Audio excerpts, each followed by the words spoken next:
Chapter 1 Help. The paper man I invested in wants to kill me. Linlin has perished. Yet, Linlin has returned to life. Suspended in the void, she gazes at the looming words dead end before her, gingerly touching her unscathed neck, a shiver of dread coursing through her. To understand the situation, we must rewind 10 minutes. Upon opening her eyes, she discovers a male fox spirit nestled in her embrace. She is bewildered. Just 5 minutes ago, she had been intoxicated, babbling incoherently while clinging to her best friend now. Within a mere 5 minutes, her friend is transformed into a fox spirit with fluffy ears. How is this even plausible? Her first instinct is shock, followed by the impulse to kick him away. However, as her gaze lands on his face, tears nearly spill from the corners of her mouth. In the dim light, shrouded in red gauze, a slender and exquisite youth lies quietly in her arms, his chin elegantly raised, dark locks cascading down his pale neck, pooling upon the vibrant crimson quilt beneath him. His eyes are closed, breath faint, lips pale and pressed tightly together, with shadowed lashes that flutter like butterfly wings. Most striking are the pair of snow-white fox ears nestled within his raven hair. Help! How she longs to touch them. Beauty akin to a flower. Yet so distant, what a fool not to seize the opportunity. After all, it is merely a dream. A touch would not cost her life. Thus, Linlin extends her sinful hand towards him. Ears? Heavenly soft and utterly adorable. Chest muscles? Oh dear, so fair and so delightful. Ups? 1, 2, 3, 4, 5, astonishingly 8. Flynn? Forgive her for not seeing clearly. She wishes to tug at his trousers for another glimpse. Perhaps even count how many tails he possesses. As she contemplates reaching further, a pale hand seizes her wrist with alarming force. Killing intent spreads like wildfire, the air chilling as if frozen. Linlin looks up, her gaze colliding with the strikingly beautiful, yet frigid peach blossom eyes of the figure before her. In the next moment, her neck is gripped tightly by him. Crack! The world before her abruptly fades to black, accompanied by the blaring of alarms, as a translucent system panel materializes, displaying dead end. Then, she finds herself in this vast, white expanse. It isn't painful, merely bewildering. Yet, the familiar dead end engenders a sense of foreboding within her, followed closely by data error, system calibration in progress. Data import successful. Still reeling, Linlin is compelled to open her eyes once more. The scene before her is markedly different from the last time she regained consciousness. Outside, thunder rumbles and lightning flashes, rain pouring in torrents. What greets her sight is an expansive and opulent stage, draped with delicate curtains adorned with hawa flowers. Gently swaying like rippling water, a golden incense burner in the corner exhales softly, filling the air with a cloying sweetness. Dazed, Linlin rises from the ground, noticing her palms slick with a cold, sticky liquid. Looking down, she sees it as blood. Through her fingers, she observes the carpet beneath her feet, now stained a dark crimson. Terrified, she raises her gaze, only to be met with an overwhelming sea of red, blooms resembling flowers sprawling across the soft carpet, deep scarlet and resplendent, akin to fully blossomed poppies. The scene is a chaotic mess, bodies strewn haphazardly on the ground, weapons scattered about, warm blood pooling from beneath the fallen. The faces of the deceased stare blankly at her, their bloodshot eyes wide open, yet their life has long since fled. Just then, a cold wind sweeps through, casting flickering shadows that slither closer like phantoms. Linlin's heart races with no time to discern her surroundings. She pulls her skirt and darts past the corpses suddenly. Her hem is yanked back with such force. Ghost! Princess! A weak voice emanates from below her. Linlin swallows her scream, glancing down to see a bloodied guard grasping her skirt. His breath is faint, lips moving as he utters two muffled words. Run. Before he can say more, his hand slackens and falls away. Simultaneously, the golden light surrounding her extinguishes, leaving only a few dim palace lamps. A distant yet near singing voice reaches her ears. Rain drizzles, clouds sorrow, flowers blanket the ground night like water, cold whispers shatter, crystal curtains roll upon the jade steps. The The silver river stretches far, making it hard for souls to cross unresolved worries, unexpressed longing. The moonlit night stretches 1,000 miles. How much sorrow, how much hatred clouds drift, waters blur, gradually fading, leaving no trace where do the fish sink in this vastness. Apricot rain, pear clouds, spring mountains smile, do you hear my longing, dear? Linlin abruptly halts in her tracks. In that fleeting moment, the blood-red stream on the ground, along with the myriad shadows above, seem to come alive, slithering towards her, encircling her ankles. She is pulled down once more, an icy sensation seeping into her very bones. Ah! Help! What is this? A chill runs down her spine as she kicks frantically, desperate to shake off the tendrils wrapping around her. But before she can free herself, an unsettling crunching sound fills the air. Linlin turns towards the source, eyes widening in horror as the deceased twist into grotesque positions, as if attempting to rise from the ground. Upon closer inspection, it is not the corpses that are moving, but rather the strands of light that coil around two of them, tightening with ferocity, twisting and tearing. More blood and an unknown liquid gush forth, mingling with the flesh and hair strewn across the floor, transforming the area into a slaughterhouse. Linlin feels as if her head might explode. A round object rolls forth, coming to a stop at her feet with a soft thud, revealing itself to be a bloodied eyeball still attached to a segment of pristine nerve, twitching as if alive. She feels nauseous. In fact, she does vomit, her stomach churning violently as she bends over, but nothing emerges. The threads binding her become even more numerous, rendering her powerless to break free. All she can do is watch as darkness consumes everything before her, devouring all that is drawn into its depths, reducing them to mere dust. Just as despair washes over her, a cool, gentle voice calls from behind. "Your Highness." The voice is youthful, slightly husky, not unpleasant, even melodious. Yet, a shiver runs down her spine, the terrifying scenes before her dissolve like a mirage with the utterance of "Your Highness." The binding threads are gone, the bloodstains vanished, and the omnipresent shadows dissipated, leaving only the thunder and lightning outside, and the lifeless corpses nearby. She collapses onto the floor, drenched in cold sweat, her limbs numb to the point of losing sensation. Who is the newcomer? Linlin stiffly turns her head. The windows are thrown wide open, the storm howling as it sweeps into the room, stirring the delicate drapery into a frenzy, like dying souls in flight. In the dim light, a figureal woman, or rather, a young man leans against a carved palace pillar not far behind her. Outside, the tempest rages, yet he stands in thin garments, clad only in a vibrant red theatrical costume. The attire flows gracefully, his waist slender, the layers of the skirt cascading elegantly adorned with jewels and pearls. He presents a striking image of a young man dressed as a woman, his appearance far from vulgar, illuminated by flickering lights that render him more enchanting than flowers. With a languid expression, he gazes at her, long tassels cascading over his shoulders, a silver ring embedded in the exposed part of his ear, resembling a sliver of moonlight weaving through the night. Noticing her pleading gaze, he saunters over with an air of nonchalance, devoid of any deference. After observing her disheveled state, pale face, and scattered hairpins for a moment, Linlin hears a soft chuckle escape his lips. Seeing her seemingly dazed, he gently inquires, "Your Highness?" He gazes down at her with a mixture of scrutiny and amusement. "Are you searching for scenery?" Linlin meets his eyes. Those peach blossom eyes, rich and deep, yet harboring an unsettling coldness, cause her heart to race uncontrollably. "What the hell?" Linlin instinctively covers her mouth, repeating it in disbelief. Dressed in theatrical garb, masquerading as a woman, strikingly beautiful, with an enigmatic aura. Isn't this the villainous male lead, Yu Jing, whom she had drawn after investing 1688 in the game Juxia last night? Chapter 2. How about turning His Highness into a puppet? In a certain sense, Linlin is still the affluent benefactor of Yu Jing, the one reigning at the top of the wealth rankings. Juxia is a recently popular ancient-style puzzle game that has captivated the female gaming community. The game's effects are dazzling, its plot thrillingly twisted, and its atmosphere is utterly immersive.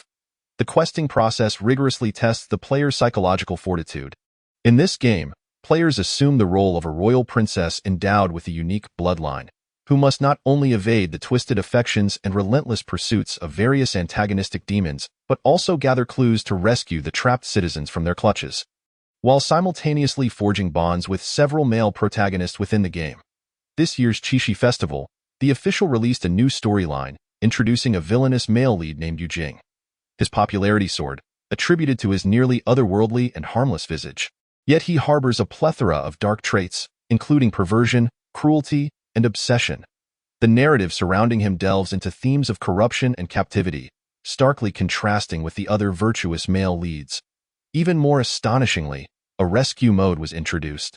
If the rescue is successful, players not only receive an invincible card but also gain the opportunity for a permanent bond with the character, complete with daily exclusive voice greetings, personalized romantic plotlines, and unique child-rearing scenarios, truly a boon for female fans enamored with the charmingly deranged and twisted personas.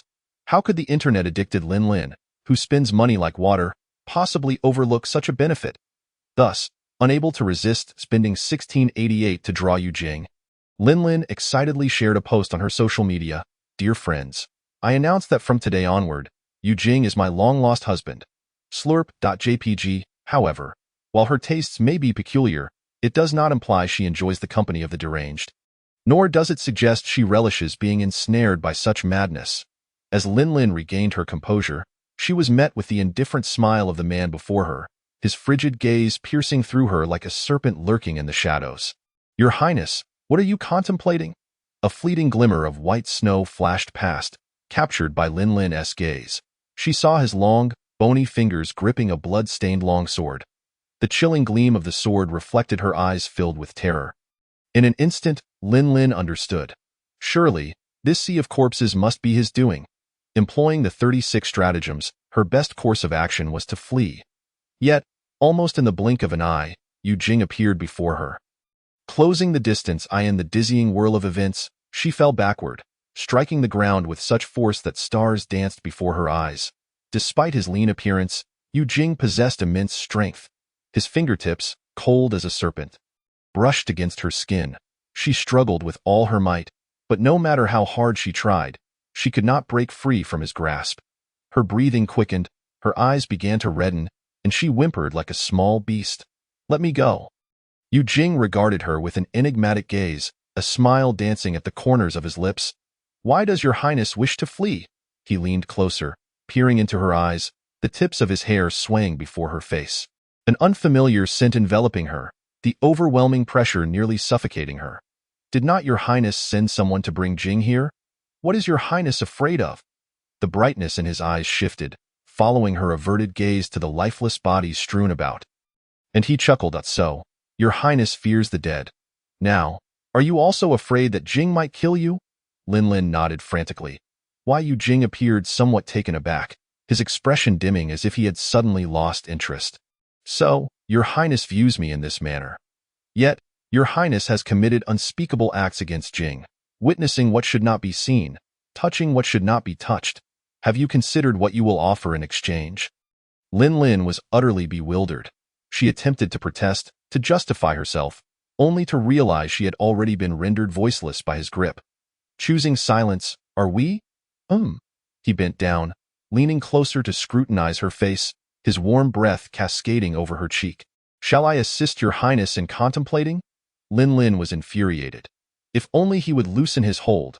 The cold edge of the blade traced from her forehead down to her nose, then to her lips, gliding along the curves of her body, igniting waves of tremors within her. He regarded her with keen interest, as though contemplating a delectable feast, pondering where to begin. Lin Lin quivered. "Ah, you perverse fiend, get away from me." Perhaps it was her expression of fear that delighted him greatly. Yu Jing lowered his eyelashes, inclining his head, the tip of his nose brushing against her cheek as he whispered in her ear. "Jing actually harbors fondness for your Highness. It would be a pity for your Highness to perish so directly."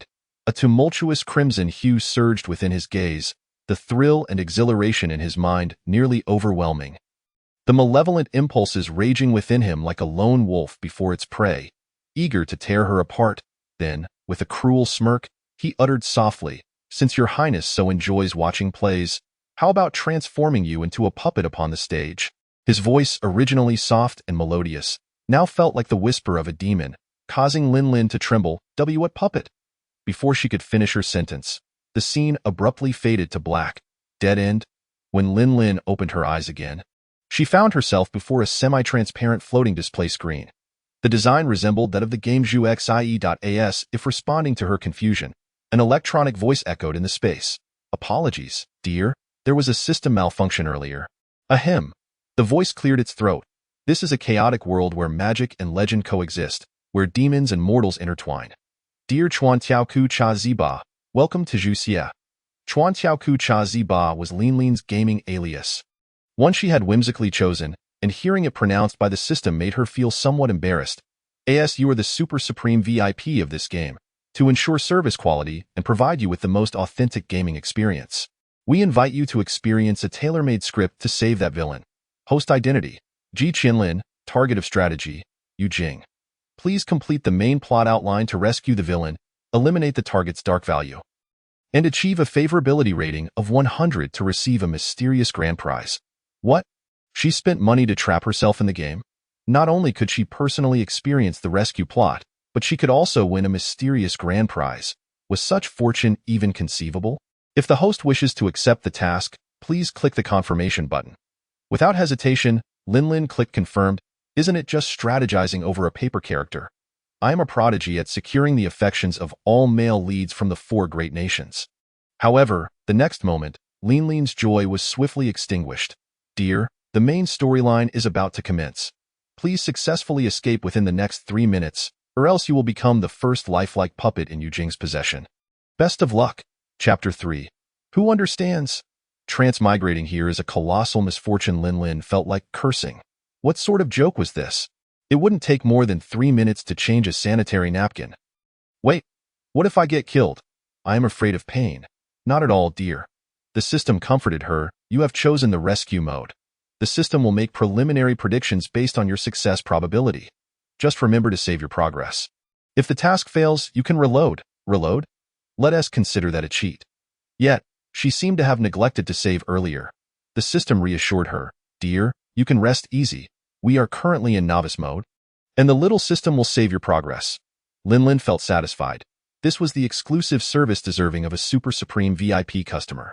Dear, if there are no further questions, the little system will log off now.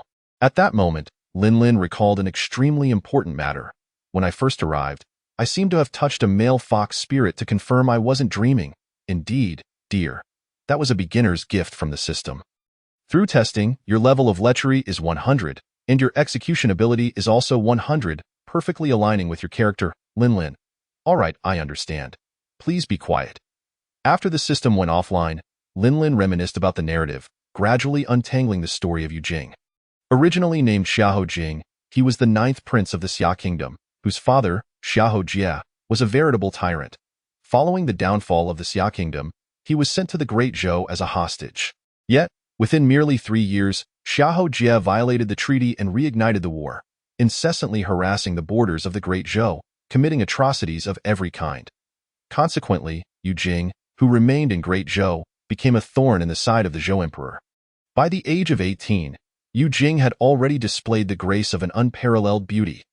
For the sake of maintaining the grandeur of the empire, the Zhou emperor refrained from executing him immediately, instead preserving his status as a hostage and bestowing upon him the surname Yu. The phonetic similarity to Yu and Yu suggests entertainment. Though referred to as a hostage, he was more akin to a plaything for the nobles of the Great Zhou. However, Yu Jing was an extraordinary talent. Any musical instrument or piece of music, even a dance, he could master with but a glance or a listen. Proficient in melodies, adept in song and dance, and even skilled in poetry. He soon navigated the upper echelons of Zhou society with ease, gaining the protection of the Princess of Ruyang. Now of age, he attracted the attention of many ambitious nobles, with the Princess of Ruyang being the foremost among them. A captivating beauty, she had a penchant for male companionship and, after the death of her husband, kept numerous male favorites in her household. Determined to possess Yu Jing, she ensured that no one dared to interfere, awaiting the day when he would be carried into her palace in a sedan chair.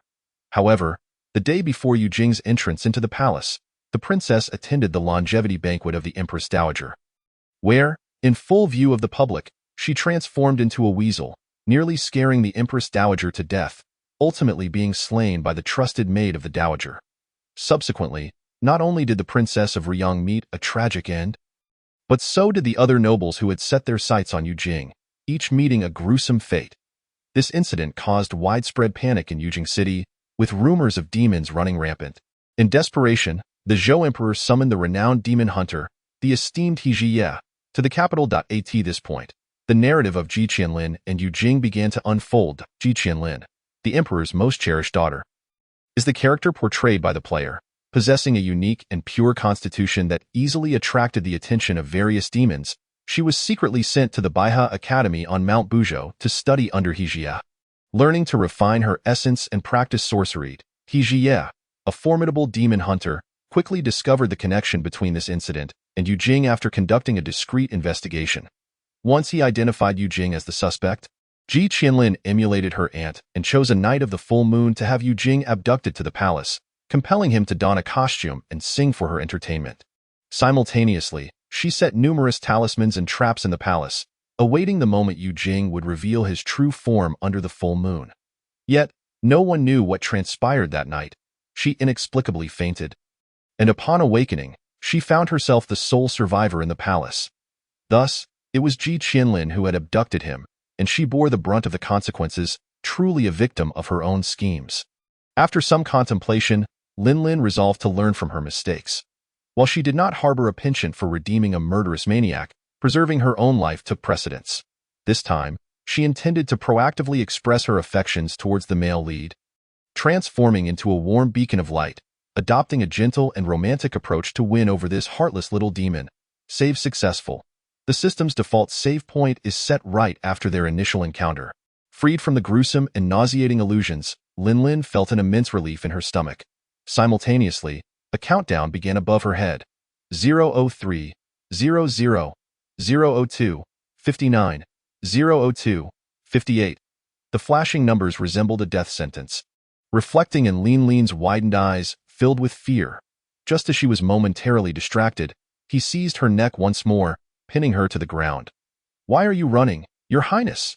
Yu Jing asked nonchalantly, gazing into her eyes. As he leaned closer, his cascading hair brushed against her face, his breath enveloping her, revealing a scent of dupe and a hint of blood. "Wasn't it you who sent for me, Your Highness? What are you afraid of?" Gradually, Linlin's expression steadied, and Yu Jing glanced at her in surprise before shifting his gaze to the lifeless bodies scattered around them, chuckling. "So, the prince fears the dead? Is he now afraid that I might kill him?" Linlin immediately shook her head, while Yu Jing appeared even more intrigued. Loosening his grip slightly yet not releasing her, he became curious. "Why are you unafraid?" "Oh." The dialogue had shifted. Cough, cough, cough. Linlin clutched his arm and began to cough violently. Her throat felt swollen, and each breath resembled a strained effort. "You won't think that it wasn't you who killed them, would you?" Upon hearing this, Yu Jing chuckled softly. "Princess, you truly are merciful." However, his grip suddenly tightened. "You have done something excessive, seen what you shouldn't have, touched what you shouldn't have. Have you thought of what to offer in exchange? Here we go again." Unlike the last time, Linlin did not shy away from his gaze but instead bravely met it. The distance between them was not far. In fact, it felt somewhat intimate and ambiguous. This proximity was perfect for a confession.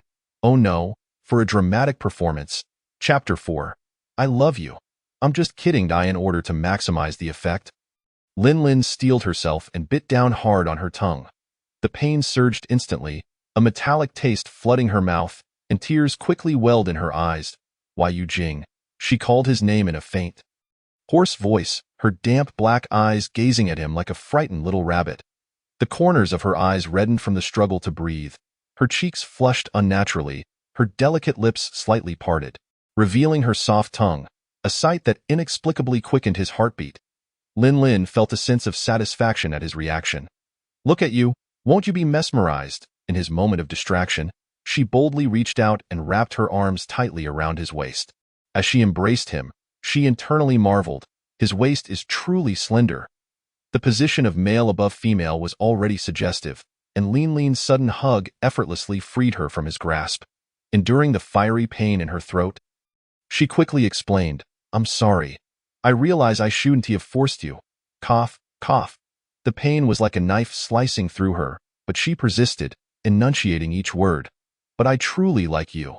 The moment I saw you, I fell in love, to the point of being unable to extricate myself. By the way, do you know what love is? Do you know how much I love you?" Cough, cough, cough. She coughed violently, tears streaming down her cheeks. Yet she endeavored to finish her confession. "Love?" Yu Jing paused, as if he had heard an amusing joke, a cold laugh escaping his lips. "Princess, you would love me?" Lin nodded vigorously. "I love you." Why, Yu Jing inquired further. "How much do you love me?" Things seemed to be progressing in the direction Lin had hoped, yet she remained oblivious to the swirling vortex gathering in Yu Jing's dark eyes. Unfazed, she continued her performance. "Of course. Loving you means having your children, many, many children that look just like you. Just think, if we have the fruits of our love, how could there be no love between us?" Moreover, she questioned with a hint of mischief, "Do you know how to make babies?" Yu Jing regarded her with a smile that was both enigmatic and mocking. Lin swallowed hard. "I can teach you." In the clear morning light, the youthful contours of his throat were distinct. However, he merely paused for a moment, then lowered his gaze towards her with a light laugh. His peach blossom eyes sparkled like the petals of March, yet his expression bore a chilling indifference devoid of any moral sensibility, filled with mockery and disdain. "Unfortunately, I'm not particularly fond of children." Lin was taken aback, alarm bells ringing in her mind as the world around her abruptly darkened. Unsurprisingly, it led to yet another dead end. Tisk, truly a pervert. Even with her blatant seduction, he remains unmoved. Could it be that he is incapable? She began to worry about her future happiness. Not really. Lin, undeterred, scoured the system interface, clicking on every button, but found no special clues or hints. The only item labeled Bond remained grayed out, leaving her to wonder if the system intended for her to pursue him with her feet. She revisited the concise plot summary from the beginning, and only then realized the magnitude of her error. The introduction stated that Xiahou Jing's father was a tyrant who had abducted women from across the nation for his harem, discarding them after he grew weary, killing them to make way for new favorites. This led her to a hypothesis. If Yu Jing's mother had been coerced into becoming a concubine, then Yu Jing would naturally be incapable of believing in love, let alone fathering a child. She had unwittingly tread upon two of his sensitive areas, resulting in her failure as determined by the system. However, Lin had always possessed a tenacious spirit, refusing to yield since childhood, whether it was claiming territory against the boys at her doorstep or confronting bullies at school. In terms of ferocity, she was unparalleled, and in fights, she had never tasted defeat. She was akin to a newborn calf, fearless and reckless. Lin believed that in the game, there were no absolute deadlocks. There must be settings or clues unknown to her. And most importantly, a stroke of luck. Though she had already failed 3 times, she was a chosen one by the system, a heavenly favored daughter. Wasn't that the essence of conquering the perverse? She was determined to make this little pervert kneel before her, weeping and begging her to save him, calling her his precious darling. Save successful. Upon loading the scene again, Lin boldly spoke. "What just happened? I refuse to believe that you killed these people. If you could do such a thing, why wait until now? Yu Jing, do you harbor any unspeakable secrets? I can save you." This time, Lin intended to exploit the critical flaw she had just discovered, which could very well lead to her demise. "If you did not commit the murders, then remain still. If you did, act as if I said nothing, and it would be best for you to stay put. Otherwise, I have 100 ways to take your life." The system could not help but warn her in her mind. "Please ensure the safety of the target. If Yu Jing dies, the game data will reset." Lin retorted, "Be quiet." The system silently logged off. What could it do? It was merely a small system.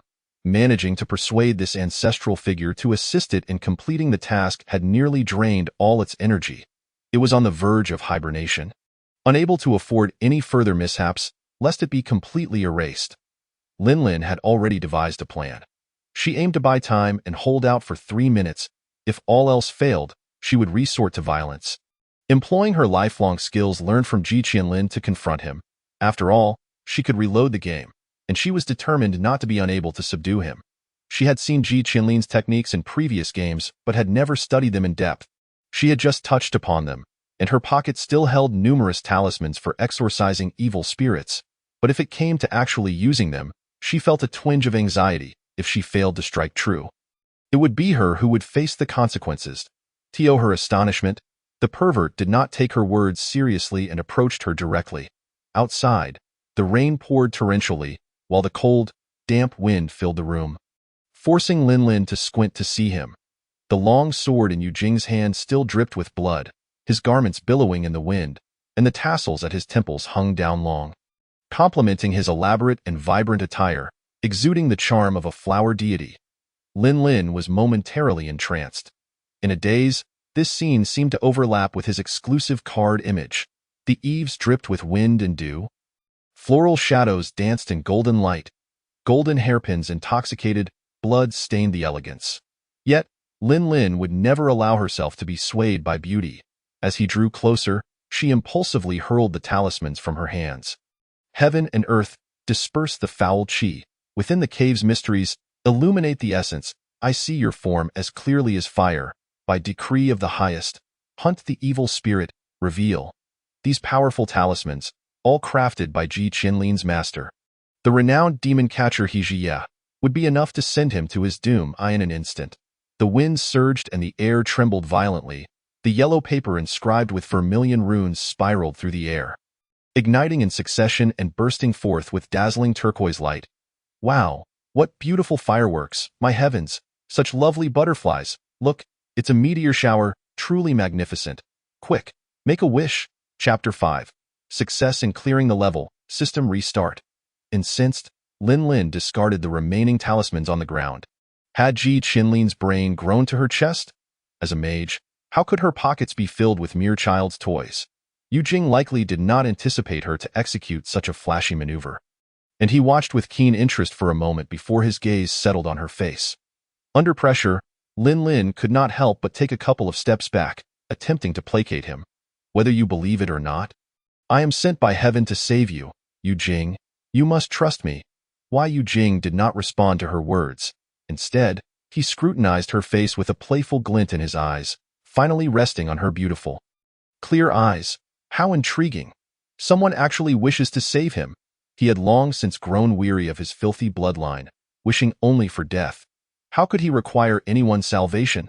Thank you, but no thanks, he spoke softly. And before Lin could react, the system swiftly rendered a judgment and timely prompted. Winning probability 0, force reload. Winning probability 0? It seems this round is doomed. As death was inevitable. Lin's ire towards those useless talismans grew. She began to speak sarcastically. Thank you, but no thanks. You have quite the manners, don't you? Does courtesy know how polite you are?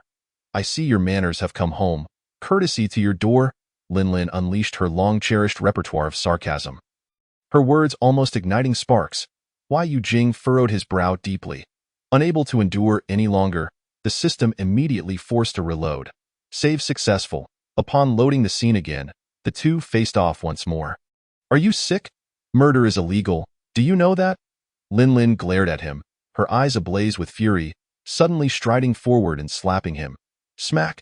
The crisp sound of the slap echoed as the handsome youth's head was turned askew, a red handprint blooming on his pale skin. Lin was taken aback. Had she actually hit him? She admitted to having a bit of a temper, and after reloading, she merely wished to vent her pent-up frustrations. She never expected to actually strike him, but how satisfying. Was it not enough homework, or was the game simply unentertaining? At such a young age, engaging in activities that harm society, how could he justify the nation's investment in him?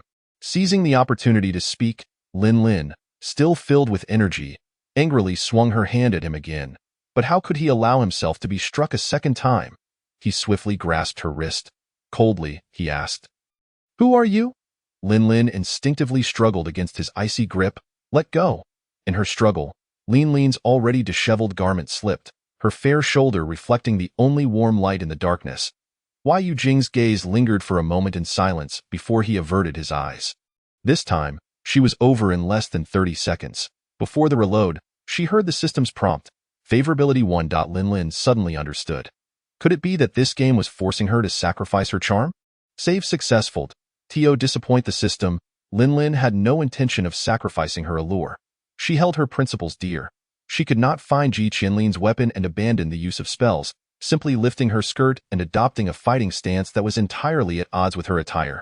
This was all thanks to her father being a martial arts instructor. Although she had not mastered the essence, handling this little pervert was more than sufficient. Unless Yu Jing was a genius in martial arts, he would likely not be able to best her in hand-to-hand combat. Who said that redeeming a villain had to be through love? Fists could suffice.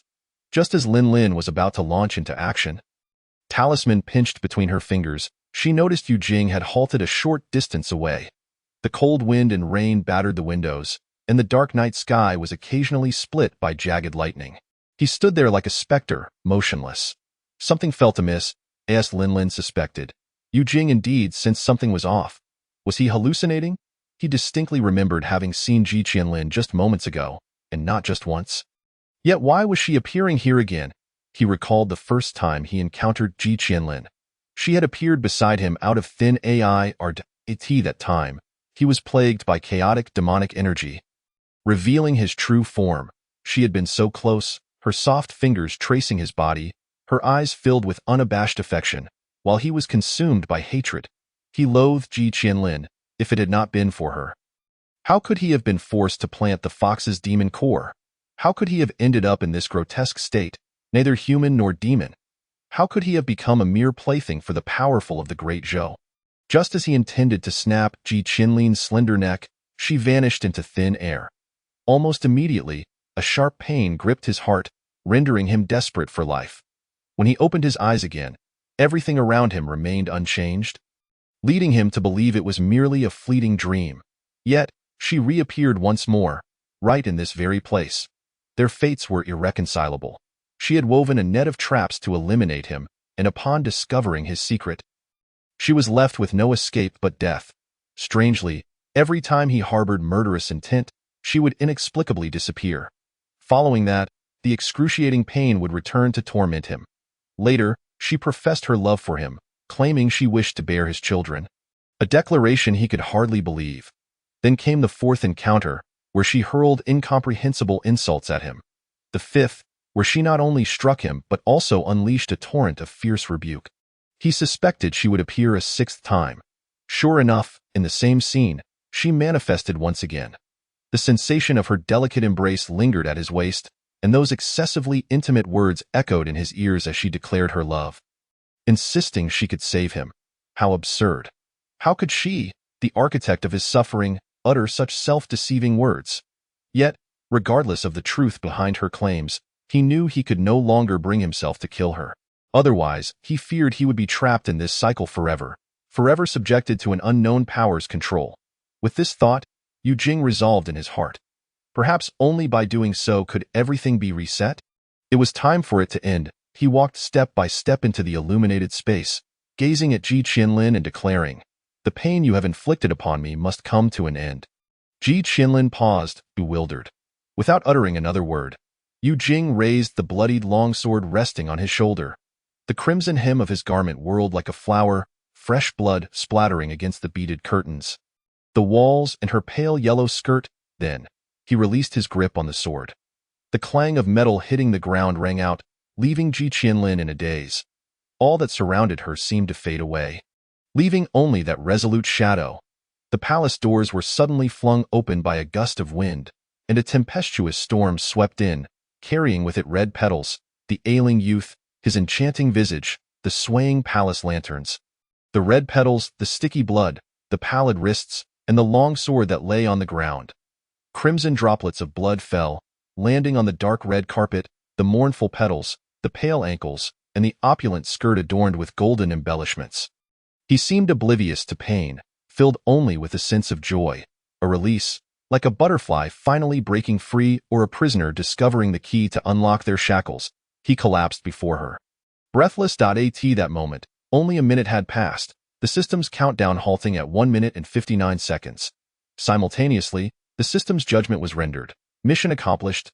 Ji Qianlin no longer cared about the mere phrase mission accomplished.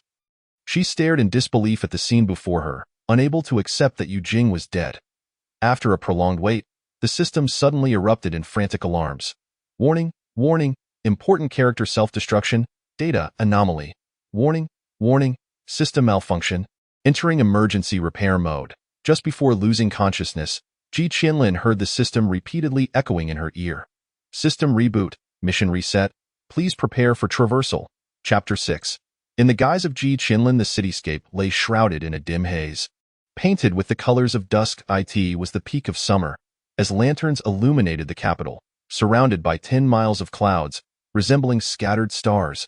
The ancient canal, like a jade belt, coursed through the city, carrying waves that had flowed for millennia, bringing with it the bright moonlight.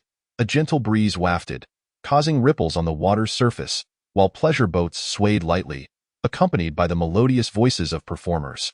The air was filled with the calls of street vendors, the laughter of children chasing one another, and the cheers of onlookers marveling at acrobats.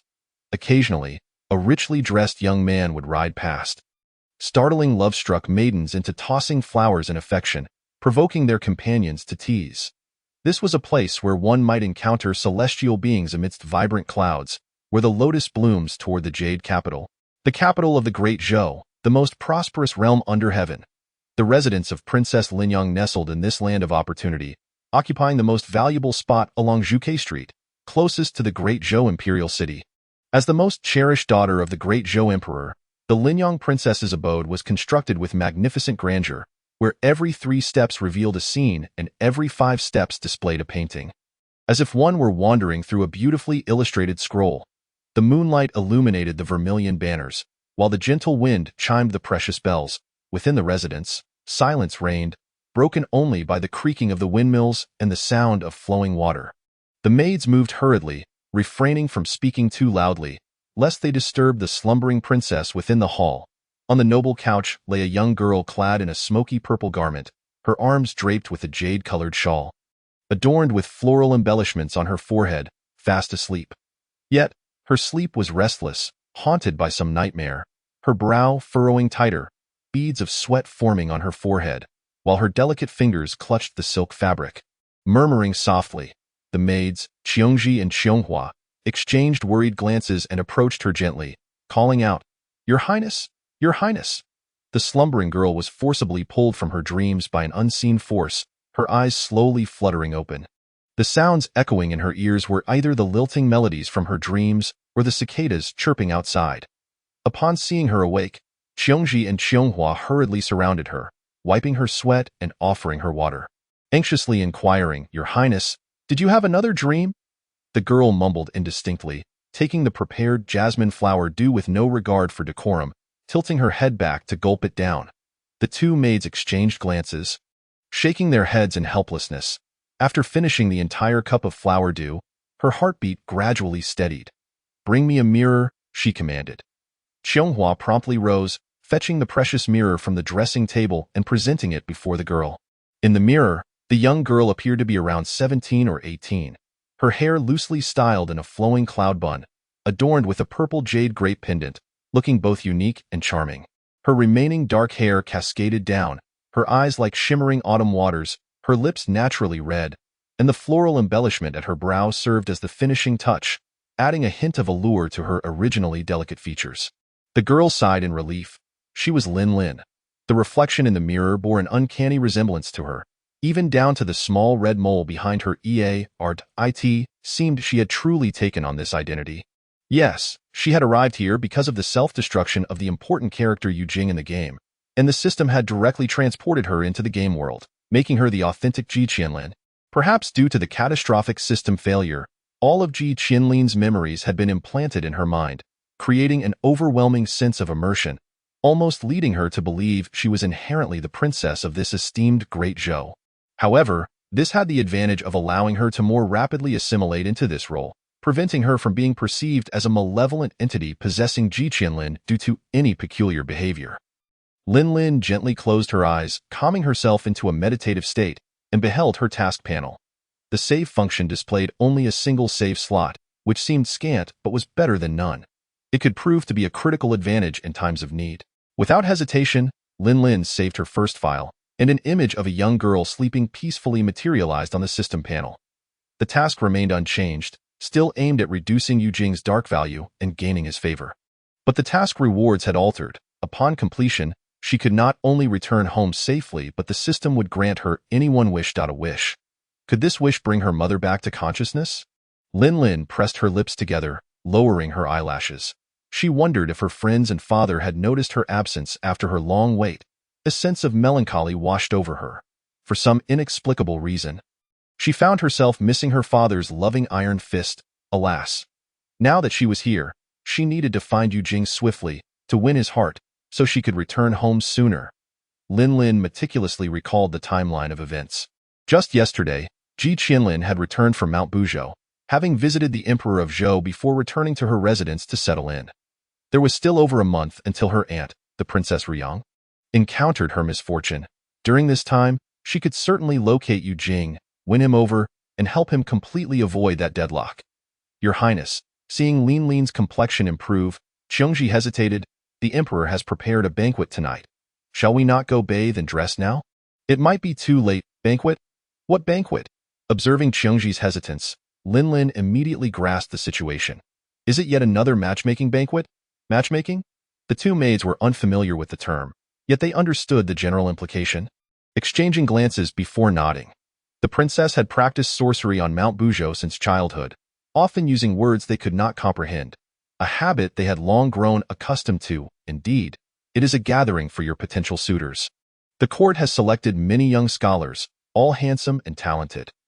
The Emperor of Zhou had only one daughter, cherished as if she were a precious jewel, yet this jewel had turned 18 without any young men daring to seek her hand. It was noteworthy that girls in the Great Zhou could be betrothed at 14, marry at 15, and by 18, children were already running about. However, this was hardly Ji Qianlin's fault, despite her royal status. She possessed a rare constitution that easily attracted malevolent spirits, and any ordinary man who associated with her would inevitably meet a tragic fate. With that in mind, who would dare to propose to her? Hadn't they just witnessed it last night? I will not attend. Lin Lin curled her lips in mild displeasure, pouting as she exclaimed, Earlier, my esteemed father expressed his longing for this princess, requesting that I return early during my days of rest. Just yesterday, I hastily traveled back from Mount Buzhou, and before I could even settle into my chair, I was met with a throng of young talents who regard me with the same trepidation as one would a venomous serpent. Must my father persist in making things difficult for me, as well as for himself? The two handmaidens exchanged glances, both amused and exasperated, yet they dared not defy her command and could only devise alternative solutions. The gentle summer breeze carried the fragrance of lotus flowers, and feeling somewhat restless, Lin Lin rose and walked towards the palace entrance. This princess shall stroll by the pond. You need not accompany me. Qiongji and Qianghua could only acquiesce. After an afternoon of slumber, Lin Lin felt a bit out of sorts. She planned to stretch her limbs and practice some martial arts when, unexpectedly, a peculiar sound emanated from the right side of the wall. Beep, beep, beep, cuckoo, cuckoo. Following the sound, she could only see a dense canopy of trees. Puzzled, she dismissed it and prepared to strike. Suddenly, a hard object struck her head and rolled down to her feet. Looking down, she discovered it was a lustrous white pearl. Irritated by the unforeseen assault, Lin Lin turned her head, demanding, Who did that? By the time the two handmaidens had concocted a plan to persuade Her Highness to attend the palace banquet and approached the lotus pond, the princess's figure was nowhere to be found. Qiongji immediately panicked. Qianghua, with keen eyes, spotted the fallen pearl on the ground and the scattered leaves near the western wall, sighing, No need to search further. She has undoubtedly scaled the wall to rendezvous with that young heir from the Yanqing Wangfu. Chapter 7. The bamboo horse Yanquan as melodies soared from the lofty halls, the graceful figures draped in sheer veils emerged in succession. Beneath the shimmering curtain of pearls lay a lavish feast of mountain delicacies and seafood, featuring dishes from the skies, the land, and the waters, including the exceedingly rare wine from the western regions, accompanied by an array of exquisite pastries, rivaling the opulence of a royal banquet. The youthful gentleman with delicate features smiled tenderly as he served Lin Lin a bowl of delectable bird's nest and shark fin soup. Adding a generous portion of succulent crab meat to her plate, Lin, do indulge. These are rare delicacies not easily found. I specifically obtained preservation charms from the Imperial Astronomical Bureau and ensured they were kept in ice cauldrons. Eagerly awaiting your return, after savoring a sip of wine, he melodiously sang, deep within the red mansion, savoring the celestial brew. The fragrant mist envelopes my attire. How delightful! How exquisite! Upon finishing his song, he gazed at Lin Lin. Pride evident in his expression. What do you think, Ah Lin? My singing has improved, hasn't it? Lin Lin, with an air of disdain, pursed her lips and replied nonchalantly, it's passable. The young man pressed on. What does passable even mean? It means it's acceptable. Your words are hardly meaningful. Then why do you ask me? Indeed, it was Yinchuan who had perched in the backyard, making strange noises and tossing pearls at her head, ultimately coaxing her to climb over the wall for some fun. Yinchuan, the second son of the Yanqing Wangfu, was notoriously known as a dandy in Yujing City, spending his days gallivanting with a rowdy bunch, indulging in revelry and debauchery, neglecting any sense of responsibility. Yet Ji Qianlin seldom lingered in Yujing, and her only companion was Yinchuan, with whom she had grown up. The Baiha Academy on Mount Buzhou had its breaks every 6 months, and once Yinchuan caught wind of her return, he would seek her out, and they would sneak off together to feast and frolic. Lin Lin had not anticipated the stark contrast between the real Yinchuan and the character depicted in the game.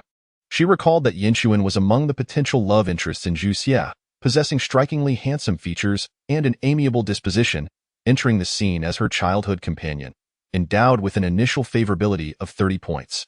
However, she had grown weary of the multitude of admirers surrounding him, abandoning her pursuit after a few gift exchanges.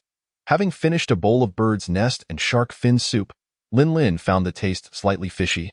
So she picked up a teacup to rinse her mouth. However, as she lifted her gaze, she noticed several young gentlemen laughing and joking as they ambled in from outside the screen.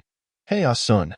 Their arrival disrupted the intimate moment, prompting Yinchuan to express his annoyance. Who permitted your presence? Can't you see I have company today? Off with you. The group promptly understood the hint, laughing heartily before taking their leave.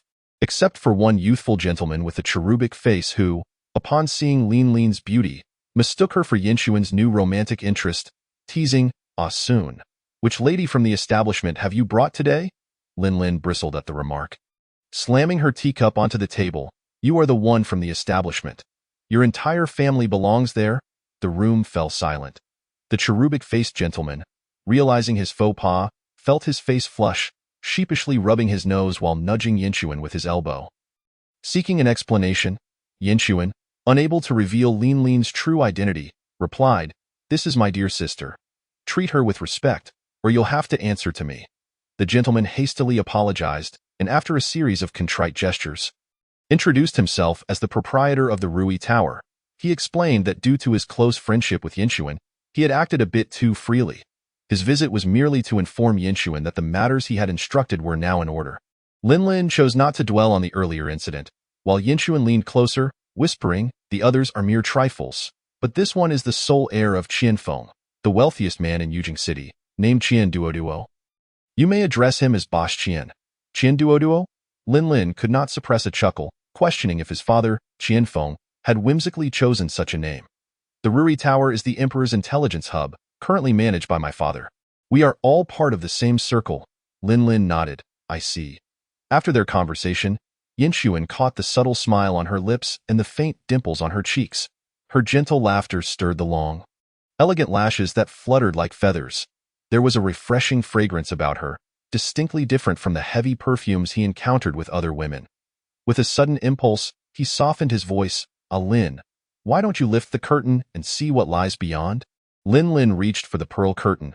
She and Yinchuan occupied the most splendid vantage point on the second floor, overlooking a vibrant stage adorned with exquisite carvings, flowers, and colorful silks, resembling a magnificent theater. As the thought of Yujing preparing to commit seppuku flashed in her mind, she was momentarily lost in thought when she heard Boss Qian announce, "Today, the renowned Yu headliner is taking the stage." Just as he uttered "sister," Yinchuan shot him a warning glance. Boss Qian quickly changed his tune, beaming, "You must not miss this, my lady." Lin Lin frowned and inquired, "The Yu headliner? Who is that? You don't remember the Yu headliner?" Yinchuan exclaimed dramatically, "It's the beautiful Yu Jing. I went to great lengths to bring her here for your enjoyment." Linlin replied. What a fortuitous coincidence. Just as she was about to say more, she overheard the young gentleman outside whispering, What of the crown prince of the Summer Kingdom? He has now become a hostage, willingly degrading himself to entertain us and win our favor. Have you heard? Tomorrow, the Princess of Ruyang will be bringing him into her residence. Such matters are not for you to discuss. Are you courting death? Yes, yes, brother, we shall remain silent. Boss Qian clasped his hands, preparing to depart, but Linlin stopped him. Wait. Turning around, Boss Qian displayed a smile revealing a full set of 8 teeth. What else can I do for you, my lady? You mentioned the Princess of Ruyang is bringing him into her residence tomorrow. What does that entail? Boss Qian's smile turned enigmatic. It certainly implies a certain intention. Yinshuan slammed the table. Enough. Do not spread such nonsense. You'll taint my sister's ears. Boss Qian quickly complied. Yinshuan then turned to the outside and bellowed. Are you all busy or not? If not, then depart at once. Understood. We shall leave immediately. Die in the blink of an eye. The group outside dispersed in a flurry. Linlin then turned to Yinshuan. Yinshuan, what they just mentioned about my aunt bringing Yu Jing into her residence. Is it true? Indeed. It is true that it as I imagine? Yinshuan nodded sagely, just as you envision. Linlin was momentarily taken aback. Isn't the celebration for the late Empress Wu next month? The previous storyline stated that the Princess of Ruyang would bring Yu Jing into the princess's residence after the Empress's celebration. And today is merely an ordinary palace banquet, not the Empress's grand birthday. Wait, what if the system has altered the timeline? Seeing Linlin's expression shift, Yinshuan could not help but ask, why do you wear such a face? Have you taken a liking to that fellow? At that moment, a commotion erupted from the crowd below, followed by a figure darting past the open window. Yinshuan was startled, cursing, what the hell? A faint black mist wafted through the window, enveloping the room. Sensing something amiss, Linlin instinctively held her breath. Suddenly, a piercing whistle echoed through the night, followed by the sound of chaotic hooves and synchronized footsteps. His Majesty commands, seal off the entire city. Linlin's heart sank. In the next moment, Boss Qian rushed in, pale and breathless, exclaiming, Second young master, just now, the princess has passed away. Chapter 8. The peril of the Grand Princess Rinrin returned once more to the princess's residence. She seated herself upon the imperial concubine couch and casually accepted the mirror handed to her by Qianghua. After a fleeting glance, she promptly rose and strode towards the exit. Both Qiangji and Qianghua were taken aback and hurriedly inquired. Your Highness, where are you going? Without turning back, Rinrin replied, to attend the palace banquet. Qianghua quickly interjected, Your Highness, you have yet to bathe and adorn yourself. What need is there for bathing or adornment? If I delay any longer, I shall miss it entirely. Quickly, prepare the carriage. With a look of urgency, Rinrin dashed out of the courtyard. Upon exiting the second gate, she caught sight of a magnificent steed, its coat as white as freshly fallen snow. Standing in a corner of the yard, several servants were grooming it and preparing its fodder. The white horse neighed joyfully upon seeing Rinrin. She immediately recognized it as the steed of Ji Qianlin, named Inshue, a rare and exceptional horse. Qianghua hurriedly caught up, Your Highness, the carriage will require the time of an incense stick to be ready. Rinrin waved her hand dismissively. No need for such trouble. I shall ride. She swiftly mounted the horse, glanced at the sky, and galloped towards the royal palace. Just before her save, Rinrin had learned that the system had altered the start time of the events. At the moment she was to meet Yinshuan, her aunt, the Grand Princess of Ruyang, would transform into a monstrous creature and meet her demise at the palace banquet. This incident seemed unrelated to Yu Jing, but if her master, He Zhiyue, were to investigate, he would undoubtedly uncover ties to Yu Jing. She wished to investigate the matter personally, but first, she must rescue the Grand Princess of Ruyang. Silver frost blanketed the ground, and the moonlight shone brilliantly. Rinrin lifted her gaze to see a full moon hanging majestically over the grand palace. Mortals often celebrate the fullness of the moon, but for those who hunt demons, it signifies ominous tidings. On the night of the full moon, dark energies are at their peak, and numerous malevolent entities seize the opportunity to cultivate their power, wreaking havoc upon the world. Though it is but a game. In this realm, she is Ji Qianlin, and it is her duty to protect Ji Qianlin's kin, particularly since this aunt had once saved her life. Ji Qianlin, possessing a naturally pure body, had been coveted by demons since childhood. Enduring calamities frequently, A master had once prophesied that she would not live past the age of 10. Indeed, at the age of 10, after being attacked by demons, she nearly perished. It was the Grand Princess of Ruyang who, after great toil, procured the Lioli heart lamp to save her life, granting her 8 years of peace thus far. Ji Qianlin had been motherless at birth, and the Grand Princess treated her as a daughter. Learning of her impending danger, Rinrin did not hesitate to save her progress. Zhuke Street is not a place for common folk, thus the streets were rather empty. After a swift ride, Rinrin beheld the emerald tiles and soaring gates of the royal palace. She reined in her horse at the palace entrance. Casting her gaze around, she indeed spotted the carriage of the Grand Princess, positioned closest to the palace gate. Within the palace grounds, one cannot ride horses. So Rinrin dismounted and hastily entered, lifting her skirt as she rushed inside. How audacious! Who dares intrude upon the inner palace? Rinrin forcefully pushed aside the spear before her and proclaimed, "It is I." The princess. The guards, upon recognizing her, were momentarily taken aback, stammering apologies as they hastily granted her passage. The Grand Princess of Ruyang, Ji Changyu, sat regally in a palanquin carried by several attendants, delicately clutching a string of charming jasmine flowers. The sweet, refreshing fragrance of the small blooms dispelled the gloom within her heart. After toying with them for a moment, the Grand Princess nodded. A reward, a senior maid stepped forward, placing a gold seed in the hand of the young maid who had presented the jasmine flowers. The trembling maid, having received her reward, bowed deeply in gratitude before retreating to the side. The Grand Princess then reached for the exquisite woven basket, dipped her fingers into the container filled with jasmine flowers, and instructed the senior maid, "Select the most fragrant and finest, and send them to Rinrin." The senior maid nodded in compliance, and no sooner had she spoken than a smoky purple figure darted toward them. "Aunt, wait for me!" The entourage was startled, and upon closer inspection, the Grand Princess smiled. "Ah, little Rin is here. Why the fluster?" Rinrin shyly smiled, realizing that in all of Dezhou, only Ji Qianlin would dare to disrupt the Grand Princess's procession in such a manner. The attendants quickly lowered the palanquin, and the Grand Princess extended her hand, pulling the panting girl closer and offering her a handkerchief to wipe the sweat from her brow. After a few swipes, the Grand Princess furrowed her brow. "Why have you not applied any makeup or changed your dress?" She surveyed the surroundings once more and inquired, "Where is your personal maid? Why has she not accompanied you?" Rinrin caught her breath and, surveying the Grand Princess, then embraced her arm in the manner Ji Qianlin often did. "Aunt, could you possibly refrain from attending the palace banquet tonight?" Thankfully, the Grand Princess appeared unperturbed. Devoid of any malevolent aura, the Grand Princess was taken aback, her enchanting gaze fixed upon her. Why? Rinrin hesitated. Had she truly lost her wits, arriving without a coherent reason to dissuade her aunt from attending the banquet?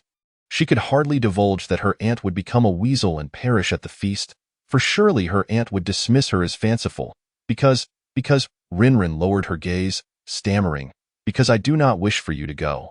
"Oh." The Grand Princess raised an eyebrow, intrigued. "What troubles you, little Rin?" The Grand Princess, a woman of considerable grace, had no children of her own and had always regarded Rinrin and her brother Ji Wuchen as her own. Of course, she missed her aunt. It had been half a year since her last visit. Did her aunt not wish to see her? Rinrin clung to her arm, feeling the warmth and softness of her body, accompanied by a faint, fragrant aroma that reminded her of her mother's embrace, making her feel close and comfortable enough to act spoiled. During her studies at Buzhou Mountain, she had longed for her aunt's renowned dish, drunken hibiscus fish. Today, she had dreamt of it during her afternoon nap and was determined to taste it, hence her visit. Seeing that Rinrin had not grown distant with age but remained as affectionate as a daughter, the Grand Princess felt an overwhelming sense of warmth in her heart. She playfully pinched the girl's petite nose and chuckled, "Little glutton, you do not miss your aunt. You merely crave the chef's culinary skills." The Grand Princess's attendants could not help but stifle their laughter at this remark. Just as the Grand Princess was about to summon the chef from her residence to the princess's abode, she abruptly changed her mind. "Not today, perhaps tomorrow. Come to my residence tomorrow. I wish to introduce you to someone. You are of similar age, and I believe you will get along splendidly, but for now, you must accompany me to the banquet. Your father has been waiting for you." Rinrin was disinterested in who this individual might be. All she desired was to prevent her aunt from attending the banquet. But aunt, it would suffice to see father tomorrow. The banquet is rather unexciting. Please, you must not go. Her Highness the Empress Dowager has arrived. Just as Rinrin was about to protest further, a sharp voice from the attendants interrupted her. Instinctively, Rinrin turned to see a procession of palace maids and attendants approaching, banners fluttering as they escorted the Empress Dowager Wu, who sat regally in her palanquin, her cold gaze fixed upon them. Chapter 9. The Emperor as a father. The Empress Dowager Wu was once the imperial concubine of the late emperor, now in her 50s, yet exceptionally well preserved. Her hair was elegantly styled, adorned with a ruby-studded phoenix hairpin, albeit it appeared somewhat antiquated. Her petite, oval face was graced with alluring eyes, reminiscent of the beauty that once captivated the entire harem, perhaps due to her advancing years. Faint wrinkles adorned the corners of her eyes, and her lips, thin to excess, turned slightly downward, giving her an air of harshness. Rinrin's first impression of Empress Dowager Wu was unfavorable. She sensed a deep cunning in the woman, and having disrupted her plans, Rinrin's aversion only intensified. Nevertheless, she bore no malevolent energy. Thus, she maintained her composure, trailing behind the Grand Princess as they made their way to the Tianxin Hall, albeit with little enthusiasm. Fortunately, the Empress Dowager Wu was not Ji Qinlin's biological grandmother, so there was no need for her to ingratiate herself. Strangely enough, the empresses of Dezhou often met untimely ends. Ji Qinlin had never met her mother, nor had the emperor ever known his. Although the Grand Princess and the emperor were nominally under the care of Empress Dowager Wu, at that time, the Empress Dowager had been young and beautiful. Her thoughts consumed by power struggles within the harem, and thus had little inclination to devote herself to raising the late empress's 2 children. Fortunately, the Grand Princess had been perceptive enough to support her younger brother, and together, they had navigated their way to their current positions. After the emperor ascended the throne, he bestowed upon his sister the title of the most esteemed Grand Princess of Dezhou, granting her the largest fief and numerous privileges, yet he had never honored Empress Dowager Wu as the empress. Though she feigned indifference, she could not help but feel discomfort by it. Rinrin pondered this. She suddenly halted. Based on her knowledge of palace intrigue, was it not Empress Dowager Wu who desired the Grand Princess's disappearance more than Yu Jing? But at which juncture would Empress Dowager Wu strike against the Grand Princess? Rinrin remained vigilant as they proceeded to the Tianxin Hall, feeling relieved only when she saw Empress Dowager Wu enter first. Due to her unsuitable attire, Rinrin was brought to a side hall to prepare herself under the Grand Princess's guidance. Once she was presentable, the Grand Princess handed her a delicate basket filled with jasmine flowers, saying, "This is for you. Take it and enjoy with those young ladies." Lin took the small basket, and a wave of refreshing floral fragrance wafted towards her. Ding dong, obtained key item jasmine flower string 8. Lin's heart skipped a beat as she immediately approached the spatial panel to examine the description of the jasmine flower string. Pearl jasmine flower string, a small accessory that calms the mind and spirit. Worn by the women of the Great Zhou, it can ward off evil and avert misfortune. A key item. To ward off evil? Lin curiously inquired. Aunt, where did this come from? The Grand Princess chuckled, saying, on my way here, I was bumped into by a little palace maid. I intended to punish her, but seeing her youth, I had the stewardess reprimand her instead. Unexpectedly, she began to cry right before me. My aunt, seeing her pitiable state, bought her flowers on a whim. Lin nodded. Setting aside the matter of the favored consort and Yu Jing, her aunt, Princess Ji Qinlin, was indeed quite renowned for her virtue in public. She praised, Aunt, you truly have a heart of compassion. She took 2 strings of the pearl jasmine and adorned the Grand Princess's wrists, the glistening green branches complementing the pure white flowers, creating a delightful sight. The Grand Princess was inherently beautiful. Years of widowhood had not dulled her charm but rather enhanced her grace, rendering her even more serene and elegant, with a distinctive aura. Yet tonight was a court banquet, and as the most esteemed Grand Princess of the Great Zhou, it was not fitting for her to wear such trinkets. Just as she was about to refuse, she noticed Lin clapping her hands and beaming with praise. Aunt, you look stunning wearing this, and you smell just like mother. The Grand Princess paused, recalling her imperial sister-in-law, the ever-smiling beauty from the south, who seemed to cherish these pearl jasmines the most. Lin Lin's words indicated she regarded her as someone very dear. Hence, she smiled and nodded, very well. Since little Lin Lin likes it, I shall wear it. Subsequently, Lin Lin accompanied the Grand Princess into the banquet. Her arrival caused quite a stir. Feeling impatient with the noblewomen, Lin Lin sought refuge behind a beaded curtain. Sipping tea while observing the various attendees in the hall, the banquet proceeded as usual, devoid of any sinister presence, and not a single suspicious individual appeared. Suddenly, a sharp and high-pitched voice announced from outside. "Your Majesty has arrived." Lin Lin looked up to see the tall figure of the great Zhou Emperor, surrounded by a throng of attendants, entering the hall, exuding a palpable heat. Clad in dark ceremonial robes intricately embroidered with golden dragons, his deep-set eyes held a cold severity, mirroring the demeanor of both the Grand Princess and Lin Lin. As the entire hall knelt, the air was filled with thunderous cheers. "Long live your Majesty. 10,000 years, rise." The Zhou Emperor's gaze swept across the room, landing on his youngest daughter kneeling behind the curtain. A smile unconsciously graced his lips as he strode over. His expression transformed from icy to warm in an instant. "Lin Lin? My dear daughter!" The stark contrast nearly sent Lin Lin soaring. She opened her mouth to speak, but was interrupted by the Emperor's concerned tone. "Lin Lin, oh, you look so thin. Did your master mistreat you again? I told you to return, but you wouldn't listen. Look at how you've withered."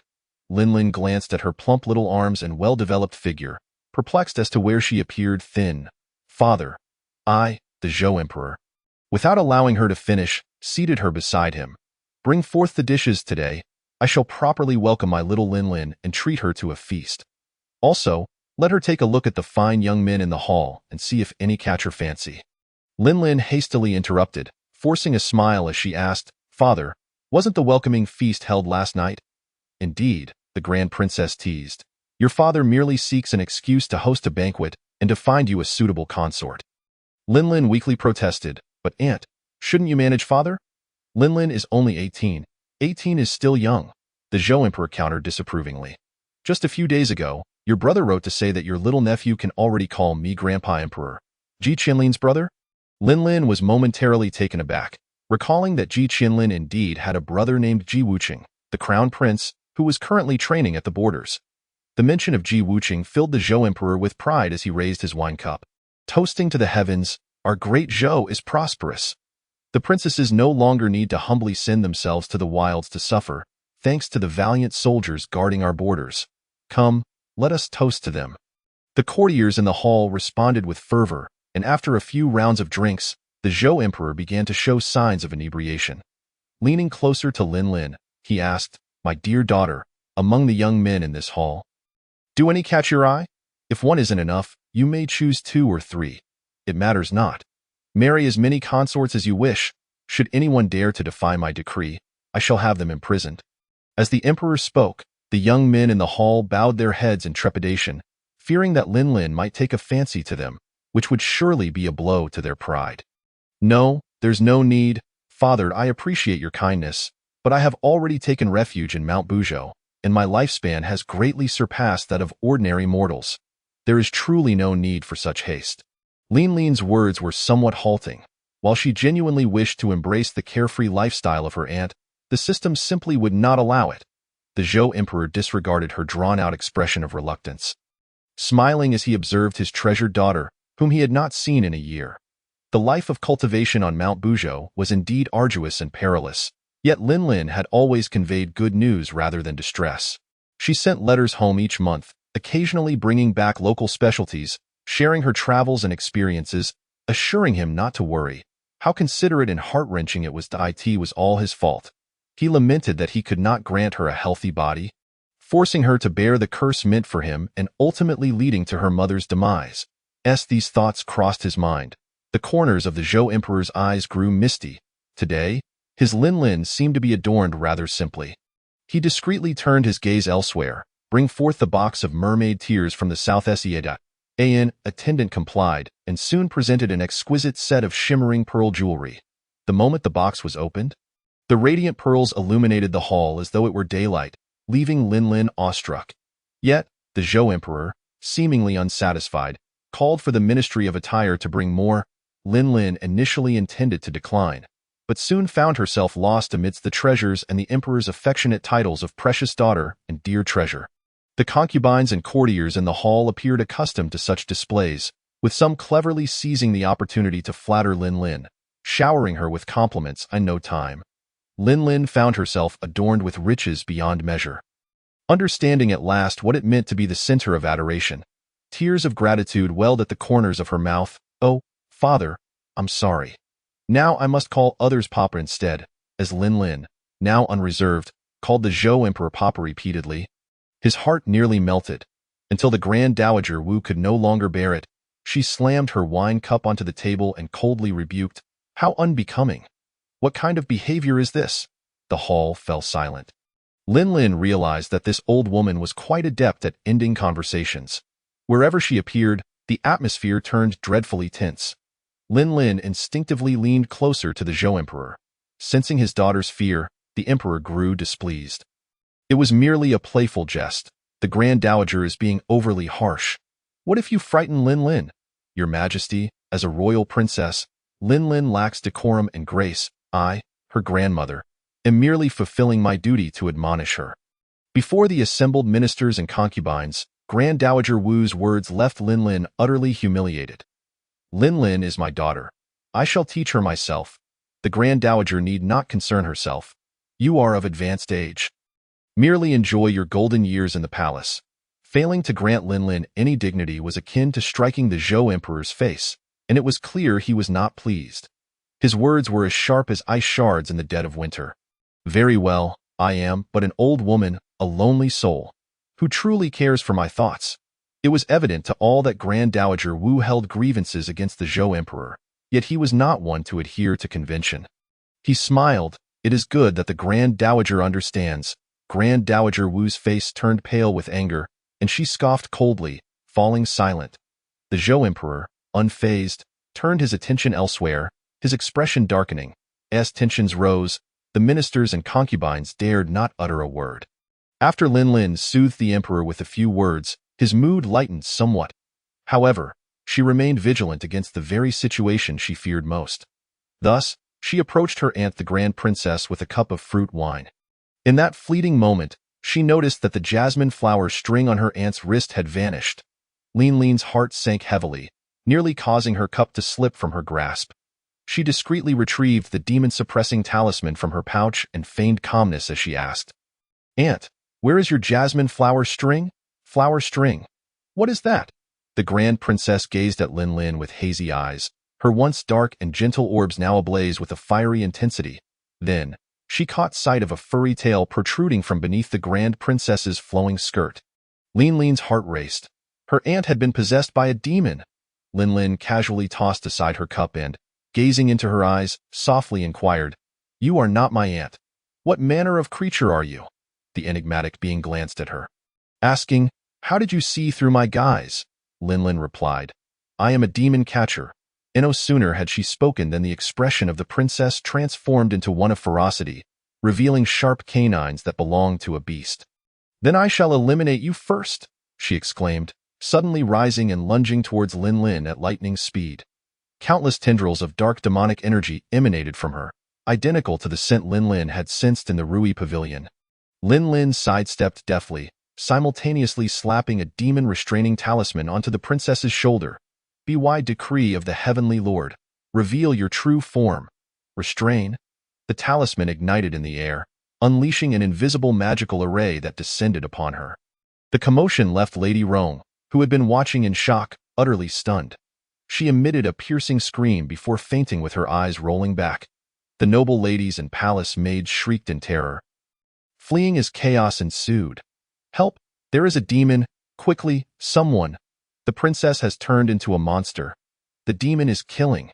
The weasel, trapped within the magical formation, exhibited no sign of panic. At this moment, she had fully transformed. Sporting furry ears and yellowish fur, her visage a grotesque blend of human and beast. Lin Lin was still managing the formation, perplexed as to how the princess, who had been right beside her, had been overtaken by the weasel's flesh. However, this weasel clearly possessed some level of power. With a sinister smile, She unleashed a burst of demonic energy that shattered the formation, disappearing in a blur and heading straight for the imperial throne. "Protect the Emperor! Protect the Emperor!" Someone shouted amidst the chaos. "Where are the imperial guards? Protect His Majesty!" A throng of guards and palace sentinels surged into the hall, roughly pushing through the panicked crowd to reach the side of Emperor Zhou.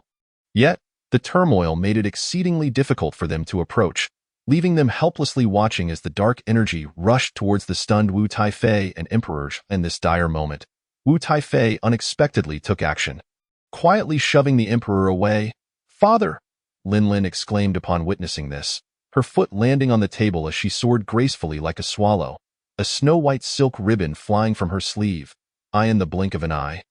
The ribbon, seemingly alive, pursued the demonic energy, binding the weasel tightly and casting it at the Emperor's feet.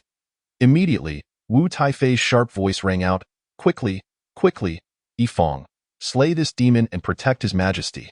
The Emperor's eyes widened in horror. Stop, but it was too late. A cold glint flashed in an instant. Amidst the chaos, Lin heard the Emperor's anguished cry, "Sister!" Chapter 11.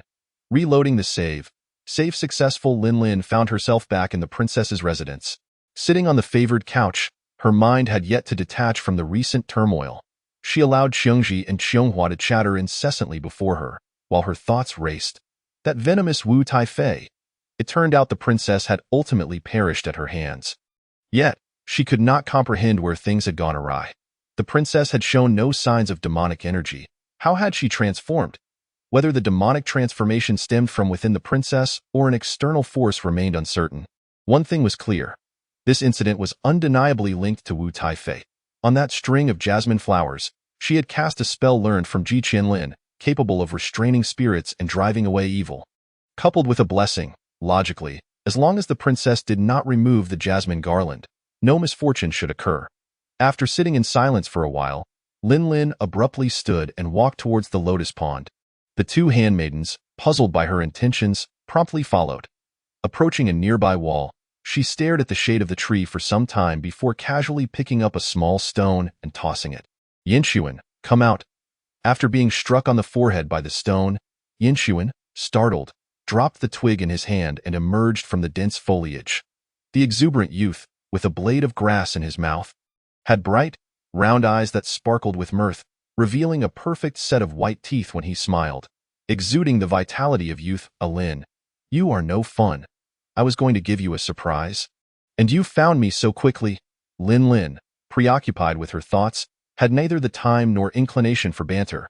She looked up at him and said, "Yinshuan, I need you to assist me immediately." Yinshuan paused, noticing her urgency, then glanced at Xiongji and Xianghua, who shook their heads in confusion. Yet, Yinshuan, ever willing to help Ji Qianlin, leaped down from the tree. "All right, speak." Lin spoke with utmost seriousness. "Go to Rui Pavilion and have Boss Qian investigate Wu Taifei's family background. Avoid anything public. I need the secrets, even the slightest whispers of rumor." Yinshuan widened his eyes in astonishment. "Investigate Wu Taifei? How do you know about Rui Pavilion? When did you meet Boss Qian? That is not your concern." Lin replied, unwilling to delve into explanations. "This is the first task. The second is to ask if you have located Yu Jing." Yinshuan appeared even more surprised, a mix of tension and excitement crossing his face. He had indeed planned to invite Yu Jing to Rui Pavilion that evening to perform for Ji Qianlin, but he had only just issued the order. Was Ji Qianlin a mind reader? How could she possibly know his intentions? Could it be the legendary connection of the heart? The thoughts of the young man were whimsical. He was reminded of how his mother often praised Lin, and perhaps it was time to consider her suggestion to seek the emperor's permission to marry her. Growing up together, he knew her well. He understood her nature better than anyone. The young lords of Yujing were timid, but he was not.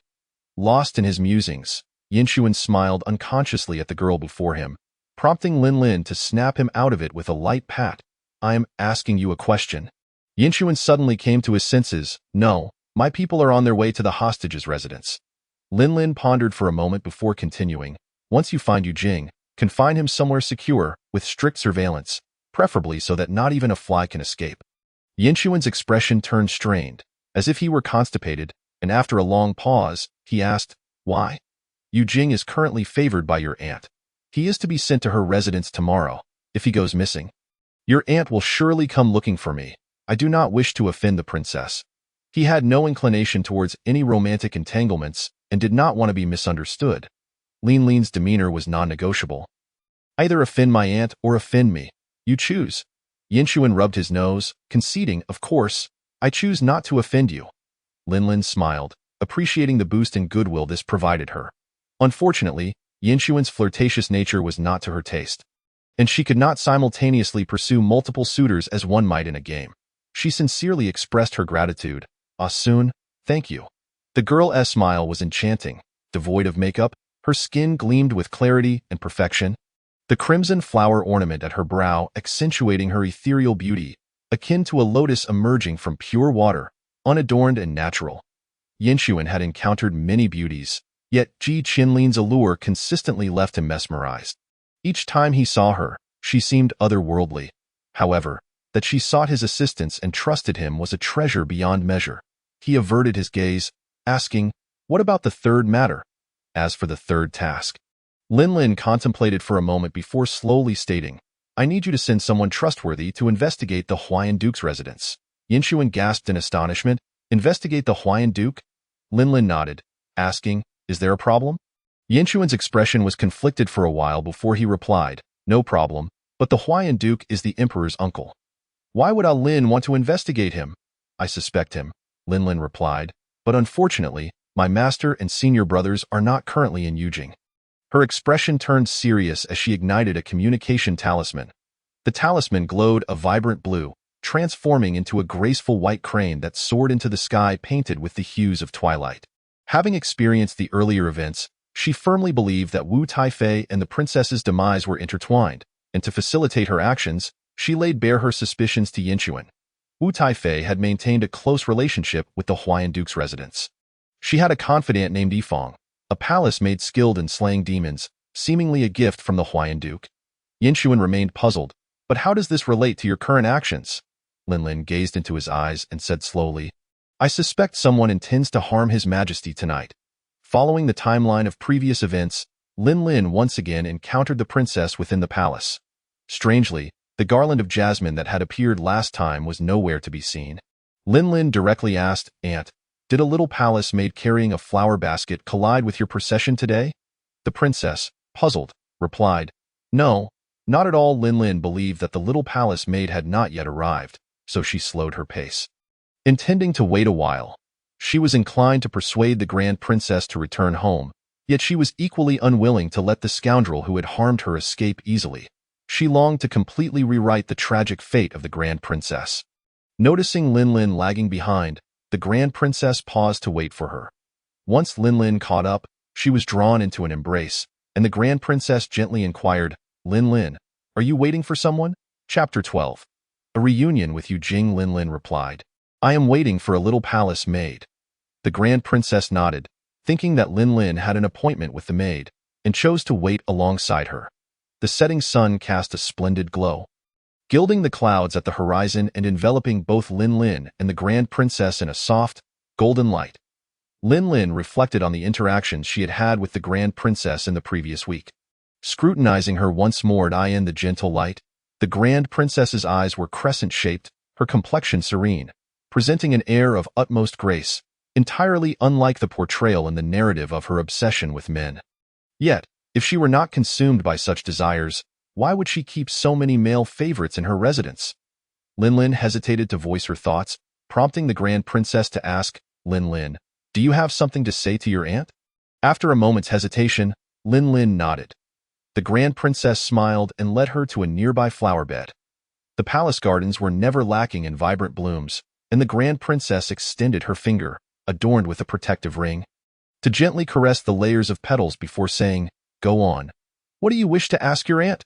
Lin Lin tightened her grip on the handkerchief, lowering her gaze as she pondered, before finally asking, "Aunt, why did you invite that hostage from the Summer Kingdom into your residence? Do you truly have feelings for him? Do you wish for him to be your favorite?" "Oh, have you also heard about this?" "Lin Lin," the grand princess smiled lightly. "Are you concerned that he may pose a threat to me?" Lin Lin nodded. "Those who are not of our blood may harbor different intentions, even if he is now a discarded pawn of the Summer Kingdom.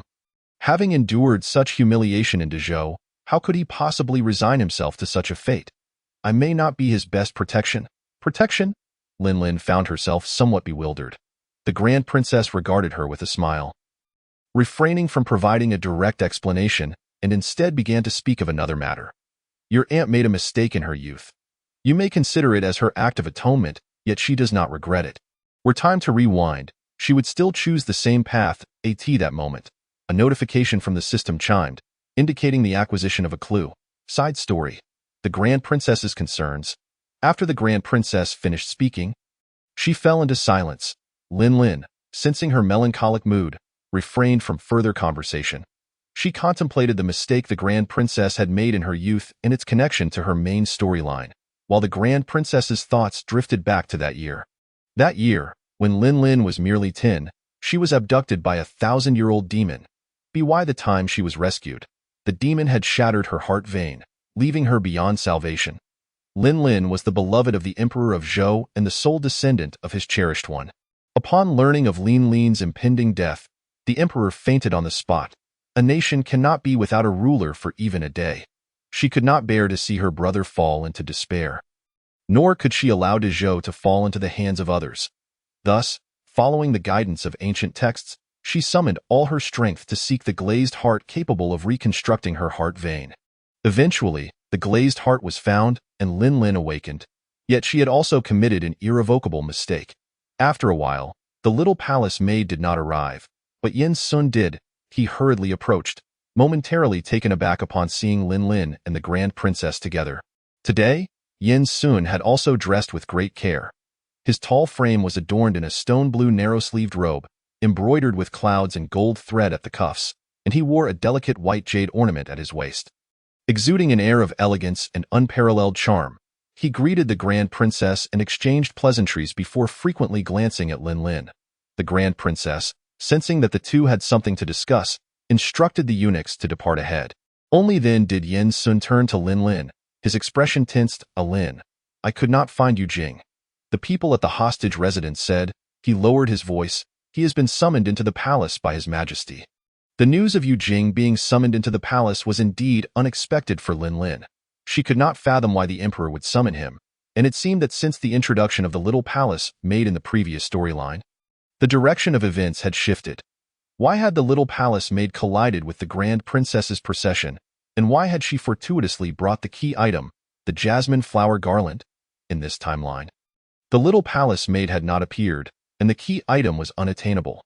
Strangely, Yu Jing had been summoned into the palace. Lin arrived at the Tianxin Hall, her mind brimming with questions, where the Grand Princess stood waiting for her. Upon seeing her, the Grand Princess waved her hand. Lin turned to Yen Sun and said, I am not properly attired today. I will first tidy myself with my aunt before entering. You may go ahead. Yen Sun hesitated but eventually nodded in agreement. Upon approaching the Grand Princess once more, Lin confirmed that she exhibited no abnormalities.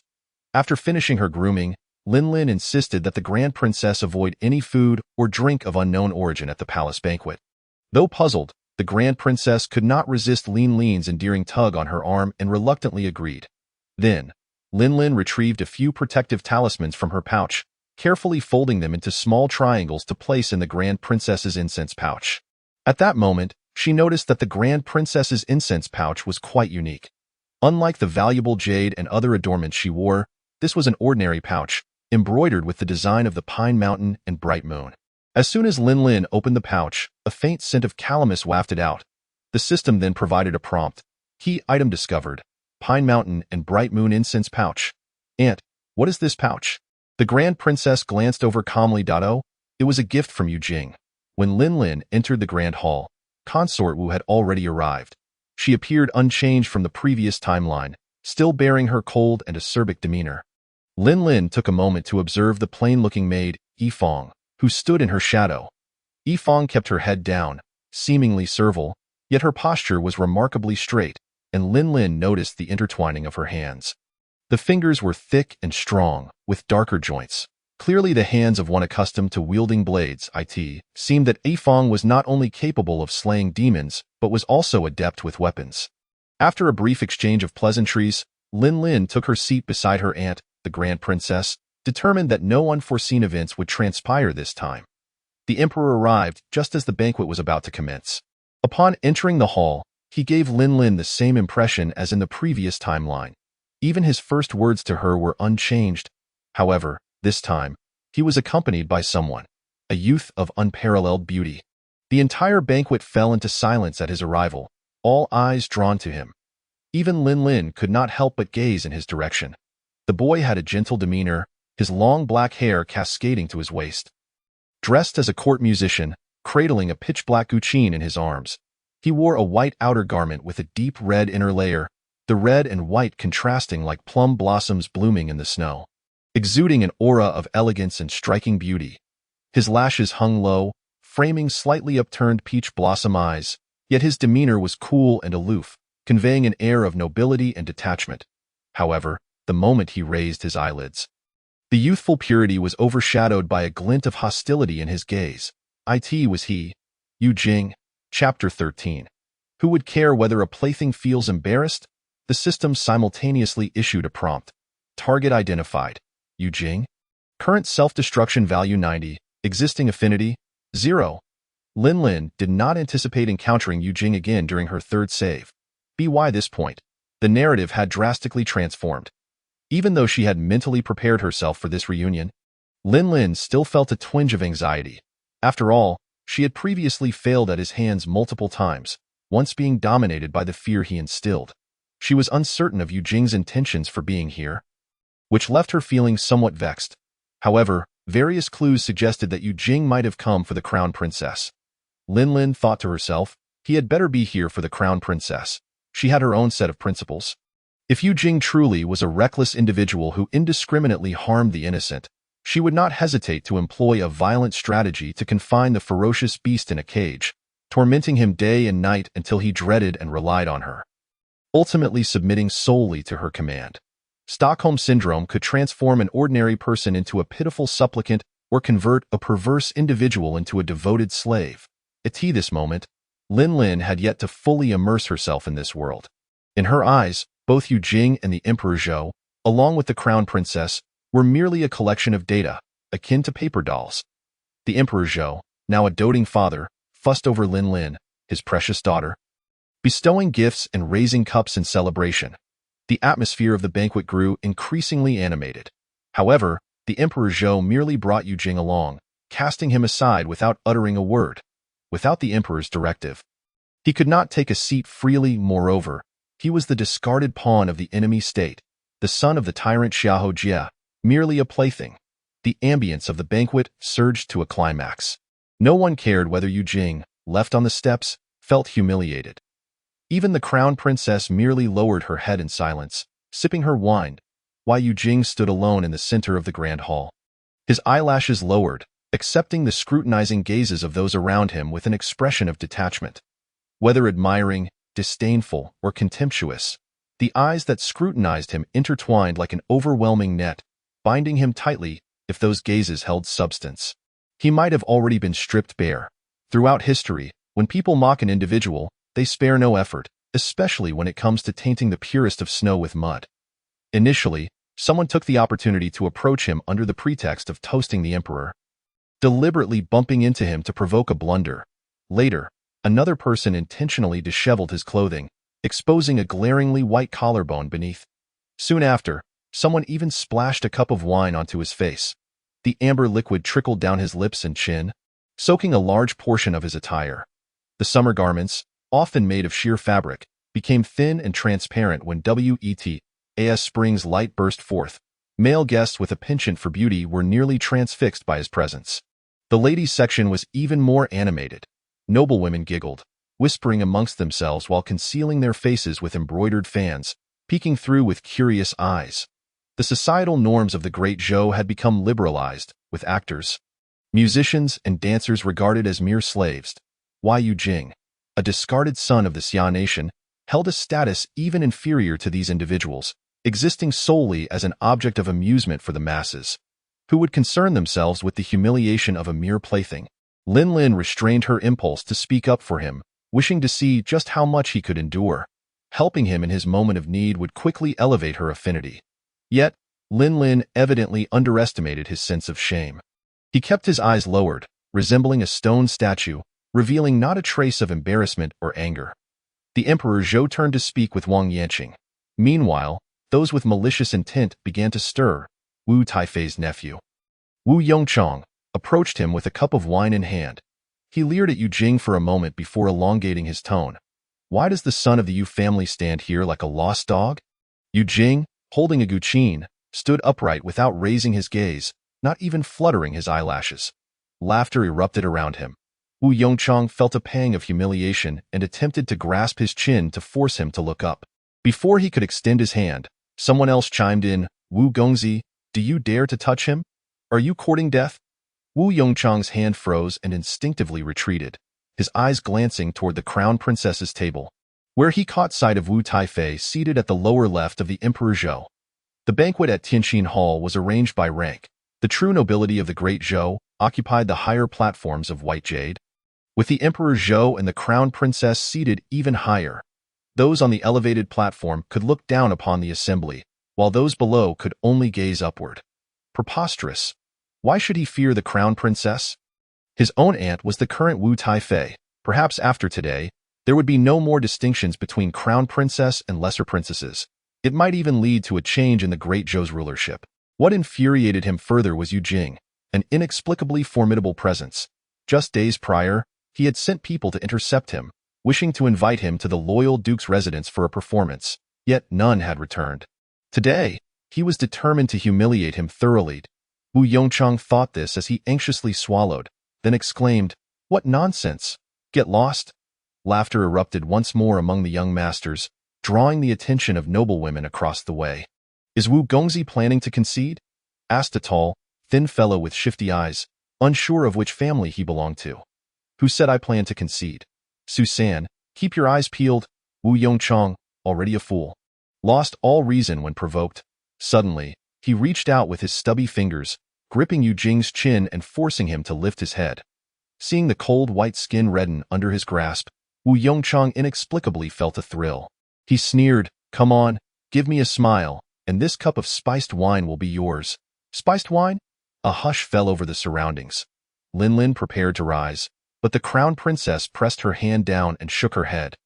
Her composed demeanor left Lin Lin puzzled. Could there be more to this? Even the Emperor Zhou sensed the unusual commotion, his gaze sharp. Then, Lin Lin saw Yu Jing lift his eyelashes. She caught a glimpse of his pale pupils hidden beneath, resembling ice that would never thaw in a frozen cavern, so cold it took one's breath away. How would he respond to such humiliation? Would he, like how he treated her, strike down this person? All eyes were upon him. They were curious, not only about what was in the spiced wine, but also about what kind of transformation Yu Jing would undergo after drinking it after all. Such humiliation was akin to trampling his dignity like a dog. Chapter 14. Setting oneself ablaze, a gentle breeze stirred, and the golden bell chimed lightly. Suddenly, a wild wind surged outside the hall, causing the doors to creak, as shadows lurking in the night resembled evil creatures, shattering the pale moonlight within the palace. The crowd was momentarily startled by the commotion, but when they turned back, they were astonished to see a faint smile adorning Yu Jing's face.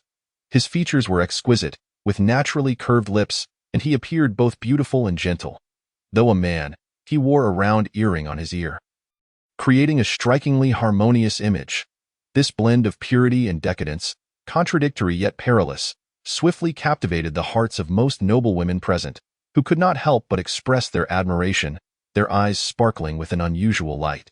Why must they torment him so? Was it merely because he was a hostage of the Xia nation? Indeed, Wu Gongzi was overstepping his bounds. Wu Gongzi pales in comparison to Yu Gongzi. I have never seen anyone more exquisite than him. Let alone his skill on the guqin, just his face alone puts countless men of our great Zhou to shame. A whisper floated through the air. Looking at Wu Gongzi's face, even this county princess has lost her appetite. The noblewomen's comments reached Wu Yongchang's ears, and the expression on his face was nothing short of spectacular. Yet the other party was a princess of the royal family, someone he could not afford to offend. Wu Yongchang, exasperated, retorted, "You lowly slave from the Xia nation. What airs are you putting on? Will you drink or not?" His patience was waning, and his grip tightened involuntarily, Wei Yujing responded with a peculiar smile. All right, I will drink. Wu Yongchang burst into hearty laughter, his jowls quivering as he envisioned imminent victory. However, just as he was about to pour the wine into Yujing's mouth, he felt an itch spreading across the back of his hand. It was not merely an itch. It burned as if steel needles were piercing through his skin. He glanced at his hand and was horrified to find a layer of coarse hair. Yellow and gray, inexplicably covering it. The hair continued to grow, creeping up his forearm. Startled, he shivered, causing the wine cup to slip from his grasp, shattering on the ground. The liquid mixed with filth spilled everywhere, soaking into the carpet. With no time to attend to Yujing, he frantically slapped at his hand. Yet the spread of the hair could not be halted. He rolled up his sleeve, only to discover that his entire forearm was now covered in animalistic fur. And even his finger bones began to contort, slowly sprouting sharp claws. Wu Yongchang gazed in horror at his hand, which was transforming into a beast's paw, nearly driving him to madness. He glared at Yujing. What the hell have you done to me? Yujing's face revealed a mocking smile as he leisurely retorted. In the presence of so many witnesses, how could Jing dare to lay hands on young Master Wu? Wu Yongchang had no time to ponder further. He scrambled up the steps, shouting desperately to the crowd, "Father, my hand. Quickly, save your son." Wu Yongchang's father, Duke Zhongyi, was also present at the gathering. Upon hearing his son's cries, he rushed out, and upon seeing his son in such a bizarre state and lifting his sleeve for a quick glance, his mind was instantly overwhelmed. He understood better than anyone what had befallen Wu Yongchang. But there was no time for further contemplation. Duke Zhongyi swiftly drew the dagger from the waist of a nearby guard. The blade unsheathed with a sharp sound, jolting the inebriated guests back to reality. "Duke Zhongyi, how dare you?" A eunuch near the emperor scolded sharply. "How can you draw your weapon in the presence of His Majesty?" Duke Zhongyi was momentarily taken aback, and the courage that had surged within him dissipated rapidly. He realized that if he were to strike, their plans for the night would be utterly exposed. Torn between his pleading son and the suspicious emperor, Duke Zhongyi gritted his teeth and swung down. A spray of blood erupted, followed by Wu Yongchang's agonizing screams. As the crowd focused, they beheld an arm lying on the carpet, grotesquely bent, resembling some beast's clawed. Wu Yongchang lay on the ground, wailing, desperately clutching the shoulder where his arm had been severed. Yet, even with the loss of his arm, it was of no avail. He continued to spew blood, as more hair sprouted from his skin, rapidly covering his neck and even his cheeks. Several young masters nearby were instantly paralyzed with terror. "Monster! Monster! Help! Young Master Wu has turned into a monster."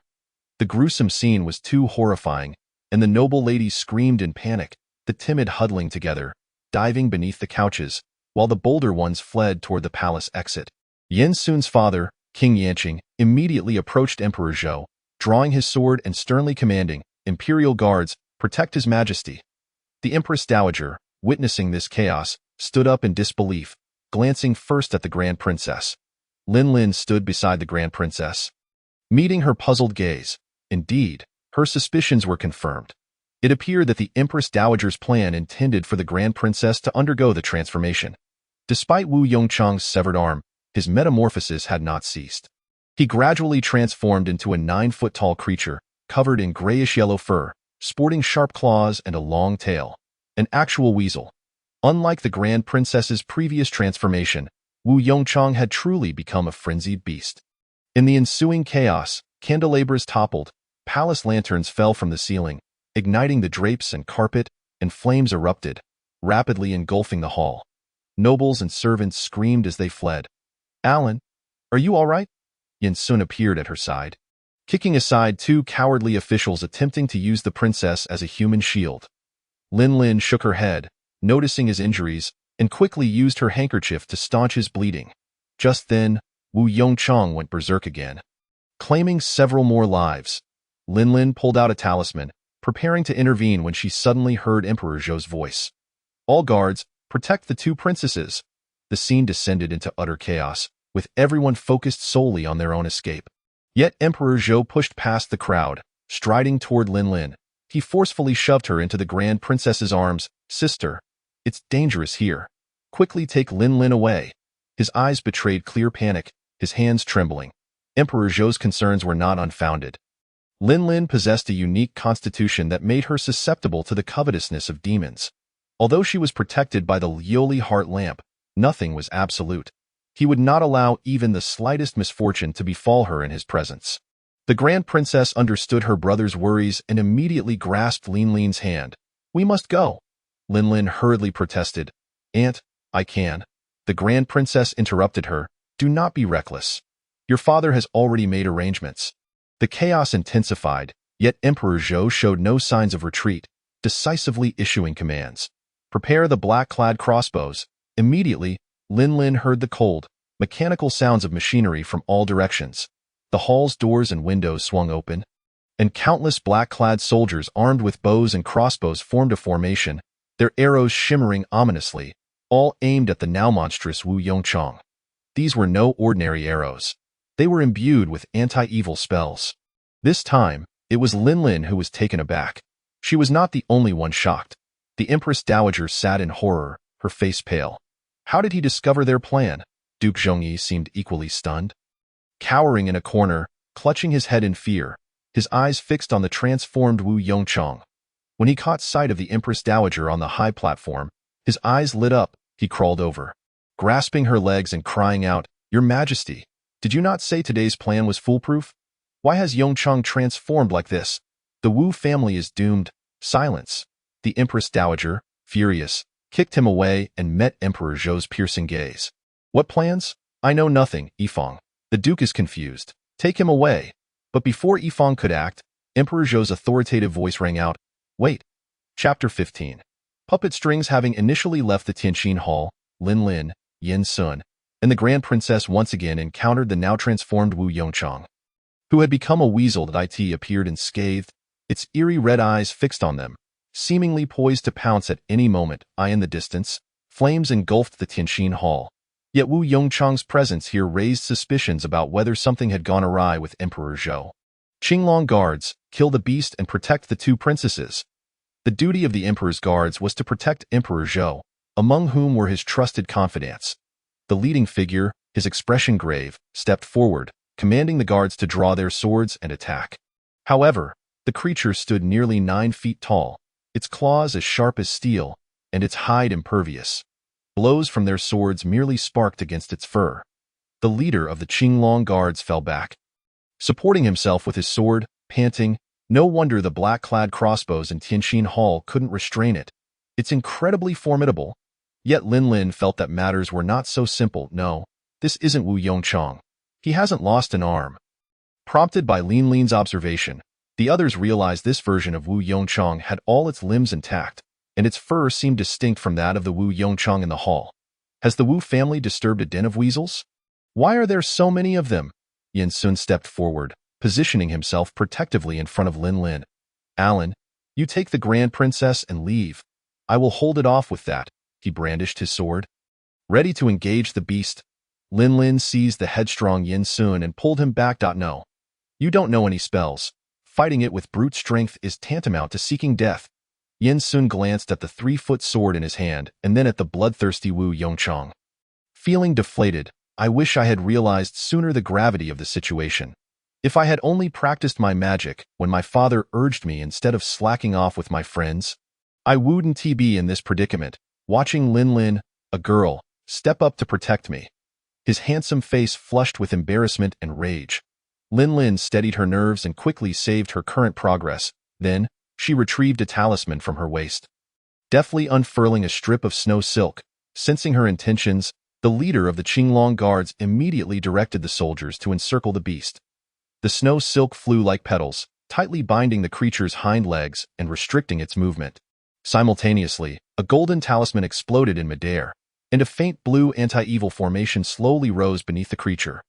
The Tiangang anti-evil formation was a unique, secret technique created by Ji Qinlin's master.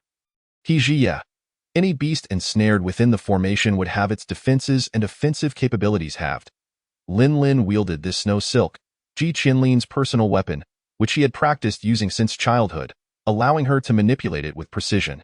Moreover, these talismans required the use of anti-evil symbols to maximize their effectiveness. Fortunately, Lin had recalled the skills she typically employed in games before the situation escalated, enabling her to grasp Ji Qinlin's talisman usage.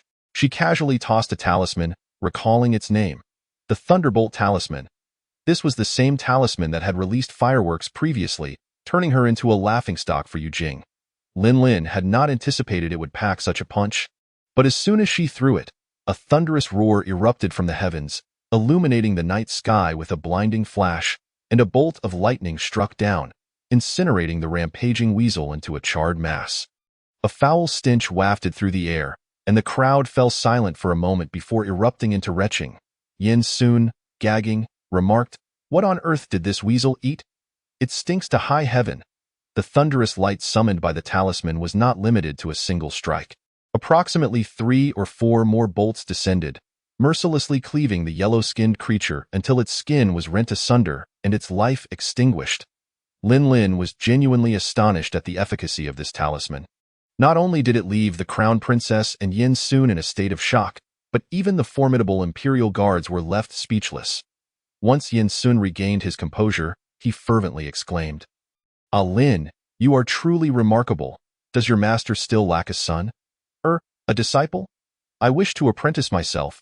Lin intended to respond with a jest, yet before she could utter a word, she discerned unusual sounds emanating from afar.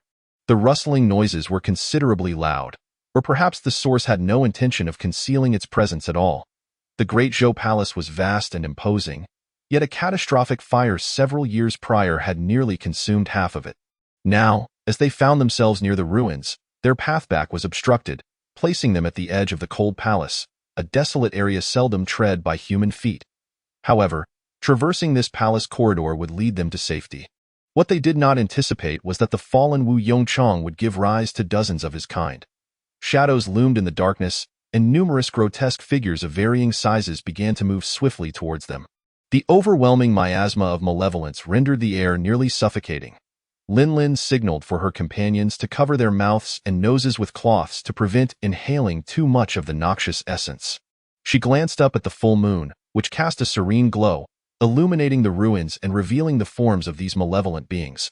Summoned by the full moon, they emerged one after another. Lin noticed something crawling towards them from the ground. Upon closer inspection, it was a being with a human head and a serpent's body. The human had perished, its face pale and rigid, the eyes gouged out, yet the serpent's body writhed with unsettling agility. Producing an unsettling sensation, the crown princess stared at the creature for a prolonged moment, her expression shifting between fear and recognition, before suddenly exclaiming, "This is a maid from Lianyue Palace who has been missing for quite some time." Following this revelation, a member of the Qinglong Guard recognized another among the grotesque figures, a half-destroyed face transformed into that of a gray wolf, Little Zhao from the Zhuke camp. Others identified a lizard-like creature as a young eunuch. Among the horde of half-human, half-demon monstrosities, there were several familiar faces, those of palace maids and attendants who had mysteriously vanished within the palace walls. The crown princess was struck with horror. How could there be so many malevolent beings amidst the ruins? How had she and the emperor failed to notice even a fraction of this? The more she pondered, the more dread consumed her. Who was responsible for creating such abominations in this extensive wasteland? The thought of her brother being surrounded by these fiends day and night sent chills down her spine. Were it not for Yu Jing's insistence on entering the palace to confront the Zhou emperor, using himself as bait to unveil the Wu family's conspiracy, she would scarcely believe that the palace had turned upside down. Yin Sun was equally shaken. He had already surmised that Wu Yongchang's transformation was likely due to meddling with something he should not have. Perhaps a demon's core. Usually, due to the necessities of gathering intelligence, he frequented various establishments in the Qin and Chu regions, thus he was not entirely ignorant. He had heard rumors that implanting a demon core within a living human could transmute them into a half-demon form for the amusement of the powerful. However, he had only heard of such occurrences and had never encountered a half-demon man or woman himself. Nevertheless, he believed that humans and demons were fundamentally different. For an ordinary person to be implanted with a demon core would not only lead to their transformation, but would likely render their existence a profound agony. Now, with so many half-human, half-demon entities before them, it seemed they were merely failed experiments of demon transformation. Fortunately, while these creatures appeared terrifying, Their combat prowess was not particularly formidable. Lin Lin once again took action, dispatching these malevolent beings as she had done before. Aware of the urgency of their situation, they immediately set off to leave. Yet before they could relax, even more unusual sounds erupted. Is this ever going to end? Lin Lin thought irritably, feeling the urge to curse. This time, it was not Yin Sun who struggled to articulate an explanation. He simply stated succinctly, "They have revived." Lin Lin turned to look, her gaze sharp as she perceived several thread-like entities burrowing into the seemingly lifeless bodies of the demons. Almost instantaneously, these entities appeared to come back to life, their stiff limbs crawling towards her like puppets on strings. Beneath the cold moonlight, the silvery threads were clearly visible, entwining the demons like marionette strings. Lin Lin furrowed her brow. She felt as though she had seen these threads upon entering the game. "Do be cautious." She once again saved her current progress. She leaped onto a large stone, positioning herself before her companions.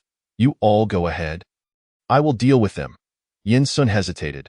"But, no more words, quickly take my aunt and go find my father." Her tone was resolute and left no room for dissent. Yin Sun and the crown princess exchanged glances, wanting to speak, but ultimately turned to leave. The Qinglong guard assumed a protective stance, and Yin Sun utilized his lightness skill, carrying the crown princess as he sprinted several hundred meters. When he noticed no demons pursuing them, he felt perplexed. "How strange, we are clearly the largest target. Why aren't they following us?" The crown princess pondered his words thoughtfully. This way. Lin Lin finally eliminated the puppets under her control and, once assured they would not pursue any longer, breathed a sigh of relief. Presently, she had only one talisman left, and her snow silk had become tattered and nearly unusable. The full moon above was changing color, gradually taking on a bronze hue. The night grew increasingly dark, and as Lin Lin traversed the ruins, an uneasy feeling crept into her heart. The Zhou emperor had few heirs, and the concubines were alarmingly scarce. Thus, the vast majority of the harem had devolved into the cold palace, which, coupled with the nearby ruins, had become a haven for malevolent creatures.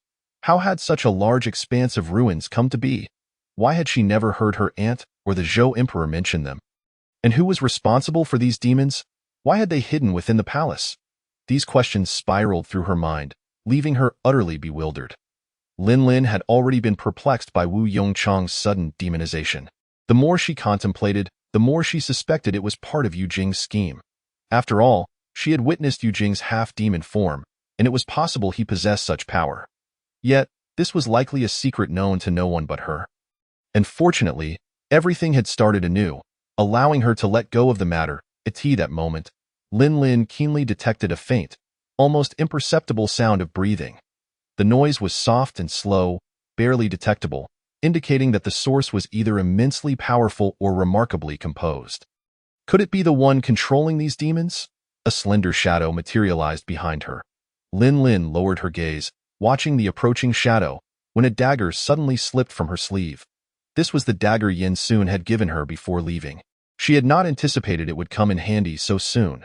As the shadow drew nearer, Lin Lin swiftly turned, her movements lightning quick, and seized the figure by the throat, pressing them against the crumbling wall. The impact against the stone elicited a muffled grunt of pain.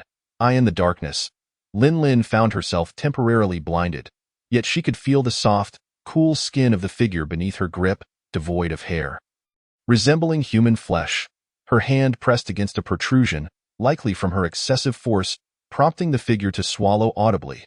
The Adam's apple bobbed up and down. Indeed, it was a human, a man. However, regardless of who he was, his presence at that moment was anything but normal.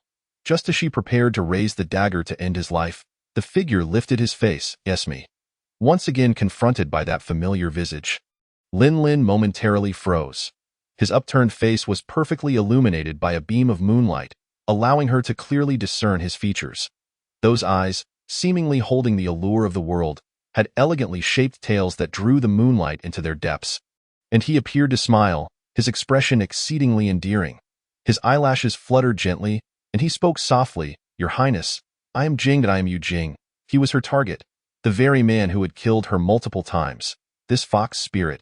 Lin Lin pivoted her wrist, pressing the dagger against his vulnerable throat. "How can you prove you are human and not a demon?" He smiled again, almost intentionally, as if to tease, and shifted his Adam's apple.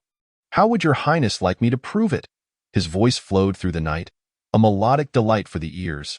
Wei Yujing was indeed strikingly beautiful, embodying the frail beauty of a delicate figure. His smile was truly enchanting. However, Lin was not swayed by his charm, nor did she loosen her grip. Instead, she performed an unexpected action. She extended her free hand and suddenly embraced his waist. Their breaths intertwined, and the sound of their heartbeats resonated in the darkness. Faced with such an exquisite figure, Lin's heart remained steady, though her gaze was unwavering and sharp. Then, she placed her hand just above his lower back. Sensing his impending resistance, Lin pressed the blade firmly against his skin. Do not move. If you do, I will kill you. A trickle of warm blood surged forth from beneath the blade, and the youth's breath quivered, his back instantly straightening. Yet, Lin's resolute fingers did not hesitate. She pressed down on his spine, tracing her touch downward until it reached the vicinity of his coccyx. An tail was present. However, the sensation was remarkably agreeable. Lin raised an eyebrow, surprised that despite his lean appearance, he possessed such substance. Yet, on this moonlit night, when myriad demons revealed themselves, how could he, presumably a fox spirit, lack both ears and a tail? After a moment's pause, Lin released her grip on his neck and offered a faint smile. My apologies, I assumed you were a demon. Wei Yujing's ears flushed crimson, and he bashfully lowered his lashes, murmuring shyly, I am not. Lin regarded him. That's good to hear. He continued, Thank you, princess, for sparing my life. No need for gratitude. You saved my aunt just now. The girl before him wore an inscrutable expression, leaving Yujing perplexed about her thoughts. Compelling him to nod and smile, his long lashes casting a shadow that concealed the fleeting disdain within his peach blossom eyes. In the chaotic imperial palace, the sound of clashing weapons echoed throughout. The eldest princess, Ji Changyu, supported by Yin Sun, halted abruptly. This is bad. We have fallen into a trap. They are coming for Lin. Yin Sun's heart raced. What did the princess mean? Ji Qianlin, possessing pure blood, drew the attention of all demons. These creatures, now at their last gasp, instead of retreating, were determined to attack Lin, clearly intent on taking her down with them. Yet, the princess was also puzzled. How could Lin, with her Lioli heart lamp protecting her, be discovered by these demons? Ancient texts recorded the existence of an exceptionally pure heart, known as the Lioli heart, which, when crafted into a Lioli lamp and placed within one's body, could guard the primordial spirit and nurture divinity, warding off demons and evils. Years ago, when Ji Qianlin faced imminent peril, she could not bear to watch her perish and sought this treasure at any cost. However, the Lioli heart was exceedingly rare. To save Lin, she had employed the Ji family's secret techniques, inadvertently committing an irreversible mistake. The more she pondered, the more she sensed something amiss. For such demons to perceive Lin's pure body was indeed peculiar, unless the master of the Lioli heart was here. But the master, that child from years past, could he still be alive? At this thought, the princess's face paled, and she staggered back, nearly collapsing. Quickly, find her.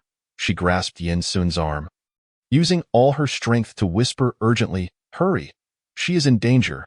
Chapter 17. Will he reveal his true nature? Beneath the blood moon, the air thickened with demonic energy, and eerie shadows flitted through the darkness, interspersed with songs and cries, mingled with the cackling laughter of demons. The desolate palace path was strewn with fallen leaves, a chilling atmosphere enveloping the ground. Lin stealthily navigated the darkness, quietly inquiring, Why are you here? Weren't you in the Tianxin Palace? Lin's confusion about Yujing's sudden presence was evident.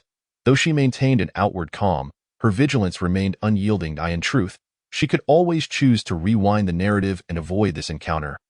Yet her curiosity regarding his motives for seeking her outweighed her caution. Wei Yujing was not as approachable as the protagonists from the strategy novels she had read. He was undoubtedly ruthless, perhaps even devoid of emotion. Lin had yet to devise a strategy to win him over and could only begin by unraveling the plotline. She needed to understand why his self-destructive tendencies were so pronounced and, more importantly, how he seemed to possess foreknowledge of the impending events If not for the system's unwavering claim that she was the sole time traveler, she might have suspected he was also a player in this game. Yu Jing, initially gazing outward, slowly turned his face upon hearing her words, responding softly, in answer to the princess, I too stumbled upon this place by chance. I witnessed the princess slay a demon and hid until it was safe to emerge. Lin Lin snorted in response. You certainly know how to hide. Why Yu Jing's demeanor hinted at a smirk, but as Lin Lin looked back, all she could discern was a blurred face and faintly glimmering eyes in the darkness. He explained in a hushed tone, I believe I am not a match for these demons and lack the strength of the princess. Should I recklessly emerge, I might hinder your efforts. As he spoke, he lowered his head, obscuring his expression further. I beg your pardon, your highness. Lin Lin could not ascertain whether his words were truthful or falsehoods, but one thing was certain.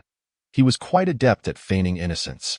The eldest princess had previously informed her of Yu Jing's intent to infiltrate the palace, revealing that he wished to serve as bait to expose the treasonous plot of Wu Taifei and her accomplices. Aiming merely to secure his own freedom, in a wonder he remained unflinching even when humiliated in the Great Hall, and when faced with the demonized Wu Yongchang, he still found the audacity to retaliate. Just moments ago, she had him at her mercy, and if he were not a master of disguise, what else could he be? Yet, even knowing he was not a virtuous character, Lin Lin found herself unable to eliminate him. For he was her designated target. Lin Lin felt the arduous journey of her conquest stretching before her.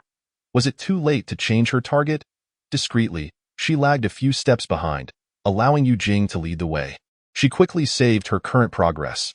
The new save replaced the previous one, the image now depicting Yu Jing's tall, slender silhouette beneath the blood moon. A dagger slipped from her sleeve into her palm, and she contemplated striking him at the back of his head, curious how the narrative would unfold in his absence.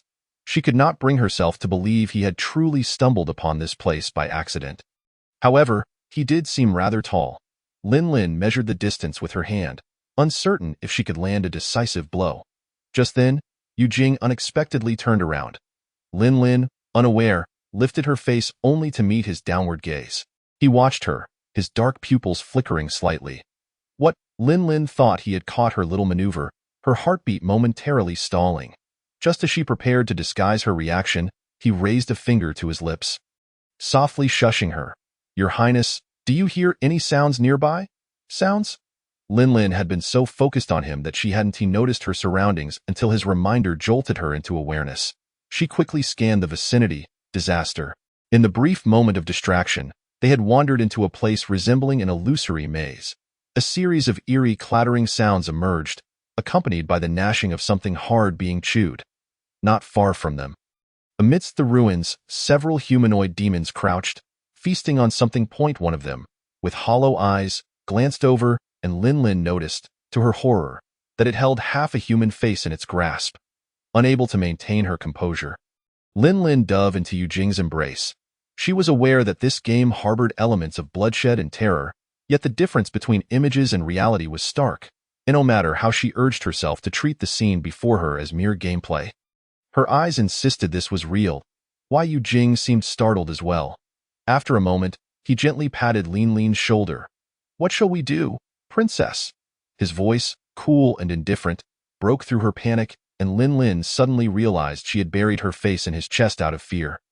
Instinctively seeking refuge in him, she abruptly withdrew from his embrace, the faint scent of iris lingering at her nose. Oddly, why did her instincts perceive him as a safe haven?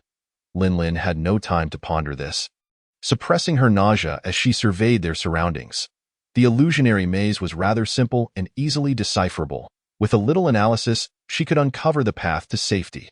She had only one talisman left, meant for emergencies. Lin Lin rummaged on the ground and found a suitable stone. In a moment, I will count to 3, and you follow my lead, she whispered, gesturing toward the abandoned moon gate. Our destination is there. Once we pass through the archway, we shall escape. Understood. Yu Jing nodded. 3. She slowly rose. 2.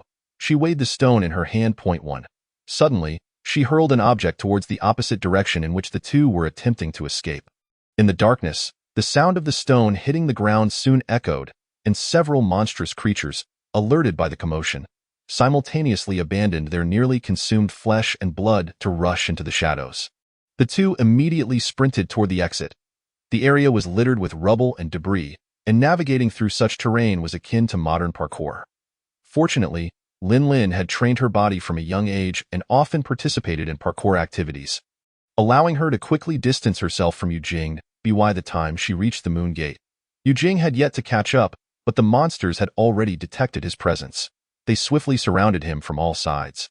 Lin initially intended to rush out to save him, but a sinister thought crept into her mind. She wanted to see if, in the face of life and death, he would reveal a side of himself unknown to others, such as the puppet strings that manipulated the monsters from the shadows. Chapter 18. You won't abandon me, will you? Yu Jing did not look at her, likely aware that Lin could not come to his aid. He clumsily picked up a wooden stick from the ground and faced the monstrous horde. Suddenly, a toad demon that had been crouching and observing him for some time leaped towards his face. Yu Jing remained calm, raising his arm to block its gaping maw filled with sharp teeth. The fangs pierced his flesh, and blood quickly soaked through his white outer garment. Yu Jing frowned deeply, a surge of determination coursing through him as he grasped the neck of the half-transformed toad creature and yanked it away.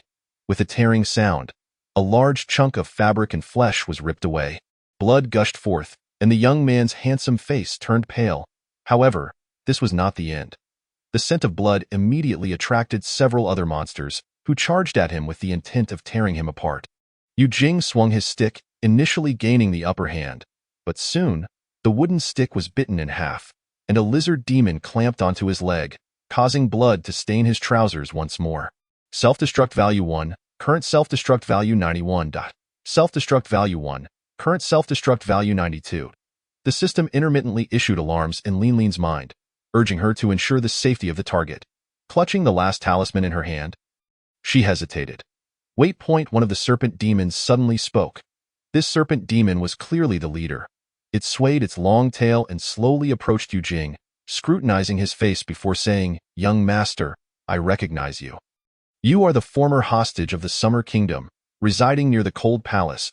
Yu Jing pressed his hand against his wound, his face ashen, and remained silent. The serpent demon circled around him and continued. "We have no interest in your blood.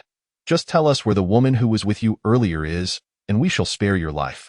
Although Lin was far away, the serpent demon's voice drifted towards her on the bloody wind. She could have left at that moment, but she did not. She positioned herself in a corner where Yu Jing could see her, coldly observing him. Would he betray her location in a desperate bid for survival? As time ticked by, Yu Jing remained silent, not even casting a glance in the direction where Lin was hiding. Not speaking. The serpent demon's irritation was evident as it swayed its tail and approached him, raising a finger to touch his pale face, but he turned his head to avoid her. The serpent demon gritted her teeth in frustration. "I have heard that the noblemen of Yujing City are particularly fond of your handsome visage." She extended her hand, producing a whip, which she violently lashed across his face. "Speak." The young man turned away from the blow, remaining on the ground without rising. When he finally lifted his face, Lin saw a gruesome, bloodied gash running from the corner of his eye down to his chin. She heard the system prompt. Self-destruct value 1, current self-destruct value 93. Only then did Yu Jing grit his teeth and utter, "I don't know." After that, no matter how the serpent demon lashed him with the whip, he repeated those same words, "I don't know." Yet, his self-destruct value continued to rise, climbing from 93 to 97 in mere moments. Exhausted from the effort, the serpent demon's grotesque face twitched before settling into a semblance of calm. "Kill him." The nearby wolf demon had already lost its patience. It lifted a large stone from the ground, hoisting it high above Yu Jing's head, ready to smash it down. Self-destruct value 2, current self-destruct value 99. Save successful. Just as the wolf demon was about to bring the stone down, a round object fell before its eyes, emitting a puff of white smoke that resembled an egg. Curiously, it poked the egg, only to have it explode violently, enveloping the area in thick, ghastly smoke. Immediately, its eyes felt as if they were pierced by needles, causing it to howl in agony. The monsters, caught in the smoke, were blinded and began to flee, tears streaming down their faces as they clutched their heads, the dense fog obscuring their vision, in their moment of confusion. A pale green wind swept through, and Yu Jing's figure vanished from sight. Don't make a sound. Lin Lin pressed Yu Jing's shoulder as they crouched in a secluded thicket, their bodies close together. The scent of blood emanating from him made her feel uneasy. As he began to move, she instinctively pressed down on his waist. He stilled, but his previously closed eyes gradually opened. Affection level 1. At such a moment, his affection level increased. Lin Lin tilted her head to look at him. Thinking him somewhat mad, they had just narrowly escaped death, and he was now chuckling despite being overwhelmed by her smoke bomb, which had brought him to tears. She could not tell whether he was fearless or simply carefree. You won't abandon me, will you? He did not speak, but formed the words with his lips. Lin Lin's expression remained impassive as she turned her gaze away from him, pressing down on his wound as if to retaliate. A muffled groan escaped his throat, soft and melodious, sending shivers down her spine. How delicate, yet after the pain, he broke into a smile once more. Affection level 1. Lin Lin was at a loss, if not for the perilous situation. She suspected he might have laughed out loud. Indeed, his peculiar thought process was unlike that of ordinary people. Nevertheless, gaining 2 points in affection so easily was quite unexpected. Let's observe for a while. After what felt like an eternity, once the monsters had disappeared, Lin Lin finally stood and tended to Yu Jing's superficial wounds. She had little to work with, so she sprinkled some hemostatic powder and used a strip of cloth torn from his clothing to bandage him. However, the deep gash on his face appeared particularly alarming. Would it leave a scar? Lin Lin wondered if the male lead would be spared such a fate. All this time, Yu Jing had kept his eyes closed, his long eyelashes resting gently, presenting an innocent demeanor. Just as Lin Lin prepared to help him up, the ground beneath them suddenly became unstable. Joy turned to despair in an instant. Before Yu Jing could react, the ground gave way beneath him, and without warning, he fell. Lin Lin followed suit, colliding with him. Like a drowning person grasping at driftwood, she clutched his waist tightly. She felt him pause momentarily, but soon they were tumbling downwards together. Rolling into the abyss. Amid the chaos, Lin Lin's head struck something, causing her to cry out in pain, only for a hand to shield the back of her head. When they landed, she realized the ground was soft, comprised of sand, and both were largely unharmed. However, the thick yellow dust threatened to engulf them entirely. Lin Lin spat out the sand from her mouth. She cursed, "Which wicked soul set this trap, nearly burying this prince alive?" After venting her frustration, she began to dig Yu Jing out of the dirt. He seemed worse off, nearly transformed into a dirt creature. Lin Lin, relishing the sight of his misfortune, felt a surge of amusement. The place where they had fallen appeared to be a secret passage, dimly lit. Fortunately, Lin Lin had brought a fire stick for illumination, though its light was feeble, barely illuminating the ground before her. Why Yu Jing's eyes, temporarily blinded by the smoke, followed her slowly, his breathing steady and measured. Lin Lin heard the sound of flowing water and speculated that there might be a water source below. Without looking back, she said, "Once we reach a safe place, I'll redress your wounds." Her vision was decent. She could still make out the path ahead in the dim light. Why Yu Jing responded with a slow imp from behind her. He was quite obedient, Lin Lin thought. Perhaps it was truly the mindless decisions of Ji Qianlin in the storyline that had driven him to self-destruction. If she began to pursue him earnestly from this point forward, could she not easily win him over? Chapter 19. You may address me as Alan, just as Yin Sun does, the system proclaimed. If I successfully conquer Yu Jing, I shall be rewarded, not with gold, but with a wish, perhaps even the chance to awaken my mother. The thought of my father's prematurely graying hair at just over 40 weighs heavily on my heart. I once cherished a life of ordinary happiness. My mother, a striking beauty and a moderately renowned film actress, and my father, a martial arts instructor, while I was a carefree high school student. Yet, a tragic car accident irrevocably altered the course of our lives, shattering our once blissful family. After the incident, my father devoted 3 years to caring for my mother in the hospital, before he plunged into relentless labor, accepting competitions and performing as a stunt double, each day leaving him battered and bruised. The money he earned was not only for my education, but also to cover the exorbitant rehabilitation costs for my mother. It was not until I entered university that the compensation funds finally arrived. The other party not only offered thrice the amount, but also covered all of my mother's rehabilitation expenses. With the burden of financial strain lifted, I insisted that my father change jobs, and he reluctantly complied, taking a nominal position as a martial arts instructor at a children's fitness center. However, with his newfound leisure, he appeared to age even more rapidly. I often noticed the light still burning in his bedroom during the night, where he would sit, donned in reading glasses, perusing photographs of my mother over and over. Occasionally, I would hear muffled sobs emanating from his room. Yet, more often than not, he was absent, attending to my mother at the rehabilitation center, disappearing for days on end. Therefore, when I was unexpectedly drawn into the game by a mysterious force, my foremost worry was not for myself, but for my father. How could he bear the dual grief of losing both his wife and daughter? I had compelling reasons to return home. Yet, if there was even the slightest chance to restore my mother to full health, I was determined to pursue it.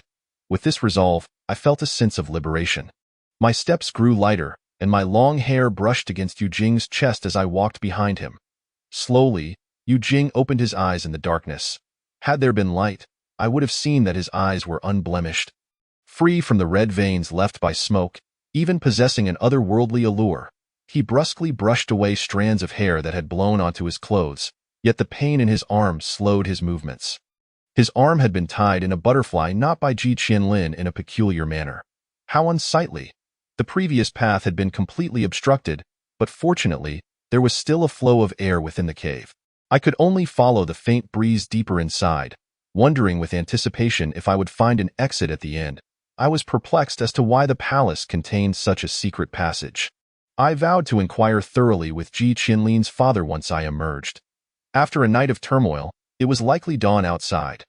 The serpent demon had mentioned that I had once lived near this cold palace. Had I encountered such creatures? I asked Yu Jing without turning back. Upon returning to the princess, I must say that when I first arrived in the Great Zhou, I resided in the Li courtyard, while Yu Jing's voice resonated behind me. Filled with humility and respect, before he lowered his tone, however, I have never left the Li courtyard. The Li courtyard was indeed located near the cold palace, a place where Yu Jing had once dwelled. Oh, I replied, indicating that he had never seen such beings. Although I was skeptical, recalling the moment he nearly succumbed to the wolf demon's attack, I began to believe him. Had I not saved him by loading a previous save when the system threatened to crash, he would have truly perished. It seemed that the demons chasing after me sought my pure essence. With this realization, I felt considerably reassured, though I remained cautious about trusting him entirely. For now, it is just the two of us. You need not refer to me as Princess. In an effort to bridge the gap between us and facilitate future interactions, I added, you may call me Alan, just like Yin X Yuan. Why Yu Jing revealed a mocking smile in the dark and replied steadily, as you wish. At that moment, I remembered that I had forgotten to save when we narrowly escaped earlier. When Yu Jing's self-destruct value neared 99, he had nearly been crushed by the wolf demon's boulder. And it was I who, under the pressure of an impending system failure, saved him with a smoke bomb at the last moment. Ji Qianlin's pouch resembled a small treasure trove. It contained not only talismans but also smoke bombs, an unfortunate reality that I possessed just one. However, using it on Yu Jing was not a regret. It was preferable to being forcibly returned to the princess's residence to replay the storyline. Thankfully, my efforts were not in vain, as I had garnered 2 points of favor with him, an auspicious beginning. In Otome games, favorability is typically categorized into 4 levels. 130 signifies an ordinary relationship, 3160 denotes friendship, 6190 indicates a romantic relationship. As for 91100, reaching this threshold signifies that you have become the sole beloved of the targeted character in this lifetime. However, attaining that perfect score is exceedingly challenging. Sometimes, one may spend months progressing through the story without any advancement, while at other times, it takes but a fleeting moment to achieve maximum value. It is quite mystical. Now, having fallen into another pit, I was uncertain whether the danger lay above or below. Thus, I decided to save again, at least for the time being, as we were relatively safe. The save screen depicted a pitch-black cavern. With the only light emanating from before me, we continued in silence, the air growing increasingly humid, and the sound of flowing water grew louder. I discovered an abandoned oil lamp on the wall and attempted to light it. The warm glow illuminated the cave, revealing a narrow underground river before us. The evidence of human excavation was apparent, though it appeared to be ages old. This place seemed relatively secure. Glancing back at Yu Jing, I saw that he still had his eyes closed, his hair, eyelashes, and the jagged wound on his face covered in a layer of dust, rendering him far from appealing. We've reached the water's edge. You should wash up. Very well. Yu Jing's voice came low, and he groped his way to the water, extending his pale, slender hand to splash his face. I positioned myself beside him, deliberately waving my hand before his eyes. Confirming that he indeed could not see, I turned away to wash myself as well. I was clad in a light green RU skirt adorned with embroidered pink lotus flowers, which was rather cumbersome to remove. Thus, I rolled up my sleeves, exposing my delicate, snow-white arms. Under the gentle firelight, they resembled two pieces of mutton-fat jade, albeit with a torn scar marring their beauty, akin to a wound inflicted by cruelty.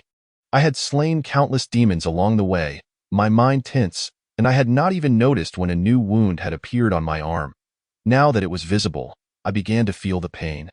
Sighing, I retrieved a clean handkerchief from my bosom, dipped it in water, and meticulously cleaned the dirt around the edges of the wound. I had always been fearful of pain. As a child, my father had forced me to practice stances until my legs nearly gave out, and I had secretly wept through the night. Yet, with the awareness of another present, I gritted my teeth. Just as I was focused on tending to my injury, I sensed a sinister presence approaching from behind, followed by a cold hand resting on my exposed shoulder, sending a shiver down my spine. I spun around, startled to see Yu Jing's pale chin. Chapter 20. He nearly revealed his half-demon form.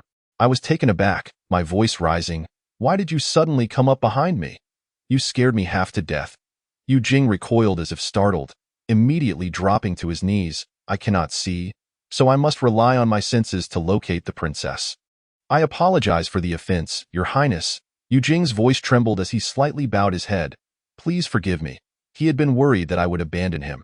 Poor thing, I must admit, Yu Jing's appearance is quite deceptive.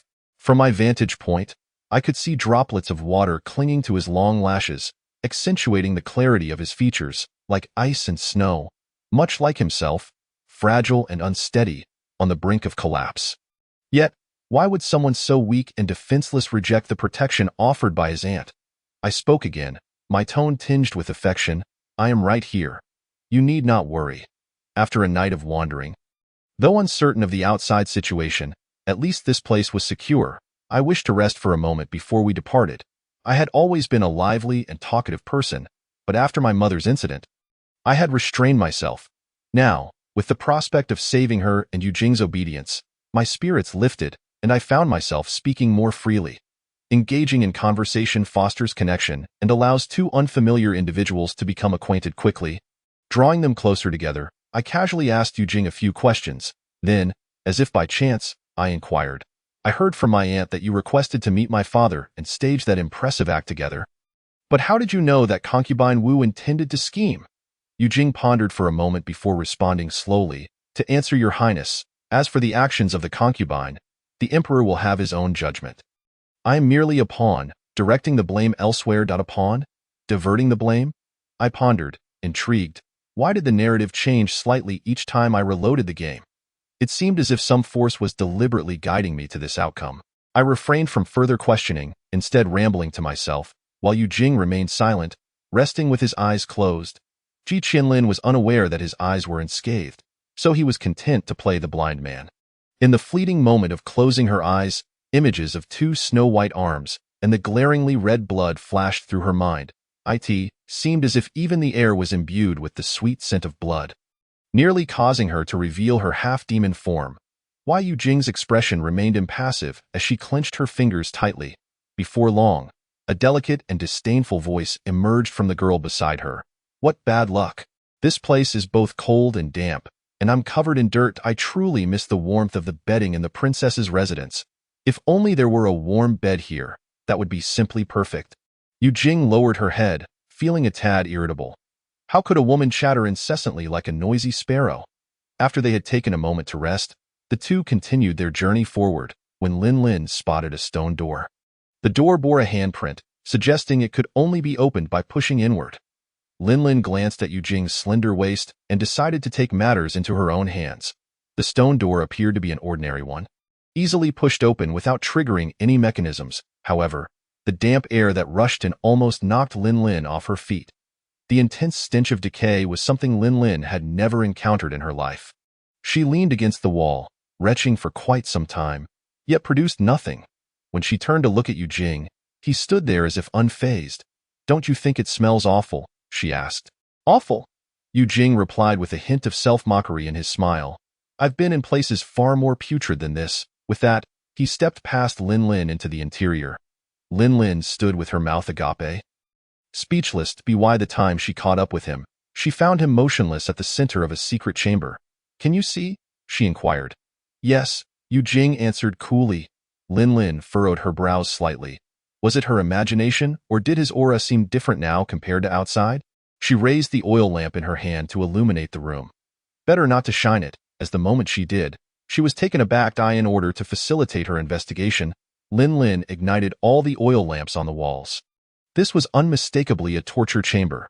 The bright flames illuminated the entirety of the secret room, which, though small, was cluttered with all manner of instruments of torture, and the walls bore dried bloodstains that emitted a foul odor. "What is this place? Does the palace actually have such a location? These instruments look rather peculiar. Do you recognize them?" Lin Lin posed 3 questions in rapid succession. "I don't know," Yu Jing replied expressionlessly. "Aren't you from the Cold Palace? Didn't you also grow up in the palace?" Lin Lin retorted, a hint of defiance in her tone.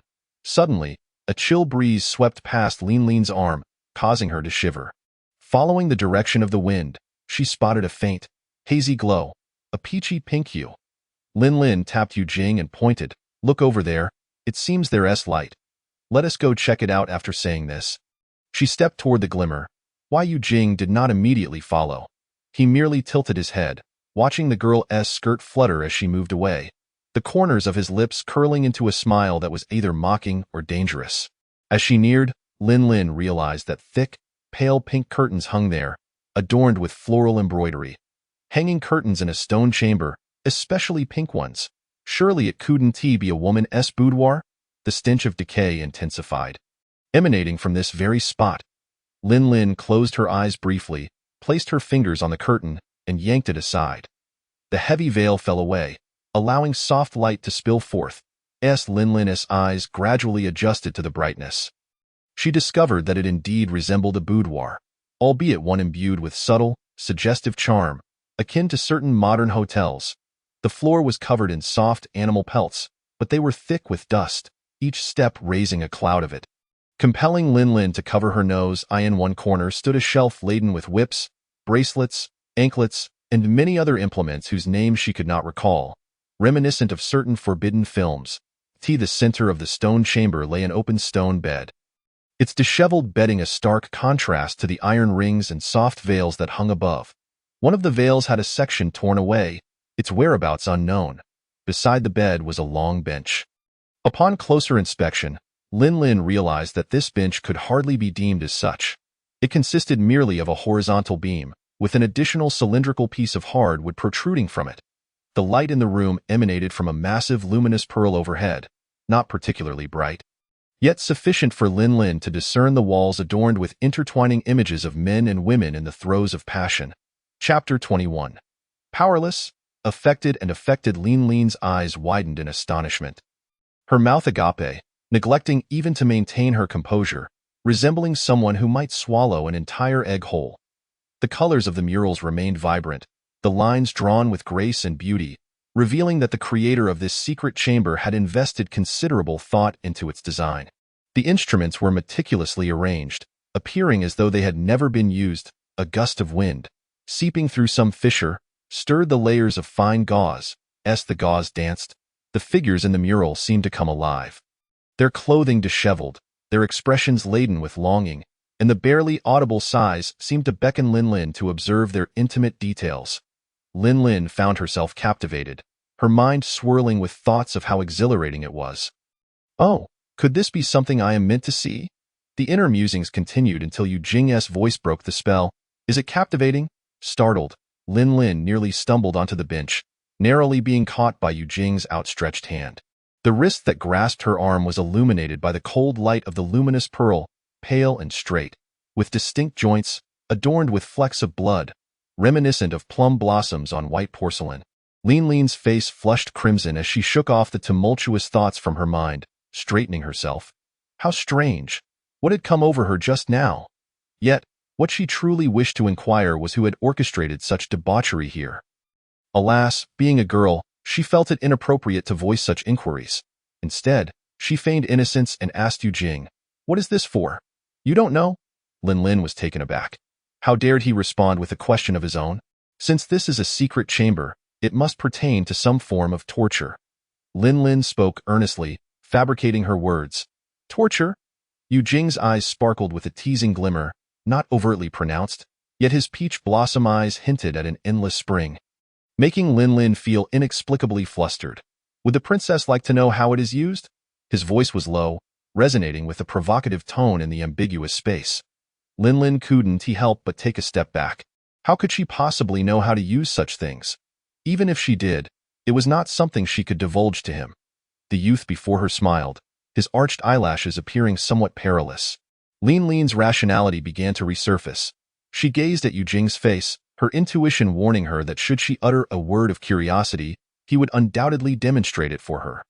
Thus, she hastily declined, "No need.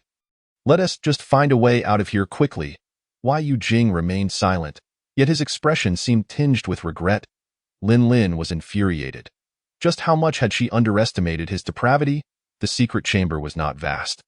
Allowing a full view of its entirety, Lin discovered the source of the stench beneath the bed appeared to be a corpse, still clad in black boots. She dared not move and called for Yu Jing to assist her. Yu Jing, seemingly unperturbed, promptly retrieved the corpse from beneath the bed. Lin clutched a stone pillar, bracing herself to vomit, only to find that the corpse was a desiccated one. The dry corpse was dressed in the attire of a palace eunuch, one of some standing. Its skin was withered, resembling a skeleton, rendering its features indistinguishable. Its neck was entwined with layer upon layer of gauze, seemingly the same fabric that had torn from the bed. It appeared to have been strangled, Lin pondered. The appearance of a eunuch's corpse in the secret chamber beneath the cold palace seemed somewhat normal, yet also peculiar. What purpose did this secret chamber serve? And who was this eunuch? The imperial harem had been vacant for many years, with few consorts remaining by the emperor's side. Thus, Grand Dowager Wu had naturally taken charge of the harem, and the relationship between the harem and the Internal Affairs Bureau was particularly close. If this eunuch was of a certain rank, he would undoubtedly hold some recognition within the harem. Can the princess discern who he is? Just as she was lost in thought while pinching her nose, Yu Jing's voice suddenly came from beside her. A gentle breeze brushed against her hair, causing a tickling sensation. Was this person unwell? Why did he always speak to her as if a ghost was whispering in her ear? Lin steadied her thoughts. Perhaps he is the perpetrator here. Oh? How do you deduce that? Lin rolled her eyes, inwardly cursing his lack of perception. Judging by his attire, this man must be a eunuch of some standing. The absence of any injuries indicates he was likely not a captive. The gauze wrapped around his neck is from where it was torn.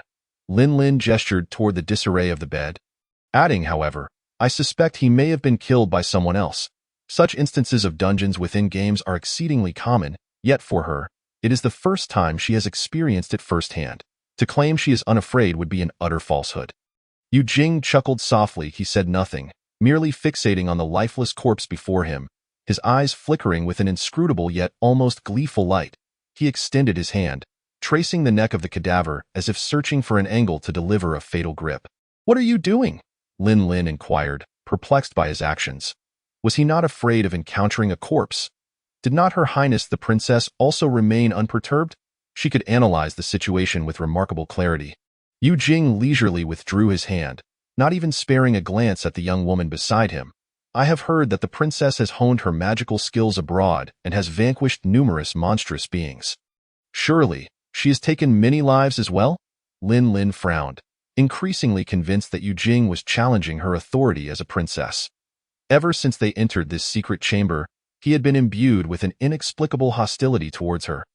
Yet he insisted on engaging her in conversation. What could this mean? Hey? Lin thought, her irritation mounting, and she could not help but strike his arm lightly. Such words easily lay blame upon me without cause. Moreover, I assure you, I have never taken a life. But I have doubt why Yu Jing turned his gaze towards her, his eyes narrowing with a cunning glint, resembling the shape of March peach blossoms, yet marred by a fierce aura as his long eyelashes cast shadows upon them. I once believed I could never bring myself to do it, but once I did, I discovered I could not stop. Killing is not nearly as terrifying as I had imagined. Rather, it is exhilarating, a most peculiar sensation. Yu Jing spoke with an air of nonchalance, the dim red light in the room casting a glow upon his face, accentuating the scar that traced from the corner of his eye to his chin, both enchanting and fearsome. Akin to the most stunning executioner she had ever encountered. Lin Lin stared at him, momentarily feeling a chill creeping up her spine. She opened her mouth, uncertain of how to respond. Just as she was about to speak, Yu Jing suddenly leaned closer, their proximity reduced to the span of a hand, their breaths intertwining. She could even discern the delicate patterns within his pupils. He gazed into her eyes and smiled. His breath fragrant like orchids, I jest. You need not turn pale with fright. You jest? Yu Jing chuckled lightly, suddenly retreating behind Lin Lin with a feigned look of fear, with hands as gentle as mine. How could I ever dare to kill? Lin Lin replied. There is no need for such excessive pretense. Chapter 22. Kill her. As Lin Lin searched for a mechanism to escape, she felt the ground begin to tremble. Akin to a minor earthquake, Lin Lin stared in shock at the quaking earth. Surely not. An earthquake now. No sooner had she spoken than calamity struck again. The ground beneath her suddenly caved in, and unprepared, she fell directly in. As her skirt billowed in the air, Lin Lin caught sight of Yu Jing reaching out to grasp her. She screamed, "Ah, don't use your hands that have touched a corpse to pull me up." Yu Jing furrowed his brow in irritation, hesitating no longer, and jumped down after her. The descent was brief yet uncomfortable. When they finally opened their eyes again, they were greeted by sunlight, blue skies, and white clouds. Was it possible for sunlight to penetrate the depths of darkness? This was exceedingly strange. Lin Lin spat out the grass leaves from her mouth, realizing they had landed in a dense thicket. Surrounded by rampant vegetation, the foliage clawing at the sky like a primeval forest. After only a few steps, Lin Lin discovered scattered weapons strewn across the ground. Swords, bells, and even some bones. She bent down to pick up a suitable sword. And upon standing, she found herself face to face with a gigantic vine hanging from a tree. She stared at the vine for a long moment and murmured, "Yu Jing, look at this vine. How can it move?" Yu Jing stood a short distance away, offering no reply. Just then, the vine began to writhe, revealing a gaping maw before her eyes. Lin Lin swiftly raised her hand and thrust the broken sword she had just picked up into its gaping mouth. The giant serpent paused, its eyes flashing with fury. Lin Lin shouted, "Run!" She seized Yu Jing's hand, dragging him as they fled through the jungle. However, Lin Lin soon realized that as she ran, the jungle itself was shifting, with more monstrous beings appearing before her. Indeed, they were all foes she had confronted on the ground. A sense of foreboding surged within her, yet she remained composed, resolutely opting to save her progress. But the anticipated message of save successful did not appear. Returning to the system interface, she found the save button displayed as unavailable. Lin Lin finally grasped that something was amiss. This was clearly an illusion crafted with intent. Within the illusion, time stood still, and all laws of the world ceased to apply, rendering her time reversal ability ineffective. Who could possess such immense power to transcend the confines of the game and create such a place? Lin Lin pondered, realizing that such a feat was likely impossible. After all, mere paper figures were constrained by the narrative, mere data devoid of true thought, incapable of perceiving this virtual realm. Yet, in that fleeting moment, the number of monsters surrounding her multiplied. Heaven help me, this is my last life-saving talisman. May it prove effective. Lin Lin muttered, retrieving a talisman from her pouch, biting her finger to draw blood, invoking a spell, and affixing it to the great tree behind Yu Jing, drawing a protective circle in the air. This was her most familiar protective barrier. In Ji Qinlin's memory, her master, He Jie, had repeatedly invoked such formations to shield her, making her feel quite at home in performing it now. However, such a small barrier could not shelter two. Someone would have to step outside. Henceforth, she would push him out, wouldn't she? Yu Jing observed her clumsy manipulation of the barrier with a cold gaze. His lips curling into a smirk, only to see her hastily pick up the broken sword from the ground and step outside the protective barrier. Without looking back, she instructed him, "Stay here. It's safe. Do not venture out." Lin Lin stood before the predatory monsters, taking a deep breath.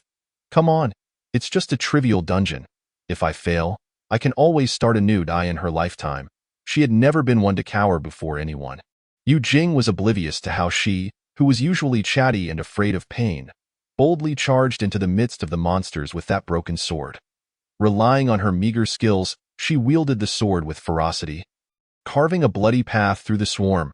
Sweat mingled with blood trickled down her forehead, dampening her eyelashes.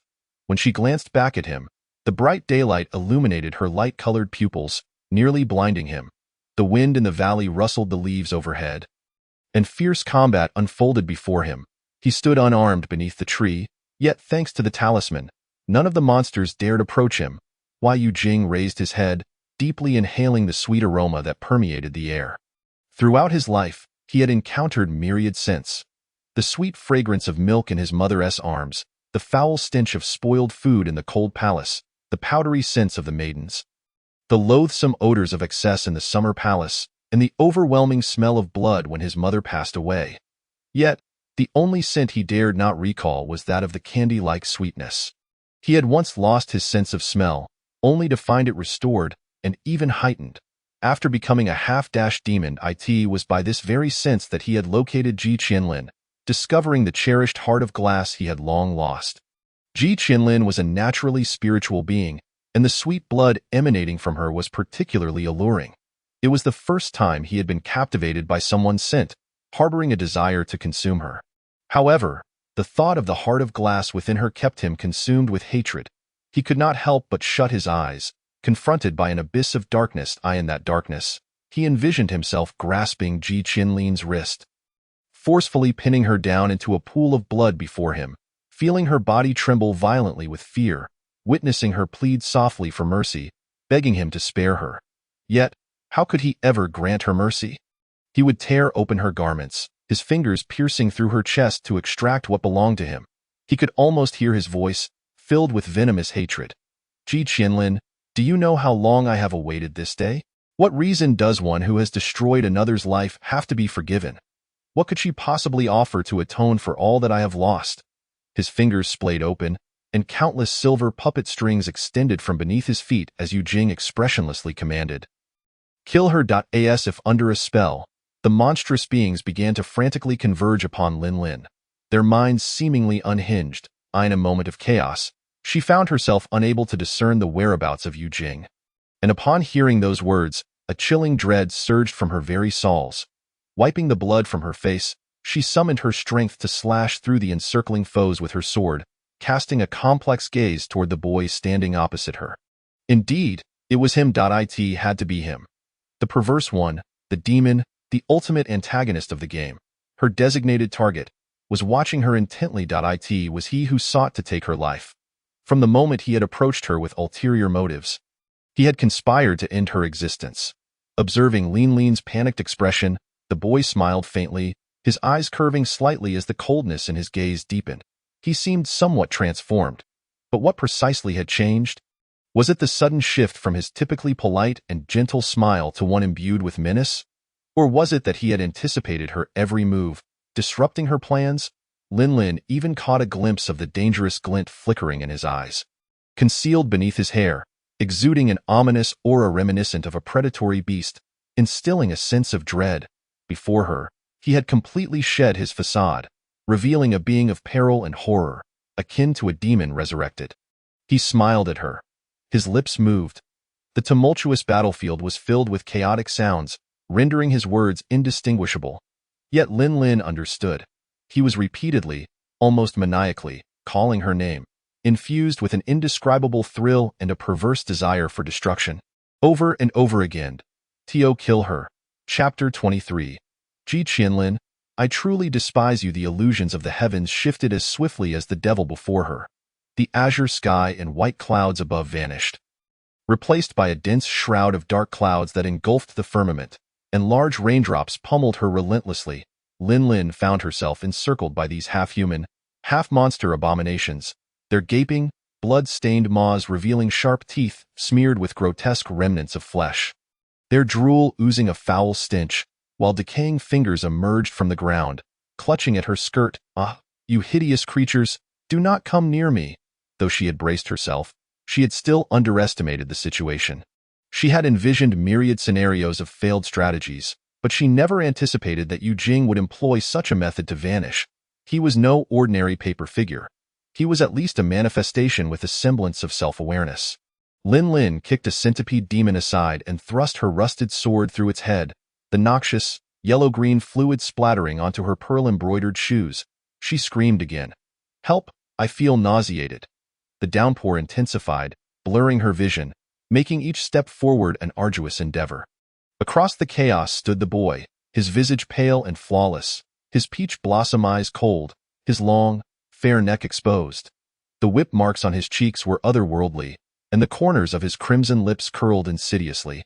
As if he had tasted blood, he merely stood there, his demeanor impassive.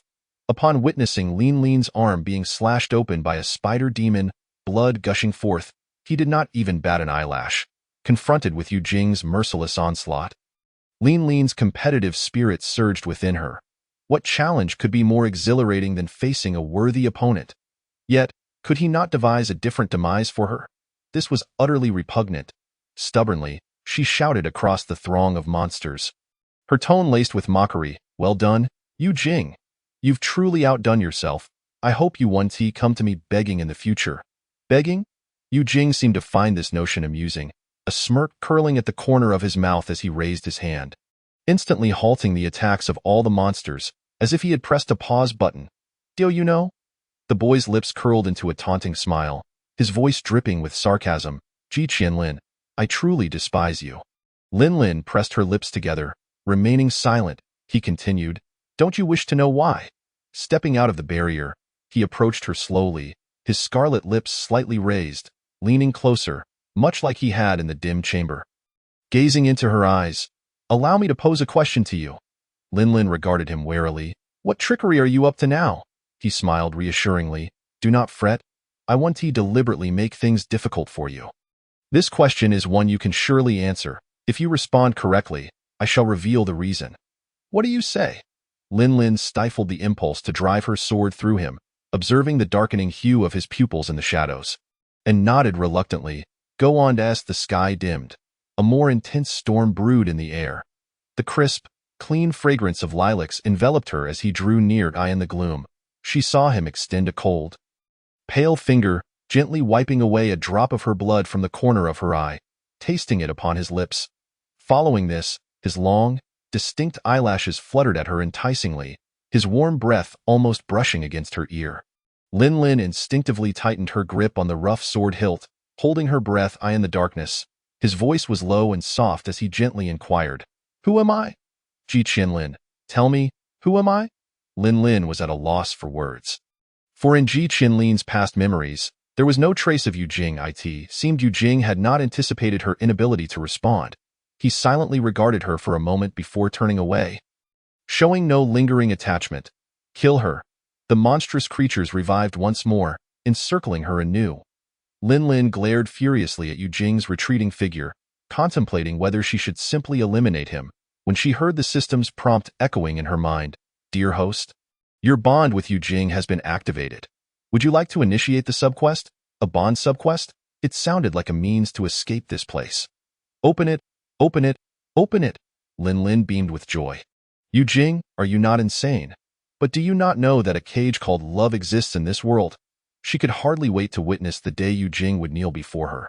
Weeping and wailing as torrential rain poured down, the girl's lips turned a shade of bluish purple, her gaze fixed coldly upon him, as frigid as ice. Yet soon, she was engulfed by the tide of beasts. Yu Jing's fingers, hidden within his sleeve, gradually clenched, a forceful action reopening the wounds on his arm. He looked down to see the butterfly knot she had tied for him, and in a fit of irritation, he yanked it off and tossed it aside. What was he troubled by? Was it because of Ji Qianlin? He was not at fault. It was all her doing. He merely sought to reclaim what was rightfully his. Not just her, but also those who had stolen his heart of glass, including his biological father and all those who had insulted him. None would be spared. Yu Jing's heart grew cold as he removed the circular earring from his ear. When he looked up again, the familiar face was nowhere to be seen amidst the horde of monsters. The frenzied beasts, confronted with the unconscious girl before them, revealed their greedy natures. The pure, ethereal being, a vision they could never hope to attain, lay helplessly before them. They began to break free from the strings of control, hastening toward her. They yearned to devour her flesh, drain her brain, and drink every drop of her blood. They lunged forth, tearing at her skirt. But in an instant, they were sent flying by an explosive surge of demonic power. The boy who had commanded them materialized before the unconscious girl, fully transformed. His black hair revealed white fox ears, and 9 tails danced behind him, a testament to his power. I commanded you to kill her, not to torment her. He clenched his fingers, tightening the strings of control in his grasp. In a heartbeat, blood and gore splattered as he mercilessly crushed the disobedient monsters. The remaining creatures trembled in fear and promptly retreated, vanishing into the dense thicket. No beast dared to provoke this madman. The rain intensified, but not a drop fell upon Yu Jing. He had unleashed his true form, the long 9 tails swaying as if alive in the downpour. The girl lying in the puddle appeared far more disheveled, like a flower battered by the rain, shivering pitifully in the mud. The scene before him overlapped with the visions he had conjured. Watching her fall into the mire, witnessing her anguished pleas for mercy, and seeing her heart ripped from her chest as she suffered to her demise. Was this not retribution? He chuckled bitterly, realizing the one who had forced a demon core upon him could never have anticipated that he had sown the legendary 9-tailed fox's essence within himself. Did this mean he had turned misfortune into fortune? Regrettably, from this moment forth, he shall endure a lifetime of torment inflicted by this uncontrollable demonic power. He faces either a painful demise or a death at the hands of demon hunters. Condemned to an unfulfilled ending, Yu Jing extended his hand, gradually parting the girl's garment. The royal princess, of noble lineage, adorned in garments embroidered with golden threads, the flowers crafted from fragments of precious stones, and the leaves embellished with the iridescent feathers of kingfishers. Though he hailed from royal blood as well, he lacked even the privilege to touch such silks and satins. Thump, thump, thump, sensing his own crystal heart. Yu Jing's eyes gradually turned blood red, a faint malevolence uncontrollably oozing from his being. Beneath the garment, the girl's damp lotus-hued undergarment was revealed, and he averted his gaze slightly, yet his mind could not suppress the vivid image of her delicate collarbones and her fair, smooth-skinned. Yu Jing's hand hovered over the girl's chest. Simultaneously, he keenly perceived the thick clouds above being cleaved apart by an unseen sword. Chapter 24. The Little Princess and the Young Hostage, Your Highness. A hurried call echoed from the palace path nearby. Your Highness, please wait for this old servant. The sound of disheveled footsteps rang out as a group of bright-eyed young eunuchs hurriedly emerged from behind the rockery. Surrounding the head eunuch, Li Gongong's anxious gaze swept around, and upon noticing the ruin, his expression shifted dramatically to, "Oh no. Your Highness, where have you gone? Please do not scare this old servant." Several young eunuchs, witnessing the scene, were at a loss, unsure of how to respond. Li Gongong, infuriated by their incompetence, kicked one of them. "What are you still standing there for? Quickly, go over there and search." The young eunuch, pale-faced, hesitated. "Gongong, that way?" "That way is," Li Gongong glared. "No matter what it is, if anything happens to Her Highness, none of you will escape punishment." The group nodded in compliance, lowering their heads as they scurried into the ruins. Once the crowd dispersed, the little princess, clad in brocade and fox fur, leaped down from the tree, brushing off the snowflakes from her attire, stealthily making her way to the cold palace, as the winter snow began to clear and the melodious birds began to chase each other. The little princess, in her deerskin boots, dashed across the snowy ground with great speed. Today, she intended to meet someone. Deep within the cold palace lay a secluded courtyard named Li Yuan, where a handsome young hostage resided. Years ago, upon her whimsical remark for the most beautiful boy in the Xia kingdom to come and play with her, the tyrant of that realm had sent this young hostage. When he arrived, he was merely 9 years old, slender in stature, with a face as pure as snow, his eyes always slightly downcast, with eyelashes even longer than hers. Unlike the robust men of Xia, he resembled a beautiful girl. The moment the little princess laid eyes on him, she felt an instant fondness and wished to play with him. However, he remained aloof, never acknowledging her. Moreover, due to his status as a hostage from an enemy nation, Li Yuan was heavily guarded, and unless summoned by the emperor, he could not leave. Thus, the little princess could only don the attire of a young maid and stealthily navigate through the palace ruins. There were no guards present, and it was remarkably quiet. Upon reaching an abandoned lotus pond, the little princess halted. Glancing at her valuable jewelry, she contemplated briefly before removing them all and casting them into the water. She discarded her fox fur cloak, for what young maid would wear such finery? By then, only a pouch of coins remained in her hand. Watching as those items sank, she hurried to the courtyard wall of Li Yuan. Forcefully tossing 5 copper coins over the wall, lowering her voice to call, "Agio! Agio!" In the frigid winter, the boy knelt in the snow, clad in thin garments. The girl's voice, akin to a delicate silver bell, transcended the high walls, reaching the boy's ears. A few wicked servants, with hands tucked into their fitted cotton jackets, sat in an unheated room sipping tea. Upon hearing the commotion, one spat contemptuously outside. One of them, braving the cold, scurried to the wall and retrieved the 5 copper coins before returning inside. Immediately, he was met with a torrent of insults from the other servants, calling him a lowly wretch and a vixen. The boy lowered his gaze, a filthy spittle landing in the snow just beneath his eyes, and he caught sight of his bruised arm. Such a life had been his since arriving at the Dazhou Palace. Each day unfolding in this manner. These people, severed from their homeland, had been abandoned by the Xia king after he tore up the treaty, treated as discarded pawns, and thus vented all their resentment upon him. After a year of unrelenting torment, he had grown numb to the beatings. Ninth Prince, a wicked servant, sauntered before him, squatting down with a malicious grin. "Another little maid has come looking for you. If you can't procure something of value from her, you won't have any food tonight." As soon as he finished speaking, the others erupted into laughter. "I say, Tao Er, you really won't feed him, will you? It's been 3 days, hasn't it? Will the ninth prince starve to death? Impossible. He is a born evil spirit. How could he die? What evil spirit? We've beaten him to a pulp. When have you seen him fight back?" The servant named Tao Er cursed a few more times before turning back, menacingly whispering to the boy, "Did you hear what I said?" The boy met his gaze, a mere indifferent glance, which somehow ignited a sense of shame in Tao Er. He stared into the boy's crystal-clear, peach blossom eyes, filled with anger and humiliation. "Dare you glare at me with that?" he kicked out. The boy fell to the ground without uttering a sound. Lying there, he simply gasped for breath. The world around him darkening. Once the dizziness subsided, he opened his eyes to the sky. The azure sky, washed clean after the snow, shone brightly, with magnificent hues painting half the heavens. Dumbstruck, Tao Er's face came into view. "If you don't do as I say, that old woman will share your punishment." The boy lowered his eyes. He nodded slightly. Satisfied, Tao Er left. The boy rose from the snow, dragging his frozen, numb legs toward the wall with a limp. Knocking thrice upon it, the little princess, anxiously waiting, suddenly heard a sound. Just as she was about to inquire, the boy's clear voice emanated from within the wall. "Wait for me at the ruins." "The ruins?" The little princess hesitated but ultimately agreed. "All right, we lose each other."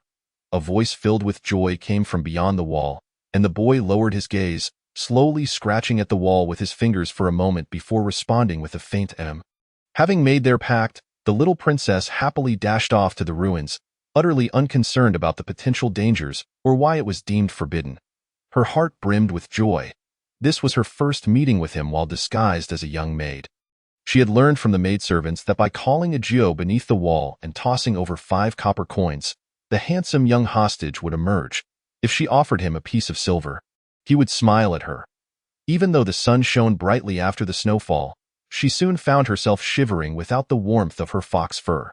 Coldness enveloped her, her legs tingling, her arms numb. Yet she refused to leave. When she was a princess, the young hostage had ignored her. Now, disguised as a maid, he paid her attention. How wonderful that in just 2 days, she would return to her home in Buzhou Mountain, making it difficult to see him again. The little princess sat in the ruins, waiting and waiting. from the bright sunshine until nightfall. Ultimately, she did not meet the young hostage. Chapter 25. She clearly intended to tease you that day. The young hostage failed to keep his promise, and upon returning to the palace, the little princess fell into a high fever. She appeared lethargic, dressed in plain clothes, her hair unkempt, sitting on the soft couch with her legs hugged tightly. Lost in a daze, scarcely uttering a word. The maidservants and eunuchs stood quietly outside the door, like statues, not daring to make a sound. Inside, the warm charcoal fire burned without a trace of smoke. Yet for some reason, she suddenly felt a soreness in her eyes, an overwhelming urge to cry. She missed her mother. If her mother were here, she would surely know what was wrong with her. Understanding why she felt so dejected and sorrowful, with the war against the Xia kingdom intensifying, her father had long been furious, and she could not afford to provoke his wrath over a young hostage. The newly blossomed young girl was already prone to fits of melancholy, particularly when burdened with thoughts, making her especially sensitive and fragile. Her tears flowed as if they were worth nothing. Yet after the tears subsided, the little princess found clarity. She wiped her eyes and huffed. What's so great about him? Just because he is handsome? It's his fortune that I fancy him. Undeterred, the little princess appeared again near Yuan. This time, she had stealthily climbed through a window to escape, not alerting any of the eunuchs. Since childhood, she had resided in the mountains of Buzhou, where she had scarcely mastered the art of capturing demons, yet had become quite adept at the rudimentary skills of combat. Near a dilapidated artificial hill in the desolate Yetting, remnants of snow stained the dirty mud, frozen together with the yet-to-melt ice, producing a crunching sound beneath her boots. The little princess was fortunate. She immediately spotted the person she was searching for, over here. The boy, clad in tattered garments, trailed behind a warmly wrapped maid as they slowly approached the shaded side of the hill. The maid placed a corner of broken silver into his hand, grinning as she said, "The usual arrangement." A gust of frigid wind swept through, causing the already underdressed boy to quickly cover his mouth, turn away, and cough in a suppressed manner.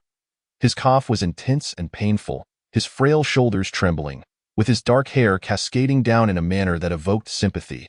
After a fit of violent coughing, the boy's cheeks gradually took on a delicate blush, while his previously pale lips became increasingly radiant. When he lifted his water-like, peach blossom eyes again, they had transformed into two crescent moons. The maid stared in awe. Just as the little princess approached, she witnessed this scene unfold.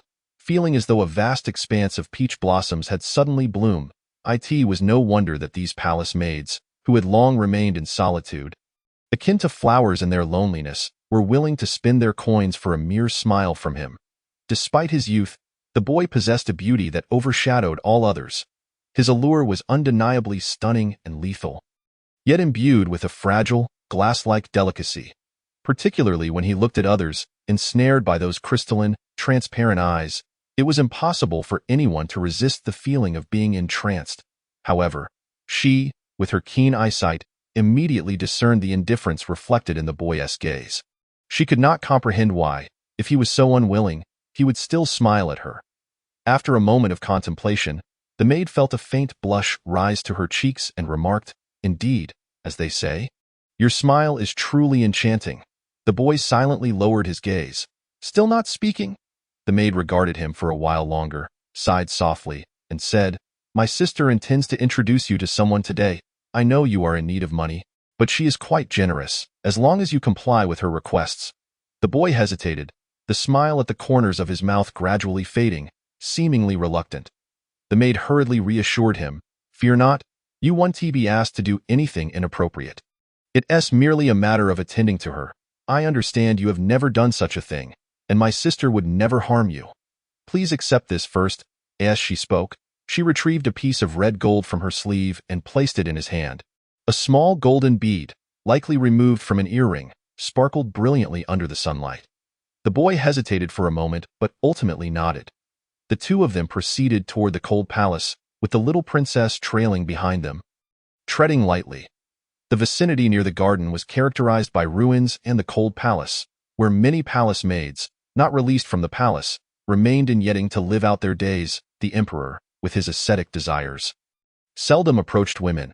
Among those living here were also some low-ranking concubines who had fallen out of favor in earlier years. As they walked, the desolate scenery surrounded them, with snow covering the ground. Uncleaned, an elderly maid with graying hair leaned against a crumbling corridor basking in the sun, and a decaying atmosphere pervaded every corner of the cold palace. The maid led the boy through a series of twists and turns into a dilapidated palace. Once he entered, she promptly stepped back out. The little princess took out a sound-concealing talisman, hidden outside the window. Through the gap, she saw the boy standing before a woman dressed as if she were a girl of tender years. The woman possessed a certain charm, though slightly older, yet she wore garments typically donned by young girls in soft pink and purple hues. Strangely, despite the chill in the air, there was no sign of coal fire within the hall. And she was dressed rather scantily, exposing a generous expanse of pale skin that swayed like rippling water as she moved, akin to a beguiling serpent. The little princess immediately felt a wave of distaste. She observed the furnishings within, suspecting that this woman might be a concubine from her father's youth, sent away to this place. The woman appraised him for a while before finally grasping the boy's chin. Her gaze lingering on his snow-white countenance, examining him from every angle, eventually nodding in satisfaction. The concubine then murmured something softly before turning and seating herself on a nearby chaise longue. The boy lowered his gaze. Standing before her, enduring her brazen scrutiny as he began to remove his outer garment. The little princess frowned at this sight, just as the boy was left in merely a thin inner garment. He paused at the age of 12 or 13. He was already taller than the average person. He stood there, his sharp Adam's apple gliding slowly in the light, his slender waist devoid of excessive muscle, neither appearing frail nor lacking in youthful vitality. The concubine smiled at him, gesturing for him to recline on the chaise. The little princess covered her mouth, horrified at what the woman might intend to do to him. Did she wish to? The boy remained still until the concubine produced a gold ring set with a ruby, gazing at him with a smile. The boy's attention fell upon the ring, and after a long hesitation, he slowly approached the woman. She extended her hand, just as she was about to touch his dangling fingers. At that moment, a noise, neither loud nor soft, emanated from outside the palace, startling the concubine, who hastily rose to investigate. Seizing the opportunity, the little princess slipped into the hall, bent down to gather the garments strewn across the floor, and grasped the boy's hand, pulling him to flee. The boy attempted to break free, but she pulled him along unsteadily. The sound-concealing talisman had a range effect. As they dashed out the door, they made no noise, evading the concubine's notice. Once they reached the ruins near the lake, the little princess tugged at his hand, both angry and exasperated, asking, "What were you doing? Why would you allow that woman to touch you?" The boy forcefully shook off her hand, his tone as cold as ice. "It's none of your business." "She didn't touch me." The little princess, fearing he might escape, grasped his thin garment once more, her beautiful eyes wide with disbelief. She clearly intended to flirt with you." The boy's expression instantly shifted. He appeared both ashamed and angry, the color draining from his face. He could hardly meet her clear, piercing gaze. Chapter 26. Who do you think you are? What does it matter to you? He abruptly yanked his hand away from her, almost shouting, "I said it's none of your concern." His rejection was so forceful that it sent the garments she held flying, and a tattered coin pouch fell to the ground, spilling its copper coins and broken silver everywhere. Even the hard-won golden bead rolling out and, unfortunately, landing on the thin ice of the lake. Both of them froze. The boy immediately knelt in the snow to retrieve them, meticulously gathering the coins one by one, not even overlooking those that had fallen into the cracks of the bricks. The little princess, realizing her mistake, quickly squatted down to help him, apologizing repeatedly. I'm sorry, I didn't mean to." The boy ignored her. His focus remained fixed on the golden bead on the ice, frantically searching for something to retrieve it, but it was beyond reach. He even contemplated removing his boots to wade into the water. Suddenly, the little princess understood, bluntly asking, "Do you really need money that badly? Are you willing to demean yourself for it? Just 5 copper coins, and that beautiful young boy would emerge. If she gave him a piece of broken silver, he would smile at her." The maid's words echoed in her mind. The little princess did not comprehend how the boy, who once dismissed her goodwill years ago, had fallen to such a state. During her absence, what had he endured? She only knew that the Xia kingdom had torn up their treaty, and he had struggled within the palace, unaware that he had descended to such depths. She hastily removed the hairpin from her head and the earrings from her ears, holding them out to him. I can give you this, and this. I said enough.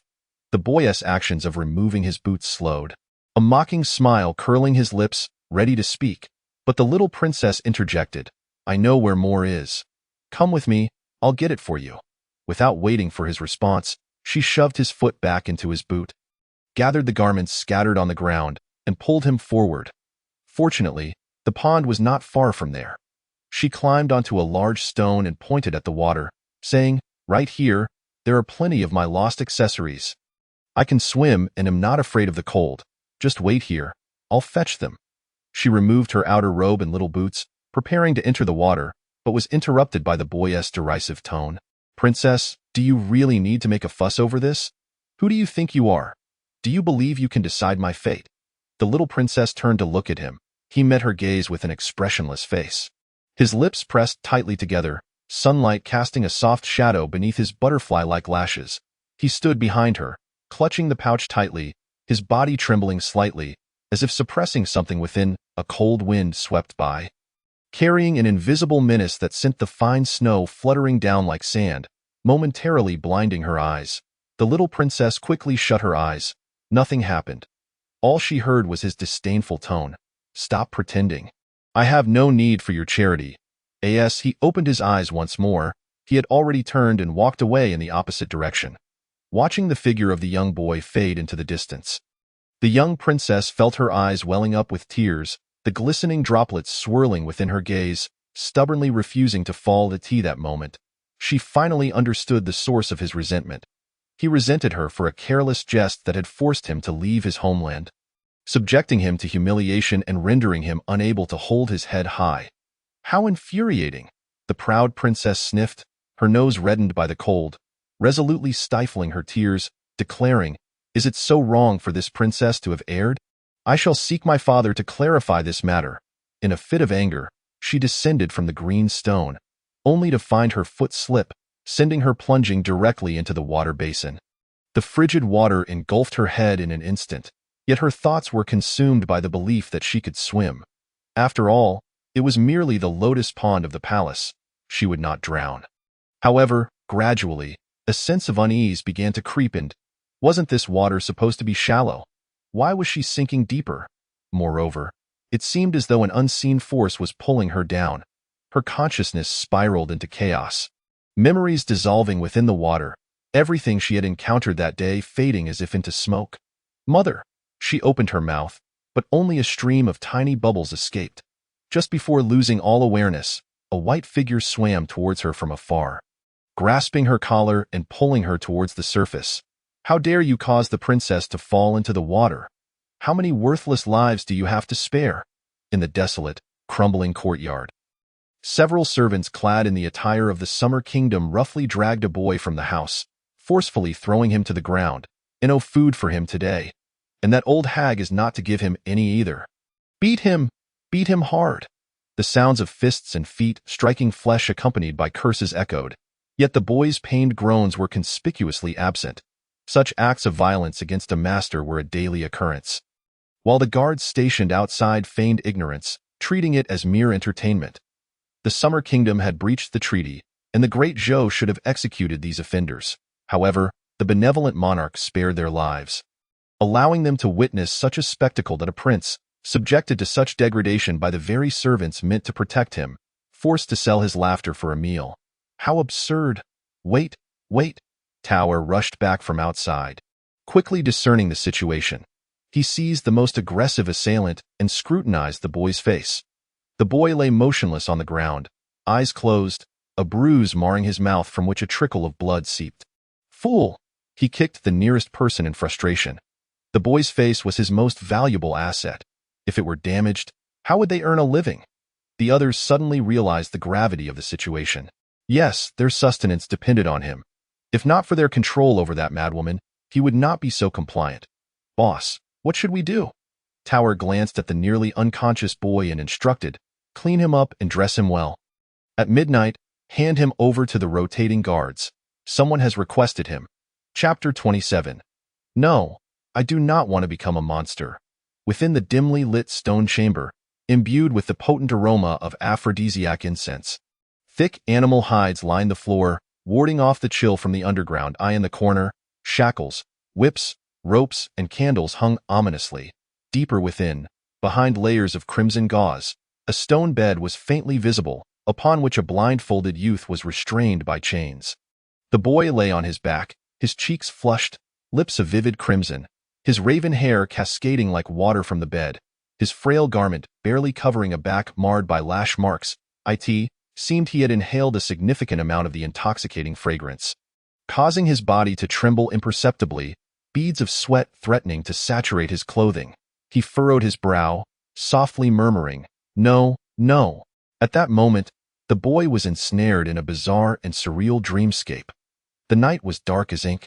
The light stretched long, whispers danced around him, fluctuating between proximity and distance as he struggled to open his eyes, only to perceive blurred shadows and indecipherable symbols.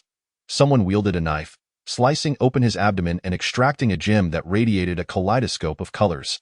The instant the crystalline heart departed from him, he felt as if he were witnessing his mother's visage fading away. Pain coursed through him, and he knew he was losing a great deal of blood. Yet he found himself immobile. He tilted his head back, only able to see the moonlight above and the symbols enveloping him, a hazy amalgamation that seemed to meld together. Time slipped by, and suddenly, his cooling chest ignited with an intense heat, as if something had invaded his bloodstream, causing excruciating agony, his veins fracturing, yet burning fiercely. In the blink of an eye, he found himself standing before a mirror. The boy reflected in the glass had beguiling eyes, pupils elongated, furry pointed ears protruding from his dark hair, sharp canine teeth gracing his lips, and a multitude of fox tails swaying behind him. In a panic, he stumbled back, only to find himself plunging into the abyss of nightmares. "Little Noble? Little Noble?" Someone called to him from the shadows. The boy awoke, greeted by a wash of crimson light. His innate sensitivity alerted him to the imminent danger surrounding him.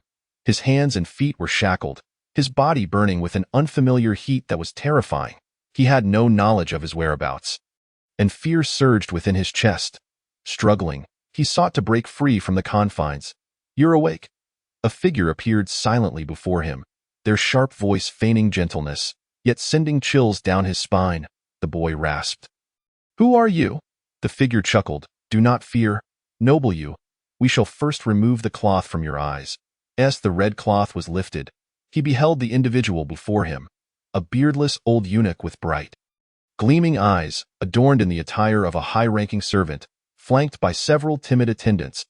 He introduced himself as Lordly.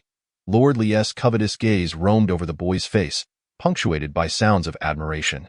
"Noble you, I prefer to deal with intelligent individuals. You caused the princess to fall into the water, a capital offense. I now offer you a chance at survival. Will you accept?" The boy pursed his lips. Regarding him with intensity, he understood all too well what Lord Lee's so-called opportunity for survival entailed.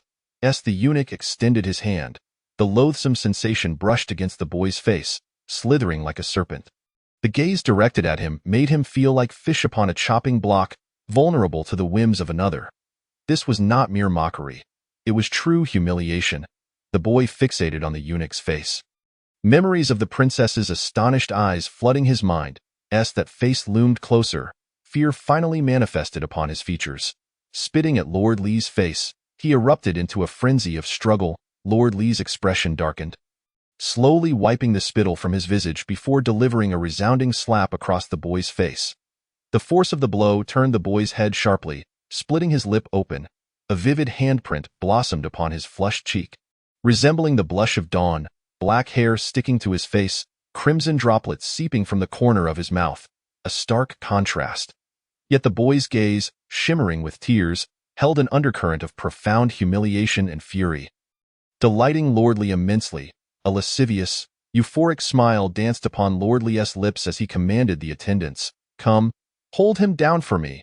In the midst of chaos, some covered his mouth, others restrained his legs, while yet more tugged at his garments. He found his hands and feet ensnared, engulfed by an unprecedented wave of despair. He fixed his gaze intently on the faces of those around him, his dark pupils gradually transforming into an eerie blood red. "Oh, not touch me. Get away, or else." He abruptly shut his eyes. The explosive rush of air erupted, a tempest roaring past his ears, and all restraints vanished. The howling wind mingled with various cries of anguish, the thud of flesh against the wall, and the sound of bones being crushed. It was as if a mysterious and terrifying demon had suddenly descended, mercilessly annihilating all life that posed a threat. The boy dared not open his eyes, his fingertips clenched tightly, even the chains binding his wrists trembled slightly. His heart was filled with profound and bewildering fear. He seemed to know what it was, yet refused to accept it. Time passed, though he could not tell how long, until the surroundings fell into silence. When he opened his eyes, he beheld a landscape of corpses and rivers of blood, with fragments of clothing and severed limbs strewn across the ground. Blood splattered across the walls, the pungent scent of gore nearly inducing him to vomit. He lay there in a daze until he sensed something furry pressing beneath him. When he reached out to touch it, his face turned ashen. "No, I do not want to become a monster." In the elegant setting of Feshua Pavilion, where cherry blossoms fluttered like snowflakes, the sound of the cheen resonated softly. Gossamer curtains billowed with the wind, and delicate petals danced into the intricately carved wooden windows, settling upon the quivering strings of the cheen. A slender hand rested upon the strings, plucking a note that chimed like a spring's water. Following that, another note slipped from the fingertips, yet it sounded like a donkey braying, discordant and breathless. A hand trembled, causing a fruit to plummet onto the wooden floor with a thud. Rolling away, Hijia cast his gaze down coolly, observing the round, vibrant purple plum that collided with his pristine white silk shoes before coming to a halt. Lifting his gaze once more, his sharp eyes pierced through to his eldest disciple. Yuanxi, holding a fruit platter, nervously attempted to conceal a grape he was about to consume as he caught his master's scrutinizing stare, hurriedly shoving the platter behind him, and sincerely remarked, "Master, if you truly struggle with playing the cheen, do not force yourself. I fear you may inadvertently harm junior sister instead of healing her." Before Yuanxi could finish, Hijia stood and approached him. "Harm her how?" His chilling, penetrating gaze bore down on Yuanxi, as if threatening to end him should he utter anything displeasing. Startled, Yuanxi dropped the grape, stammering, "No, it's nothing." Hijia shot him a cold glance, snatching the fruit platter from his hands. "All you know is how to eat. Go prepare medicine for your junior sister." Yuanxi bowed his head. Yes.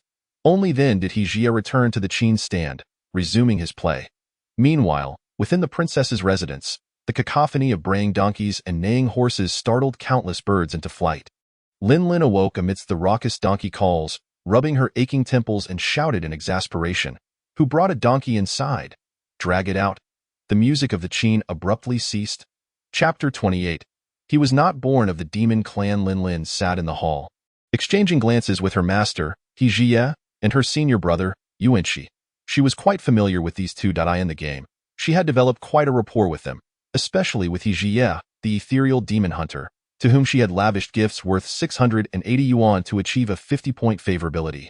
Hijia, with his jade-like complexion and striking beauty, had spent many years cultivating on Mount Buzhou, often clad in white, exuding an otherworldly aura that made him the favored target for many players. After all, who wouldn't want to pull their aloof, high-cold master down from his pedestal? Linlin had thought the same. Yet before she could act on her intentions, she found herself enamored elsewhere.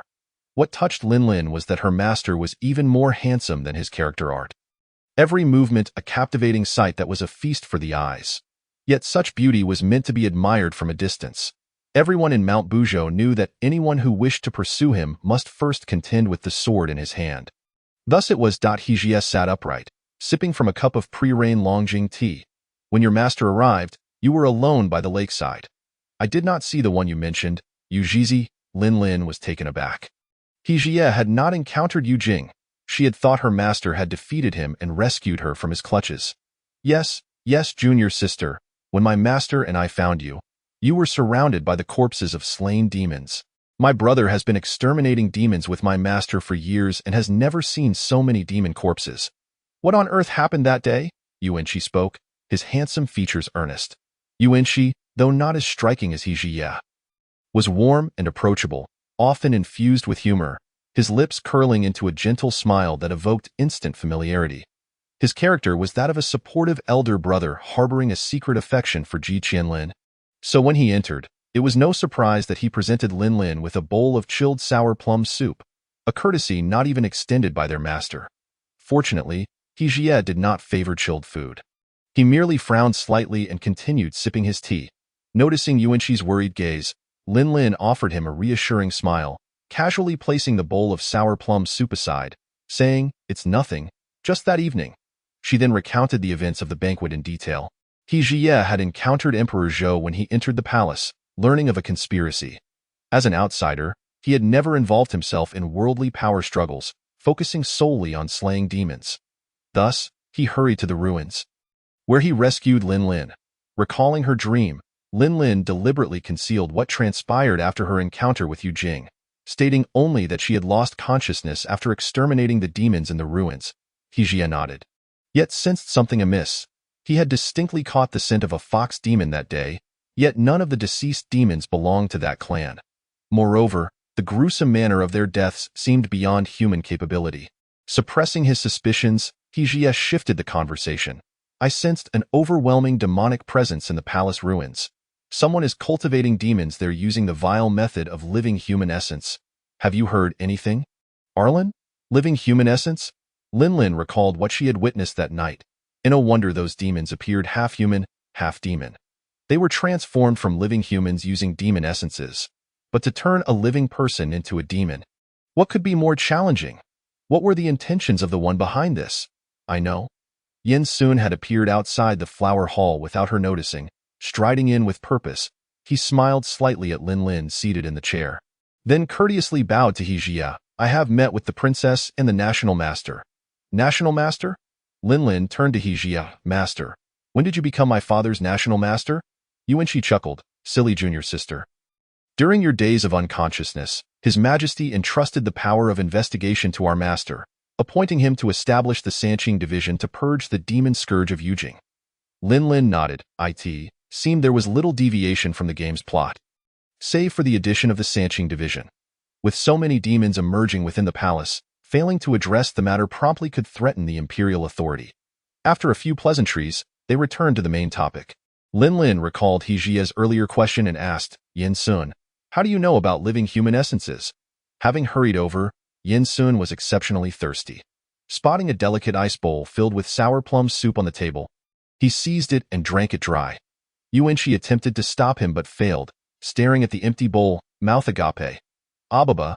Yin Sun turned. "Brother, why are you stuttering?" Lin Lin's smile froze on her face, nearly forgetting that while Yuanqi's character was endearing, he had a notable flaw, his sharp tongue. Yuanqi nearly hurled the empty bowl at Yin Sun's face. "Who is your brother? Who are you calling brother? Our master has yet to agree to take you as a disciple. Yet you are calling me brother. What are you thinking? And who is stuttering?" "You are the one who is stuttering. Your whole family stutters," Yin Sun replied. "Had I known, I wouldn't have drunk it." With no other choice, Lin Lin sent Yuanqi out to prepare another bowl for her, assuring him she would drink it all, which finally satisfied him. Having quenched his thirst, Yin Sun continued, "What you may not know is that in Yujing's entertainment venues, there exists a peculiar creation known as a demon person, beings that are neither fully human nor demon, regardless of gender, possessing extraordinary beauty. Not only can they maintain human forms, but they can also transform into half-human, half-demon figures when needed, which is quite remarkable. However, these demon persons have exceedingly short lifespans. It is said that the largest brothel in Yujing once featured a beautiful cat demon, who, after being purchased, perished within half a month. Later, someone raised a fox demon, but this fox demon was no ordinary being. It killed the eldest and second sons of the Duke of the State and escaped, having not been seen for years. It likely perished by now." Yin Sun sighed for a moment. Being well versed in the world of pleasure and indulgence, he was no stranger to the tales surrounding these seductive beings. It was said that such enchanting individuals were cultivated through the sinister practice of implanting living humans with demon cores, solely to amuse the upper echelons of society. Suddenly, Lin Lin's thoughts were drawn back to her dreams. In that dream, she beheld, from a divine perspective, the profound bond between Ji Qianlin and Yu Jing. as well as the tribulations Yu Jing faced within the royal harem. The closing image of the young Yu Jing, in a state of panic and despair, left an indelible mark upon her. He professed his fear of becoming a monster. It turned out that he was not inherently a member of the demon race. Rather, he had been transformed through the implantation of a demon core. Chapter 29. The Path of Humanity and the Path of Demons. For a moment, the group found themselves at a loss for words. Observing their silence, Yin Sun proceeded to share his accumulated knowledge and experiences from recent years. The Great Zhou dynasty had been established for several centuries, with entrenched aristocratic families wielding control over its economic lifeblood and political privileges. Generation after generation, the late emperor had struggled with this issue for years, ultimately managing to dismantle much of the influence of the three major families before his death. But this was merely the tip of the iceberg. Within the bustling city of Yujing, pleasure houses, gambling dens, and taverns flourished, presenting an illusion of peace and prosperity while countless sordid dealings transpired in secrecy. The elite had grown weary of seeking amusement in mere mortals and instead turned their gaze toward the rare and perilous demon race. They even devised methods to force unions between humans and demons, aiming to create obedient and beautiful half-demons. When these attempts failed, they resorted to the vile secret art of implanting demon cores into living beings, coercing them into a state of demonic transformation. These trained half-demons, who only served to flatter humans, were used solely for the carnal pleasures of the aristocracy. A small fraction perished from cruel games, while the majority succumbed to the torment of their demon cores. Their lives were fleeting. From the moment a demon core was implanted, they were fated to be cast aside by the world. They became monsters, enduring the agony of demonic transformation, and toiled tirelessly to please the powerful, merely reveling in their final moments before death. The trade of human lives was no longer a secret. Yet the critical question remained: from whence did so many demon cores originate? Who had conjured the demons that roamed the mysterious ruins of the imperial palace? This world was vastly different from the ancient times Lin Lin knew, and it bore no resemblance to the realm of cultivation. Rather, it was a fantastical realm constructed of a vast human population and a scant few demons. The human race included emperors, ministers, common folk, and demon catchers, while the demon race comprised powerful demons and lesser beings of lowly power, scattered like grains of sand across the corners of this world. The demon catchers served not only to assist emperors in pacifying the realm, but also to safeguard the safety of humanity. Yuanqi stood half-hidden behind the beaded curtain, and upon hearing Yin Sun's discourse, her gaze first fell upon He Zhiyue, whose inner turmoil was plainly visible. If this were true, then what we must eradicate is not merely the demons, but perhaps also the ordinary individuals who have been forced into becoming half-demons. Historically, those who suffered persecution at the hands of demons were the very ones they sought to protect. Yet today, the tables had turned. Humanity began to exploit the demon cores against defenseless commoners. Were they truly to wield their swords against these pitiable half-demons? He Zhiyue, unusually silent, pondered for a moment before stating, "Humans have their own path, and demons have theirs. Without knowing the full picture, I shall refrain from judgment. We must witness it ourselves before reaching a conclusion. Should the evildoers be demons, we shall show no mercy. Yet if they are humans, we must eradicate this vile trend." After a brief pause, he continued, "To uncover the source of this matter, we must venture to the pleasure houses." Yuanqi nodded in agreement, acknowledging her master's words, and promptly set about arranging the necessary preparations. "We must not act too conspicuously," she cautioned. Observing the opportunity to gain favor, Yin Sun eagerly approached He Zhiyue, suggesting that they follow his lead, for he was intimately familiar with the pleasures of Yujing. Lin Lin was also taken aback, recognizing that these events revolved around Yujing's plight. It seemed that unraveling these mysteries would greatly aid in her mission. Perhaps the survival of the Grand Princess could be attributed to Yujing's efforts. Upon awakening, she had already received the latest news from the Grand Princess, who had sent someone to inform her. That night at the palace banquet, her suspicions were confirmed.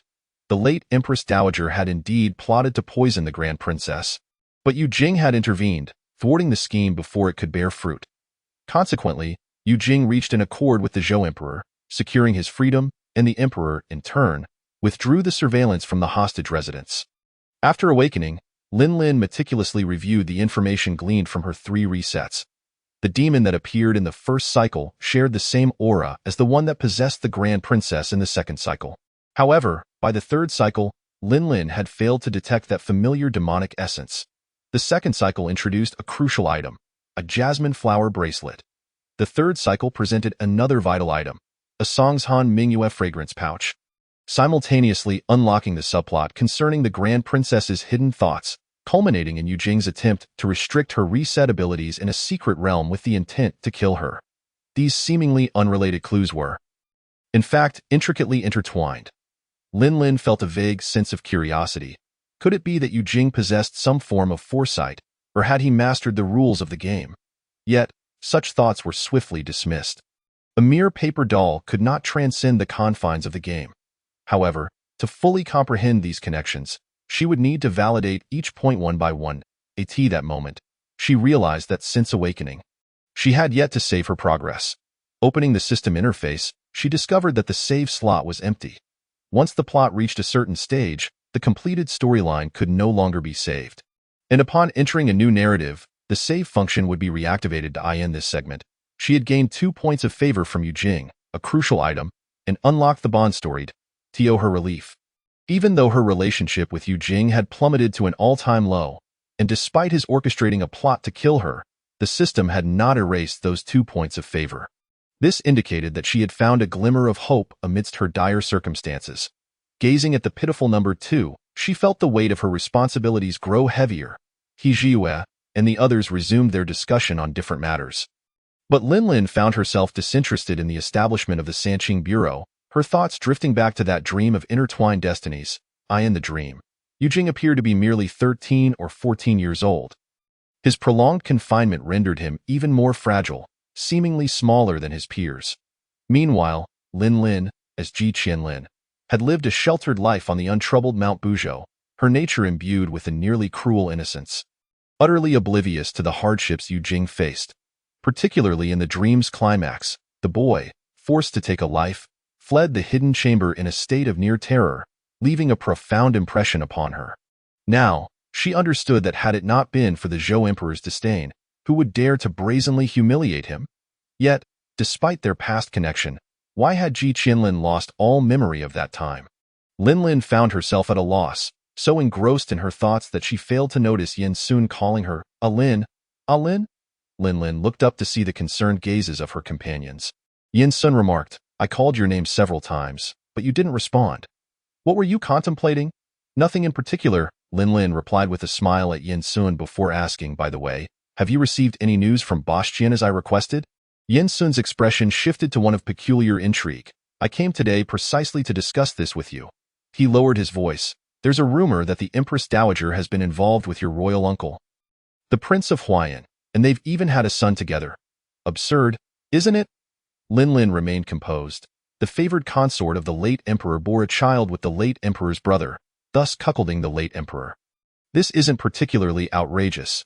Yin Sun slapped his thigh in exaggerated disbelief. Of course, that's not the outrageous part. What's truly scandalous is that the Prince of Huayan treats that child with the deference of a sovereign to a subject. Chapter 30. The Secret of the Grand Princess. The group fell silent, taken aback. Deference of a sovereign to a subject? Yuanqi exclaimed, her eyes wide. It seems this old fellow has been plotting rebellion for some time. Yet, as the words left his lips, he sensed something amiss. Even if he were to rebel, it would be to claim the throne for himself. So why would he treat the third son of the household in such a manner? Lin inquired, is this news credible? Yin Sun scratched his head, it's merely a rumor, but it carries some weight. It is said that whenever the Empress Dowager visits the residence of the loyal Marquis, she often disguises herself to appear at the Prince of Huayan's estate, dining with the third son at times. She even gifts him garments and shoes she has sewn herself. However, the scene of her treating him with the deference of a sovereign, that was witnessed by my subordinate. Yuanqi could no longer contain his excitement. Tsk. It is common knowledge that the Empress Dowager's son died young, and both the Emperor and the Grand Princess were raised under her care. Why, then, would the Empress Dowager show discontent with the current Emperor's son and instead seek favor with the third son of the Prince of Huayan? Could it be that this third son is the child the Empress Dowager lost? The voice of the Grand Princess resounded from outside the hall. Lin turned to see her elegant aunt, adorned in resplendent attire, gracefully entering like a celestial being descending from the heavens. Following closely behind her was a court attendant who announced, "The Grand Princess has arrived." The small flower hall erupted with excitement as Yin Sun and Yuanqi bowed in respect, while He Jiue merely nodded in acknowledgement. Lin Lin lifted her skirts and joyfully ran to the Grand Princess. Embracing her arm, "Aunt, what brings you here?" The Grand Princess reciprocated the embrace, affectionately stroking Lin Lin's hair. "I heard you had awakened, and I was worried about you. So I came to check on you. Is your injury healing well?" With a dignified nod, Lin Lin expressed her improvement, stating that Master S medicine had worked wonders and her wounds had healed. The Grand Princess scrutinized her from head to toe, reassured upon confirming the presence of the Lioli heart lamp. The arrival of the Grand Princess brought clarity to many matters, as if the clouds had parted to reveal the truth. However, given the sensitive nature of the royal secrets involved and their connection to the case, the Grand Princess felt that the underlying circumstances should be made known to all. That it turned out that during the reign of the late emperor, Consort Wu was merely a personal maid to the empress. Following the empress's untimely demise, Consort Wu mourned her, and in a twist of fate, found herself entangled with the inebriated late emperor. Due to the period of national mourning and the impropriety of their actions within the empress's mourning hall, when the late emperor awoke and found the maid missing, he chose to suppress the incident. Yet, ever since that fateful night, the late emperor seemed bewitched, increasingly longing for the woman with whom he had shared a moment of passion. Secretly dispatching people to search for her, but to no avail. Once the mourning period had passed, Consort Wu's belly began to swell, prompting her to seize an opportunity to confess to the late emperor that she was indeed the maid from that night. Overjoyed, he immediately elevated her to the status of consort, and she basked in his favor ever since. 6 months later, when she bore a son, auspicious signs accompanied his birth, leading the late emperor to not only grant her the title of imperial noble consort, but also to bestow upon her the power to oversee the 6 palaces. For several years, she held unparalleled influence in the harem, monopolizing the emperor's affection. However, her tyrannical rule garnered many enemies in the harem, and even whispers of discontent arose from the former court. Tragically, when her son died unexpectedly at the age of 5, the late emperor, in a bid to console his favored consort, recorded the 2 children born of the empress, the current sovereign and the Grand Princess, as belonging to her. Little did anyone know that her son had not perished but was rescued by Prince Huayan and secretly raised outside the palace. The late emperor and the Grand Princess were merely pawns in her scheme to protect her son and pave his way to the throne. The Grand Princess recounted this past. Her usually tranquil expression rippled with a hint of mockery. The late emperor only learned of this truth later, having even promised Consort Wu that their son would ascend the throne. After the late emperor's unexpected demise, the ministers swiftly crowned the current sovereign, leaving Consort Wu seething with resentment. Lin Lin recalled the dream she had, uttering, "No wonder the consort has never favored me since childhood. How else could she have appointed someone like Uniquely to my side?" The Grand Princess smiled, squeezing her hand gently. "Good child. As long as your aunt cherishes you, that is sufficient. It was thanks to you that I could stand here today and speak with you." Lin Lin smiled shyly, aware that her actions had been mere happenstance. The Grand Princess continued, "Though I am a woman, I have never felt inferior to him, and it was I who managed your father's influence outside. In recent years, I have handed it over to him entirely. However, externally, I remain the one at the center of scrutiny. I possess no weaknesses, nor do I have a husband or children. If Consort Wu wishes for her son to reclaim his heritage and ascend the throne, she must first sever your father's greatest support. Merely eliminating me would be futile, so they devised a plan to malign me as a demon, allowing them to wield a hidden blade and render your father's reign unjust." Gradually working towards their goal. Once the Grand Princess finished her discourse, a profound silence enveloped the room. At that moment, Lin Lin truly admired the Grand Princess, recognizing her as both courageous and astute, impervious to petty envy. During the tumultuous events in the Grand Hall, where nearly all the women were left pale and tearful, the Grand Princess had remained remarkably composed, directing others to escape through various exits. Even when faced with the monster's attack, she exhibited no fear or hesitation, not hindering anyone in the process. Noticing Lin Lin's silence, the Grand Princess assumed she was frightened and gently reassured her, "Do not fear, my dear Arlen. Leave the political matters to your aunt." However, Dealing with demons and exorcising evil is not my forte, and I will rely on your master, your senior, and you for assistance. As she spoke, the Grand Princess instinctively glanced at He, only to meet his contemplative gaze. With the window half ajar, intricate shadows danced on the table from the carved lattice, while cicadas sang outside, and a refreshing breeze wafted through the room. The flowing clouds undulated above the black and white chessboard, creating a dreamy palette. After taking her medicine, Lin retired for a nap, prompting He to propose a game of chess with the Grand Princess. Both skilled players, they battled on the board for a considerable time without a clear victor. Half an hour later, He maintained an air of calmness, while the Grand Princess began to perspire slightly. As a white piece was placed, He instinctively tapped the edge of the table 3 times before addressing the Grand Princess. Your Highness, I have a perplexing question I wish to pose. Seeing him relent from his relentless pursuit, the Grand Princess relaxed her demeanor, replying, Please, go ahead, sir. The young man sat poised across from her, his ink-black hair cascading like rain, his clean-cut brows arching elegantly as his long, beautiful eyes met hers. He slowly inquired, May I ask, how does your Highness perceive the concepts of cause and effect? The Grand Princess, gazing at the strikingly handsome man before her, felt a rush of warmth in her palms, her heartbeat quickening with a mix of anxiety and curiosity. Cause and effect. Everyone proclaimed He to be the unparalleled demon-hunting master of this era, possessing formidable skills and the ability to read hearts. Yet, why would he pose such a question? Did he know something? The Grand Princess steadied her nerves, picked up a black piece, and casually responded, Sow good causes reap good effects, sow bad causes surely reap bad effects. The youth across from her chuckled softly. I observe that your Highness, with her noble destiny and celestial grace, should be enveloped in auspicious energies, untouched by demonic forces. Yet, why is there a faint aura of malevolence surrounding you? The Grand Princess froze, the black piece slipping from her fingers and clattering onto the chessboard. Chapter 31. Where is the paternal love that is said to be as steadfast as a mountain? Yu Jing seemed to have vanished, as the people at the Proton Mansion reported that he had not returned for 3 days. Disappearance was one thing, Lin thought.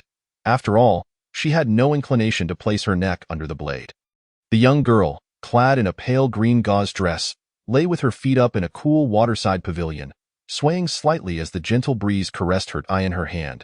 She held a dark-colored sachet embroidered with a motif of the Pine Mountain and bright moon, containing a cold fragrance pill. This particular pill was unique, emitting a scent not favored by ordinary men, an aroma reminiscent of orchid but far more frigid, akin to the scent of the iris. This fragrance mirrored that of Yu Jing. As she held the cold fragrance pill, she recalled He words. This is no ordinary scent pill but a cleansing elixir that wards off malevolent beings.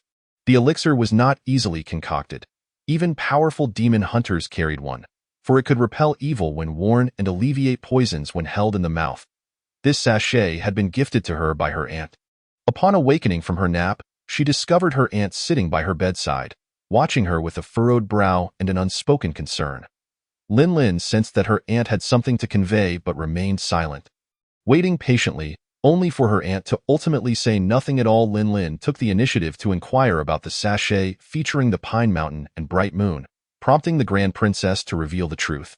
It turned out that her reputation for being flirtatious and keeping male companions was merely a facade to deceive others and atone for her own sins.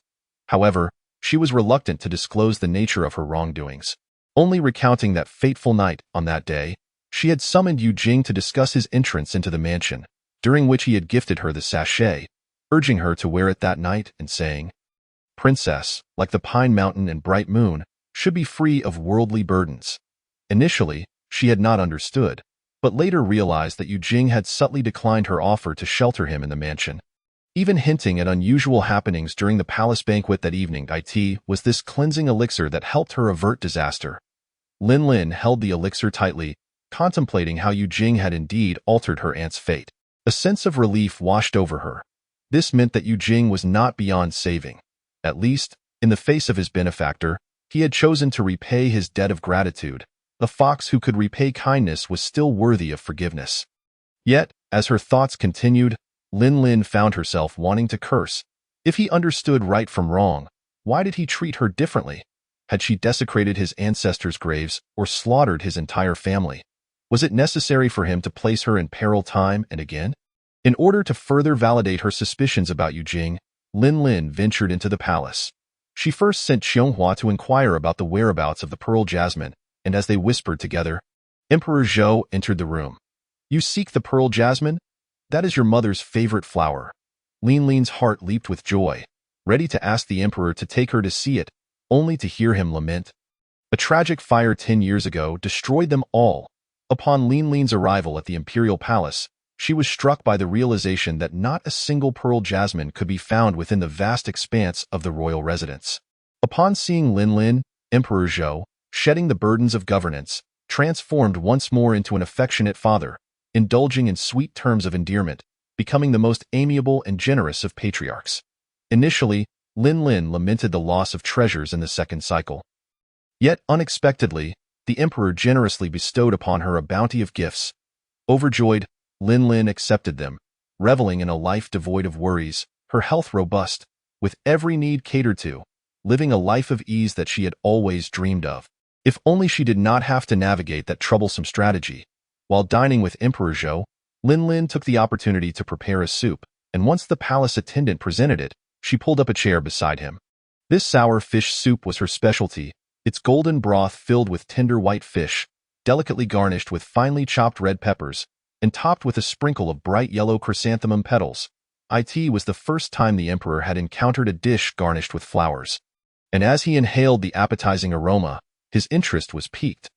Lin Lin carefully picked a piece of succulent fish, skillfully removing the small bones with her chopsticks, and placed it in the emperor's dish. "Please enjoy, father." The emperor, taken aback, remarked, "My little Lin Lin has truly grown, not only cooking for her father but also knowing how to serve him." Lin Lin replied with a bashful smile, "This is what a daughter should do." Cooking fish soup and picking bones was trivial. Given the right resources, she could perform acrobatics or even play the suona for the emperor. As the emperor savored the fish, he chuckled, "You are indeed thoughtful. This fish, prepared by your hand, is exceptionally tender and delicious. A reward is in order." Lin Lin thought, "Oh dear, this charming uncle is quite adept at flattering his daughter with gifts." After finishing the fish, Lin Lin stood to serve a bowl of soup for the emperor. But he stopped her, gesturing for the attendant to serve instead. Once 2 bowls were placed before them, the emperor spoke earnestly, "Qianlin, you are a royal princess, a precious jewel in my palm, and you need not serve others in such a manner." "But father, you are not a stranger," she protested. "My beloved pearl shall never bow to a man." The emperor interrupted her. "I understand that in this world, men are revered and hold power, but women are no less than men. I owe a debt to your mother and your aunt. As a husband and brother, I have failed to protect them. Now, as I grow older, I wish to find the best man for you. One who is strong and reliable, who will cherish, love, respect, protect, and serve you, while also fearing you, never daring to defy you." These words, even Lin Lin, with her modern sensibilities, fell silent. History has an uncanny way of repeating itself. She had heard similar sentiments from her own father. However, to hear such words in this fantastical era was indeed unexpected. Who has not experienced the pangs of youthful infatuation, having consumed countless tales of romance? Lin Lin had always believed in mutual devotion. She too desired a partner who would cherish, love, and respect her. Not one who needed to be powerful or wealthy, but someone worthy, who would treat her as a treasured gem. And she would reciprocate with even greater love. Yet, many realities suggested that such a man might only ever be her father. This world imposes many constraints upon women, but her father vowed to protect her with all his might. Hoping for her everlasting happiness, Lin Lin was nearly moved to tears by his heartfelt declarations. How fortunate is Ji Qianlin. Indeed, good men exist only in the realm of fantasy. Just as Lin Lin was about to embrace the emperor, exclaiming, "You truly are my dear father," he spoke with gravity. "In due time, when the situation stabilizes, I shall have your aunt publicly select a husband for you. No, a prince consort. Whomever you desire, simply inform your aunt, and she shall procure him, for it is her expertise." As she prepared to leave, Lin Lin grasped the emperor's sleeve, inquiring, "Father, with such indulgence towards your daughter, will you grant any request I make?" The emperor replied without hesitation, Of course, for a father's love is as steadfast as a mountain. If you desire the throne, I shall grant it. With a bright smile, Lin ventured, then, Father, do you recall my playful wish from years past? To have the most handsome young prince of Xia accompany me? Ah, there was indeed such a request. He acknowledged, I hear that Yu Jing has achieved great merit. Perhaps you could bestow him upon me? The emperor, with a knowing glance, resolutely refused. Not possible. Lin, puzzled, wondered.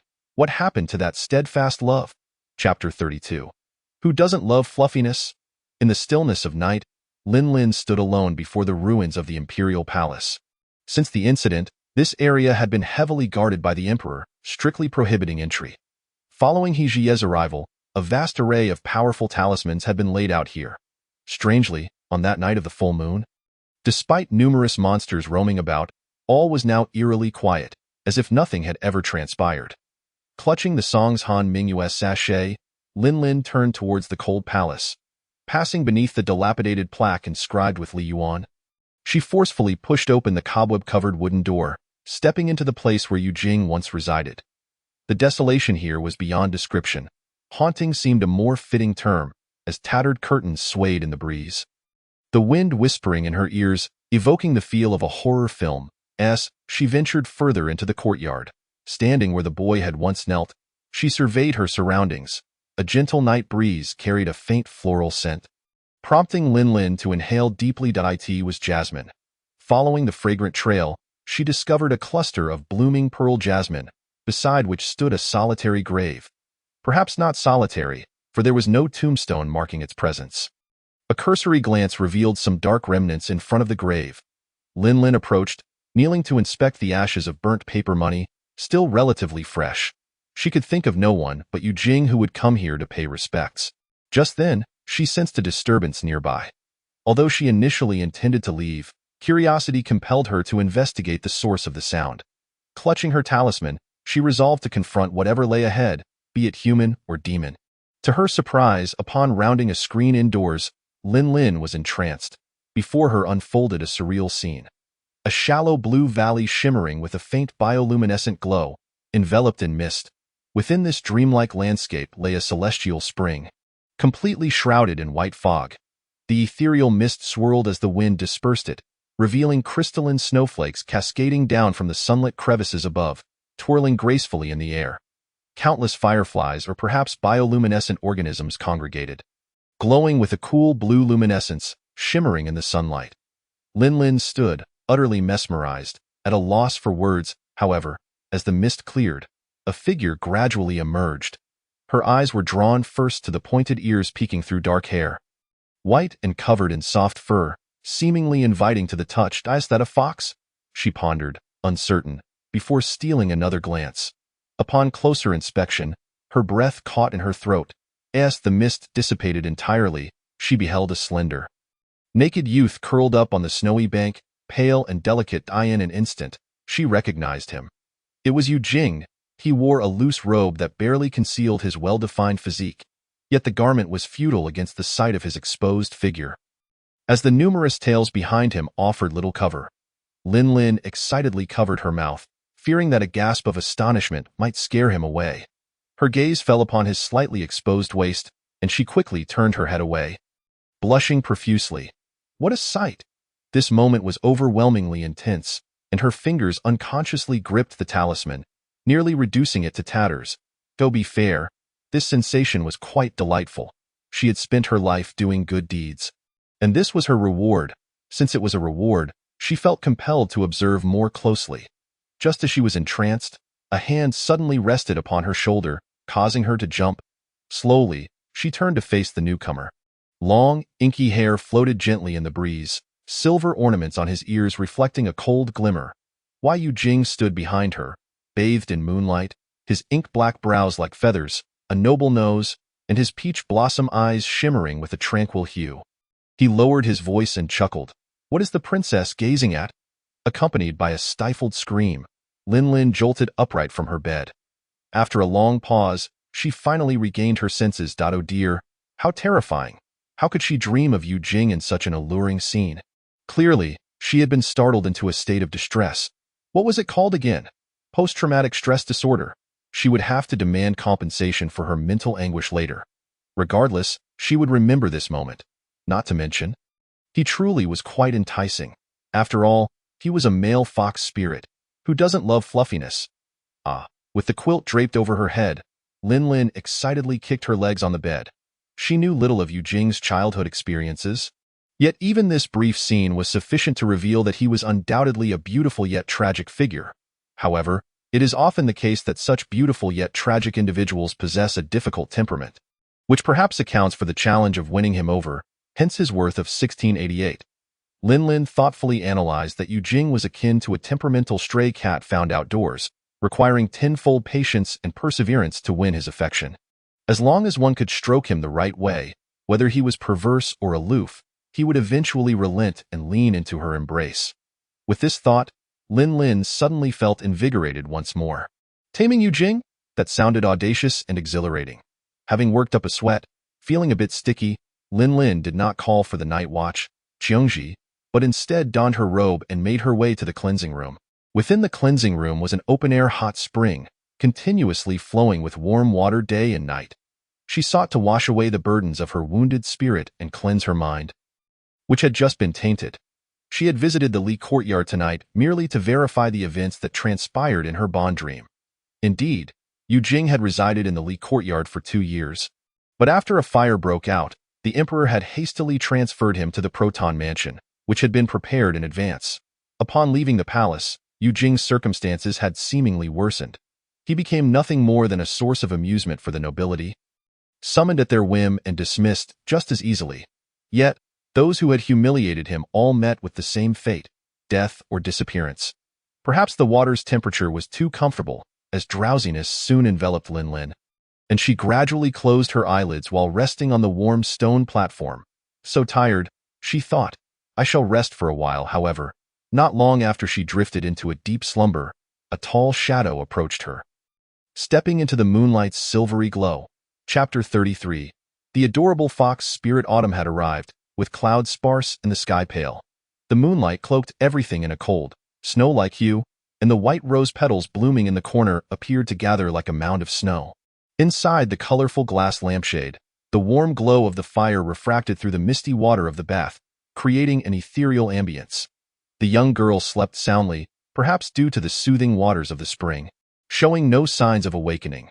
The shadow gradually moved closer until his towering figure loomed over her petite form. While Yu Jing gazed down impassively, under his watchful eye, the girl lay defenseless, draped over the jade platform at the edge of the pool. Lost in a deep sleep, her long, raven hair concealed much of her snow-white back, and she wore nothing but a scarlet belly band, with delicate satin ribbons tied in a bow behind her. The vivid red contrasting sharply against her alabaster skin. Further down, her hazy yet enchanting figure was obscured by the misty water. Yu Jing felt an inexplicable agitation.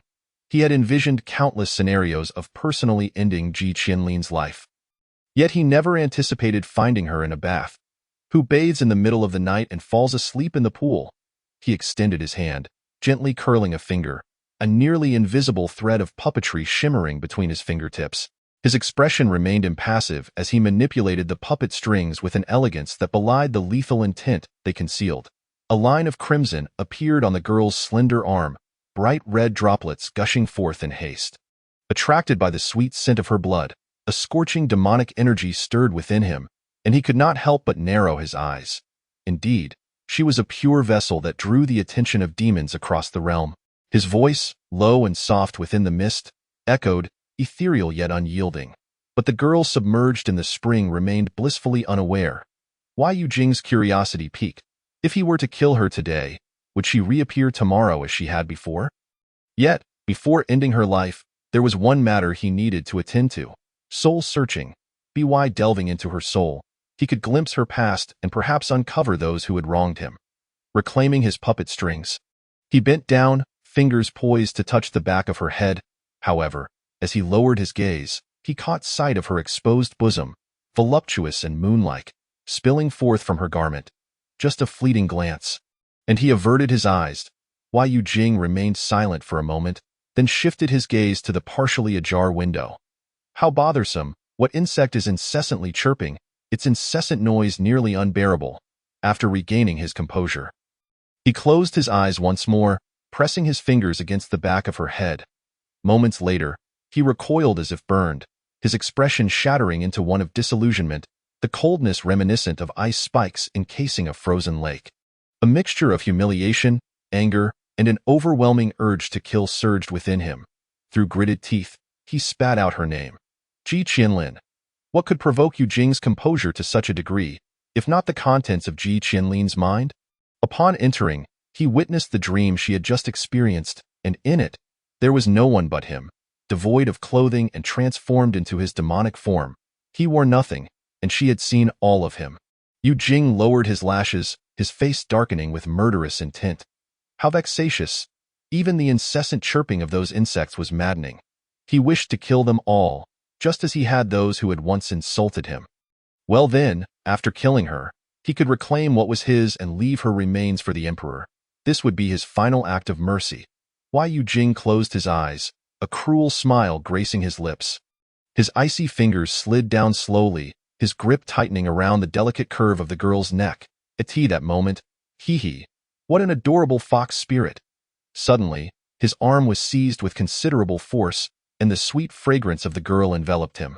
Her long hair brushed against his neck, her warm, soft skin pressed against his chin, dampened with water.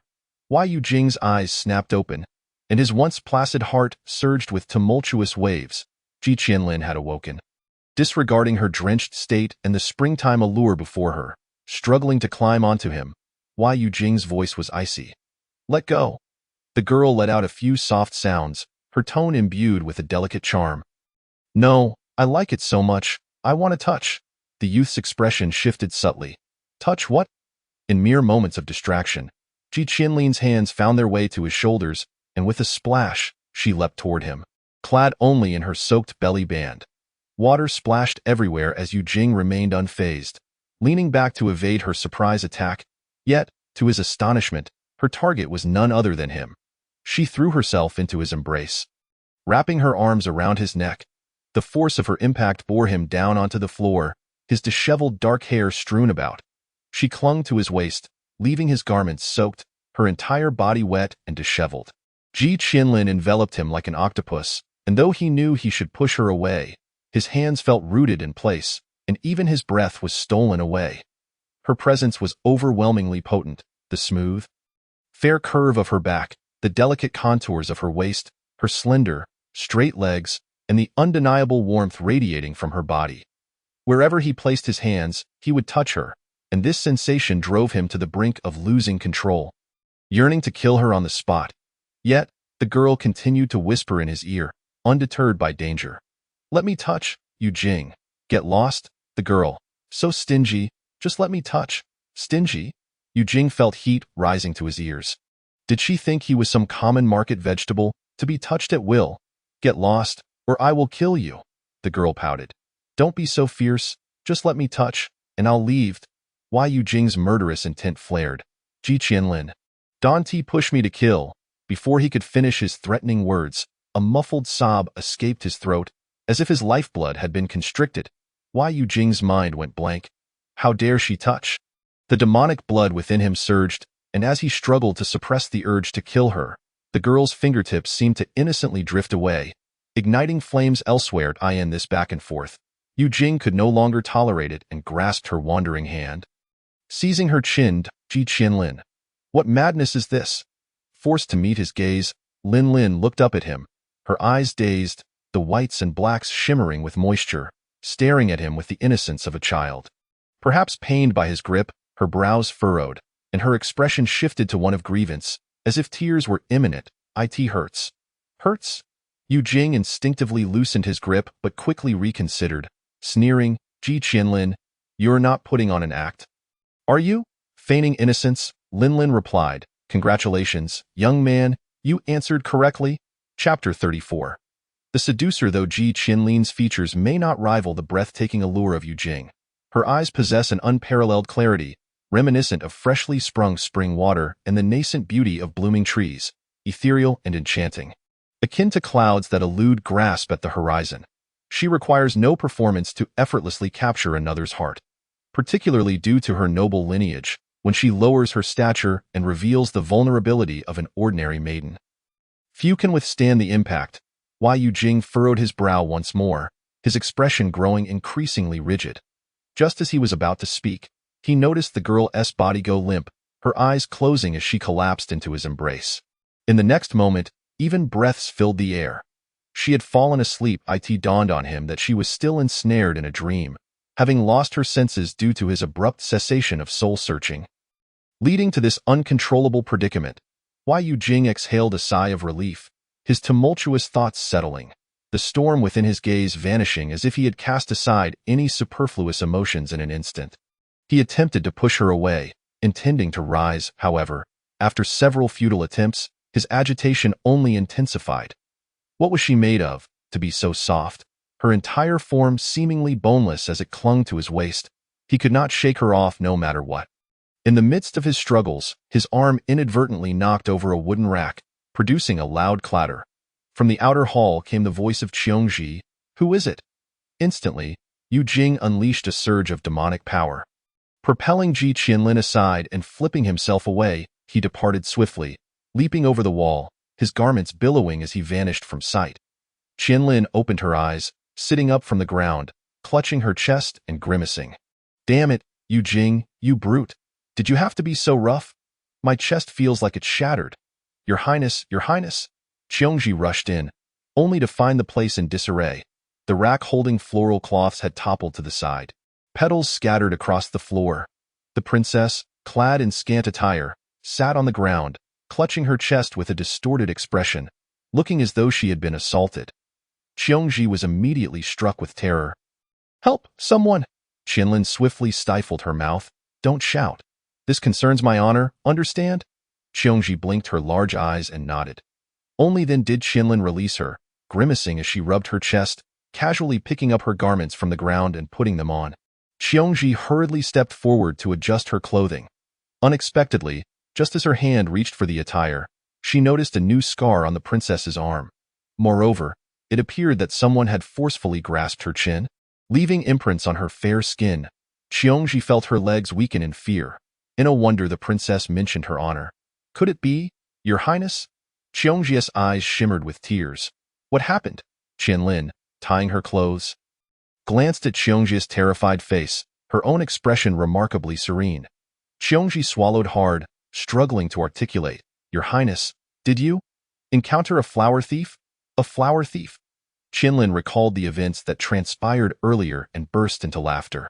Indeed, there was a flower thief, but this princess nearly claimed him instead. Qiongji, concerned for the injury on her arm, turned to find something to bandage it with. Nonetheless, Qianlin felt quite proud of her own cleverness. She had awakened just as Yujing stood before her, yet she dared not move, quietly saving her progress. She wished to ascertain Yujing's intentions. Was he there to kill her, and if so, why? However, as he began to search her soul, she felt a mischievous impulse to tease him. After all, a fleeting moment of jest was pleasurable, and if it proved too much, she could always revert. Yet, she was uncertain how things spiraled out of control.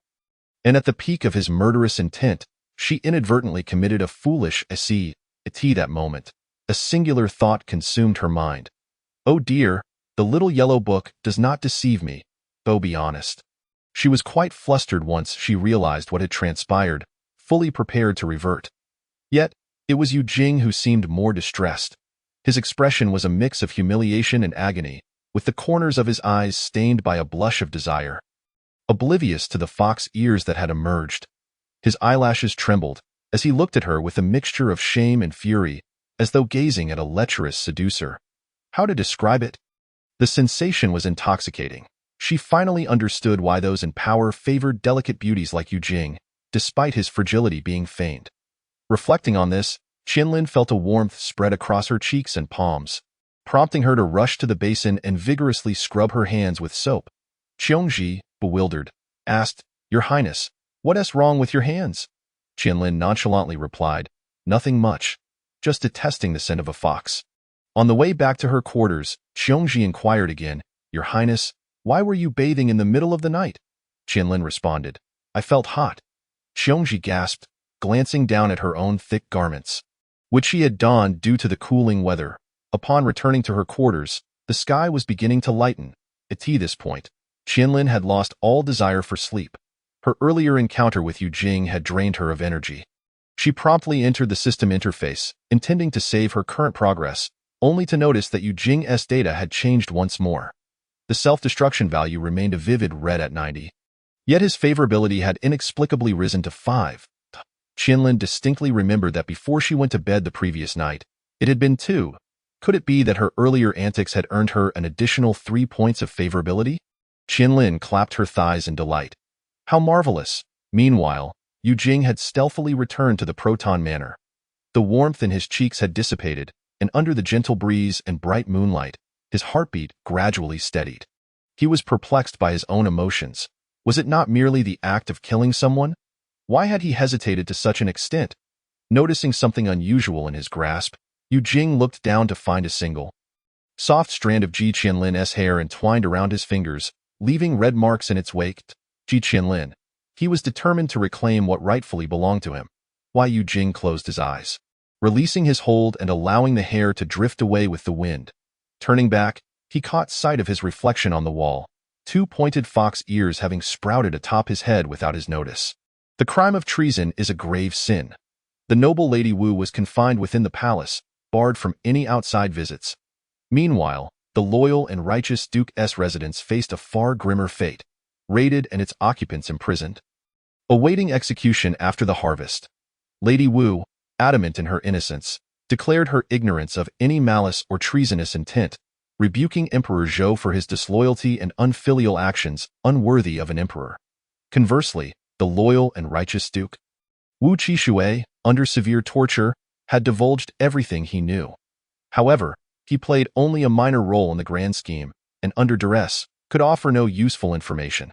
The emperor could not find evidence against the Prince of Huayan's alleged rebellion, nor could he act against the third young master, leading to the withdrawal of the soldiers surrounding the Duke's residence. This turmoil became the talk of the town in Yujing, and inexplicably, even Yu Jing was rumored to possess extraordinary powers. Tales circulated that he was as beautiful as a captivating maiden, enchanting even demons who could not resist revealing their true forms in a flash.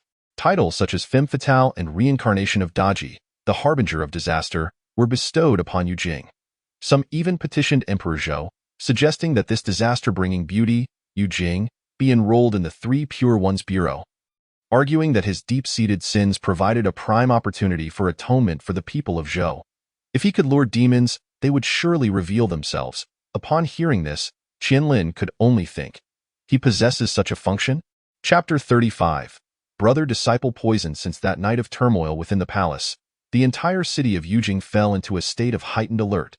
To prevent unrest among the populace, Emperor Zhou decreed that all information be suppressed, forbidding any news from leaking out. Yet, within a few days, rumors of rampant demons within the palace still managed to escape in an instant. The once bustling Zhuke Street transformed into a desolate scene. Concurrently, temples outside the city experienced a sudden surge in worshippers, and shops along Xuanwu Street selling talismans for protection thrived, with the busiest being the princess's residence, where long lines formed daily as citizens sought talismans for warding off evil. Qianlin, along with her senior brother Yuanxi and several junior disciples from Baihe Academy, had been tirelessly working for days, crafting tens of thousands of protective and peace talismans, nearly exhausting her hands. Furthermore, with Hijia having been in the palace for 2 days without return, inquiries into the demon situation at Fengyue Tower were temporarily set aside. Fortunately, Yin Sun had sent word that everything was in order. Should they wish to investigate, they could do so at any time.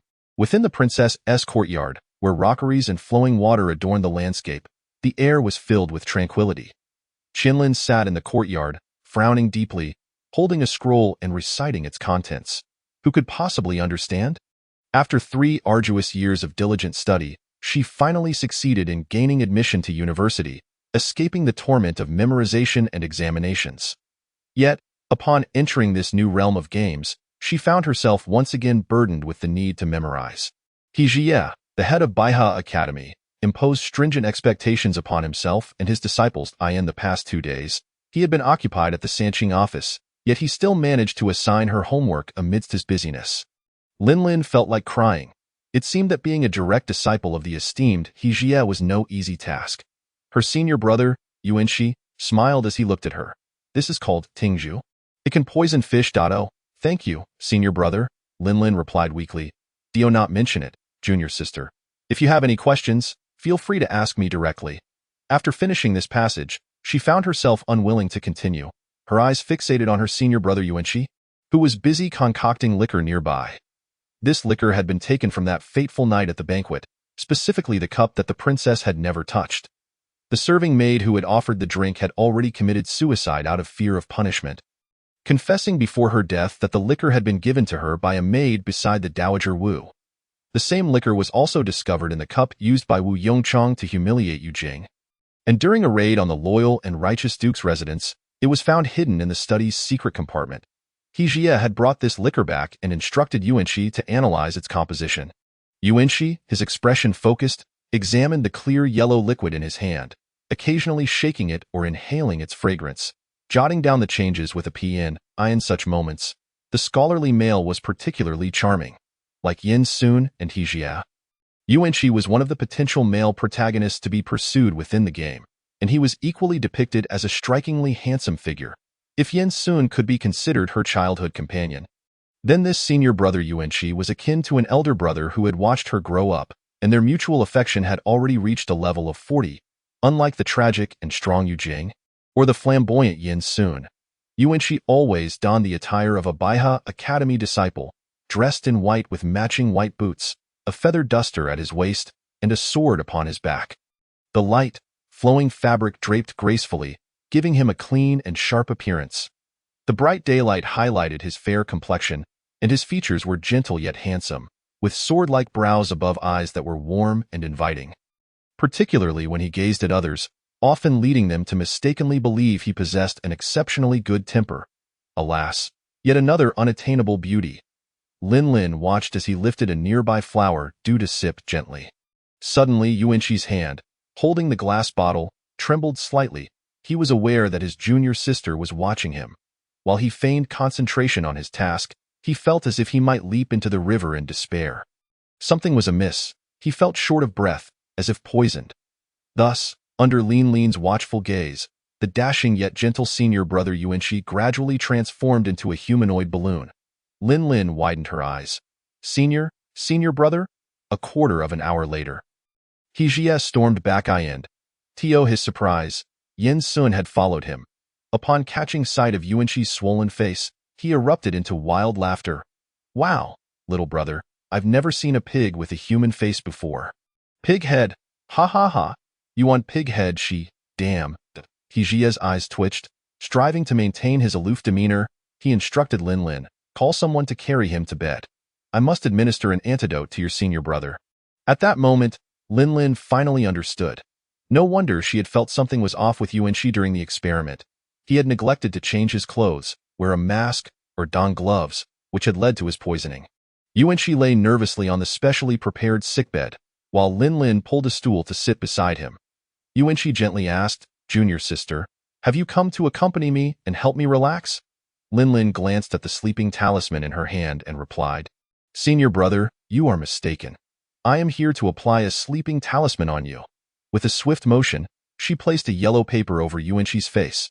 This sleeping talisman was not an ordinary one. It possessed a paralyzing effect, akin to an anesthetic in the real world. When disciples of Buzhou Mountain suffered injuries and needed healing, they would use sleeping talismans to numb themselves and alleviate pain. It was said that this talisman would take effect within 10 counts, yet Lin Lin counted to 30, and Yuanxi still had not fallen asleep. A few individuals gathered around Yuanxi, waiting for him to succumb to slumber. Unexpectedly, Lin Lin counted to 60, and he remained awake. Senior brother, why are you so stubborn? Can't you just close your eyes? Yuanxi glanced at her, opened his mouth, but words failed him. Yin Sun chuckled. Yuanxi, do you have something you cannot let go of? Tell me, brother. I can help you. Scram, get lost. Only then did Yuanxi begin to feel heavy eyelids. He glanced at Lin Lin, then shot a warning look at Yin Sun, before finally drifting into a drowsy sleep. He Jie's movements were swift as he sealed several acupoints on Yuanxi, forcing a writhing blood spider from his body. Lin Lin, who had been terrified of these arachnids since childhood, could not help but hold her breath at the sight. He glanced at it and remarked, "This is a southern poison spider." As soon as the words left his lips, the blood spider suddenly lost its vitality, dissolving into a pool of blood that dripped into a box. Yet, upon entering the box, the blood changed color, turning a ghostly green.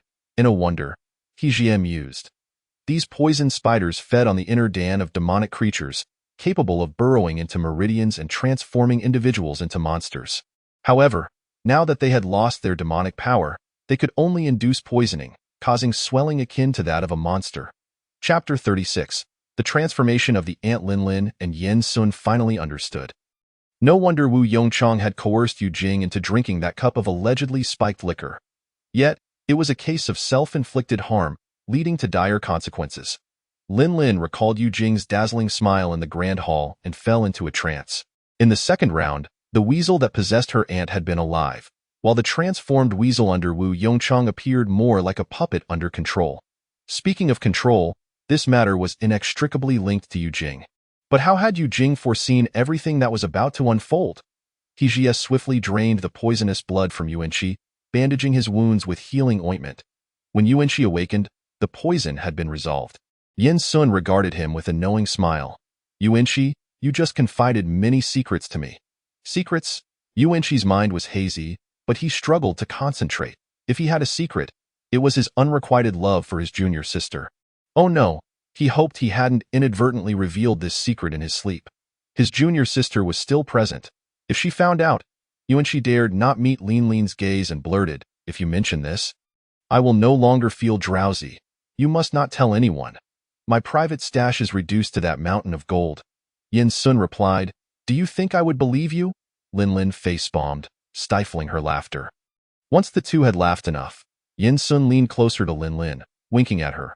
"Linlin, would you like to go to Rui Tower to listen to music? Boss Jian has brought another beautiful young master." He then shot a provocative glance at Yuanqi. Yuanqi thought, "It's over. My junior sister will be snatched away by this flower peacock." Upon hearing this, Linlin immediately perked up. She had been exhausted from drawing talismans these past few days. With no time to seek out Yu Jing, and this was the perfect opportunity to visit Yu Jing's residence. Just as she was about to agree, Hijie coolly interjected, "Yuanqi, go copy the experimental rules. Linlin will copy the material she just recited, and both of you must write it 100 times. If you don't finish, you shall not have your meal. Yin Gongzi, follow me." With that, he turned to leave. Linlin was left utterly perplexed. Why should she be punished for Yuanqi's mistake? Yen Sun was equally baffled. What did Yuanqi's blunder have to do with his childhood sweetheart? Only Yuanqi, with tears in his eyes, scrambled off the bed and respectfully declared, "I shall obey the master's orders." In the princess's study, two figures were bent over their desks, writing fervently. Outside, the heat waves rolled in, accompanied by the incessant chirping of cicadas. Inside, two exquisitely patterned large cauldrons rested on either side, filled with large blocks of ice, steam rising to disperse the summer heat within. Linlin and Yuanqi each occupied a desk, diligently copying text. As Linlin grew increasingly frustrated, she finally tossed her pen aside. "I'm so tired. I don't want to copy anymore." "Then don't." Yuanqi paused and looked up at her, apologetically saying, "It's all my fault for involving you. Take a break. I will copy for you later. I've said it countless times. It's not your fault, senior brother. It's my own lack of effort." Linlin sighed and picked her pen back up. Oh well, she might as well continue copying. Just as Linlin reached her 55th repetition, Qianghua entered with a grave expression. "Your Highness, a message has arrived from the Long Princess's residence. The Long Princess has fallen ill." "What?" The ink-soaked tip of her pen dripped a blob of thick ink. "Ding, side quest. The Long Princess's concerns. The Long Princess has fallen ill. Head to the princess's residence to investigate." It was the first time Linlin stepped into the Princess Chang's residence. Upon entering, she was dazzled by the opulence before her. She had thought her own princess's abode was sufficiently grand and exquisite, but she was astounded to find that the Princess Chang's residence surpassed it. Camellias worth thousands of gold pieces, which common wealthy families would cherish and nurture, merely served as decoration in the corridors of Princess Chang's estate. Not to mention the exquisitely crafted 18-column dragon pool, where water cascaded over stones, sending forth splashes that invigorated the air with a refreshing coolness. As Lin Lin and Yuanqi strolled through, they marveled at the surroundings, while their master, He Jiyue, kept his gaze lowered. Lost in thought, learning that her aunt had moved to the secluded Lanyue pavilion by the lake, Lin Lin could hardly contain her excitement as she lifted her long skirt and hurried toward the lakeside. A throng of maidservants followed closely behind her. As she entered, however, a figure tumbled down the stairs with a thud. Lin Lin focused her gaze and recognized it was the imperial physician from the palace. The elderly doctor rubbed his waist, his face ashen, beads of sweat glistening on his forehead, and upon seeing Lin Lin, he hastily bowed. Lu Zhu, Princess Chang's personal maid, inquired anxiously, "Dr. Cheng, are you all right? How did you come to fall down the stairs?" Dr. Cheng, his face etched with fear, evaded Liu Zhu's attempt to assist him and stammered, "I am fine. I am fine. I simply misstepped. I have urgent matters to attend to, so I shall take my leave." With that, he picked up the medicine box from the floor and hurriedly exited. How peculiar, Lin Lin mused, isn't he suffering from rheumatism? How is he able to move so swiftly now? Just as she pondered this, a faint, sinister aura wafted down from upstairs. Her heart skipped a beat, and she instinctively dashed toward the upper floor. He Jiyue, moving even faster, had already leaped up. "Stop, Dr. Cheng," Lin Lin urged Yuanqi. The two exchanged glances and promptly exited Lanyue Pavilion. Inside Lanyue Pavilion, the windows were wide open, and gusts of river wind sent the curtains billowing. The furnishings were askew, and Princess Cheng lay on the floor in her regular attire, unconscious and unresponsive. He Jiyue crouched beside her, calling out urgently, "Ji Changyu! Ji Changyu!" Lin Lin was momentarily taken aback, her instinct prompting her to load a previous save. It was then that she realized her last save had been 3 days prior. Abandoning the thought, she rushed over to assess her aunt's condition. There lay her aunt in He Jiyue's arms, eyes tightly shut, face pale, a trace of blood at the corners of her lips, and an almost imperceptible black mist emanating from her.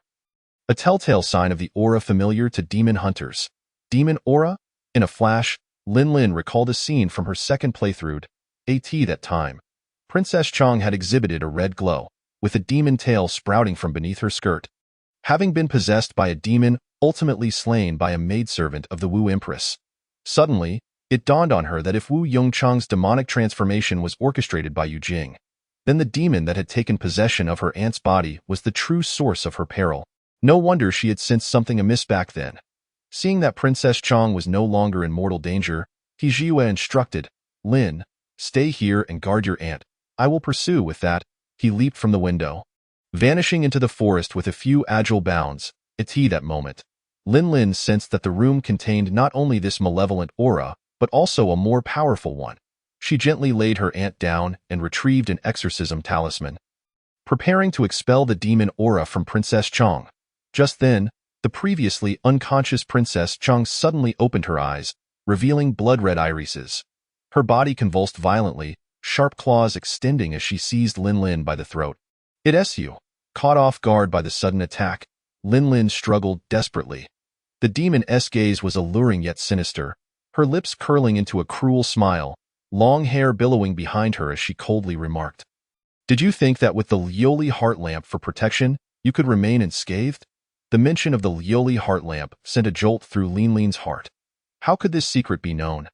Yet, before she could contemplate further, the demon before her had fully transformed into a bewitching figure, her eyes elongated and captivating, reminiscent of the seductive demon Lin Lin had encountered in her second playthrough. "Who are you?" Lin Lin gasped, struggling for breath as she questioned her. "How do you know about the Lioli heart lamp? Where is my aunt?" The demon, taken aback by the ease with which he had captured Lin Lin, was in high spirits. "Little girl, it matters not if I tell you my name, for you shall be dead soon anyway." The demon smirked, her smile enchanting yet vindictive. "Listen well, my name is Qiu Sanyang, one of the protectors under the Demon King's command. The Lioli heart lamp you possess is a sacred relic lost by my clan for ages. Your aunt has stolen our treasure, and now she is dead. It is fortuitous, for I intend to carve open your chest to extract the Lioli heart lamp. I advise you to submit quietly, and I shall grant you a complete corpse." "Dead?" Lin Lin rolled her eyes. If it weren't for the task indicator still being active, she might have been deceived by her words. Seeing Lin Lin's dismissive eye roll, Qiu Sanyang's mood soured. How dare you look down on me when I am speaking to you nicely? Do you have some pride? Linlin retorted. Are you even human?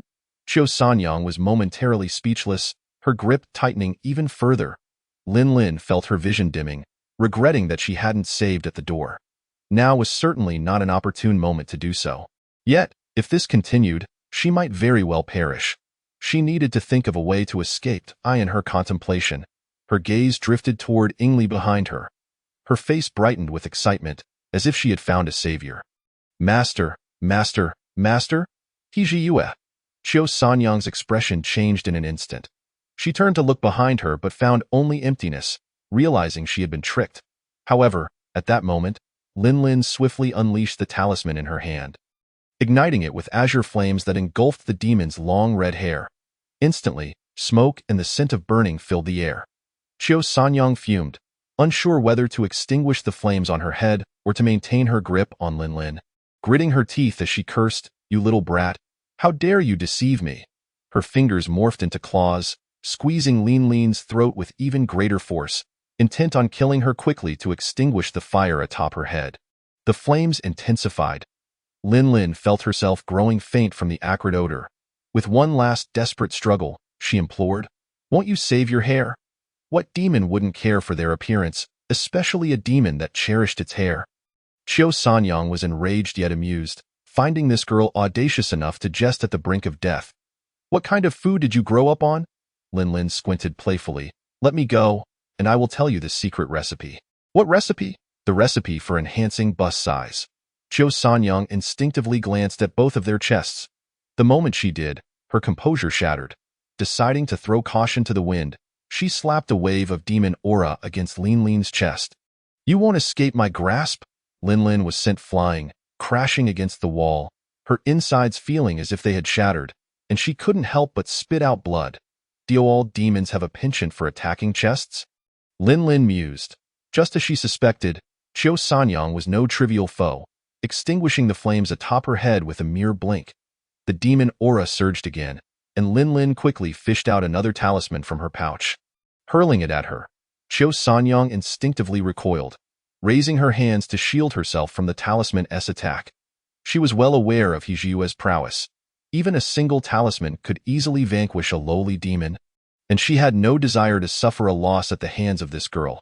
To her surprise, the talismans fluttered down without effect.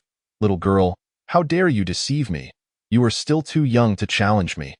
Since that is the case, let me show you my true strength." Linlin rolled her eyes again. The villainous monologues were becoming tiresome. However, at that moment, Qiu Sanyang was far from her former alluring self. Her hair stood on end, singed and disheveled, looking like a ragged chicken that had lost its feathers. "I truly did not deceive you. If you don't believe me, just look behind you." Linlin's expression was earnest as she pointed skyward. "I swear to the heavens, there is indeed someone behind you." Qiu Sanyang, sensing that Linlin seemed genuine, hesitantly turned to glance over her shoulder. Sure enough, not far behind her stood a demon hunter clad in white, waving cheerfully with a radiant smile. "Hey!" At that moment, a blinding bolt of lightning suddenly struck from above, piercing her through and through. The scent of charred flesh wafted through the air. Linlin clapped her hands. "Tastes like chicken, crispy and crunchy." Caught entirely off guard, Qiu Sanyang muttered, "I can't believe I fell for your trick." With those words, she exhaled a plume of black smoke and collapsed to the ground. Yuanxi, still shaken, exclaimed, "That was close, that was close. Senior brother, well done." Linlin laughed heartily. Yuanxi scratched his head sheepishly. It was all thanks to junior sister's cleverness. Having spoken, he promptly drew a talisman and slapped it onto Qiu Sanyang's face, then retrieved the demon-binding rope intricately embroidered with inscriptions, binding her securely. Thus, even if Qiu Sanyang possessed extraordinary abilities, escape was no longer an option. When Yuanxi raised his gaze once more, he saw Linlin clutching her chest, her brows slightly furrowed, with several dark bruises marring her delicate neck and traces of blood at the corners of her lips. His heart ached intensely, and he lifted his sleeve, ready to help her clean up. Uncertain of his intentions, Linlin instinctively recoiled as he drew near, her gentle gaze fixed upon him, the faint scent of mugwort wafting into her nostrils. causing her to turn her face away. "Where is Master?" Seeing her deliberate evasion, Yuanshi lowered his sleeve and managed a smile, saying, "Master has gone to pursue the Demon King and has instructed us to wait here." "The Demon King?" Lin inquired with curiosity. "Has the Demon King also arrived?" "Indeed." Master sensed the aura of the Demon King ingly upon entering the manor. At that moment, the Demon King had transformed into a large python. Known as Ingli, he had declared himself king in the demon realm, but his claim was tenuous, resulting in very few demons following him, thus failing to establish any significant power. Lin recalled what Qiu Sanyang had previously said and asked, "Senior brother, Qiu Sanyang mentioned that the Lioli heart lamp within me is a treasure of the demon clan, and she also spoke of my aunt stealing the treasure. What does that mean?" Yuanshi chuckled lightly at her words. "Nonsense. The Lioli heart lamp is a family heirloom of the long-extinct demon-catching clan, the Weisheng family." "The Weisheng family?" "Yes. Master once had a brief encounter with Wei Shengchen, the head of the Weisheng family." Yuanshi continued, "After Wei Shengchen's death, the Lioli heart lamp disappeared without a trace, only to be bought from the black market by the Grand Princess when you were 10 years old." "Bought from the black market?" Lin mused, feeling the calm heartbeat within her chest, pondering why the Demon King sought the Lioli heart lamp so desperately. Who had possessed the Lioli heart lamp before? And how had it ended up in the black market? Yuanshi glanced down and noticed the wound on Lin's hand. "Junior sister, your hand has been burned. May I assist you in bandaging it?" Lin looked down and found that her hand had developed 2 blisters from an unknown source, already broken and oozing clear liquid, exposing raw flesh beneath. The sight nearly brought tears to her eyes. Both she and Ji Qianlin were particularly averse to pain, and she nodded hurriedly. "I apologize for the trouble, senior brother. There is no need for such formality between us as siblings." Yuanshi retrieved a medicine bottle from his robe and carefully cleaned Lin's wound, fearing to cause her pain, blowing gently as he tended to her with meticulous care. In truth, Yuanshi, when serious, was quite gentle. His sharpness stemmed entirely from her presence. Master and senior brother were the kindest individuals towards her in the entirety of Buzhou Mountain. The memories instilled in her by the system reflected this truth. When Ji Qianlin first entered the Baihe Academy at the tender age of 6, she faced an unfamiliar environment and strangers, her fear and loneliness never abating, leading her to weep daily. Other senior brothers and sisters were often exasperated by her tears and were unwilling to care for her, save for Yuanshi, who spoke softly to her, took her hand to class, picked flowers she liked, fished by the lake, and roasted sweet potatoes for her. Yet, even with senior brother Yuanshi's protection, there were still some children who bullied her in his absence. Each time Yuanshi learned of this, his anger flared, and he would wield a wooden stick to teach those unruly children a lesson, even threatening them that if they bullied Ji Qianlin again, he would break their legs. From that point onwards, the other students at Baihe Academy understood that Ji Qianlin was Yuanshi's cherished pupil and dared not provoke her again. Lin felt the warmth of her senior brother's breath on her hand, initially touched, but gradually feeling a bit awkward. Her current task was to conquer Yujing, so it would be best to avoid excessive intimacy with Yuanshi. Thus, she said, "Senior brother, I can manage this myself. Stay still. It will be over soon." Yuanshi pressed down on Lin's hand, which she attempted to withdraw, applying a cool green ointment to her wound. "All done. Avoid getting the wound wet. I will keep the medicine for you, and you may give it to your maid upon returning." As he spoke, he raised his gaze to meet hers, his clear eyes shimmering with tender warmth. Lin felt her heart warm at his look and nodded, "Thank you, senior brother." Before she could finish her sentence, her peripheral vision caught a figure standing by the window, clad in snowy garments. The person bore a strikingly beautiful face, their dark hair tousled by the night breeze, blending into the white mist that had risen behind them.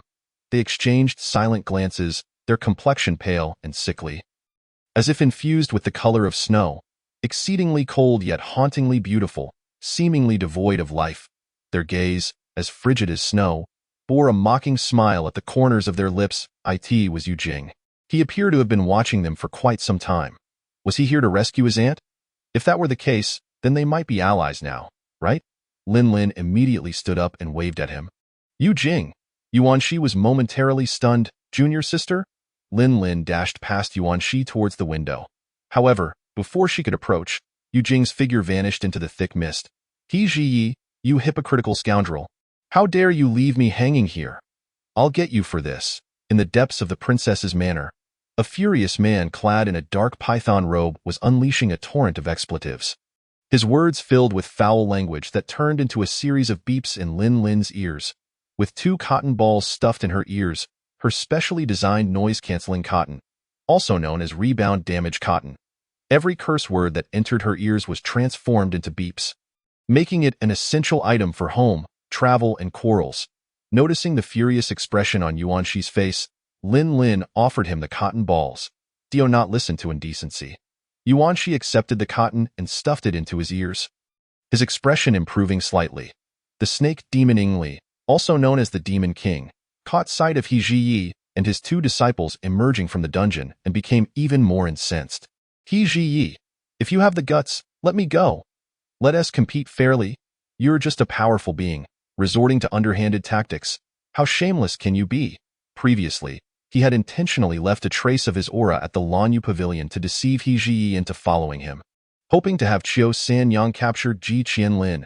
However, he never anticipated that He Ziyi would be so astute, capturing him instead and leaving him suspended here. Thus, his pent-up fury had no outlet, and he could only vent through relentless curses. Yet, He Ziyi remained unfazed, nonchalantly dragging the unconscious Qiu Sanyang past him, not even sparing him a glance. Ingli glanced at the nearly lifeless Qiu Sanyang and his anger flared even more. He Ziyi, stop right there. Upon hearing this, He Ziyi halted, coldly regarding Li.Do. You have something to say? Lin Lin, trailing behind He Ziyi, was lost in thought about the figure she had just seen and nearly collided with him, only to be pulled back by Yuan Shi. Ingli scrutinized He Ziyi from head to toe, then shifted his gaze to Lin Lin. Yuan Shi immediately stepped in front of her, blocking Ingli's gaze. Behave and respond properly. Do not stare. Where did this little brat come from, bold enough to speak to this king like that? Ingli rolled his eyes dramatically, mocking. I can see your cultivation is barely a decade old. Do you know how many years I've lived? I've lost count of how many little sorcerers like you I've dispatched. How dare you give orders to this king? You must be tired of living. Under normal circumstances, Yuanshi would not stoop to his level, but today, with Lin Lin by his side, his cherished junior sister, being humiliated so, his face burned with shame. He yearned to retaliate but feared frightening her. As he hesitated, Lin Lin interjected, Senior brother, step aside. Yuanshi was taken aback as he watched Lin Lin step forward, her hands clasped together, her knuckles cracking as she looked at Ingli with a smile. Ingli was momentarily shocked before bursting into laughter. He Ziyi, your female disciple looks rather foolish. Is she a simpleton? Lin Lin's fists clenched at this remark. You are the simpleton. Your entire family are simpletons. Without waiting for Ingli to respond, she delivered a punch to his face, sending saliva and blood flying, effectively stunning him. Not only was Ingli dumbfounded, but so were He Ziyi and Yuan Shi. When had their disciple become so proficient in physical combat? It took Ingli a moment to recover as he spat out a tooth and blood, glaring at Lin Lin. You crazy girl. How dare you strike this king? Before he could finish his sentence, Lin Lin landed another punch. Oh, what if I strike you? Do I need to choose a day to do so? After taking 2 punches, Ingli wanted to retort but was too afraid of further retaliation from Lin Lin, ultimately resigning himself to silence. In this situation, stuck in prison, he had no choice but to bow his head. After all, today he was a dragon in shallow water, at the mercy of a shrimp. A fallen phoenix was no better than a chicken. Chapter 39. What to do? It seems I might like him a bit, little one. Be careful not to be too violent, or you won't find a husband, Ingli exclaimed, his frustration palpable. What are you saying? With such foul language, did you eat something unpleasant? As Yuanshi harbored a desire to strike him, He Ziyue intervened, blocking his path. Frustration welled up within Yuanshi. Finding no outlet, he resorted to verbal jabs. I treat you like a human, yet you insist on barking like a dog. Human? Dog? Ingli's face contorted with rage, as if he had been grievously insulted.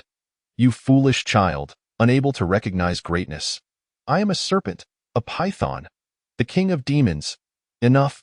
He Ziyue cast a glance at Yuanshi and cautioned, do not fall for his provocations. With that, Yuanshi regained his composure, realizing they had matters to attend to, nearly led astray by Ingli's antics.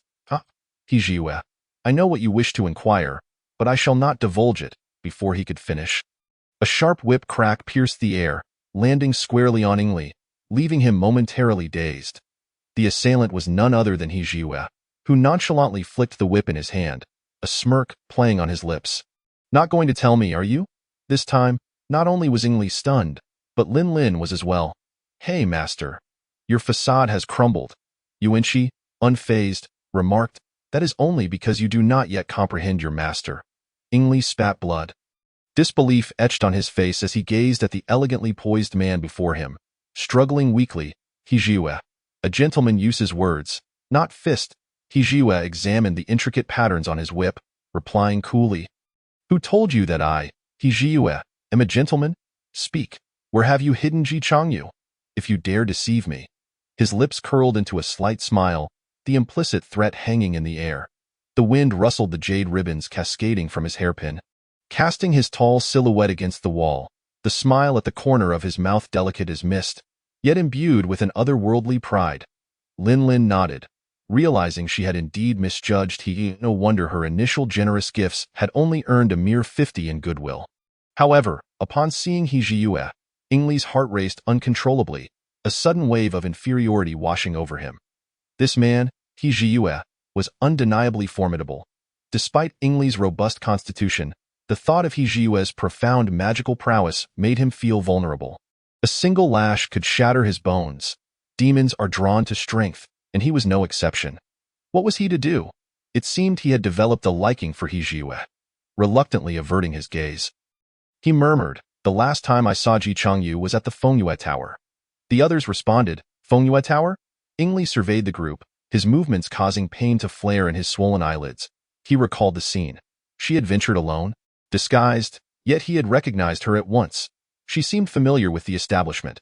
The manager even escorted her to the VIP room, after which he had not seen her again. Noticing He Jiue's raised eyebrow, Ingli hastily added, "Oh right, you may not know. Fengyue Tower is the branch of the underground black market for humans and demons in the Great Zhou." Lin Lin initially appeared puzzled but quickly understood. The Grand Princess's influence spanned the Great Zhou and even extended overseas, making it unsurprising that she had previously purchased the Lioli heart lamp from the black market. However, why had her aunt ventured into the black market, disappearing for 2 days? Seeing the elder's expression soften, Ingli sincerely suggested, "I know you are investigating the matter of the demon core, but I assure you, it has nothing to do with me. If you wish to uncover where the demon core originated, perhaps you should investigate the black market." He Jiue nodded.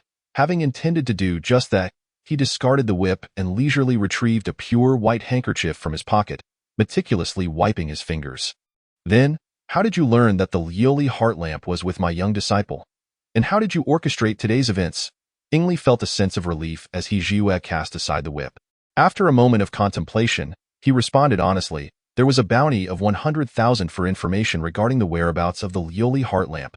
Who issued it? The individual claims to be a descendant of the Weisheng family."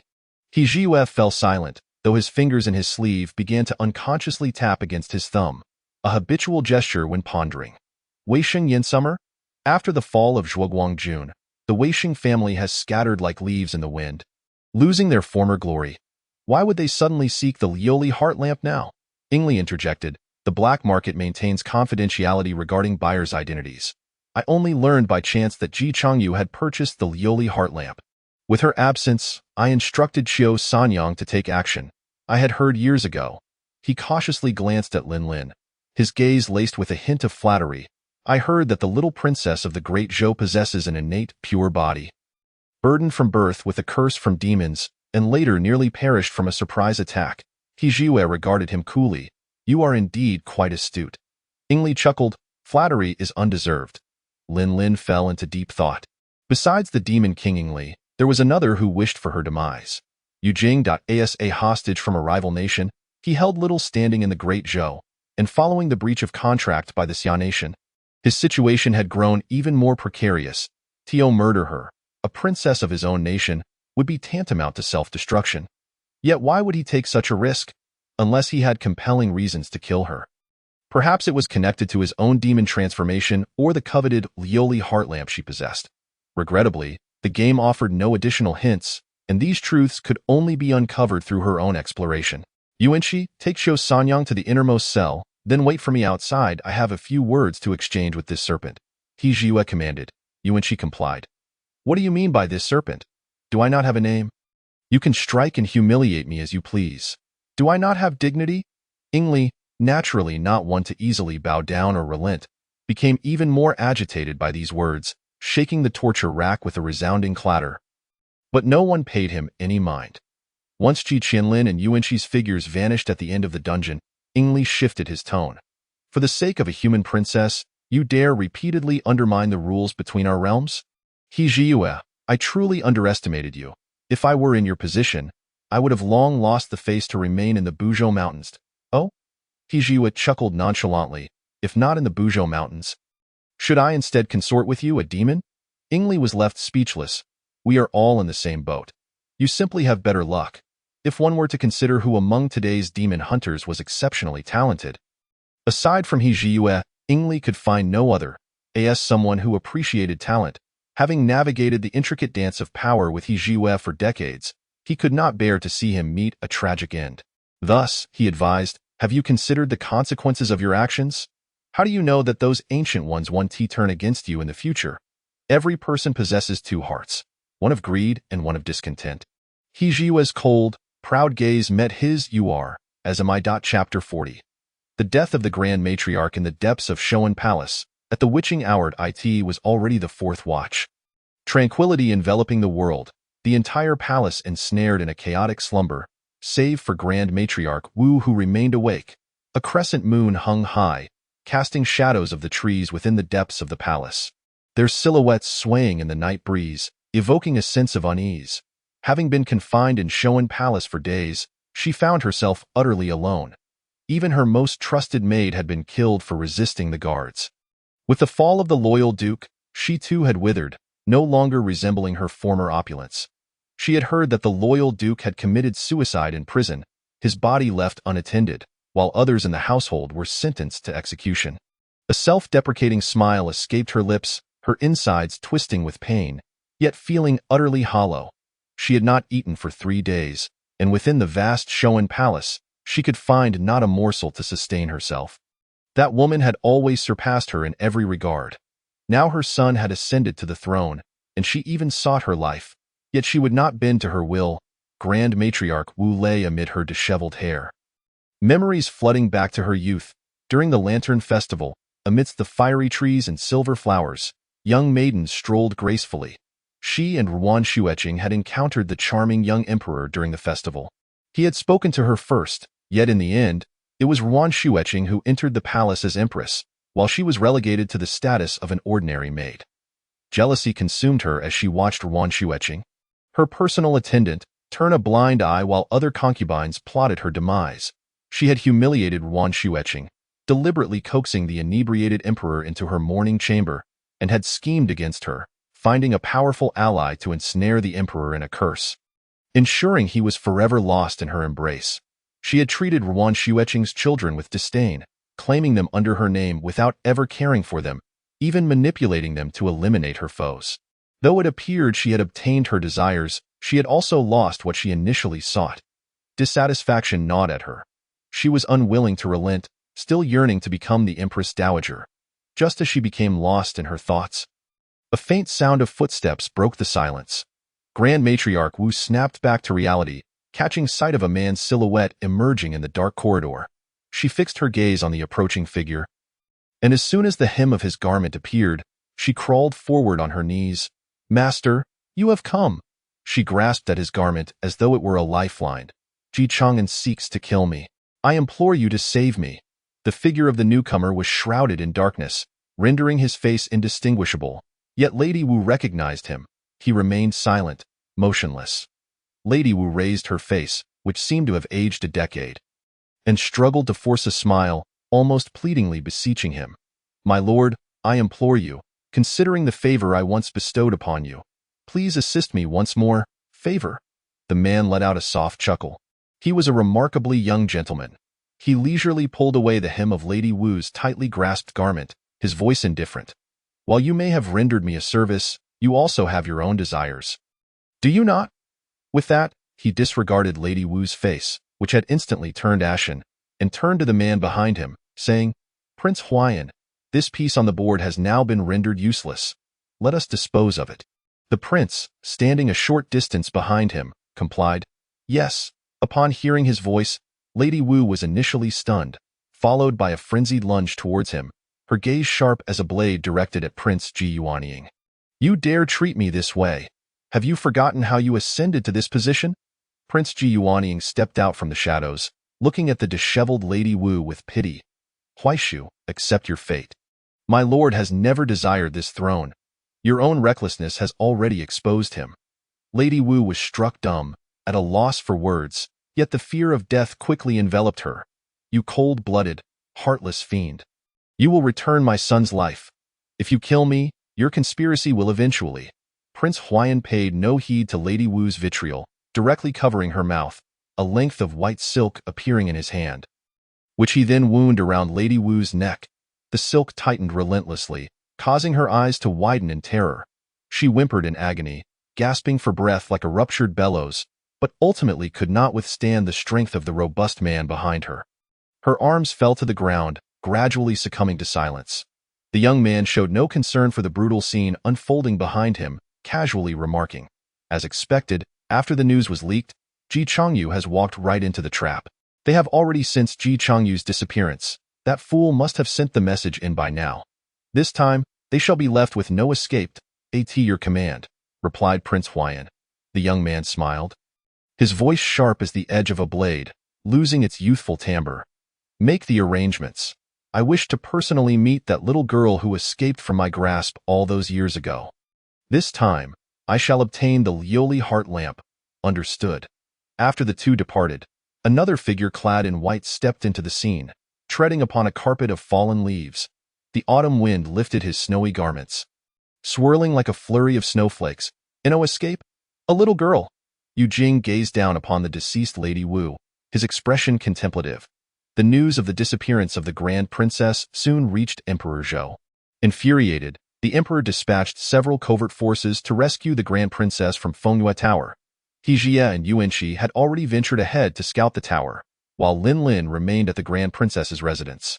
It was during this time that she encountered the legendary male companions of her aunt, the Grand Princess Ruyang. These youths stood straight, each adorned in pristine azure garments, resembling a row of tender, vibrant green cabbage. They were of similar height, build, and age, yet each bore a distinct allure.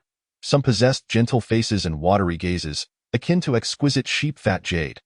Others exuded an air of grandeur, their eyes fearless and resolute like a sword drawn from its sheath. And yet others appeared almost feminine, their features delicate like those of a refined young lady. These youths were exceptionally well-mannered. Without the Grand Princess's permission, they would never dare to raise their eyes to meet hers. Instead, casting their gaze downward at their toes, their expressions exceedingly submissive. Lin Lin's eyes swept over the youthful, beautiful faces of the boys, and she finally understood why her aunt had taken these handsome youths into her court. Over half of them were children of ordinary birth, already half transformed by demonic cores. She turned to the boy with red eyes, pale skin, and a figure as frail as a willow swaying in the wind, asking, "What is your name? What is your purpose in the princess's residence? What core have you been implanted with? For how long?" The boy stepped forward, bowing his head to respond, replying to Her Highness, "I am called Azu, in the residence to craft zither for the Grand Princess. The core implanted in me is that of a cat, and my lifespan." He nervously pressed his lips together before softly continuing, "I have 10 days left to live." Chapter 41. The half-demon youth Azu had originally been a homeless beggar on the streets, but upon being spotted for his good looks, he was drugged with a bun, and upon awakening, found himself transformed into a half-demon. He lived in constant fear, sleepless nights tormenting him, especially when the demonic energy surged within him, causing his body to burn with heat, as if he were placed in a furnace. His bones feeling as though they were being crushed. He had never dared to look in a mirror, fearing that a monster would stare back at him. Initially, he thought that having a meal here was sufficient, and becoming a half-demon was inconsequential. Yet, he soon realized that the establishment forced him to entertain guests and drink with them.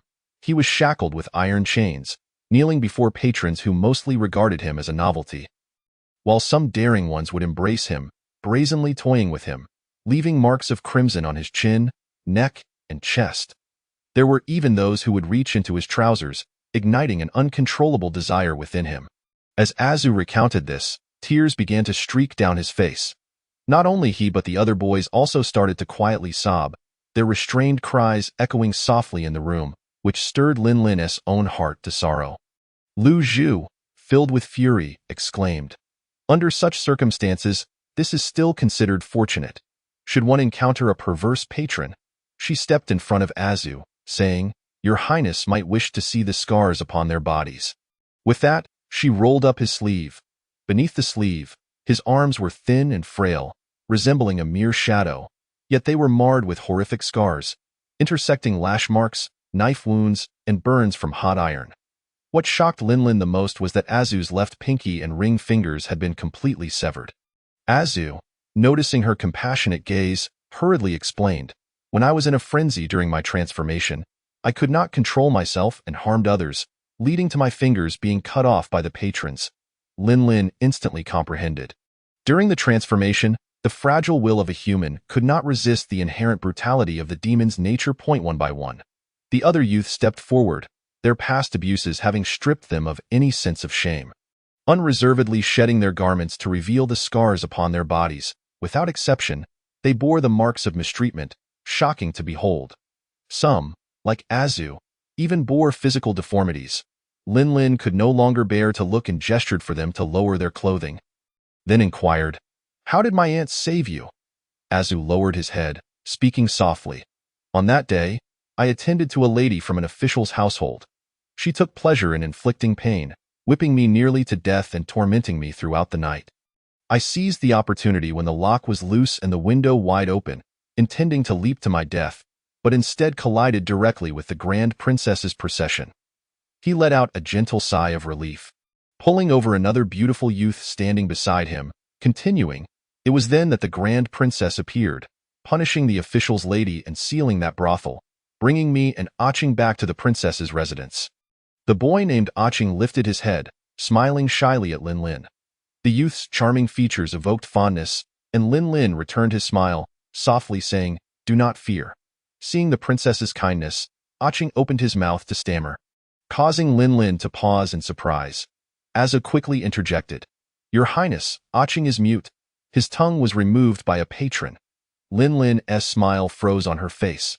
"Thus, the Grand Princess is my savior, and I have resolved to devote my life to serving her. Yet she has never laid a hand upon me.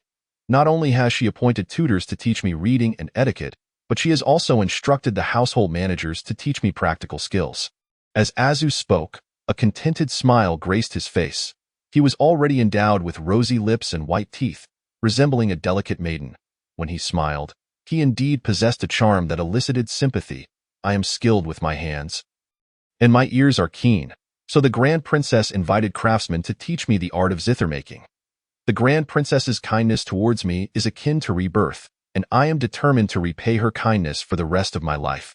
However, he hesitated before continuing, "Yet, after we were implanted with the demon cores, every hour, the demonic energy surges uncontrollably, causing excruciating pain. The Grand Princess instructed us not to go outside, publicly declaring that we were her favored pets. But, as he spoke, his brow furrowed tightly. A faint demonic aura began to seep uncontrollably from him, causing him to bend over like a broken bamboo.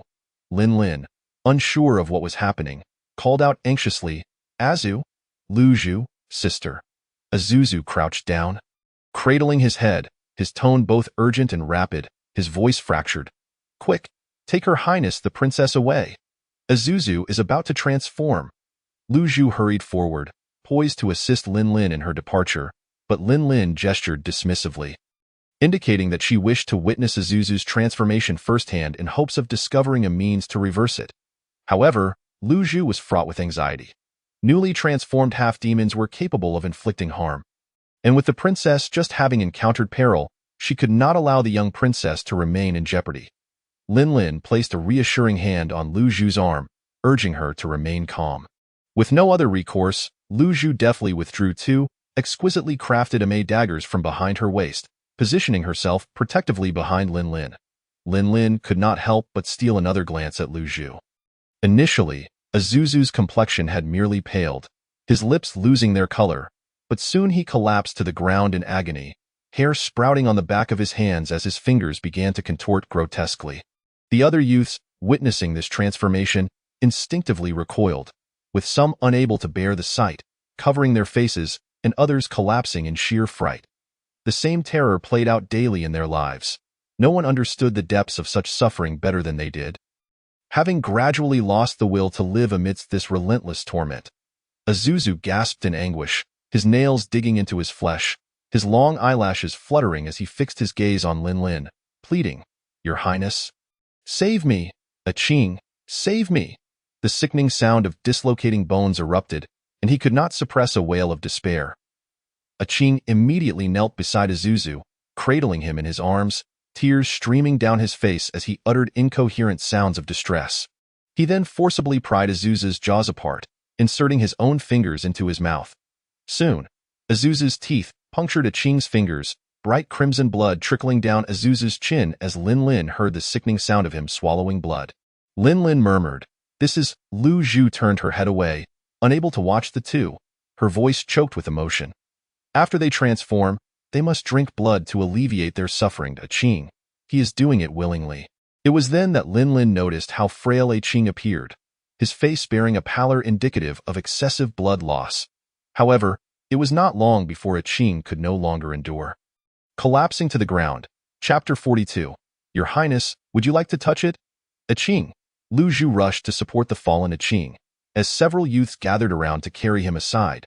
Azuzu's transformation process was far from over.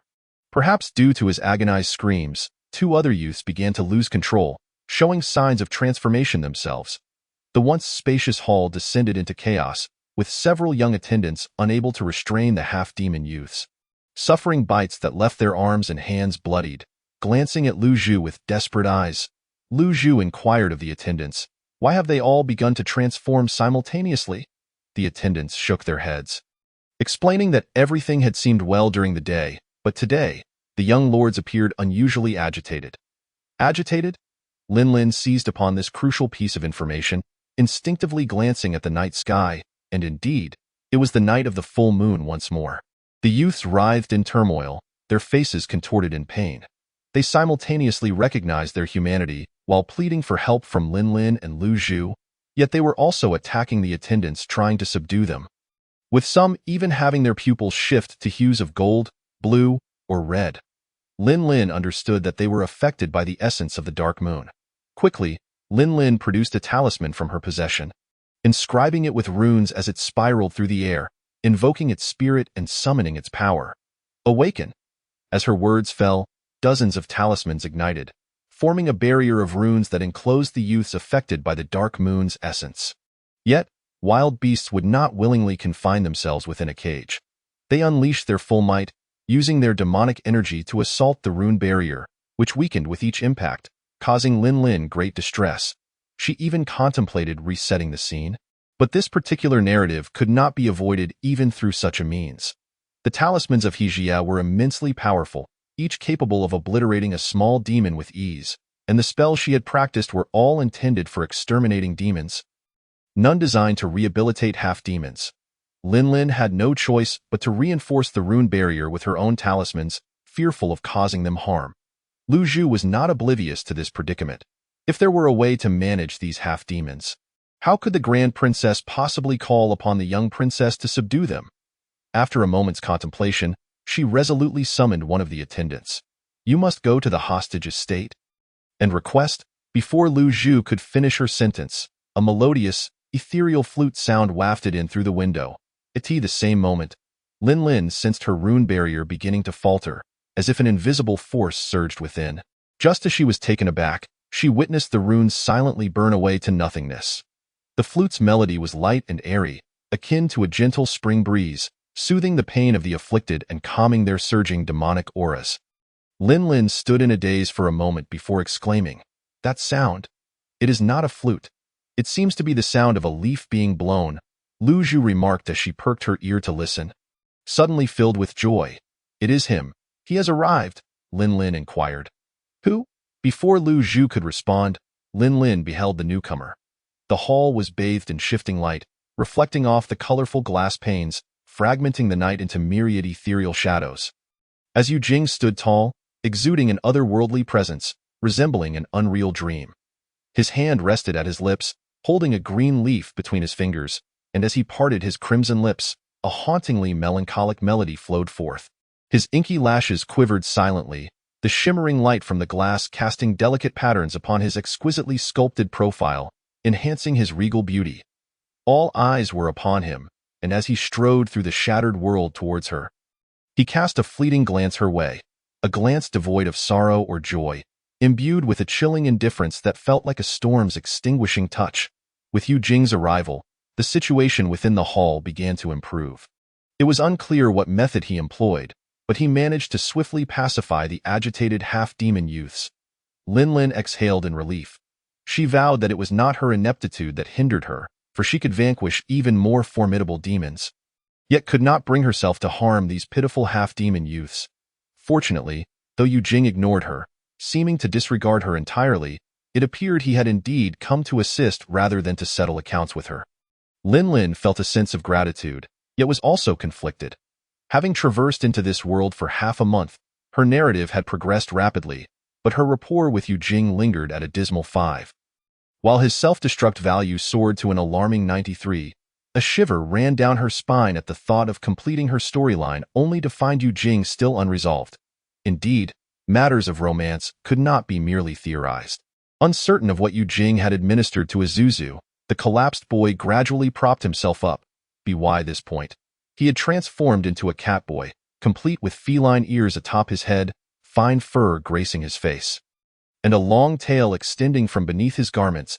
He stared blankly at his paws, now covered in white fur, a bittersweet smile forming as he knelt before Lin Lin, bowing his head in gratitude.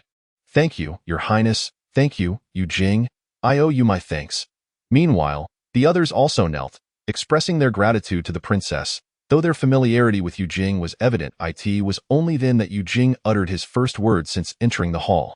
"There is no need for such formalities." He produced a small porcelain vial from his robes, handing it to Lu Zhu.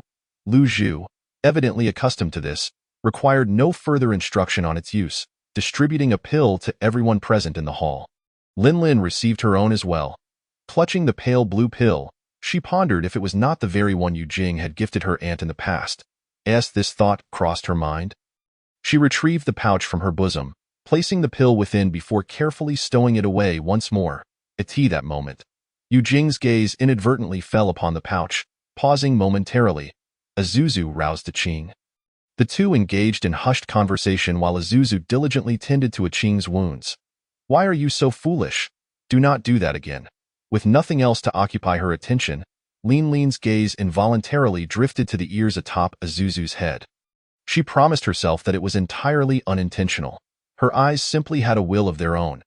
Even in his form as a cat boy, Azuzu retained human features, his petite, adorable cat ears dusted with a layer of snow-white fur, shimmering under the light, allowing her to discern the network of veins within.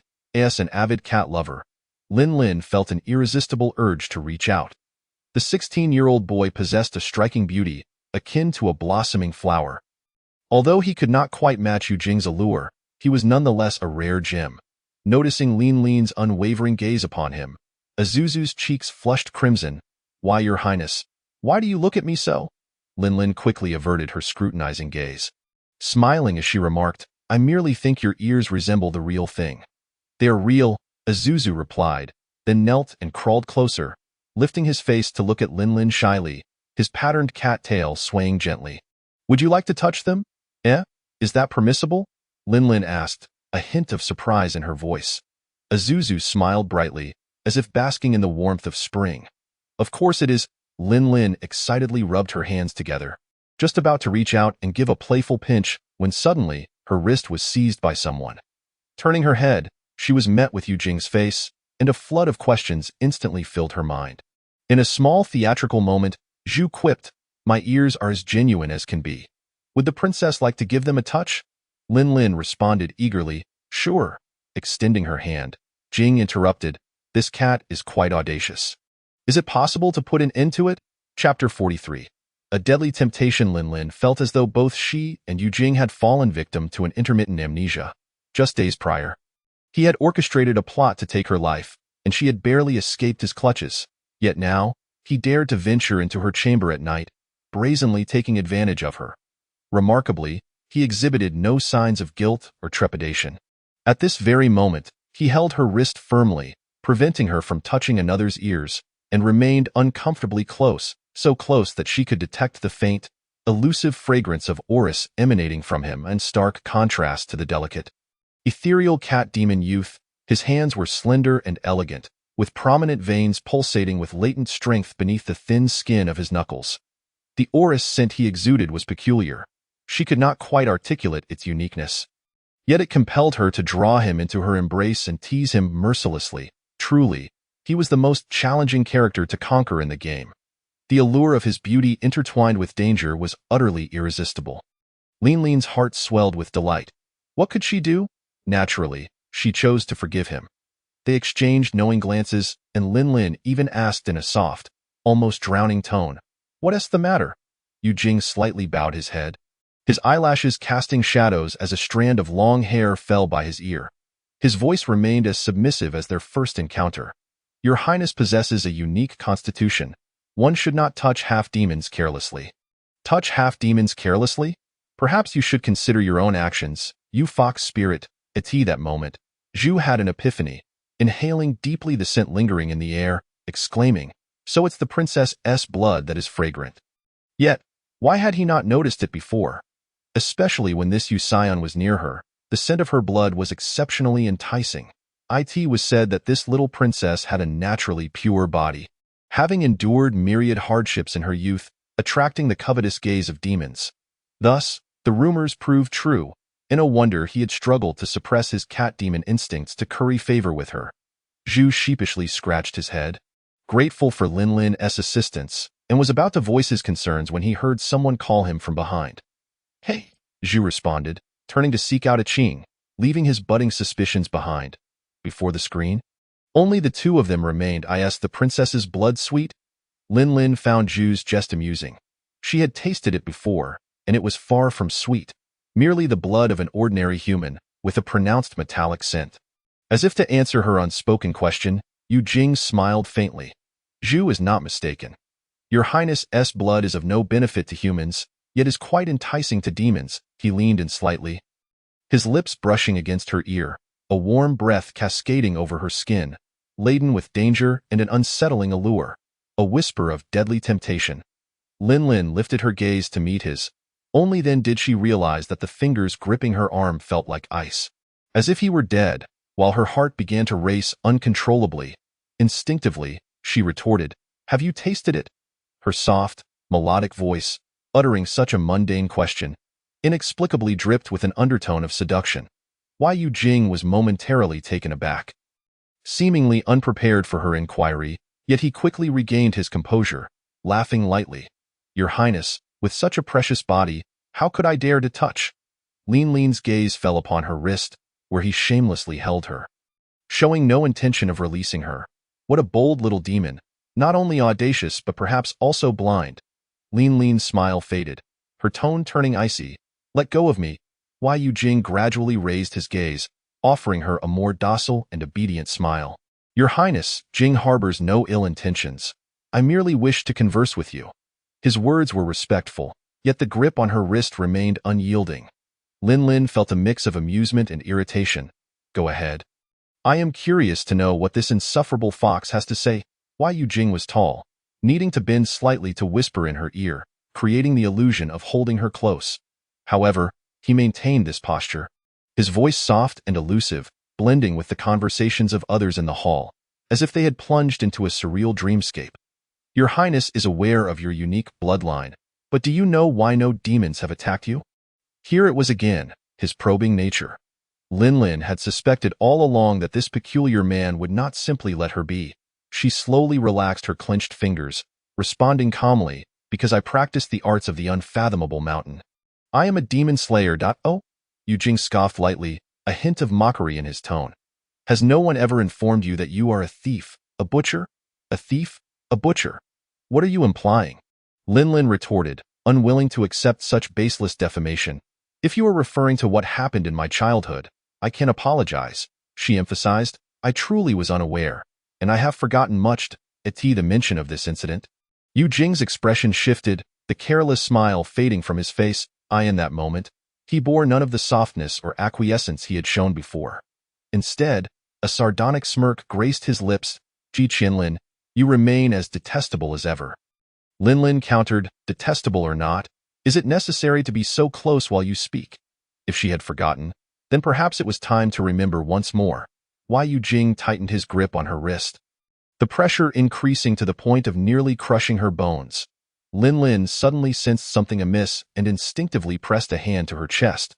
She could not articulate the sensation, only that her heart began to ache, and a torrent of chaotic memories belonging to Ji Qianlin surged forth, in her hazy vision. She saw Ji Qianlin lying upon a bed of ice, blood smeared across her lips, her heart shattered. Teetering on the brink of death, the young Emperor Zhou fainted nearby. At that moment, her aunt, the Grand Princess, appeared, extracting a radiant object from an unremarkable black box. The object shimmered like glass, refracting a spectrum of colors. It was a glass bead. The Grand Princess placed the bead into her mouth, whispering, Linlin, swallow this, and you shall live. Ji Qianlin obediently opened her mouth and swallowed the bead. In an instant, the world spun, accompanied by a bone-chilling cold that engulfed her like a plunge into an ice cavern. Lin. Yen Sun's voice suddenly pierced through. Linlin jolted back to reality, turning toward the source of the voice. In that moment, the peculiar feelings dissipated, and her expression returned to normal, as if the previous disturbances had never existed. Yen Sun strode over, his gaze fixated on her slender wrist, still gripped by Yu Jing. He regarded Yu Jing with suspicion. Why, you scion? What brings you here? Meeting Yen Sun's gaze, Yu Jing gradually released his hold. He ignored Yen Sun's inquiry and instead turned to Linlin, bowing slightly. Your Highness, until we meet again. Chapter 44. The rebound of demonic power. After uttering those words, Yu Jing departed, as though his presence had solely been to aid them in overcoming a crisis rather than for her sake. Hey, stop right there. Yen Sun chased after him but fell short, returning in a huff. How dare he ignore me? Who does he think he is? A scion abandoned by his own country? What gives him the right to be so arrogant? Linlin paid no heed to Yu Jing's disregard for Yen Sun. Her mind was tumultuous, the fleeting images from moments ago leaving an indelible mark on her consciousness. Young Master Yen, you mustn't speak ill of the Yu scion. Zhu interjected, drawing closer to Linlin. As a trusted maid of the Grand Princess, Lu Zhu could still voice her thoughts in front of the younger generation. Hearing Yen Sun's words, she immediately grew displeased. During the full moon, the young masters suffer greatly, revealing their demonic forms. If it weren't for the timely delivery of elixirs by the Yu scion, many of them might have perished, and the Grand Princess is well aware of this. It was only then that Yen Sun noticed the beautiful youths, some of whom were half-demons, scattered throughout the hall, leaving him momentarily speechless.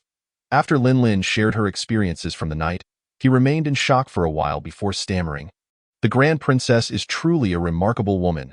At that moment, Zhu leaned closer to Linlin, sniffing the air curiously. How strange. The moment Yu Jing leaves, the princess no longer carries that sweet scent. No longer? Linlin inquired. Zhu nodded. Indeed, it has vanished, leaving her akin to an ordinary person. Connecting the dots of recent events, along with her aunt's confessions from days prior, Linlin felt an inkling that a deeper truth was about to surface. The demon king Ingli would kill her for the glass heart lamp. Could it be that Yu Jing sought it for the same reason? What secrets lay buried within her aunt's heart? The half-demon youths of the princess's residence were consumed with anxiety upon learning of the disappearance of the eldest princess.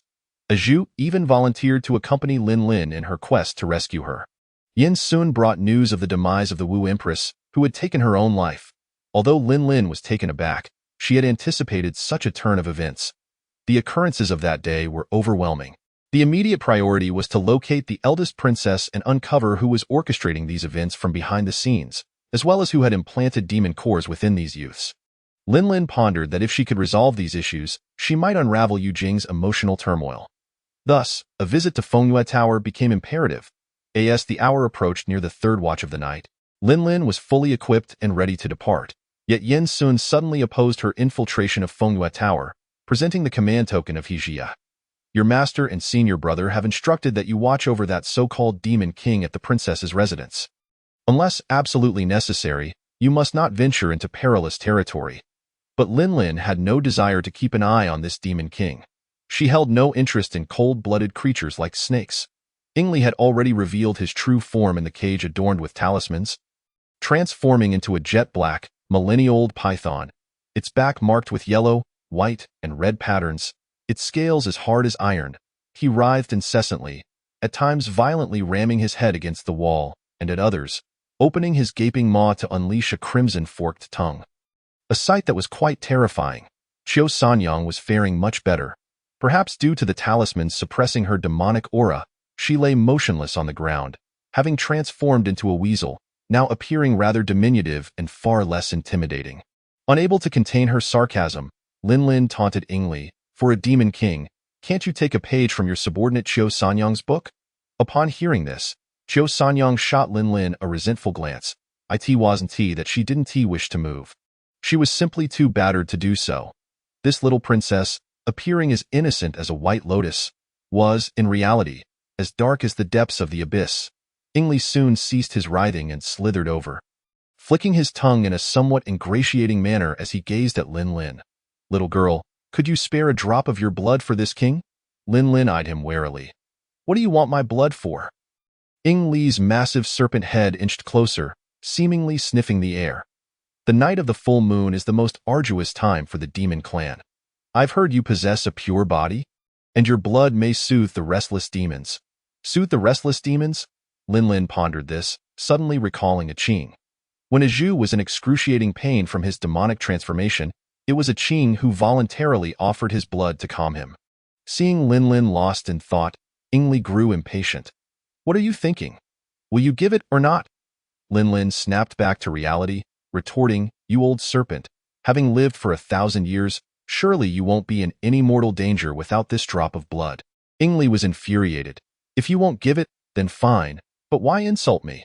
This king is merely a millennium old, not nearly as ancient as you claim.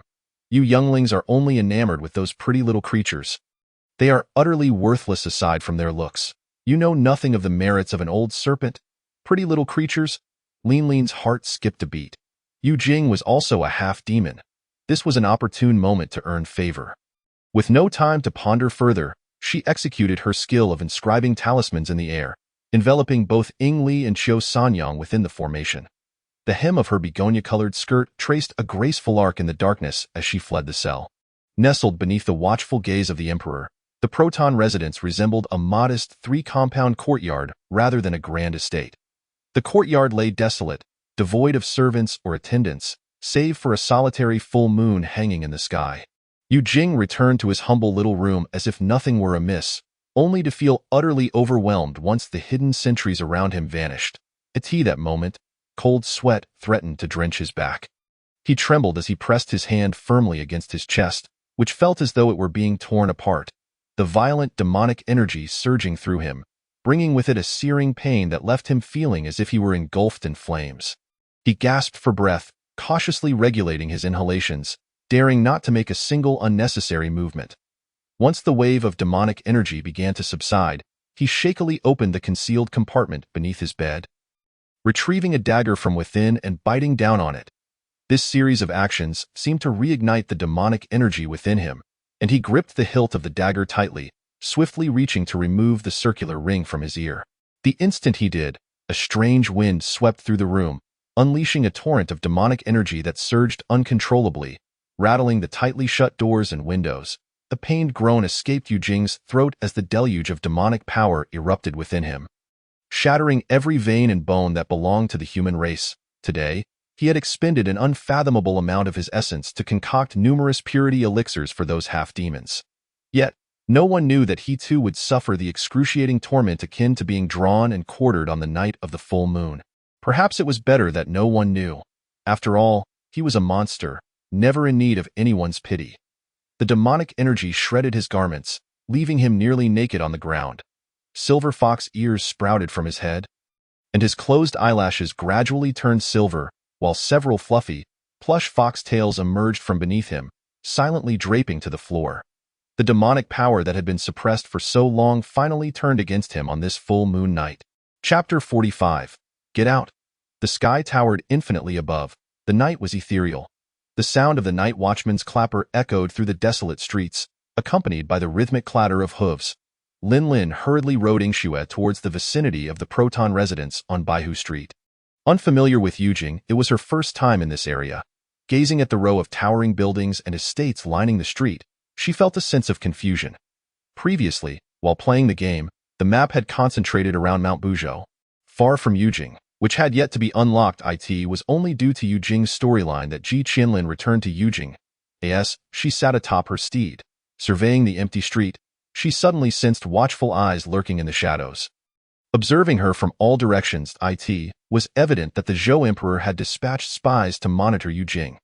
Even as a discarded hostage of a rival nation, the meticulous Zhou Emperor sought to keep him under control.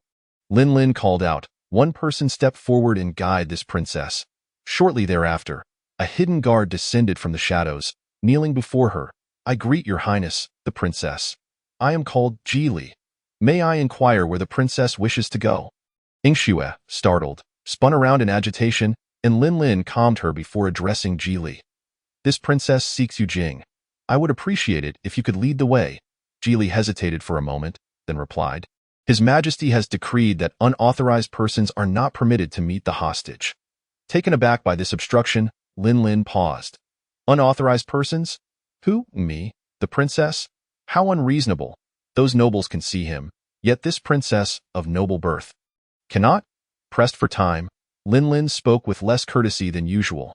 Moreover, she felt the Zhou Emperor was being overly cautious.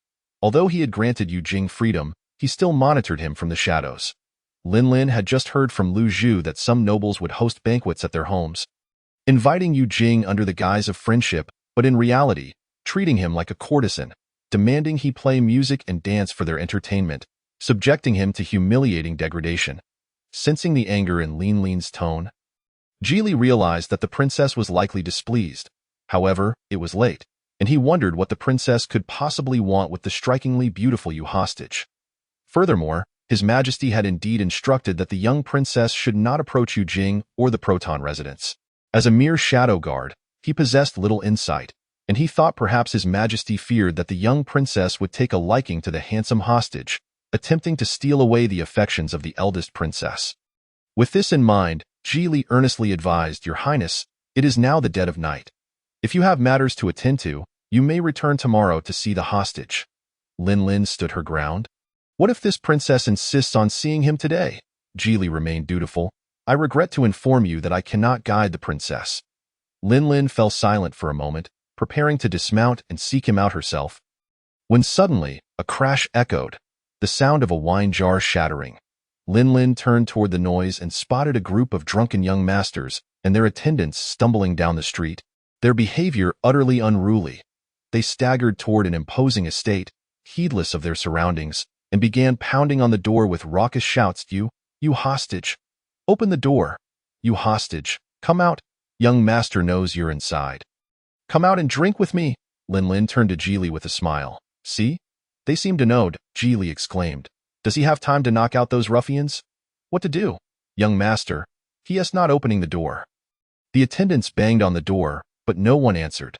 Turning around, they found their young master staring blankly at the stone lion at the entrance.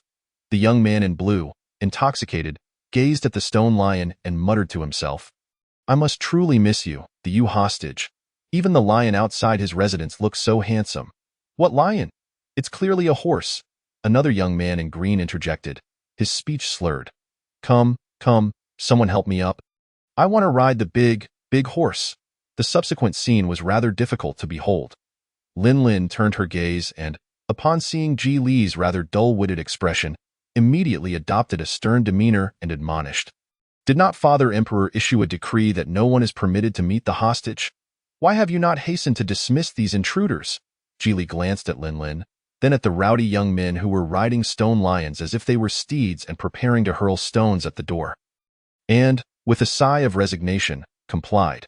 With a single command, several figures emerged from the surroundings. It was only after Geely had brandished his golden token to disperse the unruly crowd that he turned around to find that the princess, who had been standing at the street corner, had vanished without a trace. All that remained was a small white horse proudly snorting in his direction. Geely inwardly cursed. This is bad. He intended to pursue her through the inconspicuous door by the wall, but was unexpectedly hindered when Ingshua bit down on the back of his night cloak. With a tearing sound, the garment was ripped, exposing much of his back. Lin Lin leaped down from the wall. She brushed off the dust from her skirt and surveyed her surroundings. The courtyard was deserted, devoid of light and sound, save for the chorus of crickets. Several houses were shrouded in the deep night, with clusters of bamboo casting swaying shadows in the corners. The well stood in the courtyard, beside which lay an overturned wooden bucket and well rope, while a flourishing grapevine sprawled nearby, under which sat a stone table and stools. It was puzzling how the hostage's residence was arranged. Though the entrance appeared grand and imposing, the interior was astonishingly simple, reminiscent of an ordinary dwelling. What a fade, she mused, realizing that her imperial father was quite adept at maintaining appearances. Lin Lin recalled that, despite its simplicity, it seemed superior to the Lee garden in the palace. A faint demonic aura enveloped the entire courtyard. Lin Lin held her breath and listened. Barely audible sighs reached her ears, delicate and enticing, causing her earlobes to tingle. She raised her hand to rub her ear, her mind uncontrollably conjuring up images that were somewhat inappropriate. She had not anticipated that merely this would set her heart racing. If Yu Jing were to whisper in her ear, would she faint on the spot? Quickly regaining her composure, Lin Lin pinpointed the source of the sound and made her way to the back courtyard. Upon arriving, she found that the moans had seemingly ceased, along with the source of the demonic energy. Could it be that Yu Jing had not noticed her? Surely he must have, for how else could it be that he was silent? Excitedly rubbing her hands together, she pondered her next move. This was a rare opportunity, and she could already envision Yu Jing clinging to her leg, pleading for her aid in his pitiful state.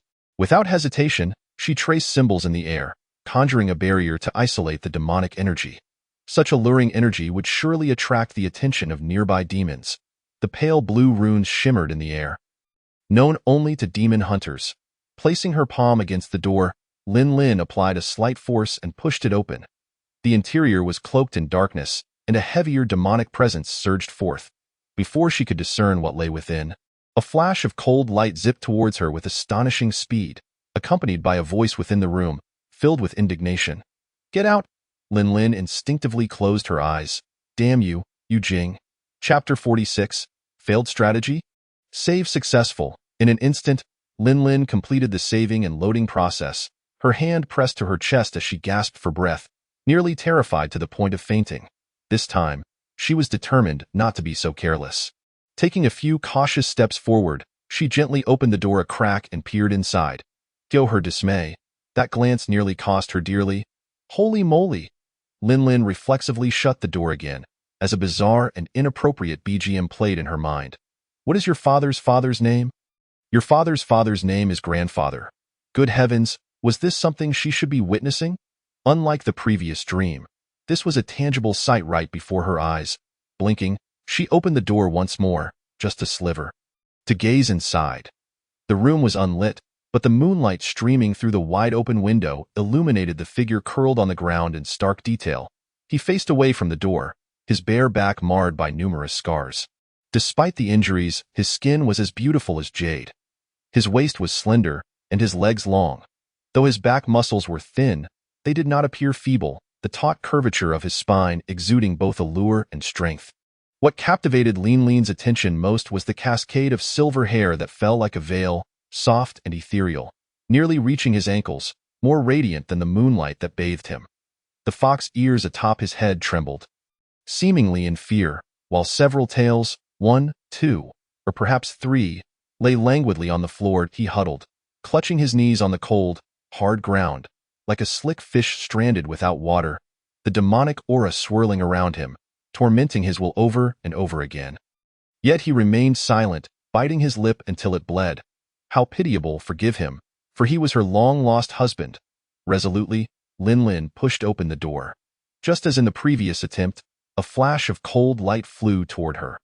Trained by her father's martial arts teachings, she instinctively ducked aside, her fingers pinching the assailant's weapon with surprising ease. Gazing at the glinting dagger, her heart raced. Goodness, had she been a moment slower, she would have surely bled out and had to reload her save.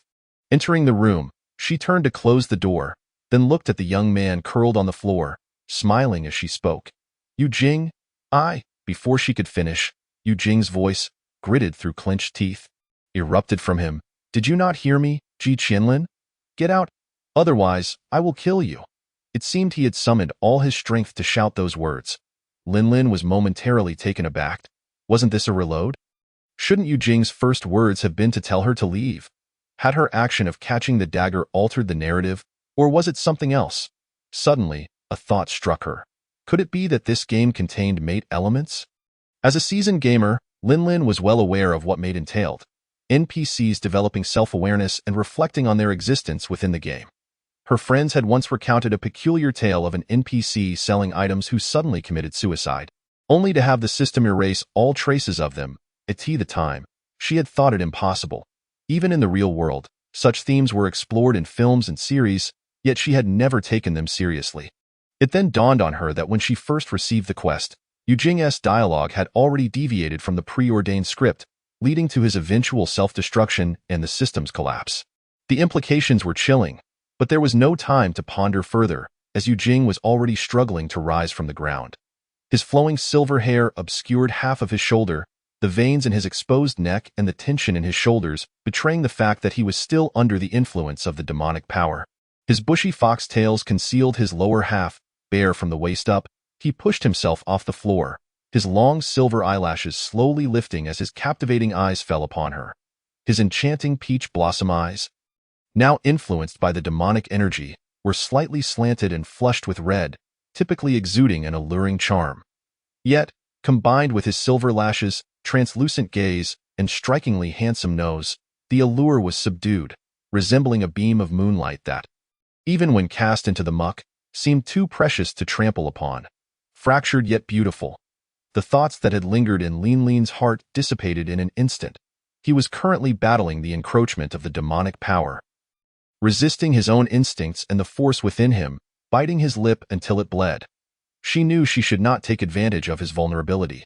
Seeing her frozen in place, her gaze fixated on his abdomen, Yu Jing felt an immediate surge of embarrassment and fury. Gritting his teeth, he spat, "Ji Qianlin, are you deaf?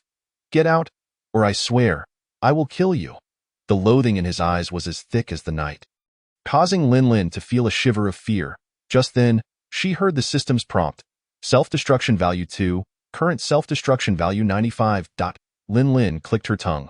Wow, such a high self-destruction value. How am I supposed to proceed? Yu Jing, she found herself unconsciously moving closer to him, as if to soothe a wild beast. She forced a smile, striving to appear gentle and amicable. "Do not misunderstand. I mean you no harm and will not hurt you. I am here to save you. You know, my blood can alleviate some of your pain. Would you care to try? Also, I believe there may be some misunderstandings between us. I am already searching for the truth. Could you grant me a little more time? It need not be long. We can make an agreement that if I breach it, you may do as you wish. What do you think?" Yu Jing gazed at her in silence. The moonlight gradually lost its hue, becoming thin and translucent, while the night deepened in its richness.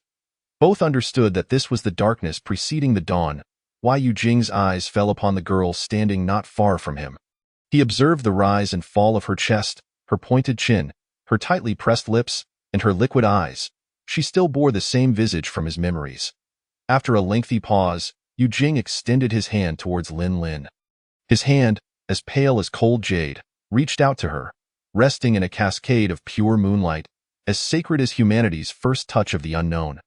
Lin's heart leapt with joy, and she stepped forward, intending to grasp his hand. Yet in the next instant, a dazzling silver light enveloped the scene, and slender threads, as fine as hair, pierced through Lin's body, pinning her firmly in place. Puppet threads, curse it. She had forgotten that such a formidable weapon lay in Yu Jing's grasp. Dead end? The torment in her chest surged once more as Yu Jing watched the girl before him dissipate like a firefly. A faint, indifferent smile curving his lips. It was futile. The demonic power had already shattered his psyche. He did not wish to be saved, nor did he need saving. He simply yearned to obliterate this world and find release. As for Ji Qianlin, the girl who had altered the course of his fate, she must die. Yet now that she was gone, why did he feel such an overwhelming sense of loss? He reached out to catch the last spark of light before it dissolved into the air. No more did it vanished. He had humiliated her time and again, even dealt her a fatal blow. She would never return, would she? Little theater present Yu Jing. I don't need you to save me, just go away. Future Yu Jing, help me, I have fallen in love with you. Nothing is more intoxicating than love found in despair. Chapter 47. Prepare to receive. Yu Jing Lin emerged from the thick, white mist, discovering herself amidst a golden sea of rippling wheat, an endless expanse of fields unfolding before her. At the horizon stood a sanatorium, hidden beneath golden ginkgo trees. The sanatorium, with its white walls and dark tiles, silently loomed like a ghost that could not speak. Lin recognized this place and hurried toward the sanatorium with uneven steps. Upon pushing open the large door, she saw a familiar middle-aged man seated on a bench in the courtyard, who waved at her upon noticing her presence. Lin, come. Her legs moved instinctively toward him, and she sat beside him. The sunlight was warm, the breeze gentle, and the air in the mountains was refreshingly pure. Lin could not help but take a deep breath. Dad, what are you doing here? She asked. I came to see your mother. The man replied with a smile. Why didn't you go to school today? Lin lowered her gaze, a ginkgo leaf falling perfectly into her palm as her fingertips traced the leaf's intricate veins. School is on break. By the way, how is Mom? The man chuckled at her words. Your mother's condition has improved a lot. This morning she could move a finger. When I spoke to her, her eyelashes fluttered gently. Really? Lin said, lowering her head. That's good. The man looked at her. Aren't you going to see your mother? No, there's too much homework assigned, and I still have assignments to complete. The man nodded. All right, if you don't want to go, then don't. We wouldn't want you to be further distressed. Lin closed her eyes, forcefully suppressing the memories that threatened to engulf her, and quickly declared, Dad, I will make Mom wake up. The man smiled indulgently, ruffling her hair. All right, if Lin says she will. Then she certainly will. Lin opened her eyes wide. Dad, I'm serious. I want to be like you. Unyielding, unrelenting, and I will do everything, regardless of life or death, to make Mom wake up. She declared this as if taking an oath. After a pause, okay, Lin, I believe whatever you say. The man smiled, patting her head. Now go home. Save successful. Lin opened her eyes, standing once more in the courtyard. She never anticipated being outsmarted by Yu Jing. His power had grown formidable. The fox demon's strength had the upper hand, allowing him to easily strangle her. A wave of dizziness washed over her as she pressed her hand against her chest. Feeling her heartbeat in peculiar rhythms, sometimes rapid, sometimes slow, particularly intensifying as she approached the room.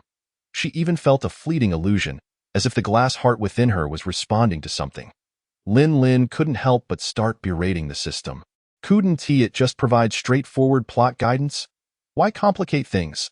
The system had long gone offline, offering no response. Only the affection meter continued to flicker. She glanced at it, still a vivid 5 points. Goodness, even after the last round when she was eliminated, her affection hadn't dropped. Truly a strange being. The courtyard remained as silent as when she had saved before, though the aura of demonic energy had spread further, even reaching nearby residential areas. Lin once more utilized her signature technique to inscribe spells, enveloping the entire Proton Mansion in a soft blue glow. She knew that if she could not survive Yu Jing's grasp, she might fail again, but would she simply give up? Certainly not. No wolf would lie docile when it could see the meat bones.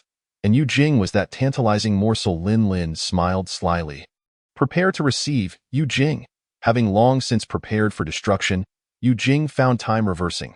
Soon, he realized Ji Qianlin had returned. Like in countless previous time reversals, she was back. Yet at this moment, he was in considerable distress.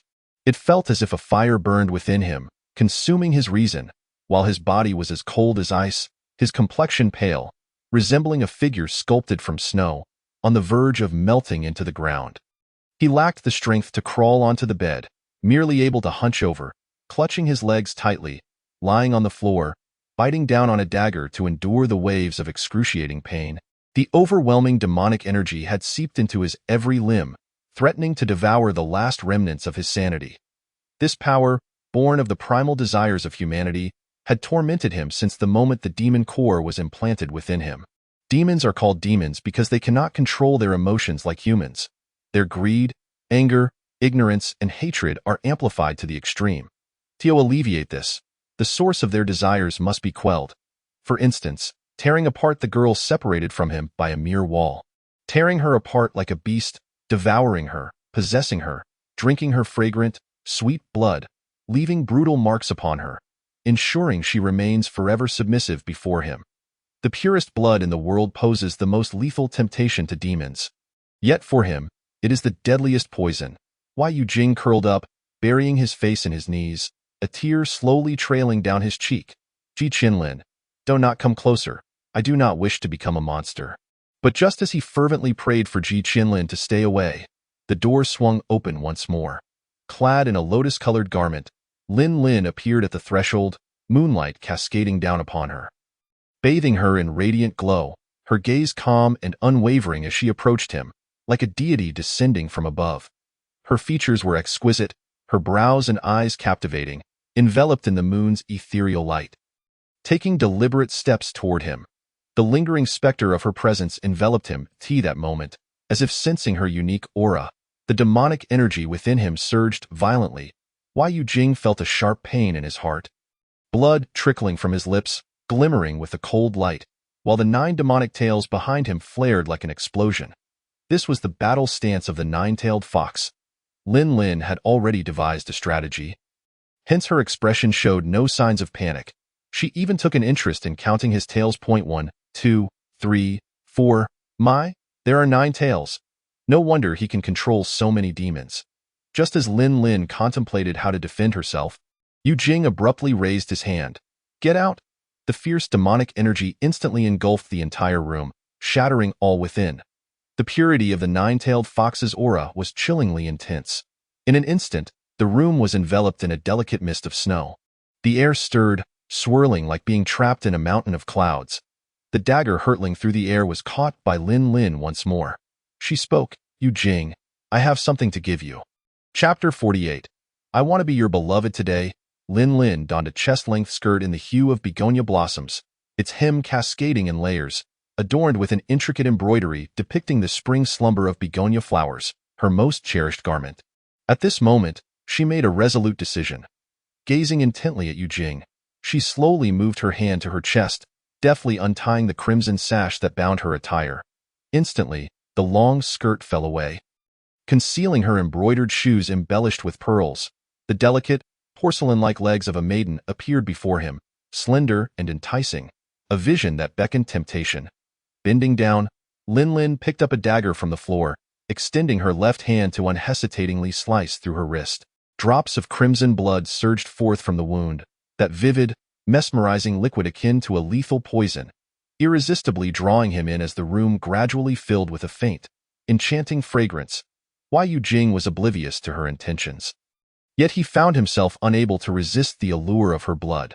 The azure hue of his eyes began to tinge with crimson veins as he fixated on the girl with the enchanting smile. Clinging to the last vestiges of his rationality, he understood that if he were to taste even a drop of her blood, he would likely be forever ensnared.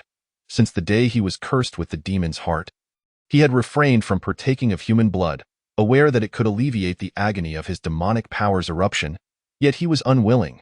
He refused to transform into a monster. Nevertheless, he remained perplexed by Ji Qinlin's motives. Do you not despise me, wish to end my life? What is the point of merely killing me? Would it not be more gratifying to torment me? Lin Lin kicked off her embroidered shoes, beckoning him with a flirtatious gesture, her lips curving into a beautiful arc. Come. Her eyes sparkled with mischief as she approached him step by step. The power of the 9-tailed fox enveloped the small room in frost, and the girl walked barefoot across the pristine frost flowers. Bright red blood dripped with each of her steps, resembling blooming red plums against the snowy backdrop, utterly breathtaking. She stood before him without a trace of fear, even squatting down to lift his chin with her hand. Though I am unaware of what transpired back then, the glass heart within me belongs to you, does it not? She leaned closer to his ear, whispering softly, if you desire it, you may take it now. Why Yu Jing remained silent, but the lashes of his peach blossom eyes trembled violently, quickly veiling themselves with a thin layer of mist. Silver threads glimmered between his fingers. They were puppet strings. Lin pressed down on his fingers, palms aligned. Listen well, Yu Jing, she said, her eyes twinkling as she maintained her composure. I wish to be your beloved. I will belong to you, eternally yours. From my hair to my very pores, from my body to my soul, all shall be yours. I will accompany you through the long, dark nights. I am another soul that resonates with yours, and I will love you. The girl uttered these enchanting words as if making a sacrificial offering, her moist gaze rendering her irresistible. Love. Yu Jing cast his eyes downward. I do not need it. Lin smiled. Then you have surely never been loved. Would you like to know what it feels like to be loved? She tilted her head back, her lips brushing against the corner of his mouth, her hands slipping into his hair, cradling his face. She gazed into his eyes and gently blew a breath into his ear. Like this, bang. The string that had long supported his reason finally snapped. Unable to restrain himself, he grasped her wrist and pressed her down onto the ground. Yet, Lin had no intention of fleeing. She even tilted her delicate neck upwards, bringing it closer to his lips, wrapping her arms around him gently. You are so cold. Yet she did not release him. She closed her eyes. She felt Yu Jing's sharp breath grazing her chin, his icy lips landing on her neck, and he opened his sharp teeth, sinking them into her skin. His breath grew erratic. Yet he suppressed the demon's power within him, his arms tightly binding her in his embrace, warm blood flowing forth, all consumed by his eager tongue, swallowed down. Lin could not help but let out soft whimpers, resembling a delicate girl unable to withstand even the slightest pain. Though she quickly silenced herself, those two soft moans echoed in Yu Jing's ears like brilliant fireworks bursting across the night sky. He bit down harder. Lin inhaled sharply. She wanted to scold him but bit her lip, blushing and restraining herself. Perhaps it was better to endure. After all, he was to be her future husband. However, he was too clingy, refusing to let go. How ironic, given how she had previously resisted his touch. Lin soon found herself gasping for air, unable to refrain from pushing against his head, tugging at his hair, and through gritted teeth. She scolded, Yu Jing, you leg of a goat. How long will you continue this? Let go, or I shall suffocate. Yet, Yu Jing's mind was in utter disarray, incapable of considering anything further. He greedily drank her blood, akin to a parched traveler in the desert savoring the divine nectar, unwilling to waste a single drop, sucking and swallowing with fervor.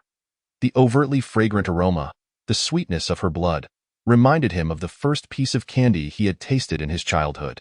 In his hazy state, he seemed to glimpse his mother's face emerging from a bright light. Jiu, look what I brought back for you to eat. She had knelt down, pulling the young version of him before her, carefully retrieving a small paper packet from her bosom. Even before opening it, the scent of pastries wafted forth, a hint of sweetness lingering in the air. With her rough fingers, she peeled back the layers of the small packet, revealing a piece of small cake, wrapped in golden honey. Look, it's honey candy, sweet and fragrant. Hurry, give it a try. He did not take it, merely gazing at her face, watching the visage that was fading from his memory. Seeing him in a daze, she pinched the crumbly candy and brought it to his lips, softly coaxing, Good day, Jiu. Open your mouth. This is a delicacy enjoyed by the concubines in the palace. Today, Mother won favor with the nobles, and they rewarded her with 2 pieces. She has already had her share, and this one is for you. You must taste it and see how sweet it is. The delightful flavor quickly melted in his mouth, his taste buds rejoicing as if they might swallow their own tongue in excitement. He thought he had forgotten this taste, yet here he was, savoring it anew, so sweet. She smiled at his delight, mirroring his happiness. Once he finished, she enveloped the small version of him in her arms, ruffling his hair, unable to contain herself. Jiu, you look so lovely when you smile. My Jiu will surely be a fortunate child when he grows up. The woman's face slowly faded. Yet those words lingered in Yu Jing's ears. Instinctively, he murmured 2 indistinct syllables. Mother. Lin, still dazed from the blood loss, replied, I am to be your beloved, not your mother. She was fuming, ready to unleash a barrage of curses, when suddenly she heard the system's notification. Favorability 1, Favorability 1, Favorability 1. Chapter 49. Was it me who lured you? In that fleeting moment, Yu Jing's favorability for her surged by 20 points. Lin's eyes widened. That was far too rapid. Had she known that this method would yield such results, she wouldn't have exhausted herself in other ways. Moments later, Yu Jing's pace of drinking her blood seemed to slow, transforming from instinctual consumption to savoring a delectable dish. Lin could even feel the faint sting as his tongue brushed against the delicate wound. As his swallowing slowed, his body gradually grew warmer. The silvery strands of hair fell softly into her palm, smooth and silky, prompting her to caress it gently. Lying on the ground, Lin gazed outside at the moonlight spilling across the room. The enormous azure symbol still shimmering in the air within the barrier, as the night breeze rustled the bamboo outside. Reflecting on the previous tension, Lin realized this was a rare moment of tranquility between them. Yu Jing, let us continue like this from now on. When you feel the pain of your demonization, you can come to me, and it will be less agonizing. A soft escaped his throat, laden with restraint, drawing Lin into a moment of blissful stupor, eliciting a silly grin. How lovely to hear. My ears might just get pregnant. Yet in the next moment, his hand suddenly gripped hers tightly, pinning it to the floor. Ji Qianlin. She met Yu Jing's chillingly exquisite gaze. The full moon sank lower, the last beam of bright moonlight cascading down upon them, illuminating his beautiful, flawless shoulders as the sharp and alluring Adam's apple glided in the shadows. Perhaps it was due to the blood he had just consumed, but his lips appeared strikingly red, speckled with traces of blood, utterly mesmerizing. Lin anticipated his gratitude, yet she was taken aback by the grim expression on his face. It was as though she were a stranger. His eyes held no emotion, only a deepening darkness. His lips quivered slightly, forming a mocking curve. As they locked eyes for a moment, Lin soon heard the system's notification echoing in her mind. Favorability -1. Favorability -1. Favorability -1. Damn. As she watched her hard-won affection plummet, Lin could no longer restrain herself and pushed him away. The two stood in close proximity for a long while, almost bare before each other. At this moment, she wore only a delicate sheer blouse and a belly band. What do you wish to say? Are you blaming me? The young girl's eyes brimmed with tears, as if deeply wronged. Her pale shoulders trembling as she clutched her blouse. Why, Yu Jing, was it I who seduced you? Or was it your own inability to resist? Her lips were tightly pressed together. Despite her best efforts to hold back her tears, they flowed relentlessly. Scalding tears dripped onto the frost-kissed floor, instantly melting a layer of hardened ice. Why, Yu Jing slowly lowered his gaze. In his memory, she had always been smiling, even when lured into traps and besieged by numerous monsters, never once losing her composure. Yet now, she was crying. The princess, who had always held herself high above others, was weeping in front of him. She was right. From the moment he bowed his head to her, his tongue tasting her first drop of blood, he had lost. She had not forced him. Everything had been of his own volition. It was he who had failed to master his desires and had drunk her blood. It was her blood that quelled the raging demon power within him. Her fingers, resting gently upon him, were tender, neither impatient like the palace maids of the summer palace, nor forceful like the noblemen of Dezhou. She treated him as one would a rare treasure, each caress imbued with patience. Were her words about wanting to become the one in his heart, about loving him, truly sincere? After a prolonged silence, the first light of dawn began to emerge on the horizon. In this moment, he was at his most vulnerable. If she harbored ulterior motives, she would surely seize this opportunity. Should he trust her? Yu Jing slowly closed his eyes, having lost the strength to speak. Lin held her breath, finally hearing the notifications about the affection value cease. Their affection value had settled at 15 points. With a sigh of relief, Lin hastily rubbed her thigh, nearly bruising it in her effort to appear more convincing. However, it seemed Yu Jing had fainted. No matter how she called to him, he did not awaken. After a night of turmoil, it would be strange if they were not exhausted. Lin glanced around the room. The furniture lay shattered, but thankfully the bed remained intact. As she prepared to drag him to the bed, she noticed his silver hair gradually darkening with the encroaching night. all the features of the Fox clan fading away like snowflakes with the arrival of dawn. Yu Jing reverted to the familiar visage of a dark-haired youth, his long lashes drooping, and his rosy lips slightly pursed. Appearing inexplicably innocent, however, his garments had been torn apart by the demon energy, barely covering his pale torso. Lin's gaze inadvertently drifted downward, and she froze for a moment. Some remnants of fabric remained, fortuitously concealing certain areas. Yet they were strikingly prominent and provocative. After staring for a while, she suddenly covered her eyes, her cheeks flushed. Oh my goodness, is this something I should be looking at? She hurriedly sought to dress him. Lin found herself in a predicament. She could not allow Yu Jing to remain exposed. Fortunately, there were a few surviving garments in the wardrobe. With a conflicted expression, she donned her own dress and managed to clothe Yu Jing, then dragged the bedding from the bed to create a simple resting place for him. After completing these tasks, she was drenched in sweat. Instinctively, she raised her hand to wipe her brow, only to remember the wounds on her wrist and back of her hand. To her surprise, the cut she had inflicted had nearly healed, and the burn on her hand had sprouted fresh pink flesh. Pausing, she touched her neck. Her skin felt smooth and new, as if the wound had vanished. Indeed, an affection value of 15 points was not to be taken lightly. He had even used his demon power to heal her injuries.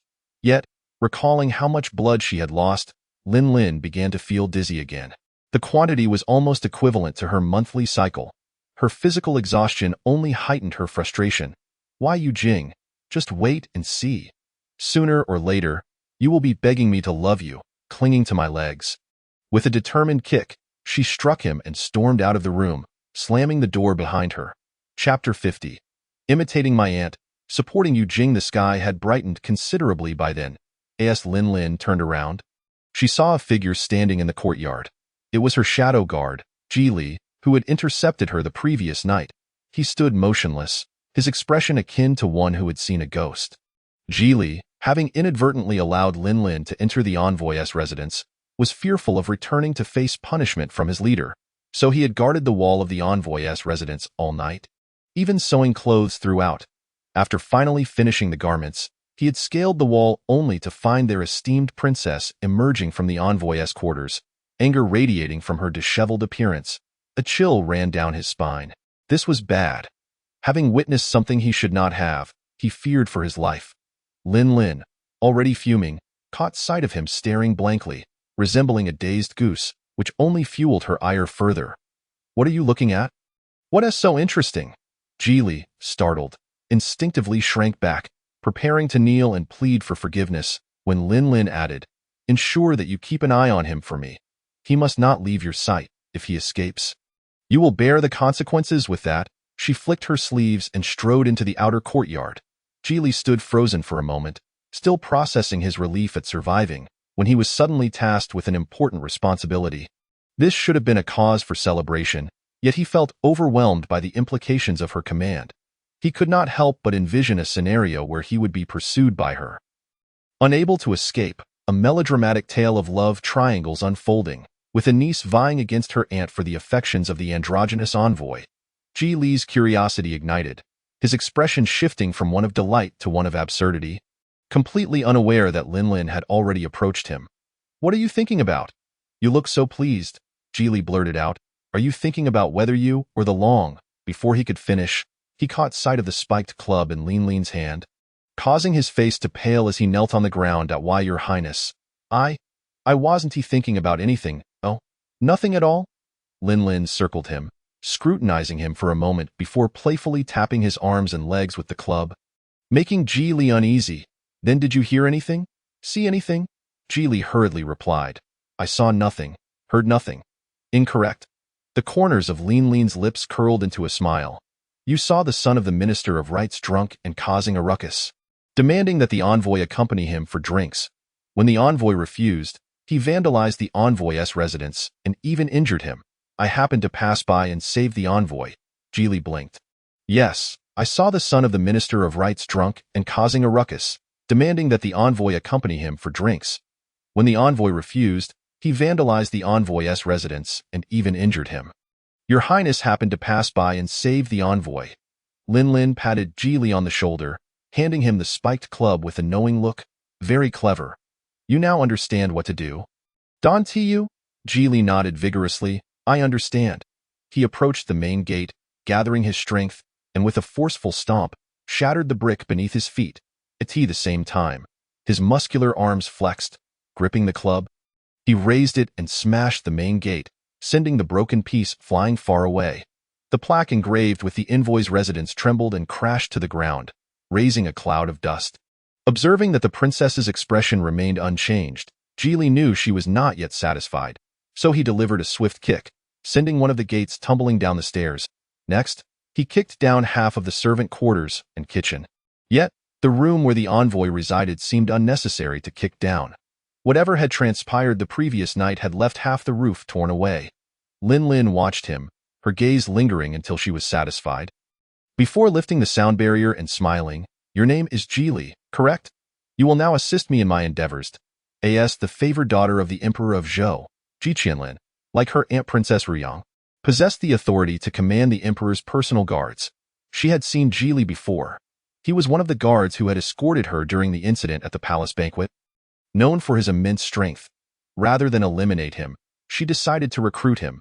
Geely was taken aback, joy flooding his heart as he expressed his gratitude. Lin smiled brightly. Rise. Now, you will gather the envoy's belongings and deliver them to the princess's residence. Remember, keep a close watch on him. He must not leave your sight. Upon finishing her instructions, she whistled, summoning her white horse, Yingxue, and leaped onto it. Riding away, Geely thought to himself, it seems this round is won by Her Highness. Lin had spent an entire night with Yu Jing, leaving her anxious about the situation with her master and senior brother. Sure enough, upon her swift return to the princess's residence, she found her senior brother, Yuanxi, sitting in the pavilion, a frown etched upon his face. Lin hurriedly dismounted and ran to him. Brother, what news? Have you discovered anything? Found Aunt? Yuanxi's gaze fell upon her slightly disheveled hair, and he sighed. Nothing at all. Lin had long anticipated this outcome. After that incident, how could Finjiyula be unprepared? Yet, she never expected that even with her master personally investigating, no useful clues were found. She couldn't help but ponder. Could Finjiyula's means be even more formidable than her master's? She glanced around, not seeing Hijiyue, and inquired, Where is master? Thinking of her master currently occupied with that brat Yin Sun, Yuanxi couldn't help but roll her eyes and weakly replied. He went to discuss strategies with young Master Yin. Lin felt a wave of dizziness wash over her, her vision dimming as she instinctively grasped the edge of the stone table. Junior sister. Yuanxi quickly supported her arm, asking, Are you all right? Lin discreetly withdrew her arm, placing it beneath the table, and after a brief moment of closing her eyes, she replied, I suppose I ran a bit too hastily on the way. And now I feel a bit lightheaded.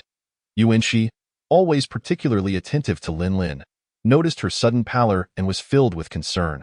Upon observing her pale lips and wan complexion, resembling someone in poor spirits, he questioned, On your way? Didn't master instruct you to watch over Yingli? Where did you go last night? Why do you look so unwell? At his words, Lin's mind immediately cleared. Indeed, she had never mentioned Yu Jing to her master or senior brother, and thus she was at a loss as to how to explain their relationship. She could only hastily fabricate an excuse. I remembered something I had yet to do in the middle of the night. So I went out for a bit. Out for a bit? Yuanxi clearly harbored doubts. Dio, you know what day it was last night? How could you dare to go out? Lin helplessly offered him a contrived smile. Yuanxi, being well acquainted with his junior sister, could tell that something was amiss just from that smile. It was likely not anything good, brother. I indeed have urgent matters to attend to, but now is not the right time to discuss it. Once we ensure Auntie's safety, I will tell you. Lin had already devised a plan. To complete her task swiftly, she needed to entwine Yu Jing with herself. After much contemplation, she resolved to emulate her aunt and take Yu Jing under her wing. With her protection, who would dare to threaten him or summon him for drinks in the future? In her youth, she had dreamt of such a life, one she had longed for. While Lin was lost in her thoughts, laughing joyously, she remained oblivious to Yuanxi's gaze fixed upon her fair, slender neck. Yuanxi's expression turned complex in an instant. Even if he were naive, he understood that the rose-colored mark on his junior sister's neck was a bruise left by a kiss. Chapter 51. She fed the demon with her body, seeing that his junior sister had no intention of revealing what transpired last night. Yuanqi felt a pang of discomfort. On one hand, he felt melancholic that she no longer shared the same closeness with him as in their childhood. On the other, he silently resented the man who had left a mark on her. What kind of man could charm his little junior sister into hiding him like a treasure? Having grown up alongside Ji Qianlin, their bond was even deeper than that with the flirtatious Huakonk. And everyone on the entire Buzhou mountain knew just how close they were. However, now that he was following his master to cultivate, he had long since distanced himself from worldly desires. He dared not covet a place by her side. Yet he hoped that she would find peace and happiness in her life. He had contemplated suitable candidates numerous times. They need not be excessively wealthy or extraordinarily handsome, but they must be powerful enough. Love her deeply and ensure her safety throughout her life. In that fleeting moment, Yuanqi mentally sifted through the prominent young masters of Yujing City. The grandson of the Gu family? No. While he was knowledgeable and skilled in both literary and martial arts, he appeared somewhat aged. His junior sister preferred refined and handsome companions. The eldest son of the duke's household? No. Although he was a youthful genius, he had already taken a concubine at such a young age. Lacking propriety, not to mention being unclean. Those newly appointed young talents favored by the emperor this year? Even less so, each one originating from a lowly background, with troublesome poor relatives. They shouldn't think that by clinging to the powerful they could achieve great success. As for the second son of the Yanqing prince's residence, Yinsun, that was out of the question. He hadn't overlooked the now popular Yu Jing, but given his lowly status and the disdain he faced from all corners of the Xia kingdom, how could he possibly intersect with her? Lin remained oblivious to the myriad of thoughts swirling in Yuanqi's mind as he considered numerous potential suitors for her, preoccupied instead with how to locate her aunt. However, after a night of relentless travel and blood loss, weariness gradually overcame her. Yuanqi pondered for a moment, then could no longer restrain himself from asking, "Junior sister, what is that on your neck?" Neck? Lin forced herself to remain composed. Instinctively reaching up to touch it, realizing with alarm that perhaps the wound had merely superficially healed, leaving traces behind. She could only cover it up by responding, "It's a mosquito bite. I scratched it a bit too much." But Yuanqi would not be fooled. He straightforwardly asked, "Junior sister, do you have someone you fancy?" Fancy? Lin thought carefully. Did her feelings for Yu Jing count as such? For some reason, whenever she thought of Yu Jing, she recalled his painful, broken form curled up on the floor last night, and the heart-wrenching sight of the small fox with tear-filled eyes in her dream. Noticing her momentary daze, Yuanqi felt a sharp pain in his heart. He was usually perceptive. Though he didn't fully grasp matters of the heart, his familiarity with Lin allowed him to keenly capture the subtle shifts in her emotions in an instant.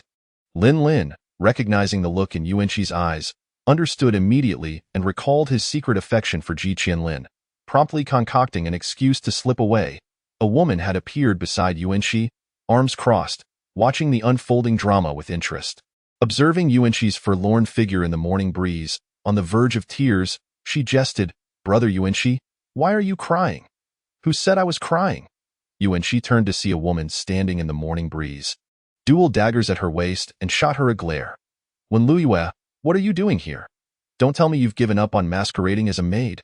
Lu Zhu, whose real name was Wen Luyue, had once practiced martial arts at Baihao Academy, hence their acquaintance.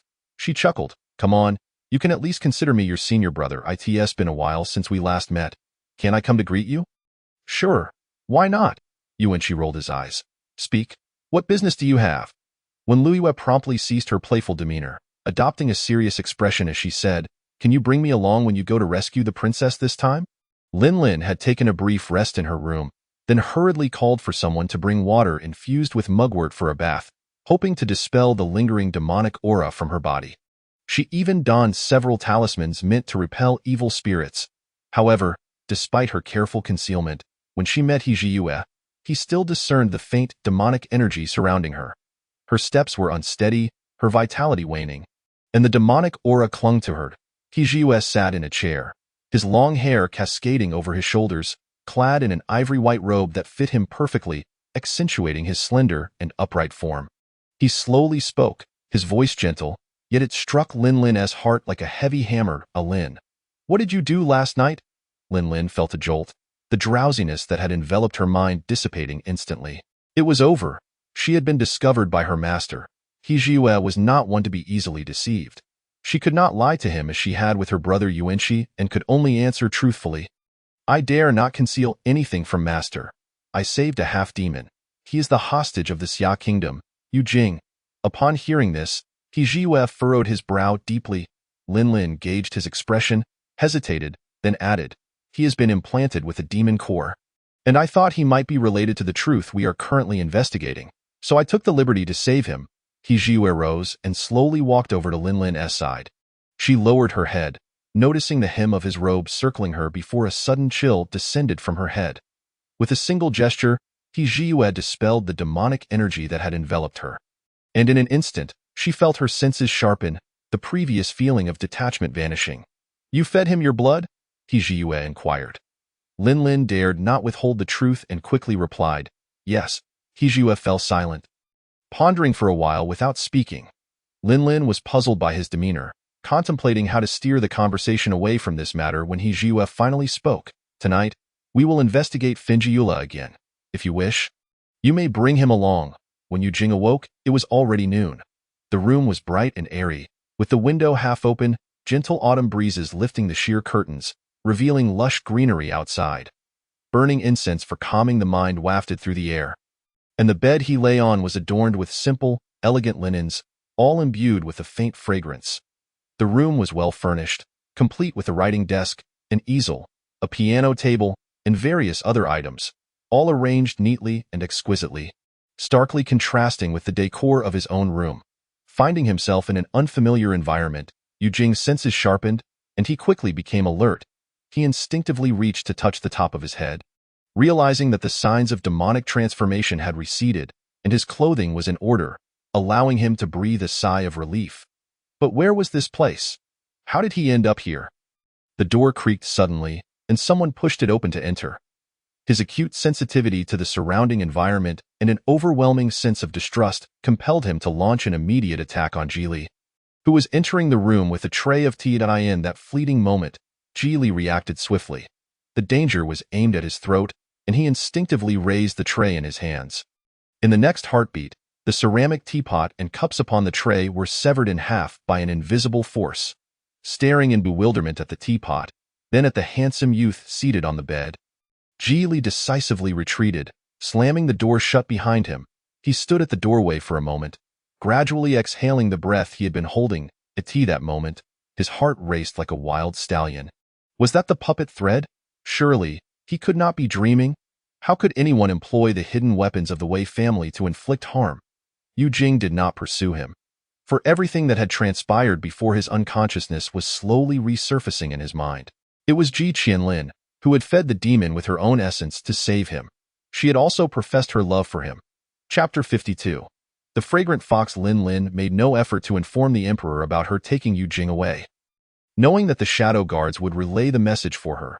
Thus, upon leaving the princess's residence, she returned to her own estate without a trace of psychological burden.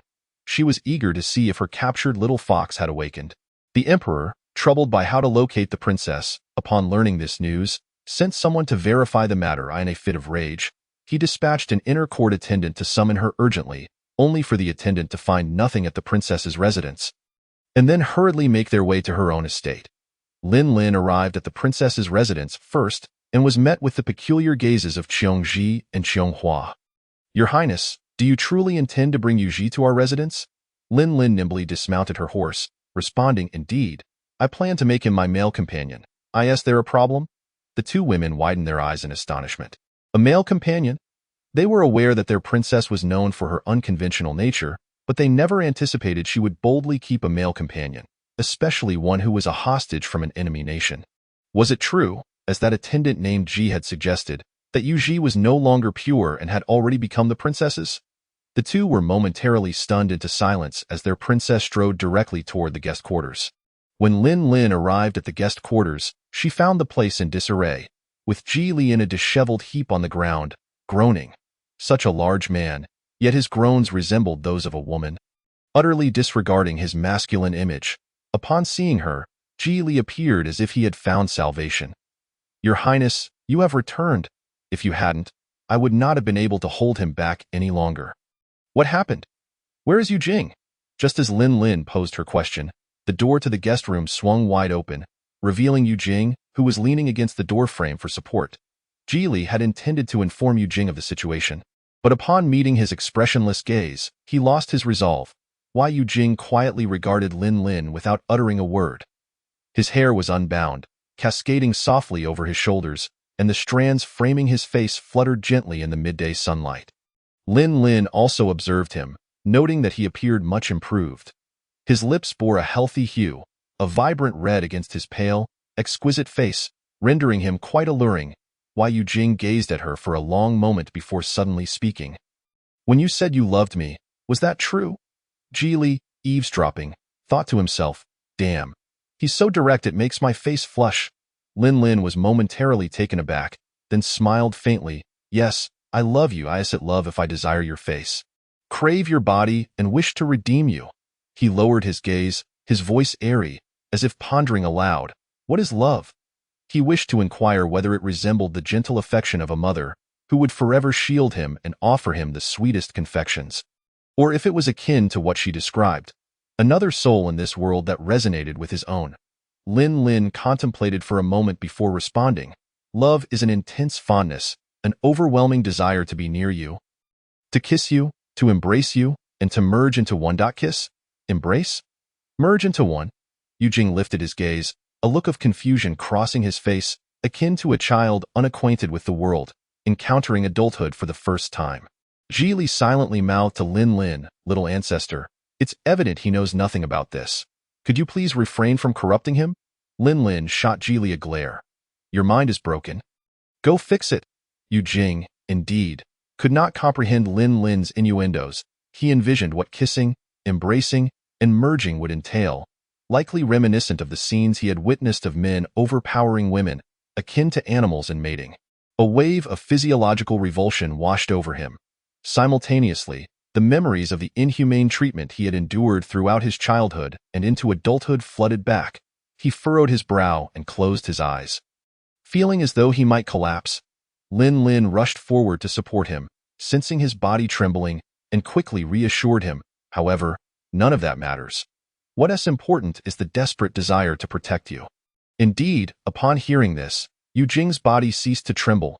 Lin Lin hastily guided him indoors. Why Yu Jing sat there, his gaze lowered, silent and exuding an air of chilling indifference. Lin Lin noted that whether in a bustling or serene setting, when he was silent and gazing downward, there was a sense of serene detachment, as if untouched by the chaos around him. However, this sense of tranquility upon such a strikingly beautiful face easily led one to indulge in fanciful thoughts. If only the neckline were a tad lower, revealing the contours of his chest, perhaps with a black ribbon tied around his prominent Adam's apple. Goodness, merely contemplating it made her feel lightheaded, as she was lost in such thoughts. Yu Jing suddenly broke into a fit of coughing. Lin Lin keenly observed his lips growing even redder and his face flushing. Without hesitation, she pulled her neckline down slightly, leaning her neck closer to him. Come. From the moment she took that step, she had prepared herself to feed the demon with her essence. She had hastily instructed her servants to prepare a nourishing tonic, uncertain if it could replenish the blood she had lost the previous night. However, after you drink my blood, can you ensure the traces are cleaned up so that no one notices? Yu Jing paused, his gaze resting on the sincerity in her eyes, and shook his head. No need. I am not a vampire. Upon hearing this, Lin Lin quickly retracted her neck. Aren't you disgusted? Yu Jing suddenly asked. Lin Lin was puzzled. Why should I be disgusted? Half-demons are considered unclean, let alone. He pursed his lips and murmured. Many say foxes have a certain odor. Is that so? Let me smell it. Lin Lin leaned closer, bracing herself with her arms, inching toward him, while Yu Jing panicked, attempting to retreat, only to realize the soft couch was backed up against a row of cabinets. He was left with no escape. Lin Lin smiled mischievously at him, her nose nearly brushing against his. She gently tilted her head, and Yu Jing instinctively turned away, closing his eyes. Memories too painful to revisit surged forth, and Yu Jing's fingers tensed, a single thread of puppet silk unfurling. Though not touch me. She did not touch him. Instead, She playfully inhaled deeply at the crook of his neck, finding him not only clean but pleasantly fragrant. In that moment, Yu Jing was momentarily stunned. To describe a man as fragrant was inherently an insult, yet he felt no humiliation. Rather, he found solace in the fact that he smelled good. Soon, however, he chastised himself for feeling so debased as to be relieved that he bore no unpleasant odor. This tangled emotion left him feeling embarrassed, and he pressed his lips together, his expression growing increasingly frosty. Lin Lin, unaware of what had offended him, noted his displeasure and dared not provoke him further. Casually stepping down from the couch, by the way, my master said that tonight, you should accompany me. Before Lin Lin could finish her sentence, she heard the system's notification. Favorability 1, Self-Destruction Value -1. Chapter 53. A geo and a fish. In order to sense Yu Jing's emotional fluctuations at any given moment, Lin Lin had deliberately set the system notifications to alert her with each point gained. An increase of 1 point in favorability indicated that her earlier words had indeed pleased him, while a decrease of 1 in self-destruction value suggested that his outlook on the world was beginning to shift. He resembled a child who had never received love or affirmation, deeply lacking in security, and filled with distrust toward the world. In high spirits, Lin Lin instructed Qiongji and Qianghua to bring lunch to Yu Jing's room. The princess's lunch was lavish, and considering Yu Jing's frail condition, Lin Lin had the kitchen prepare a light porridge of snow frog and lean meat. The snow-white, soft porridge wafted with a savory aroma, with a handful of greens scattered throughout, adorned with bright red goji berries. Both in appearance and fragrance, it was a superior dish. Lin Lin pushed the porridge toward him. Give it a try. See if it suits your palate. Yu Jing lowered his gaze to the porridge, stirring it with a spoon, and after a prolonged silence, finally spoke softly. How did you know the Lioli heart lamp belongs to me? Lin Lin picked up a shrimp ball and tomato sauce, chewed it thoughtfully, and after swallowing, replied, I guessed. Satisfied with the flavor of the shrimp ball, she picked up another and placed it on Yu Jing's plate. She set down her chopsticks and said leisurely, Otherwise, how would one explain your repeated attempts to kill me? However, if you desire it, you may take it whenever you wished. Yu Jing raised his gaze to her, his eyes devoid of warmth, a blank expression adorning his face. Lin Lin understood the thoughts that occupied his mind. Despite their 16 points of affection, she could not afford to be complacent. Though he appeared pitiable, the presence of the nine-tailed fox's demon core and puppet threads within him bore unknown powers that could swiftly extinguish her life. Merely reloading a save file would alleviate her immediate peril, yet to truly win his heart, mere deception would not suffice. She must subtly seize the reins of control. The most elite of hunters often masquerade as their prey. The illusion Lin Lin needed to convey to him was that she was his quarry. Once he developed a dependency on her, feelings of fondness would naturally flourish, and the concern of her heart being laid bare would dissipate. With this in mind, Lin Lin could not suppress her urge to curse this insufferable game, which offered no respite whatsoever. There was no need for such thoughts. Your heart's pulse is shattered, and without the protection of the Lioli heart lamp, you would surely meet your end. Upon hearing this, Lin Lin exhaled a sigh of relief. Yu Jing glanced at the shrimp balls drenched in rich tomato sauce, his appetite seemingly absent. Does your highness intend to keep me confined like this indefinitely? Confined? Lin Lin chuckled softly. It is more akin to being nurtured, dear boy. The demon energy that envelopes you requires suppression, and having tasted my blood, where else could you possibly go but by my side? However, she could not express this truth to him, so she lowered her gaze and feigned innocence. Wherever did you get such an idea? Surely, I am not that sort of person. You are quite astute. Indeed, I am that sort of person. Your proton manor was destroyed by your reckless actions last night. I've already found someone to take the blame for you, so fret not. You may reside in the princess's manor as you please, with the freedom to leave whenever you wish. Residing is one matter. Leaving is quite another, Lin Lin declared, extending her chopsticks toward a plate of steamed bass. She selected a tender morsel near the fish's eye socket and placed it on Yu Jing's plate. His gaze lingered on the piece for a moment before she offered him another, the most succulent and least bony section from the fish's belly. Memories from long ago flooded his mind. Yet his expression remained impassive, while his hand resting on his knee gradually clenched into a fist. Dio eat. It will turn fishy if it cools. Noticing his hesitance, Lin Lin urged him, and upon seeing him lift his chopsticks, She added, "You need not worry about my father. It is a perfect opportunity to intimidate those who wish to trouble you. You may do as you like without consulting me, just as long as—" Lin Lin suddenly grew bashful. "Just as long as you remember to return." Yu Jing slowly lifted his gaze to meet hers, seemingly searching for traces of mockery in her eyes, but found none. Indeed, upon hearing her words, Yu Jing felt a sense of reassurance wash over him. He began to eat, consuming a small bowl of porridge along with various vegetables and the fish and greens Lin Lin had served him, nearly finishing everything on his plate. His table manners were impeccable, chewing slowly and delicately, resembling not a beleaguered hostage but rather a refined nobleman raised in a wealthy household. He only took from the 2 dishes before him, never exceeding 3 servings from one plate, and when he finished, his area was immaculate, with no remnants of sauce to be found. Most importantly, he left no food uneaten, clearing his bowl entirely. Lin Lin had never been one to waste. But in comparison to him, she felt embarrassed. With plans to venture out later, she indulged herself, allowing the remaining untouched dishes to be taken back by Qiong Ji and the others, instructing the kitchen to prepare less food next time. After lunch, she cleansed her hands and settled by the window, organizing the runes and items in her pouch. Due to his demon energy still not being fully transformed, Yu Jing's body remained somewhat frail, and he lay on the bed in the inner chamber, staring blankly at the small water wheel that circulated air, unknowingly drifting into a slumber. In his hazy state, he seemed to hear his mother's voice. "Agio? Come eat some fish." In his dream, he returned to the palace of the Xia kingdom. In that dilapidated cold palace, there existed a distant yet serene corner, their refuge shared with his mother. This place was seldom traversed by eunuchs or palace maids. Yet it was his childhood's rare sanctuary of tranquility. He had been so thin then, as if the slightest breeze could topple him, perpetually clad in the girl's garments his mother had altered from her own clothes.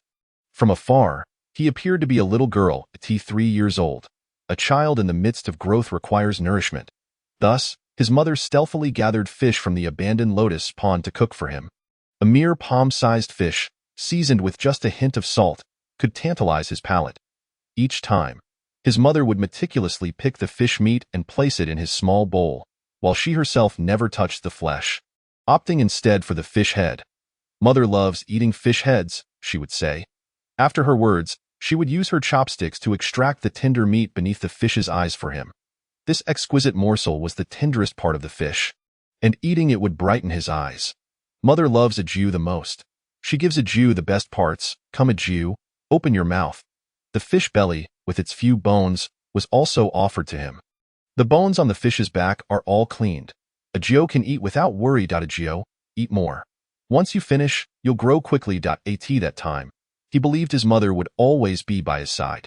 Though they huddled in that small cold palace, he dreamed of a day when he would grow up, shedding the girl's clothes, becoming a robust man. Yet he never anticipated losing his mother so swiftly. From that moment on, he had not tasted fish again. Yet today, to avoid arousing Ji Qianlin's suspicions, he consumed fish.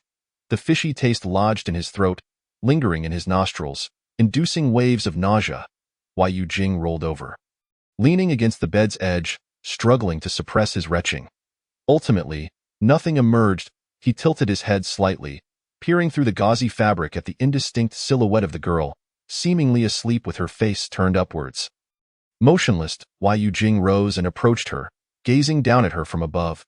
Chapter 54. Speak up if you desire it. Outside, the cicadas chirped incessantly as the girl slumbered, oblivious to the watchful eyes upon her.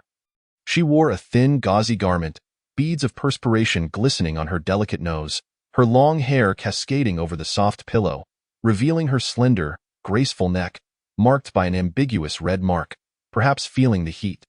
A few strands of hair clung to her damp skin, rendering her appearance particularly alluring. Yu Jing's gaze traveled down her neck, resting upon her beautiful collarbone and snow-white skin. His breath caught, heart racing slightly faster. His eyes instinctively drifting back to her face, he beheld her sleeping visage, rosy and delicate. Yet his thoughts wandered to the scene from the night prior. She had not flinched at his repeated assaults, willingly slicing her own wrist to draw near him, all to compel him to drink her blood. Why? Did she know something about the curse dwelling within him? He remained there, silently observing her for a moment, before suddenly pressing his hand over her mouth. Her soft lips stirred slightly against his palm, warm breath brushing against his fingers, causing Yu Jing's throat to involuntarily constrict, his expression momentarily lost in thought. She must be deceiving him. To kill her now would be most opportune. If he were to end her life while she remained unaware, would she not be unable to return? He would no longer need to feign innocence before her. Whether or not he had her blood seemed less significant. After all, he was already a monster. Once he avenged himself, he could put an end to it all, ensuring no one could manipulate his life again. He had always been resolute in mind. How could he repeatedly relent, deceived by this woman? Yu Jing lowered his eyelashes, shifting his palm slightly to cover her nose, pressing down firmly. Lin suddenly found herself gasping for breath in her slumber, her brows furrowing instinctively, thinking a creature from her dream was attacking her, swinging her fists to fend off the assailants. However, her opponent easily grasped her fists, tightening his grip to restrict her breathing. At that moment, the system blared alarms in her mind. Warning: the self-destruct value of the target is fluctuating violently. Self-destruct value 1, current self-destruct value 93. Self-destruct value 2, current self-destruct value 95. Self-destruct value 2, current self-destruct value 97. Lin awakened instantly, her eyes flying open to find Yu Jing before her, his face blurry. What the? It's you. As she opened her eyes, Yu Jing released his grip, turning to leave. Lin immediately seized his hand. Yu Jing, don't go. His hand felt cold. Indeed, the very person who had attempted to suffocate her was him. In one moment, Lin had cursed Yu Jing in her heart, and in the next, she clung to his shoulder like a vine, embracing him from behind. The instant she wrapped her arms around him, a sigh of comfort almost escaped her lips. What a slender waist, and truly, did such ethereal beauty exist in this world? Yu Jing's body was chilling, as if she were holding an ice-cold gel pillow. Now in early autumn, the air was dry, yet he did not sweat, his body exuding a faint fragrance of iris.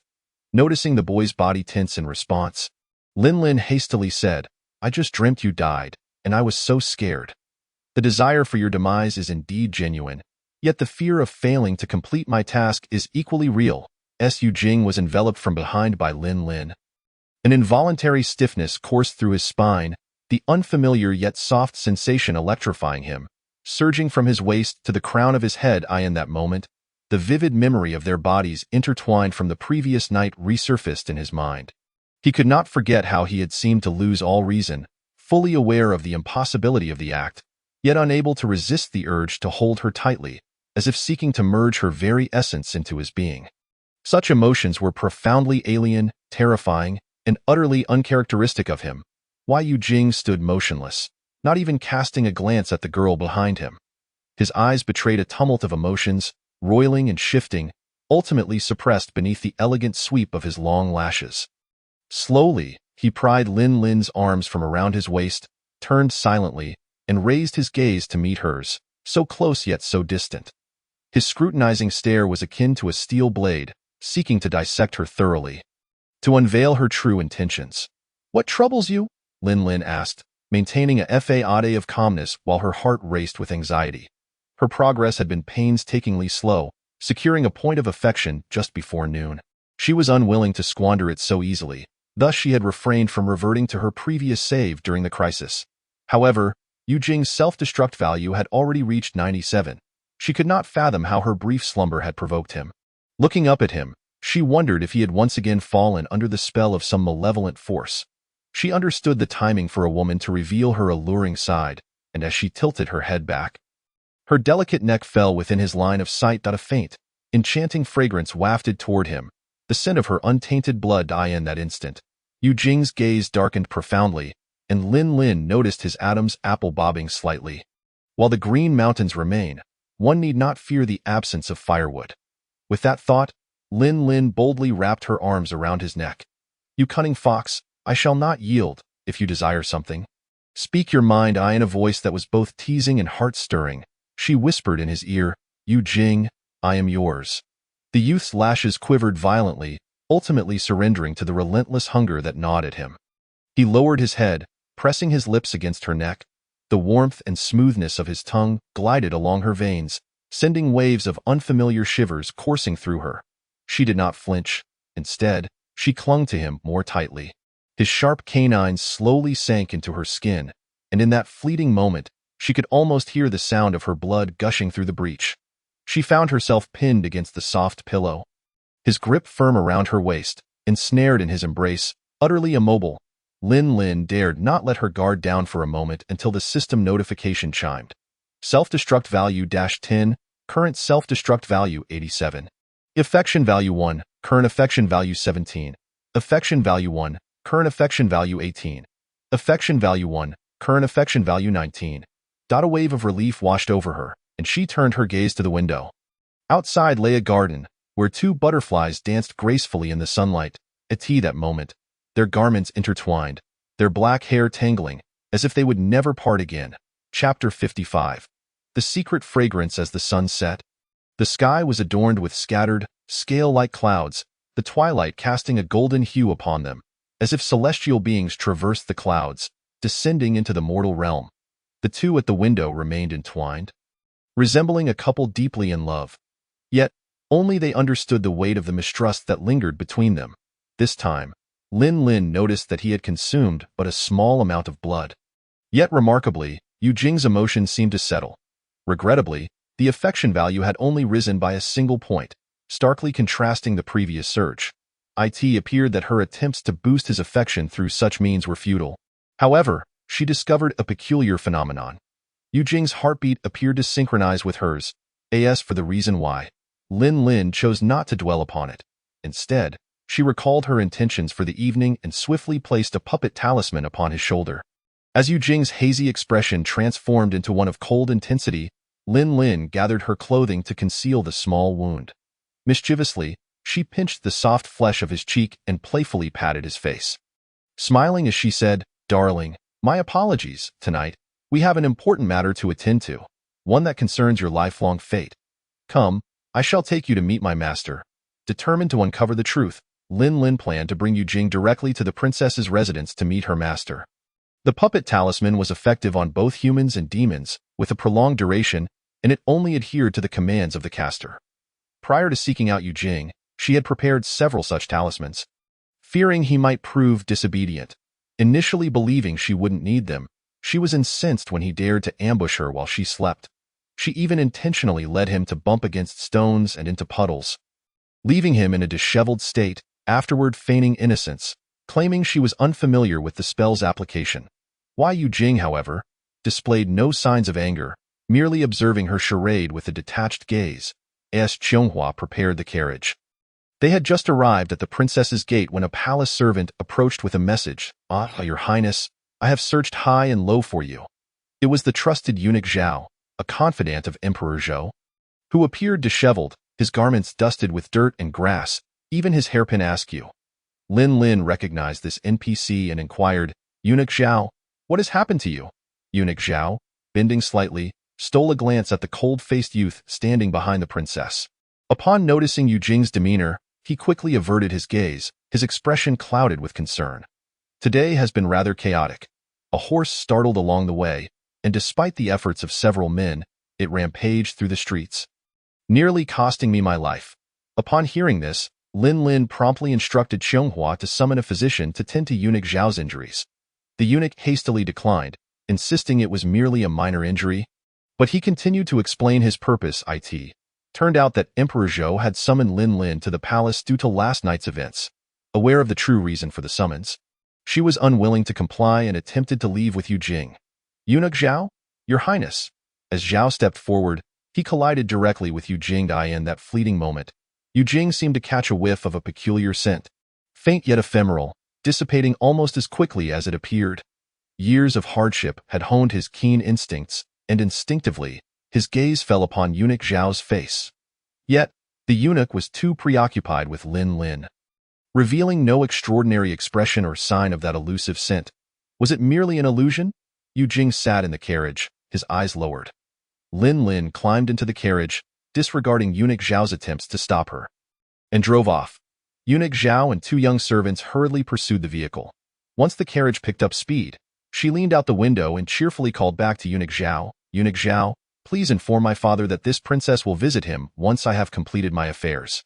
Seeing that he could not catch up, eunuch Zhao could only sigh in resignation and hasten back to the palace to report in a concealed alleyway at the corner of the street. Two figures were engaged in hushed conversation. "Taoist, did you see clearly?" inquired one, clad in sturdy garb, his physique intimidating, clearly not someone to be trifled with, as he fixed his gaze upon the departing carriage.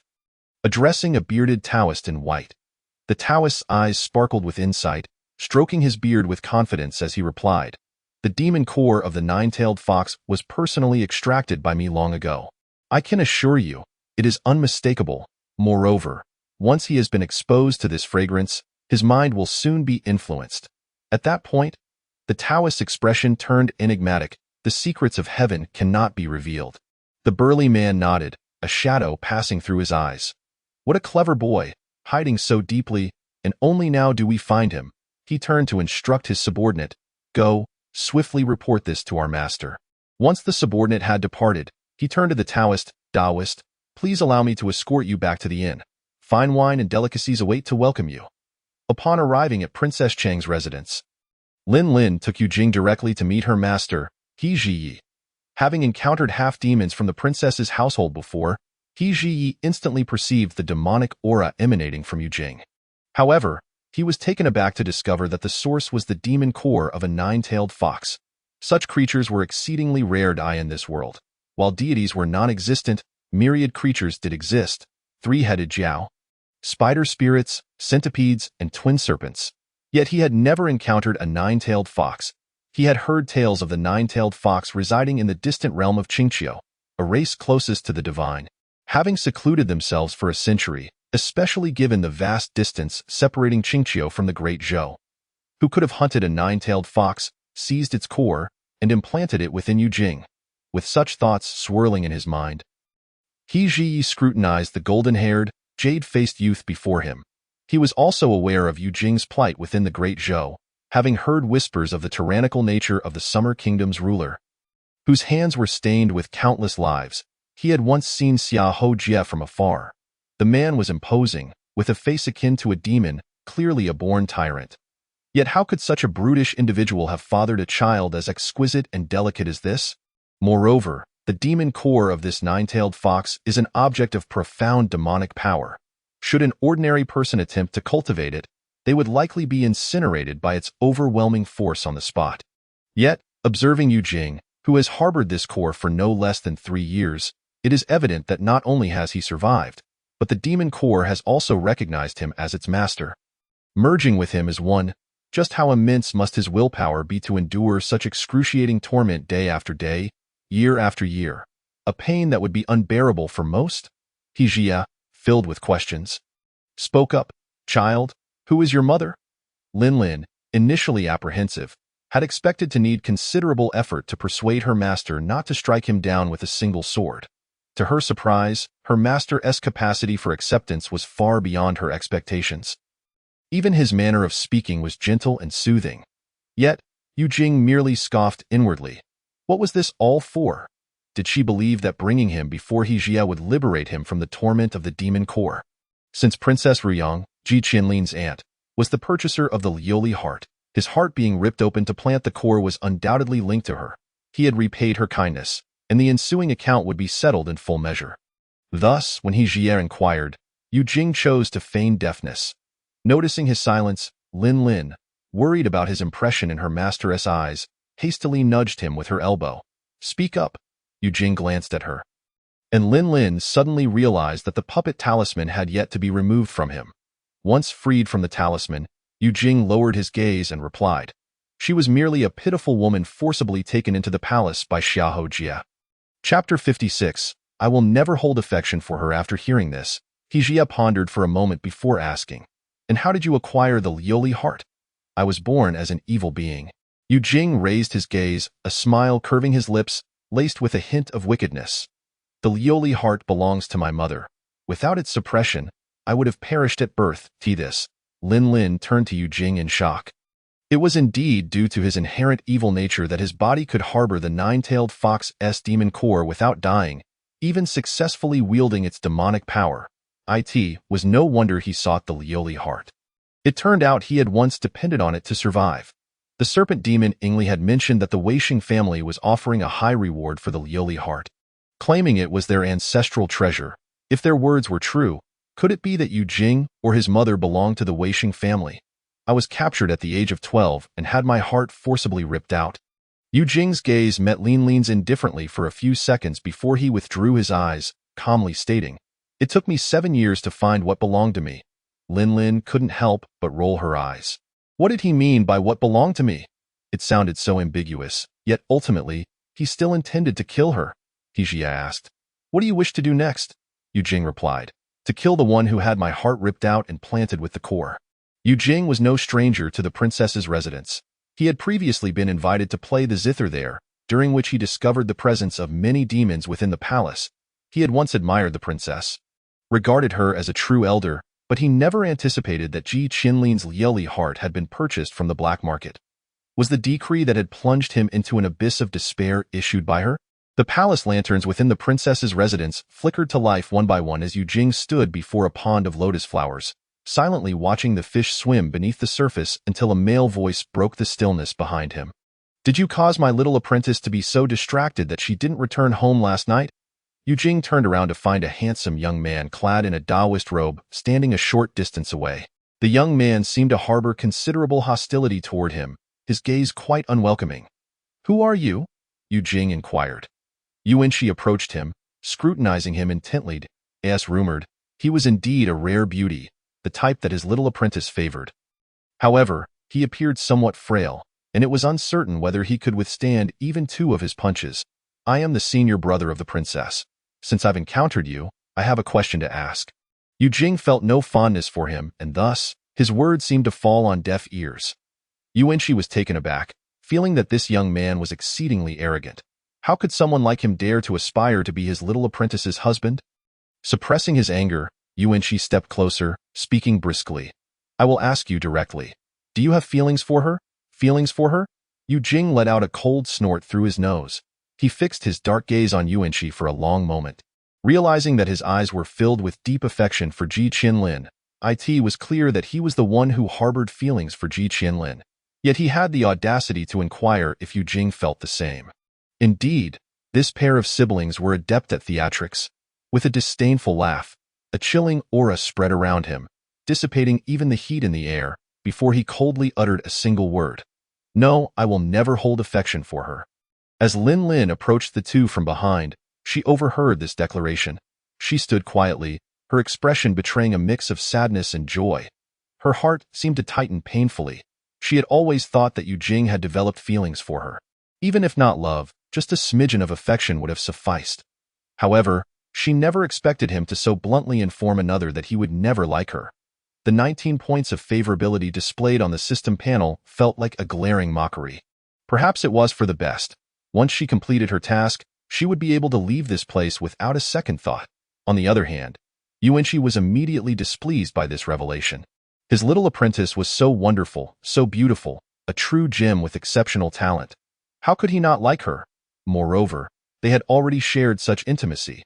Today, he had paid particular attention and noticed that although his little apprentice had changed into fresh attire upon returning home, there was still a mark on the other side of her neck.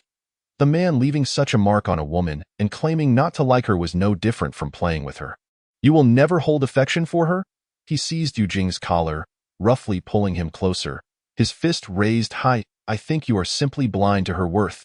Yu Jing, restrained in such a manner, displayed no change in his gaze, not even blinking. He neither dodged nor intended to resist. Instead, he gazed quietly at Yuanqi, a mocking smile playing on his lips. Lin Lin gasped in surprise, rushing over to embrace Yu Jing's waist, shielding him in her arms, and turned to question Yuanqi. "Senior brother, what are you doing?" Yuanqi's eyes turned red with anger. He felt a pang in his heart at Lin Lin's questioning.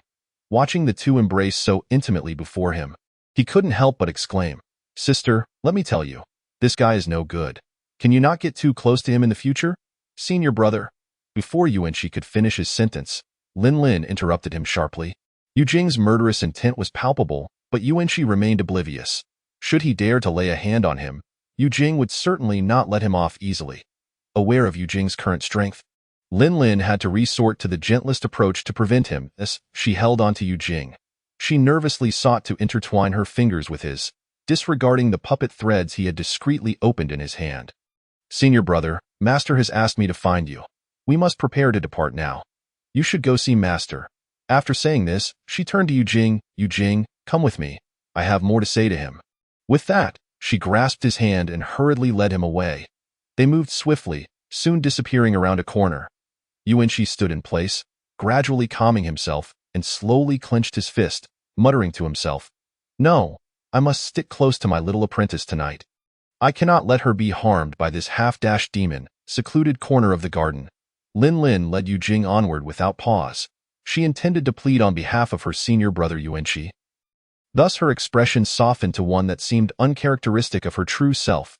"Why, Yu Jing, could you please stop?" Why, Yu Jing interrupted her in that moment. His heart was in turmoil. He lowered his gaze to conceal the emotions swirling within his eyes. Attempting to suppress certain feelings, "Ji Qianlin, I will no longer seek your life. I can overlook everything that has transpired as if it never happened. From now on, you follow your own path, and I will tread mine. Can you please stop entangling yourself with me? I truly," he articulated each word with deliberate weight, "I find you very annoying." With that, he shook off her hand and departed without a backward glance. Lin Lin stood rooted to the spot, slowly raising her hand to cover her chest, pondering where that fleeting, heart-wrenching sensation had come from. Chapter 57. The unfinished business. With him, Yu Jing was well acquainted with the layout of the princess's residence. However, after turning a corner, that tall figure vanished into the night, leaving with a resolute and decisive air. Lin Lin stood still in the dim light of dusk for a while, paying no heed to the timid eunuchs and maidservants lurking not far behind her. The flickering palace lanterns cast shifting shadows, and the delicate petals of the crepe myrtle danced upon her, scattering like light snowflakes as the night breeze blew.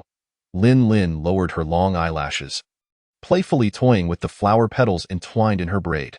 For reasons unknown, the image of Yu Jing's earlier fierce demeanor suddenly reminded her of a stray cat she had once fed. In the quaint little street where she resided, there were many stray cats and dogs, creatures that knew no manners and had never been taught any. They would indiscriminately relieve themselves or occasionally bring forth little ones. The neighborhood aunties would often express their frustration, scolding every morning about the strays. The dogs leaving their mess everywhere, cats fighting on rooftops dislodging tiles, or lamenting who had the audacity to feed these troublesome creatures. The neighbors also kept cats and dogs as pets, yet they treated these wildlings with far less kindness, often resorting to beatings and scoldings to drive them away. She recalled the day she first spotted that cat. It was pure white, with striking heterochromatic eyes, one blue, one green, gleaming like crystal. Initially basking in the sun on a rooftop across the way, it bolted the moment it caught her gaze from the balcony. A tomcat, neutered, yet skittish around people. The neighborhood auntie lamented, it was abandoned after being mistreated. Its hind leg is broken, and its tail is partially severed. If you have no business, don't provoke it. It's quite fierce. No wonder it ran at the sight of humans. Later, she encountered it several more times. It was always solitary, never seen with companions. Sometimes she'd spot it sunning itself on someone else's roof. Other times it would be embroiled in skirmishes with other cats and dogs, and at times it would disappear for extended periods before reappearing. She often left cat food and small fish treats beneath the shrubbery where it frequently appeared, hoping it would come to eat, but its wariness was profound. It never approached people easily, let alone indulged in her offerings. She paid it no mind, persistently leaving food, yet without fail, it would be devoured by other cats. She thought to herself, if it wouldn't eat, letting the others have it was just as well. Unexpectedly, one day, it actually chased away the other cats, monopolizing the food and treats she had provided. Seeing it accept her offerings brought her immense joy. The next time she visited the supermarket, she unconsciously stocked up on gourmet cat food and even purchased a toy, a hand-knitted ball with a bell. However, it seemed indifferent to the gift, never once engaging with it. After half a month, it had come to recognize her, solely consuming the food she provided, yet it still would not allow her close. The last time she saw it, she merely reached out to stroke its head, and it bolted in sheer fright, never to return again. Lin Lin pondered that perhaps Yu Jing was akin to that stray cat. His tragic past fostering an intense distrust of his surroundings and the people within it, making him reluctant to accept the kindness of strangers. He remained ensconced in the safe world he had crafted for himself, maintaining a vigilant distance from everyone. Nevertheless, she sensed his occasional kindness, such as his repeated softening towards her, and his gratitude towards her aunt for recognizing his worth. He was, at the very least, not as deranged as the card depicted. Lin Lin mused whether she should adjust her strategy.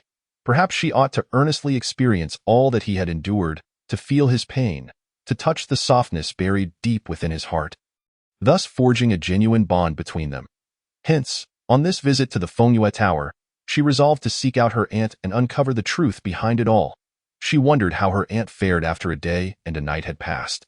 To avoid alerting the guards and endangering her aunt, Lin Lin had not disclosed the entire truth to Emperor Zhou. Thus Fengyue Tower remained unguarded, making tonight the perfect opportunity for their infiltration. When Yuanxi arrived, he was greeted by the sight of Lin Lin standing beneath a flowering tree, seemingly lost in sorrow. He surveyed the surroundings but did not see Yu Jing, speculating that something might have transpired. Yuanxi felt a surge of anger.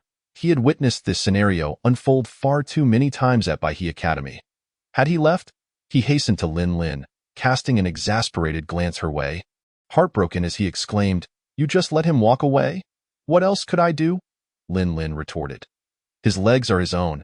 If he wishes to leave, I cannot stop him." Seeing her indifferent demeanor only fueled Yuanxi's ire. The flower he had nurtured so tenderly for years, a flower he dared not even dream of touching, had been so carelessly handled by another, and that very someone had no intention of taking responsibility. How could he not be furious? "He took advantage of you," Yuanxi blurted out in a fit of anger, realizing too late he had misspoken. "I mean, is that how it's going to end?" Lin Lin chuckled lightly. "What advantage did he take? He doesn't understand anything. I'm the one who took advantage of him, indulging in his kindness. If anything, I'm not at a loss. Besides, what do you mean it's over? I have not finished with him yet." Yuanxi was momentarily speechless, pointing at her for a long while. You, do you hear yourself? You sound nothing like a proper lady." Annoyed by his incessant prattle, Lin Lin covered her ears and walked away. "Oh dear, senior brother. You're far too old-fashioned." Yuanxi's eyes widened in disbelief. "I'm old-fashioned? Ah, Lin, I am merely looking out for your best interests. How could you think such a thing of me? In matters of affection, should a woman not remain passive? Why can't she be proactive?" A sudden voice interjected. "If we wait for the men to take the initiative, we might as well let the vegetables wither, especially those dense-headed fools." The speaker's remark left Yuanxi momentarily dumbfounded. Lin Lin looked up to see Lu Zhu perched on the surrounding wall. Today, she was clad in a striking red ensemble, her long legs and slender waist accentuated. With her hair tied in a high ponytail, exuding a spirited aura, she turned to Lin Lin with a bright smile. "I almost forgot to introduce myself. I am also your senior sister, albeit from another department. My original name is Wen Luyue, serving as a maid by your aunt's side. Mr. He sent me to inform you that it is time for us to depart. Fijludan, Yaodai Cheongshi, 10 miles of red lanterns." The aroma of wine and meat wafting through the air. The Fengyue Tower was bustling with business tonight, with guests arriving in droves outside and the interior packed to the brim. The servers were sweating profusely from their labors, while the ladies laughed and danced with exuberance. The performances on stage changing one after another without pause, the sounds of merriment echoing into the evening breeze, portraying a scene of vibrant revelry. Just as the atmosphere reached its peak, a group of young men dressed in deep robes and wielding knives entered the hall, causing the noise to diminish considerably as the patrons turned to observe this band of youths. Clad in matching outfits, their garments shimmered like water under the candlelight, clearly indicating they were not mere common merchants. Some grew apprehensive, while others whispered amongst themselves, and the servers hurried to greet them. Discreetly glancing at the lead young man's dark robe embroidered with a black dragon on his boots, quickly lifting his face to smile, "Honorable sirs, please proceed to the second floor." The leading youth surveyed the area before guiding his companions upstairs. Once they settled into a private room, one of them rewarded the clever server with silver, prompting the leader to instruct, "Have your manager come out." The server's hand trembled as he held the silver but quickly regained his composure. hastily exiting to summon the manager and personally fetch tea for the esteemed guest. A short while later, the manager of Fengyue Tower arrived at the door of the private room, pausing for a moment before gracefully pushing the door open. Soon, the door to the private room closed, sealing off any prying eyes from the outside. Chapter 58. Who was in the bag? Lin Lin was dressed as a beautiful musician today. She wore the same attire as the musicians of Fengyue Tower, adorned with jewels, a delicate headdress resting upon her brow, and her face veiled in a sheer red gauze, revealing only her enchanting eyes that sparkled like autumn waters. Clutching a pipa in her arms, she blended into the crowd, pretentiously plucking a few strings, and upon noticing that Ji Li had successfully cornered the manager in the private room, she turned to her companion Yin Sun and said, "Ah Sun, let us proceed as planned. You keep an eye on the front, and I will rendezvous with my master at the back." "All right," Yin Sun sighed. "I wonder when Mr. He will finally take me as his disciple. Then I could join you in your missions." Lin Lin stepped closer to him, seizing the moment when no one was watching, patting his shoulder with a smile in her eyes, whispering, "Young man, I think you are blissfully unaware of your fortune. If I were in your position, I would simply lounge at home in peace." Although it was merely a jest, Yin Sun found himself unaccountably flushed by the breath that Lin Lin inadvertently exhaled. When he lifted his gaze again, the young maiden had vanished amidst the throng of people. Lin Lin had never visited the Fengyue building, but the previous day, after a reconnaissance with her master and Yuanqi, they had sketched a map of the establishment. Coupled with the testimony of the serpent demon Ingli, it became evident to the group that the Fengyue building concealed an expansive underground city extending several dozen meters below.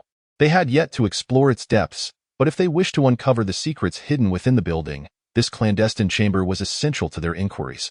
However, as Lin Lin stealthily navigated past the watchful eyes of the Fengyue building and approached the entrance of the secret chamber, she realized that neither her master nor her elder brother had yet arrived. At that moment, the iron doors stood ajar, and she distinctly recalled seeing several dignitaries of the Great Zhou being escorted into the chamber, the last of whom had neglected to shut the door behind them. The surveillance within the Fengyue building was meticulous, and Yin Sun had exerted considerable effort to fabricate her identity as a courtesan. Clutching her identification plate, she felt the talismans concealed within her robes and the soft sword coiled at her waist. After saving her progress on the system panel and marking a discreet signal on the wall by the exit, she finally pushed the door open and stepped inside. At the entrance of the corridor, there were individuals verifying identities. Lin Lin falsely claimed to be a courtesan summoned by the aforementioned dignitaries, and upon presenting her identification plate, she was granted passage without incident. After a series of twists and turns, she arrived at a lengthy corridor. The walls of the corridor were adorned with two massive beast heads cast in bronze, one facing upwards and the other downwards. Lin Lin gazed at them for a while before discerning their significance. The corridor was devoid of people, save for a light illuminating the far end where a barricade-like structure stood.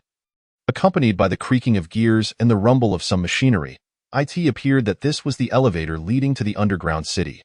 Moments later, Lin Lin entered the elevator, which resembled a cage, akin to a modern lift, albeit more lavishly decorated with ample seating and even refreshments. One side of the elevator featured 4 ropes, and after cautiously pulling the first one with no effect, she decided to tug on the last one. A sharp bell rang out unexpectedly from above, followed by the elevator commencing its descent. Lin Lin thought to herself, 6, just as she was about to exhale in relief. The door was abruptly swung open from the outside. Startled, Lin Lin nearly jumped. How could someone enter when the elevator doors were already closed? The illumination within the elevator was dim, and against the light, Lin Lin could only make out the vague outline of the newcomer, an imposing figure standing 8 feet tall, carrying a humanoid-shaped sack over his shoulder. Upon seeing Lin Lin, he paused momentarily before striding in and closing the iron door behind him. Lin Lin stood up, intending to exit, but the elevator had already begun its downward journey. Reluctantly, she retreated but inadvertently bumped into the sack that the giant had tossed to the ground. "My apologies."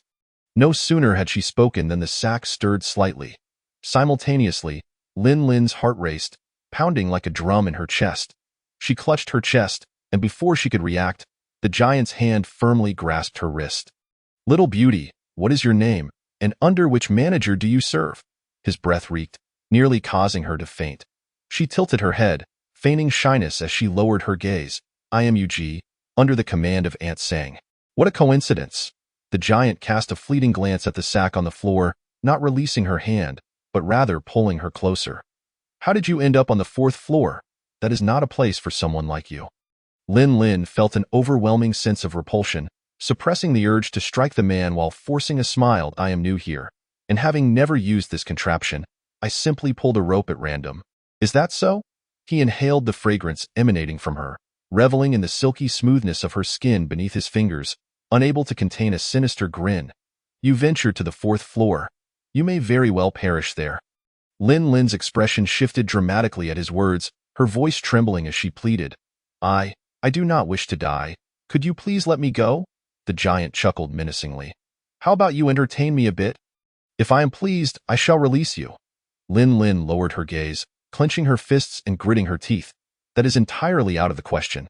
Unaware of her change in tone, the giant continued to laugh. What is there to fear in a little touch? As he spoke, his large, claw-like hand reached towards her waist. Lin Lin inhaled sharply. Those monstrous hands could easily snap her waist in two. She swiftly evaded, gathering her strength, and delivered a powerful elbow strike to the giant's side, followed by a punch that landed squarely on his nose. The giant let out a pained yelp, momentarily disregarding the blood streaming from his nose as he clutched his waist and cursed. You filthy wench, do you believe? Before he could finish his sentence, he felt a sudden chill in his limbs, as if something had penetrated him, rendering his arms and legs immobile. Soon after, he crashed to the floor like a small mountain, his face rigid, eyes wide with terror as he gazed at Lin Lin. Fearing he might rise again, Lin Lin decided to take decisive action. She seized a nearby water jug and struck the giant's head with it. The jug shattered with a loud crash, porcelain shards flying, and blood gushed from the giant's head as he fell unconscious.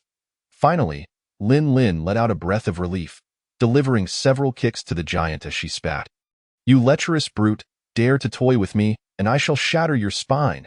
Having vented her frustrations, Lin Lin turned her attention to the sack lying beside her. Who might be concealed within? Chapter 59. Adorably offbeat, just as Lin Lin pondered whether to untie the sack, the elevator suddenly began to shake violently, followed by the ropes above being pulled one by one until they were taut. The carriage tilted slightly, causing the fruits and cups on the table to roll off. Lin Lin's heart sank. Could she be this unlucky? Even after traversing time, she found herself facing an elevator malfunction. Lin Lin could no longer pay heed to the burlap sack that had slipped into the corner. She swiftly grasped the handrail to steady herself. Once the elevator had come to a complete halt, she pushed open the ventilated window in the carriage to peer outside. The view beyond was shrouded in darkness, save for a thin sliver of light above, with an abyss of blackness below. A fierce wind, laden with a briny and damp scent, struck her face painfully. She tentatively tugged at the knots of several ropes, but they were all bound tightly, refusing to budge. Given the malfunction of the elevator, with its erratic ascent and descent, it was evident she could not descend. It was quite possible she might lose her life here. Instinctively, Lin Lin wished to reload her last save, only to discover that the button for doing so had turned gray. This was not her first encounter with such a predicament. The last time, in that valley, when Yujing had set a trap to kill her, the reload button had also turned gray. Could it be? Lin Lin instinctively glanced at the burlap sack that had slipped to the corner. She released the handrail and glided over to the sack, ready to untie it. However, the sack appeared to be tied in an impossibly tight knot. After struggling for a while to no avail, she drew her soft sword from her waist and swiftly began to cut the knot. Unbeknownst to Lin Lin, concealed within the sack, the young boy suddenly became flustered, his usually indifferent face now betraying a look of helplessness. He could not comprehend why he had encountered her in this manner while infiltrating the underground city, especially after having just severed ties with her that very evening. He had intended to unearth the truth behind the events of years past, even at the cost of exposing himself, deliberately drawing the attention of this little overseer, which led to his capture outside the city. Yet, he had never anticipated that he would cross paths with Ji Qinlin in such a place. At this moment, a singular thought consumed him.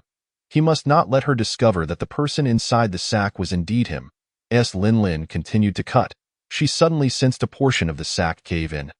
Initially, she dismissed it as an illusion, But at the moment the sack opened, she caught a whiff of a familiar, tranquil fragrance reminiscent of irises. This scent was not unfamiliar to her, though faint and fleeting. She recognized it immediately. Lin paused in her efforts, realizing that she might indeed encounter Yu Jing here. It was impossible for her to not feel anger at his callousness. However, thinking of her mission's reward reignited her determination, and she forced a smile, revealing a full set of 8 gleaming teeth. "Do not fear. I shall rescue you shortly," she began. But before she could finish her words, her eyes widened in shock as the sack's opening widened. A pair of soft, fluffy white ears emerged. The dim light from the luminous pearl within the carriage cast a gentle glow, illuminating each strand of fur on those ears with a shimmering radiance. Akin to ice and snow, beautiful beyond compare. On any other day, Lin would have been unable to resist the temptation to playfully tug at those furry ears, yet today, she found herself momentarily dazed and disoriented. She could almost instantly ascertain that these were fox ears, and they belonged to Yu Jing. How could she not recognize those ears? Just the previous night, she had seen them, not only recalling their beauty but also the tuft of soft fur at the tips that glimmered with a faint golden hue. Subsequently, a youthful face, delicate and handsome, emerged from the sack. He appeared to be around 14 or 15 years old, with slightly upturned, watery peach blossom eyes, and a countenance so pure it seemed almost ethereal. His visage bore an alluring charm, though the cloth gagging his mouth prevented him from speaking, leaving him to communicate only through sounds to regain Lin's attention. Lin instinctively felt her mind go blank. This was the first time she had seen such a side of Yu Jing. To be precise, it was the first time she had witnessed him transform into his youthful form, complete with fox ears atop his head. His illusionary skill appeared not quite refined, making him resemble an ordinary young courtesan, yet there remained an undeniable trace of his true self. What on earth is happening? Is Yu Jing playing some kind of cosplay prank on her? She thought. Overwhelmed, he was clad in ill-fitting, oversized garments, with his hands and feet bound by ropes, and his mouth muffled by a cloth. Lin reached out to remove the cloth, eager to understand his antics. The little fox merely shook his ears and uttered 4 words, "Thank you, sister." His voice was melodious and soft, tinged with a hint of fragility. Lin's pupils dilated in shock. She thought, utterly flabbergasted. How could anyone withstand such adorableness from a little fox calling them sister? But who was Lin? Could she truly be deceived by such sweet words from an enemy? Thus, she scrutinized him for a moment, then pinched her own thigh with force. Ouch, that really hurts. It was indeed not a dream. Yet, who could explain to her how Yu Jing had transformed into this form and dared to call her sister? This was not merely unfair. It was downright criminal. Lin relinquished the idea of reloading her save and fixed her gaze warily upon the little boy before her, eager to uncover why Yu Jing was playing this game of deception. Having already loosened his bindings, she had taken note that he bore only one large tail behind him. Seizing the opportunity, she had stealthily struck at his back, causing him to straighten up immediately, even turning to her with reddened eyes, calling out sister with a pleading undertone. That lingering call of sister nearly ensnared her very soul. Yet, this left Lin in a state of confusion. Had she misjudged? Could this little boy truly not be Yu Jing in disguise? After all, Yu Jing typically addressed her with cold indifference, telling her to go away. Lin resolved to probe further. Why Yu Jing? The young boy scanned his surroundings innocently, asking, "Is sister calling me? Who else could it be? Are there any others here?" He smiled at her, his enchanting peach blossom eyes captivating her. "Sister, you must have mistaken me for someone else." Lin's thoughts raced. This performance deserves a perfect score. Then who are you? What is your name, and how did you end up here? Yu Jing, too, observed his surroundings and her demeanor, noting her rather revealing attire, which made him frown involuntarily. "I am called Au," Lin repeated. Au? Chapter 60. Split personality? The young girl knelt before him, adorned in the guise of a courtesan, her face veiled in a delicate red gauze that accentuated her alluring almond eyes. A rough, gilded necklace adorned her slender neck, while her upper body was clad in a gold and crimson corset, a tantalizing glimpse of her curves exposed. The long skirt, split to her thigh, cascaded open, revealing her flawlessly pale legs unobscured. Amidst the moonlit night, blood was shed, The floor entangled, and memories of all her desires surged forth, all revolving around her. Yu Jing lowered his lashes, pressed his dry lips together. Suppressing the tumult within, I had escaped earlier, only to be recaptured. Lin Lin chuckled coldly within. Oh, do continue your charade. She maintained a facade of concern. Oh, is that so? How unfortunate. The two exchanged silence. Lin Lin doubted Yu Jing had not recognized her. Yet he seemed equally unwilling to reveal his identity. Thus, they fell into an odd silence together. The stillness was broken by the sudden awakening of a burly man. He opened his eyes, meeting the gaze of a pair of almond eyes and a pair of fox eyes. But he barely managed to utter a word before Lin Lin struck him with a blow, rendering him unconscious once more. The atmosphere fell silent again, until their eyes unexpectedly locked. Lin Lin's heart raced. To see him was to see him. Yet if she looked away first, would that not indicate her defeat? It appeared he felt the same. Thus, after a prolonged gaze, Lin Lin steeled herself to speak. The elevator seems to be malfunctioning. We cannot ascend or descend. We must find a way out of here.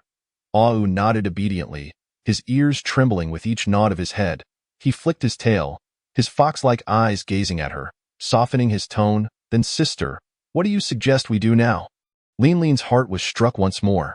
She pressed her hand to her chest, struggling to respond. Could you possibly retract your ears and tail for the time being? Otherwise, I may find it difficult to resist the urge to fondle them. Fondle him?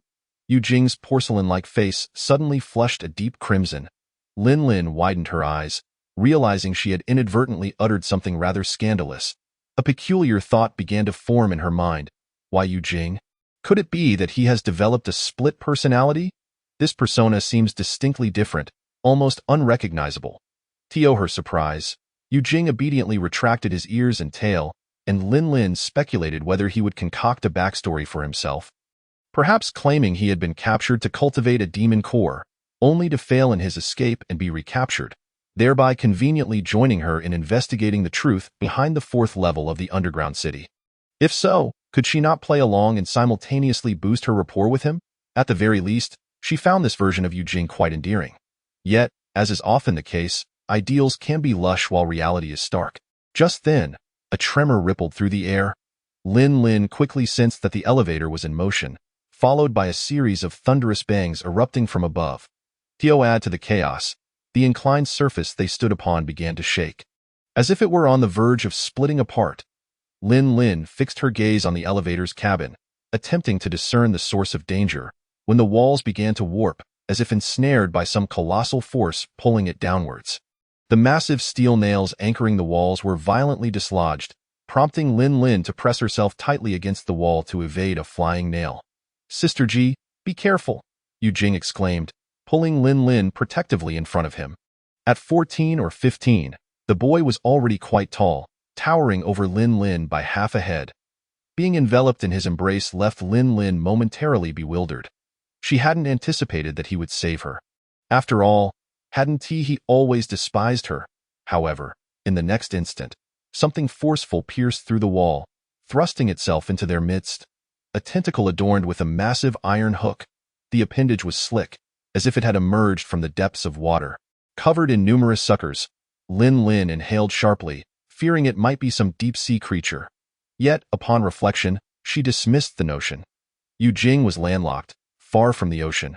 Before long, a second tentacle emerged, gripping the cabin tightly as if it intended to crush the lower half and drag the living occupants down into the abyss. Lin Lin swiftly made a decision. She stepped onto a small table, grasped the soul knot dangling from the ceiling, and suspended herself in midair, swinging slightly to use inertia to cross her legs over a beam.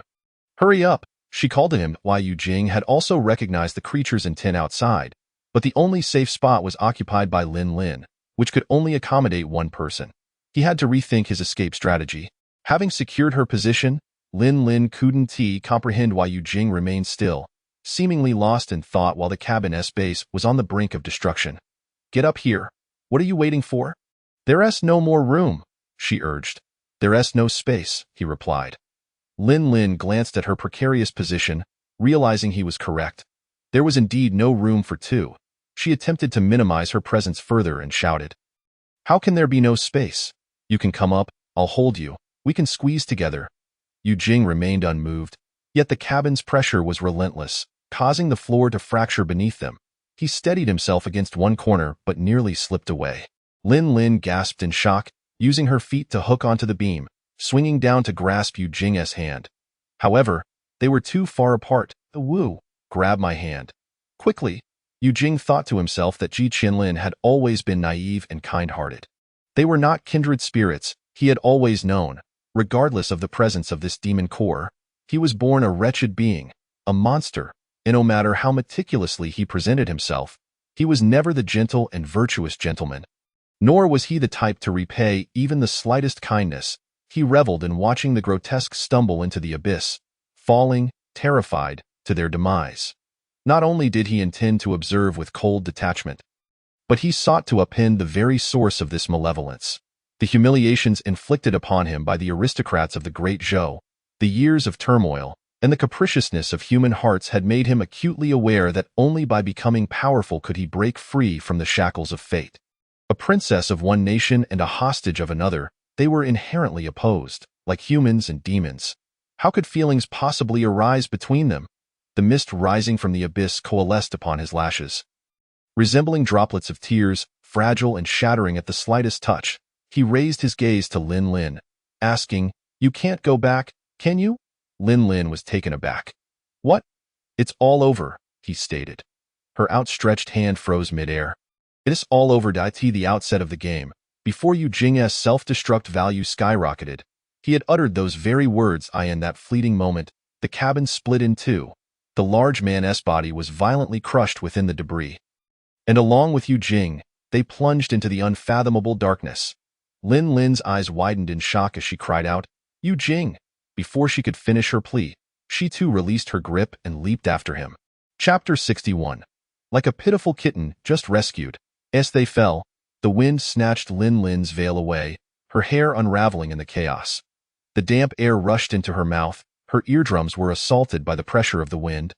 Ringing painfully in her ears, Lin Lin had never jumped from a building in her 2 lifetimes, nor had she ever bungee jumped. She hadn't expected to experience such a thing in the game, especially without a safety harness.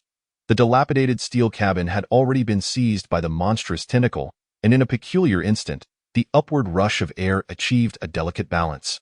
The speed of Lin Lin's descent gradually slowed. Half opening her eyes, she spotted Yu Jing not far beneath her, descending like a stone into the abyss. He had his eyes shut, his white garments glimmering with a cold luminescence, and his dark hair floated around him, resembling a ghost adrift in the void. Warning, detecting a significant fluctuation in the target's self-destruct value. Self-destruct value 12, current self-destruct value 99. Lin Lin shouted his name with all her might, yet the wind swallowed her voice, and he could not hear her.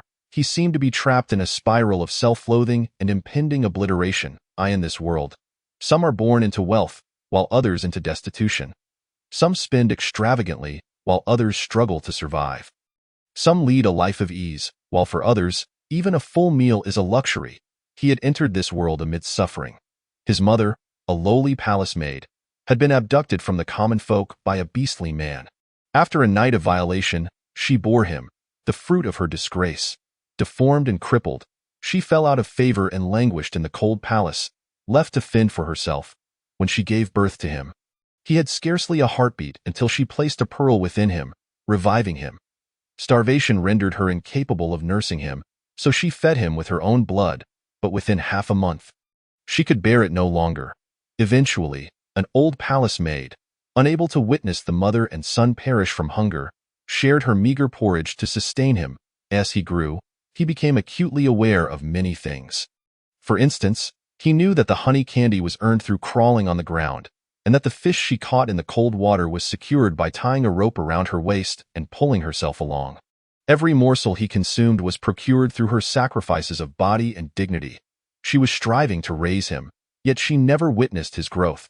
The pervasive gloom of despair tormented him throughout his life, like an unyielding fog that enveloped him in a cage of crimson nightmares, pushing him toward the precipice.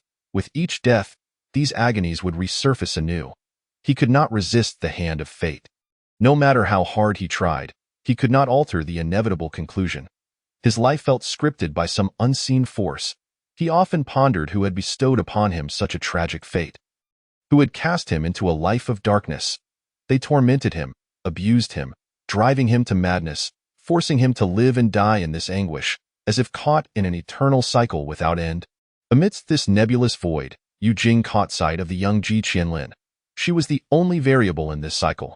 During her first visit to the Great Zhou with Emperor Zhou, she appeared in the cold palace, crawling out of a dilapidated pond, her hair entwined with water plants, her little dress soaked through. Yet when their eyes met, she laughed like a silver bell. Goodness, you're actually a boy. At that moment, he only wished to flee. Didn't he want her to see him in tattered women's clothing? Didn't he want to witness the disdain and contempt in her eyes? Nor did he wish to have his meager pride shattered by her gaze. Yet, the path of return was buried beneath the snowstorm, leaving him to wonder where his future lay. This time, may she merely pass by? Yu Jing relinquished his body to the unknown abyss, believing that this time it had truly come to an end, and fervently wishing for it to conclude. However, he soon sensed something wrapping around his waist, halting his descent momentarily. In the next instant, he was enveloped in a warm embrace. The soft yet resilient form pressed against his chest, and as she leaned closer, the rhythm of her heartbeat synchronized with his, ebbing and flowing as if longing to merge with him. With another rise and fall, propelled by inertia, she tightly grasped his waist and shielded the back of his head, bringing him down onto the solid ground. The force of their tumble was considerable, and they rolled together twice before coming to a stop. His consciousness gradually returned, his palm grazing the rough, hard gravel beneath him. A reminder of the pain from the abrasions. Yu Jing, wake up, a girl's anxious voice called from beside him. Warm breath brushed against his cheek, and as Yu Jing opened his eyes, he found himself surrounded by an endless darkness, the towering walls around him revealing faint outlines. The air was saturated with dense white mist, causing his lashes to become damp. The fog shifted with their intrusion, and upon a fleeting glance, he beheld a soft, luminous expanse, her face so near. She clung tightly to his waist, and upon seeing him awake, the worry that had clouded her eyes instantly transformed into a brilliant glow. Wonderful! I finally caught you, the girl exclaimed with unrestrained joy, tightening her embrace and rubbing her damp, fluffy head against his chin. She appeared genuinely elated, her already beautiful almond eyes curving into crescent moons, her lips curling up to reveal pearly teeth. Oh my! I can't believe I actually did it. She glanced upwards, a flicker of fear crossing her features, and pressed closer into his embrace. Yu Jing's back lay flat against the ground, the unforgiving stones digging painfully into him. This was not a dream. She had saved him. They stood upon a naturally weathered stone platform, its smooth surface precariously exposed at the cliff's edge, as if a mere stomp could shatter it. Yet, this was indeed solid ground, no longer the unfathomable depths of an unknown abyss. In the distance, shrouded in a misty haze, loomed the shadow of a massive structure, illuminated by lights, indicating the presence of others. As their pace slowed, Lin Lin wrapped a red ribbon around Yu Jing's waist, swiftly pulling herself closer to him. Seizing the moment, she activated a teleportation talisman, and the instant they landed safely, her heart finally settled. She was elated, not only for having rescued Yu Jing, but also because she had altered their seemingly doomed fate through her own abilities. Yu Jing had regained his former handsome appearance. His long lashes gently drooped, his lips pressed tightly together, accentuating the elongated shape of his peach blossom eyes. His body trembled with joy, and he passively allowed Lin Lin to hold him, inadvertently revealing a touch of vulnerability that evoked a sense of protectiveness, much like a pitiful kitten recently saved. Seeing him like this, Lin Lin couldn't bear to scold him. What were you thinking? Why didn't you grab hold of me? Do you have any idea where you would have fallen? And besides, aren't you a nine-tailed fox? Don't you have puppet threads? Why didn't you use them? You really don't seem to fear death, but I'm still young and don't wish to be a widow. The girl chattered incessantly in his ear, while Yu Jing's gaze remained fixated on her face, as if he could scarcely believe it. She had not abandoned him. She had jumped down and followed him. In his life, he had never witnessed such a surreal landscape, feeling as if he were caught in an elusive dream. Chapter 62. Stirred emotions. The girl continued to murmur, Yu Jing, I warn you. If you keep disregarding your life, I truly won't care anymore. His fingers, which had finally regained sensation, began to move slowly, gradually finding their way to the hem of her garments scattered on the ground. He touched the embroidered threads and dangling tassels, gliding his fingers along the smooth fabric until he paused just before reaching her waist. Ooh! He lowered his lashes, his expression resolute as if severing ties with his past. I am now a Wu. Lin was taken aback, gazing at his face which had reverted to its original form, then smiled indulgently. All right, you are a Wu, fox a Wu, ah-oo, ah-oo. The girl laughed joyfully. Her laughter genuine and heartfelt, a stark contrast to the masked smiles of the past. Yu Jing gazed at her, feeling a surge of warmth within him, and his eyes crinkled into a smile. Just as Lin playfully mimicked a fox's call, the system in his mind began to announce, Affection Level 1, Current Affection Level 20. Affection Level 1, Current Affection Level 21. Self-Destruct Value -5, Current Self-Destruct Value 94. Self-Destruct Value -5, Current Self-Destruct Value 89. It was as if a switch had been flipped. Yu Jing's affection level surged to 25, and his self-destruct value began to decrease, nearing the safety threshold of 80. Lin felt that her leap had been worthwhile. When the announcements finally ceased, Yu Jing had granted her a full 10 points of affection, successfully lowering his self-destruct value to a safe line of 75. Elated, Lin climbed off Yu Jing, ready to say something, but a sharp pain shot through her leg. The surroundings were shrouded in darkness, limiting her visibility, but fortunately, Lin had learned from her previous experience and had prepared a luminous pearl for illumination. The gentle glow revealed that her calf had been injured. A deep gash from a sharp rock oozed blood. Wincing in pain, Lin's face scrunched up, and sensing her distress, Yu Jing quickly sat up. His gaze landing on her wounded leg. Don't move, he instructed, slowly opening his palm and channeling his demonic energy. Lin curiously watched his hand, where a swirling snow-white light emerged, pure and even tinged with a faint glow.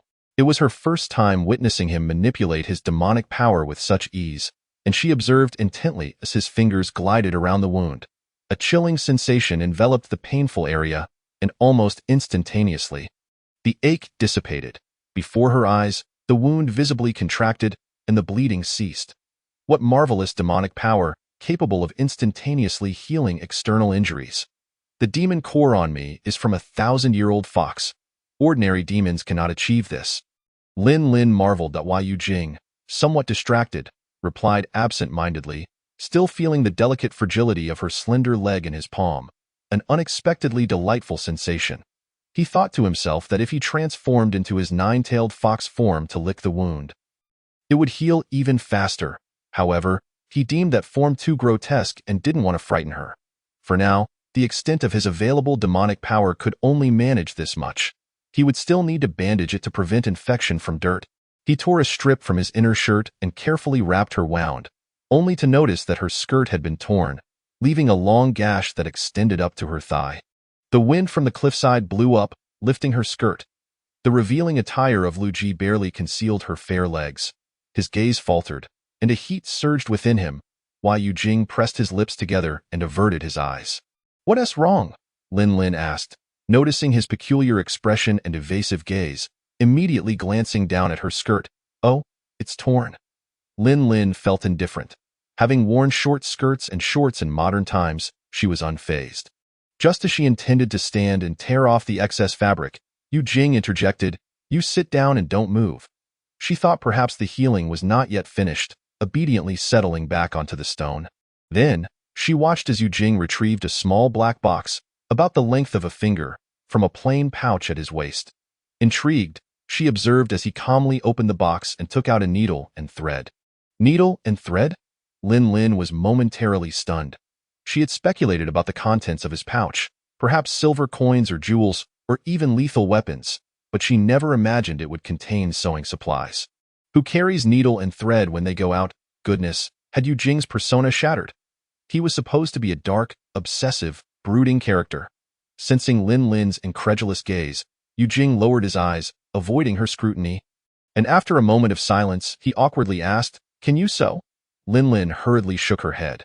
She possessed the skill, yet her curiosity was piqued by whether Yu Jing could do the same. Indeed, Yu Jing did not disappoint her. He even knew to twist the thread before threading the needle. His fingers, delicate as bamboo, revealed faint veins as he exerted a slight force. Lin observed him openly for a moment, feeling the urge to refresh her mind.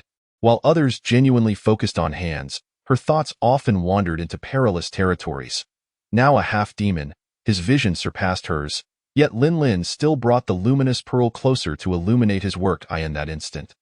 They were intimately close, so much so that Yujing could see her elegantly pointed nose and full lips at a glance. Her throat involuntarily constricted.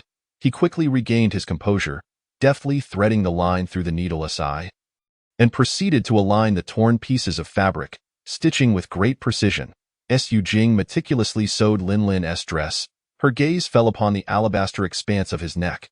A thin layer of skin glimmered with an ivory-like sheen, enveloping the boy's sharply protruding Adam's apple, exuding a refined allure that was difficult to articulate. Lin suppressed the desire to reach out and pinch it. True beauty lies in the bone, not merely in the skin. Even a single bone of his seemed a work of divine craftsmanship. His sewing technique was remarkably skilled, the stitches fine and neat. In no time, he had repaired the section above her knee, and it appeared quite satisfactory. Lin, intrigued, inquired, "How did you learn this?"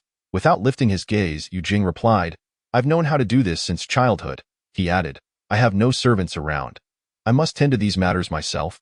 Lin rested her chin on her hand, counting his long, drooping eyelashes. So, does that mean you are quite adept at cooking, laundry, and household chores as well? Yujing's hands momentarily paused before he responded with a single word, "Yes." Instinctively, Lin envisioned Yujing as a delicate little husband, and to her surprise, the image in her mind aligned perfectly with his demeanor. With a playful smile, she said, "Ah Wu, I have a question for you." In Chapter 63, Gratitude, Lin asked, "Since you are Ah Wu, why not return to your previous form?" She had quite liked the youthful, charming little fox from before. Why Yujing did not answer but countered with a question of his own. "Do you prefer the former Ah Wu? Or do you not like the grown-up Ah Wu?" Lin thought to herself that this question seemed to guarantee his victory. If she answered that she liked him, it implied she favored his current self. If she said she did not like him, it meant she preferred his former self. Regardless of her answer, she would be admitting her fondness for him. Lin was not a traditional thinker. She had embraced modern culture, valuing sincerity above all. Although he had harbored murderous intent toward her from the beginning, she understood. Moreover, after spending so many days together, she had begun to develop a liking for this capricious and cunning fox spirit.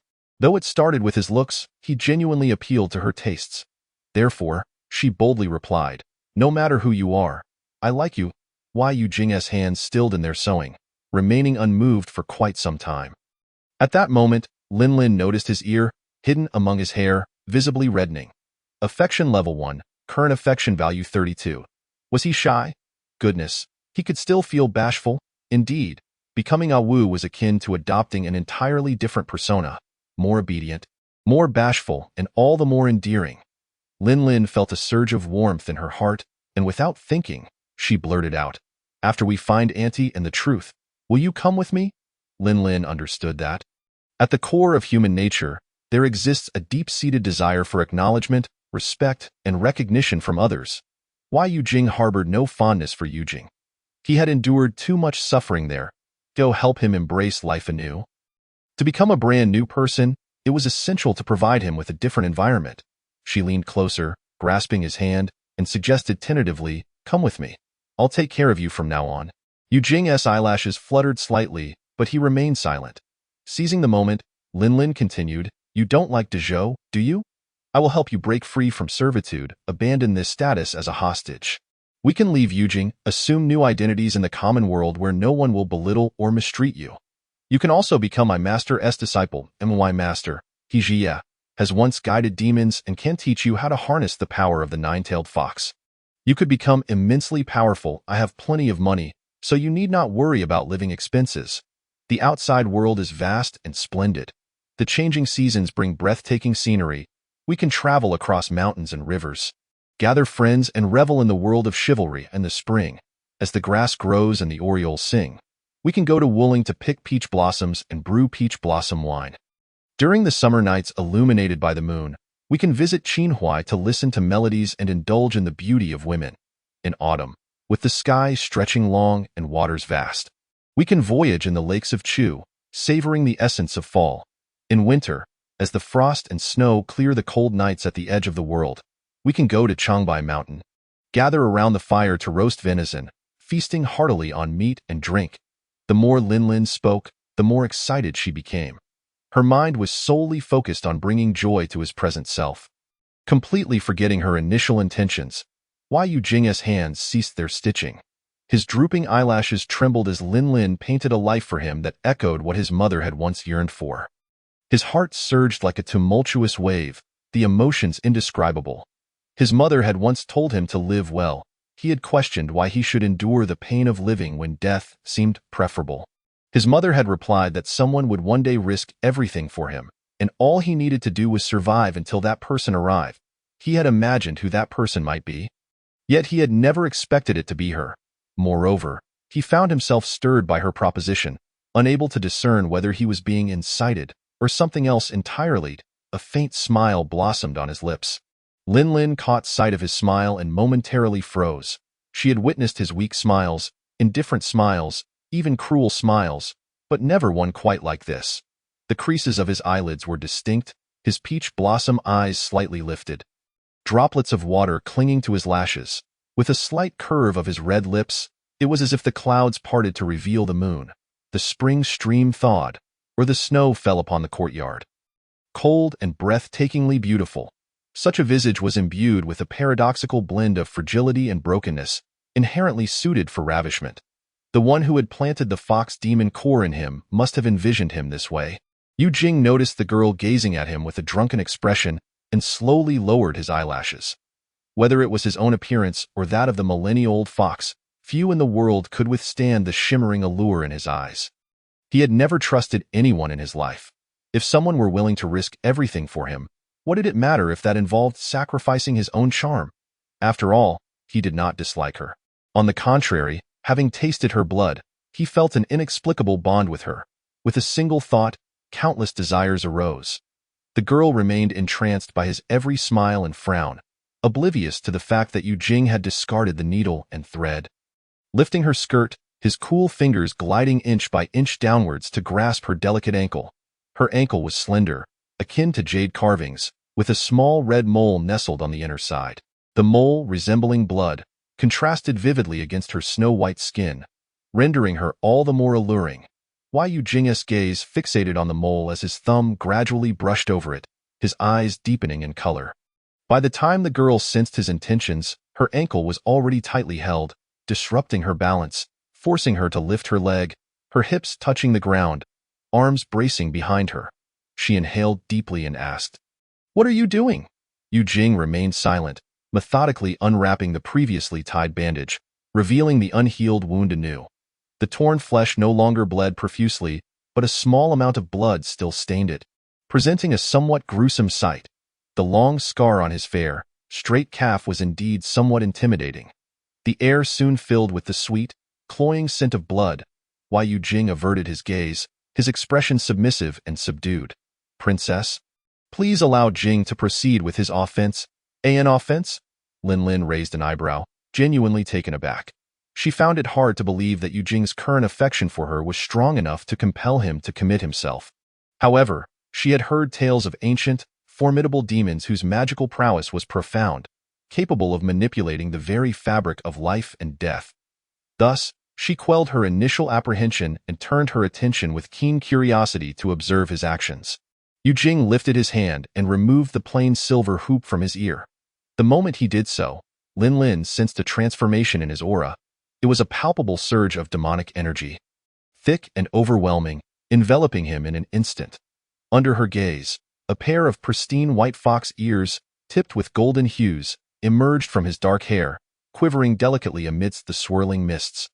Almost immediately, his raven-black hair began to shift, inch by inch, into a lustrous silver, as if a cascade of ethereal light spilled forth from above him.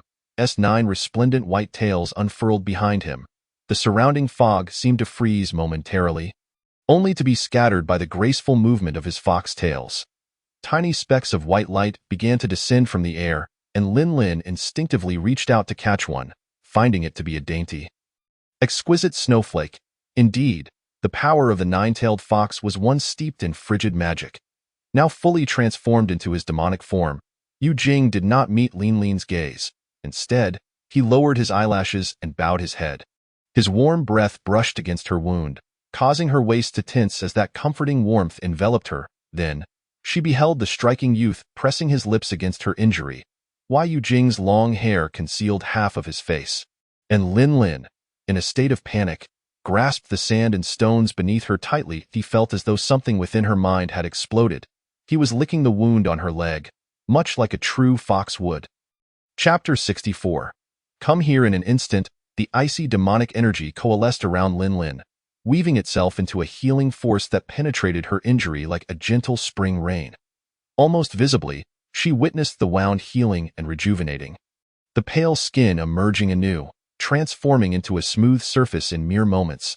Lin Lin gasped, her senses nearly overwhelmed. What was merely a wound felt as if every inch of her skin, even her very soul, was trembling. The serene and beautiful fox-eared youth, with fingers as delicate as jade, gently clasped her ankle. Though engaged in what could only be described as an act of utmost embarrassment, his expression bore no trace of desire. Yet, the scene was undeniably laden with implications of intimacy. Had she been toyed with? Yet, he was merely employing his fox demon form to heal her. But what was this uncontrollable sensation of descent into temptation? Lin Lin's brows furrowed slightly, as she found herself succumbing to a feeling that threatened to overwhelm her, her breath quickening in response. It was not until the teasing sensations rendered her legs weak and her mind hazy that Yu Jing finally lifted his head, placing a finger before his overly luscious, crimson lips with a soft shushing sound. "Your Highness, someone is coming to tea." That moment, Lin Lin's consciousness returned sharply, and she quickly withdrew her left leg. It now moved freely, showing no signs of the injury that had once marred it. The hem of her dress, mended by Yu Jing, fell gracefully to cover her exposed legs. Though her cheeks burned with embarrassment, she still managed to express her gratitude. "Thank you. Your Highness has saved Jing as well," he replied, offering no further commentary. "Please remember not to injure yourself again." Upon hearing this, Lin Lin released a breath she hadn't realized she was holding. It seemed she had overthought the matter. Yu Jing was simply intent on healing her. He quickly retracted his ears and tails, and Lin Lin's expression fell into one of disappointment.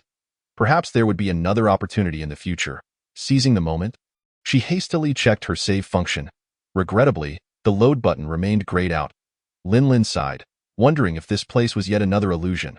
Before she could ponder further, sounds of movement approached from the distance. The heavy footsteps suggested that more than one person was drawing near. Instinctively shifting into a defensive posture, Lin Lin cast aside her shyness, gripping Yu Jing's wrist while her other hand pointed into the air. "We must leave this place at once." A faint azure array unfolded, precisely the teleportation symbol she had previously utilized. Lin Lin had mastered the art of inscribing symbols from thin air, and this commonly used teleportation spell had been practiced countless times. The crimson lines within the formation danced and soon coalesced into the desired symbol. In the blink of an eye, Lin Lin and Yu Jing found themselves behind a large stone. She concealed herself behind the stone, peering back at the location they had just vacated. The sky was beginning to brighten, and the once stagnant mist began to swirl. Gradually, several figures emerged from the fog, and Lin Lin counted. There were at least 7 or 8 of them, while Yu Jing stepped out from behind the stone, his expression unperturbed as he fixed his gaze on the approaching figures, a faint smile playing on his lips, his puppet strings already unfurling. The tension was palpable as he prepared to strike. However, just as the situation reached a critical point, Yu Jing felt a sudden tightening at his wrist, and before he could react, Lin Lin had pulled him back behind the stone. The stone was not large enough to fully conceal them, and as they huddled together, Yu Jing could smell the jasmine scent wafting from her hair. Lin Lin observed the movements of the approaching figures, whispering in a tone so low that only Yu Jing could hear. "Do not act rashly. We must not alert them." Then, glancing at him, she added, "Why are you standing so far away? Come closer. You're taller. Don't let them see you." "Understood," Yu Jing replied, a small smile gracing his lips as he obediently stepped closer. The supple curve of Lin Lin's back was now within arm's reach. As she watched, Lin quickly sensed something amiss. These figures could still be classified as human based on their bipedal gait, yet their upper bodies were grotesque and unrecognizable. Resembling some unknown monstrous entity, they emitted no breath and moved with an erratic rhythm, always clustering together. A faint demonic aura surrounded them, devoid of any semblance of life, like failed experiments. Lin frowned and inquired, "Could it be that we have inadvertently entered the fourth level?" The underground city's fourth level was precisely where they intended to go tonight, a place harboring a trove of demon cores, secretly conducting cruel cultivation that could transform humans into half-demons. Why Yujing assured her, "Your Highness is correct. We are indeed in the fourth level. Why didn't you say so earlier?" Your Highness did not inquire. The dark shadows continued to linger around the stone pile where they had just been, demonstrating signs of agitation as they began to overturn stones in search of something. Lin remarked, "How strange.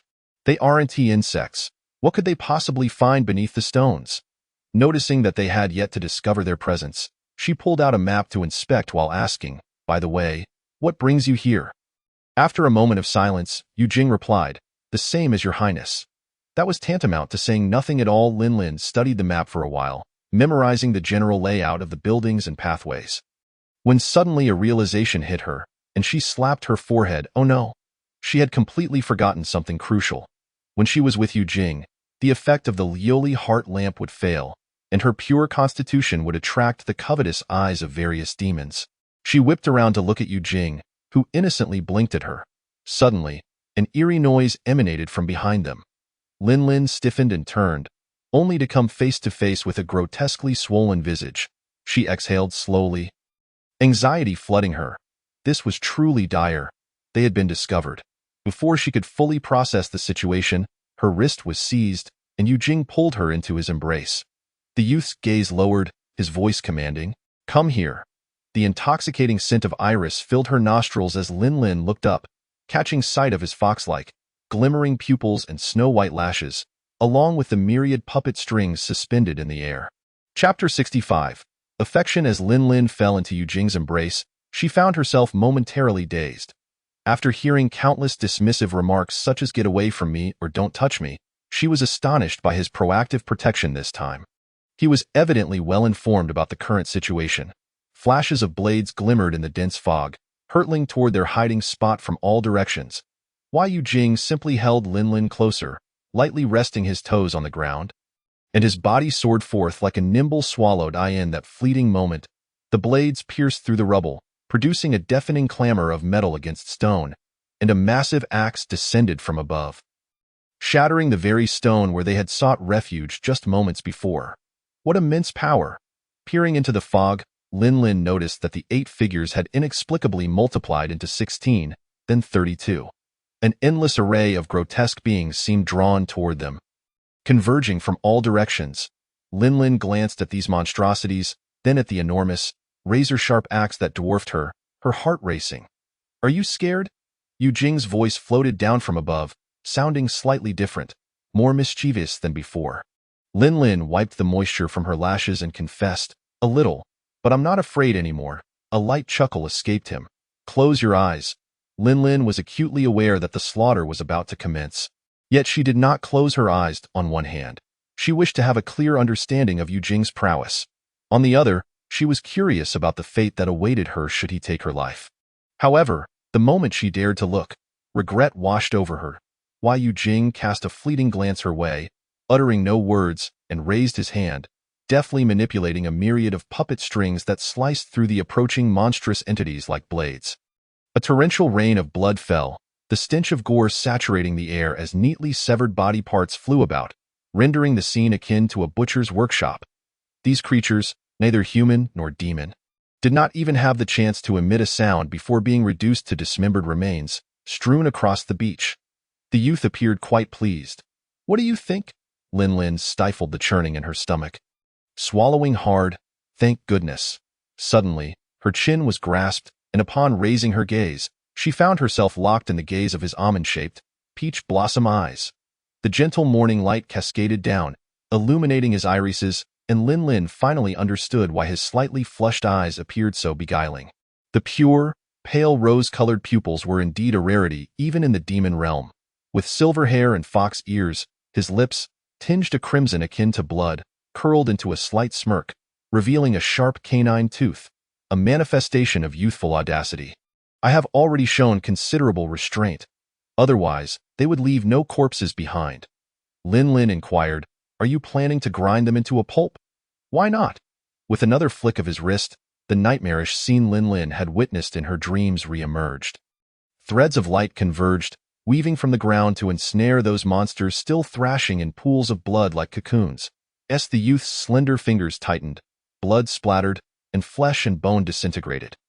The butcher's workshop transformed into a meat grinder.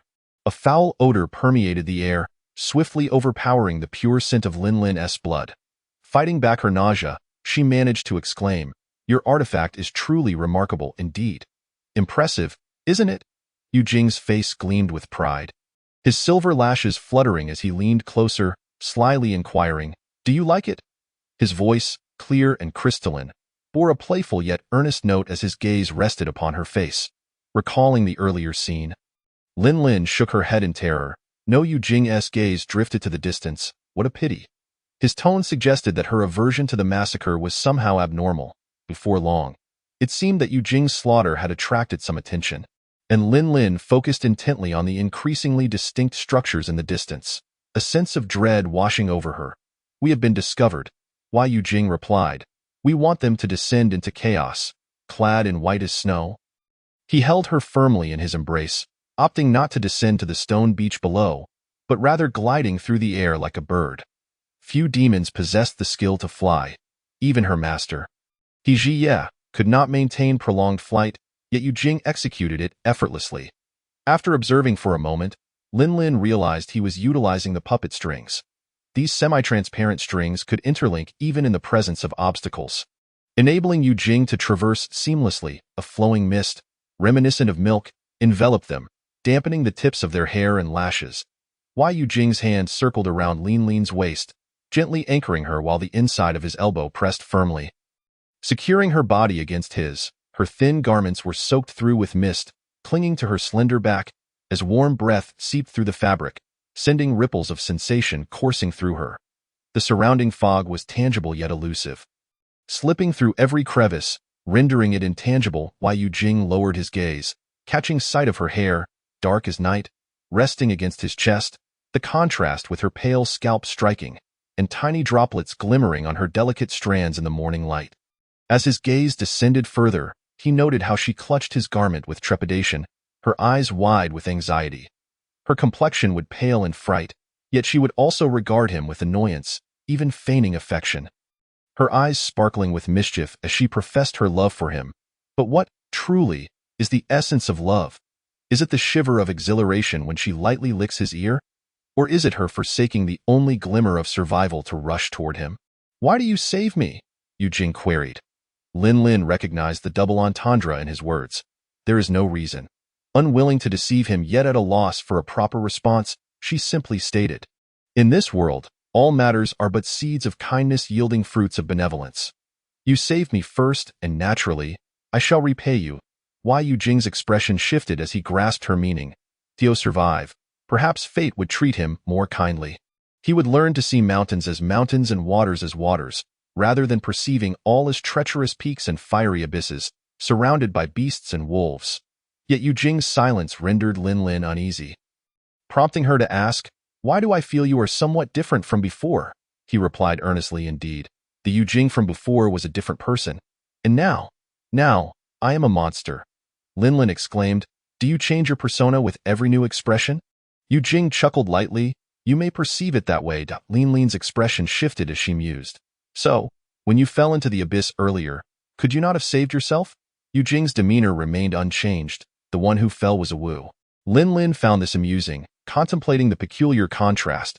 He likely suffered from a severe case of dissociative identity disorder, one that would warrant institutionalization. Chapter 66. Nightmare. They soared high above, evading encounters with the monsters roaming below, and soon approached the outskirts of the city. Though referred to as an underground city, Lin Lin could perceive the mist and the rising sun. She not only beheld the silhouette of the black city walls, but also an endless expanse of dark ocean. It was her first glimpse of a black sea. The surface of the water roiled ominously. Even the crashing waves were black, and coupled with the dark mountains and city, one could almost feel an oppressive force emanating from all directions. Lin stared in shock at the scene before her. How could such a place exist beneath Yujing City? Furthermore, were the monstrous tentacles she had seen extending from the cliff during her ascent emerging from this abyssal sea? Such a colossal creature could only exist in legends. It was implausible that it could roam underground without the surface dwellers ever noticing, especially in a place saturated with demonic energy, where the malice seemed to seep into every brick and stone. Noticing Lin's expression, Yujing inquired, "Have you heard of the mustard seed space?" Lin instinctively replied, "I have." Soon, realization dawned upon her. "You mean to say this is actually a mustard seed space?" Yujing's expression darkened. "Precisely," Lin asked. "How did you come to know this?" He pointed to the silver ring adorning his ear, sensing. Lin understood instantly. In a wonder her abilities were rendered useless here. I in a mustard seed space. Time does not flow. Often, a legendary artifact suffices to create such a domain. Then, the place Yujing had taken her to beneath the palace could also be understood as a small mustard seed space. Lin furrowed her brow in contemplation. This meant she could not afford to be careless. One misstep could lead to her demise, leaving her unable to return home. The city loomed large, its area vast, and standing before its walls, she felt as insignificant as a mayfly. Inside, lights flickered, voices echoed, and rows of black-clad soldiers stood guard at the gates, and if one looked closely, they could even see the figures of powerful mortals.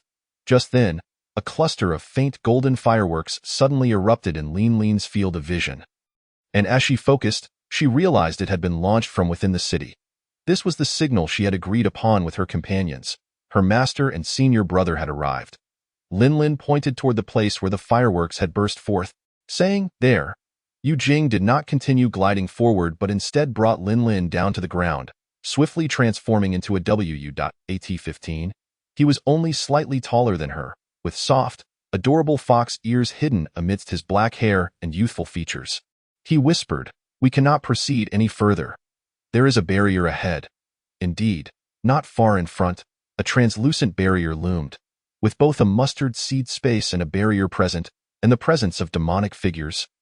Lin had begun to suspect that the master of this underground city might be an ancient demon of considerable cultivation. She attempted to analyze the situation. None of the spells she currently possessed could bypass that barrier. If only her master were here, but he had already entered the city, and she needed to devise another plan. Just as she found herself at a loss, the sound of a gong reverberated from the thick fog behind them. Heralded by two black-clad soldiers carrying bronze gongs, followed by rows of elegantly dressed young men and women with indifferent expressions. The young women wore pale faces, similarly clad in revealing red garments. Their faces obscured by veils, with their eyes remaining eerily still, akin to puppets. The young men, too, were dressed like Yujing, with their black hair and white garments, adorned with fox ears, all evidently implanted with demon cores. Lin tugged at Yujing's sleeve, a woo, "Let us blend in with them." Why Yujing remained silent. When Lin turned her head, she noticed his complexion was inexplicably pale. The youth's gaze was as profound as the ocean, with a faint glimmer deep within his eyes, resembling fireflies dancing over decaying grass, imbued with a hint of ashen spirit. This was his realm of nightmares. Lin and Yujing stealthily followed two groups of young men and women into the city, surprisingly evading the guards' vigilance. As Lin passed by the sentinels, she observed them clad in heavy armor, their faces obscured by iron masks. The daylight struck the armor, emanating a chilling aura, prompting Lin to avert her gaze hastily. The two groups of youths, guided by the two armored figures, entered a tall, dark building, their steps unwavering as they ventured deeper. Just as they approached a door shimmering with colors, Lin quickened her pace to follow. Suddenly, her wrist was seized, and Yujing pulled her aside. At that moment, just as the preceding girl stepped into the doorway, the radiant portal vanished. Lin inhaled sharply and mouthed, "How did you know?" Yujing cast his eyes downward. Offering no reply, merely turning away to release her wrist and murmuring, "Let us act separately," Lin resolutely grasped his wrist, insisting, "No, we shall go together." Why Yu Jing regarded her with astonishment. "Aren't you afraid?" "Not at all." The girl replied with a smile, a hint of pride in her tone. "I possess a set of runes specifically designed to conceal pure blood. These runes belong to my Ji family, utilized by both my aunt and my father." As she spoke, she began to summon a formation, unconcealed before Yu Jing. Pale blue blank talismans materialized in the air as she gestured with her hands, the crimson cinnabar swirling like flames, intertwining with the energies of heaven and earth. Within moments, she completed the array, and two distinct talismans appeared simultaneously. Upon the formation, mysterious runes spiraled, rings intertwining and rotating, the brilliant light flickering momentarily. Yet in that fleeting moment, Yu Jing discerned the enigmatic runes. His expression growing cold, Lin Lin followed Yu Jing's lead into a deep and tranquil corridor. This dark edifice was peculiar, resembling a labyrinth of countless passageways, each lined with numerous small doors. However, opening one door merely revealed more interconnected corridors. Torches flickered at intervals along the passage, giving no indication of traps or mechanisms, yet an odd atmosphere pervaded the air. Amidst the eerie presence, Lin Lin felt as though unseen eyes were watching her. And occasionally, a damp, cold sensation would creep up her back. Whenever this occurred, Yu Jing would gently pat her shoulder. After the touch, the clammy feeling would dissipate.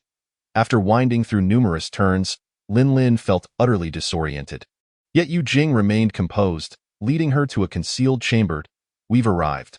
Lin Lin, unable to believe her eyes, glanced back and then stepped forward, failing to notice a hidden door within the impeccably aligned bricks. "Goodness, how did you find this?" Yu Jing, his gaze lowered, instinctively brushed his fingers over the scar on his chest, pressing it firmly. Closing his eyes, he sensed the demonic energy within him swirling, a blood-red adumbra slowly rotating. Evoking memories of past nightmares, he smiled faintly and spoke with an air of nonchalance. "I've been here before." Chapter 67. Hold her. That seemingly indifferent remark splashed into Lin Lin's heart like the most tumultuous waves.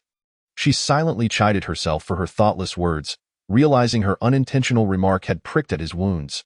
Biting her lip, she lowered her head slightly, apologizing.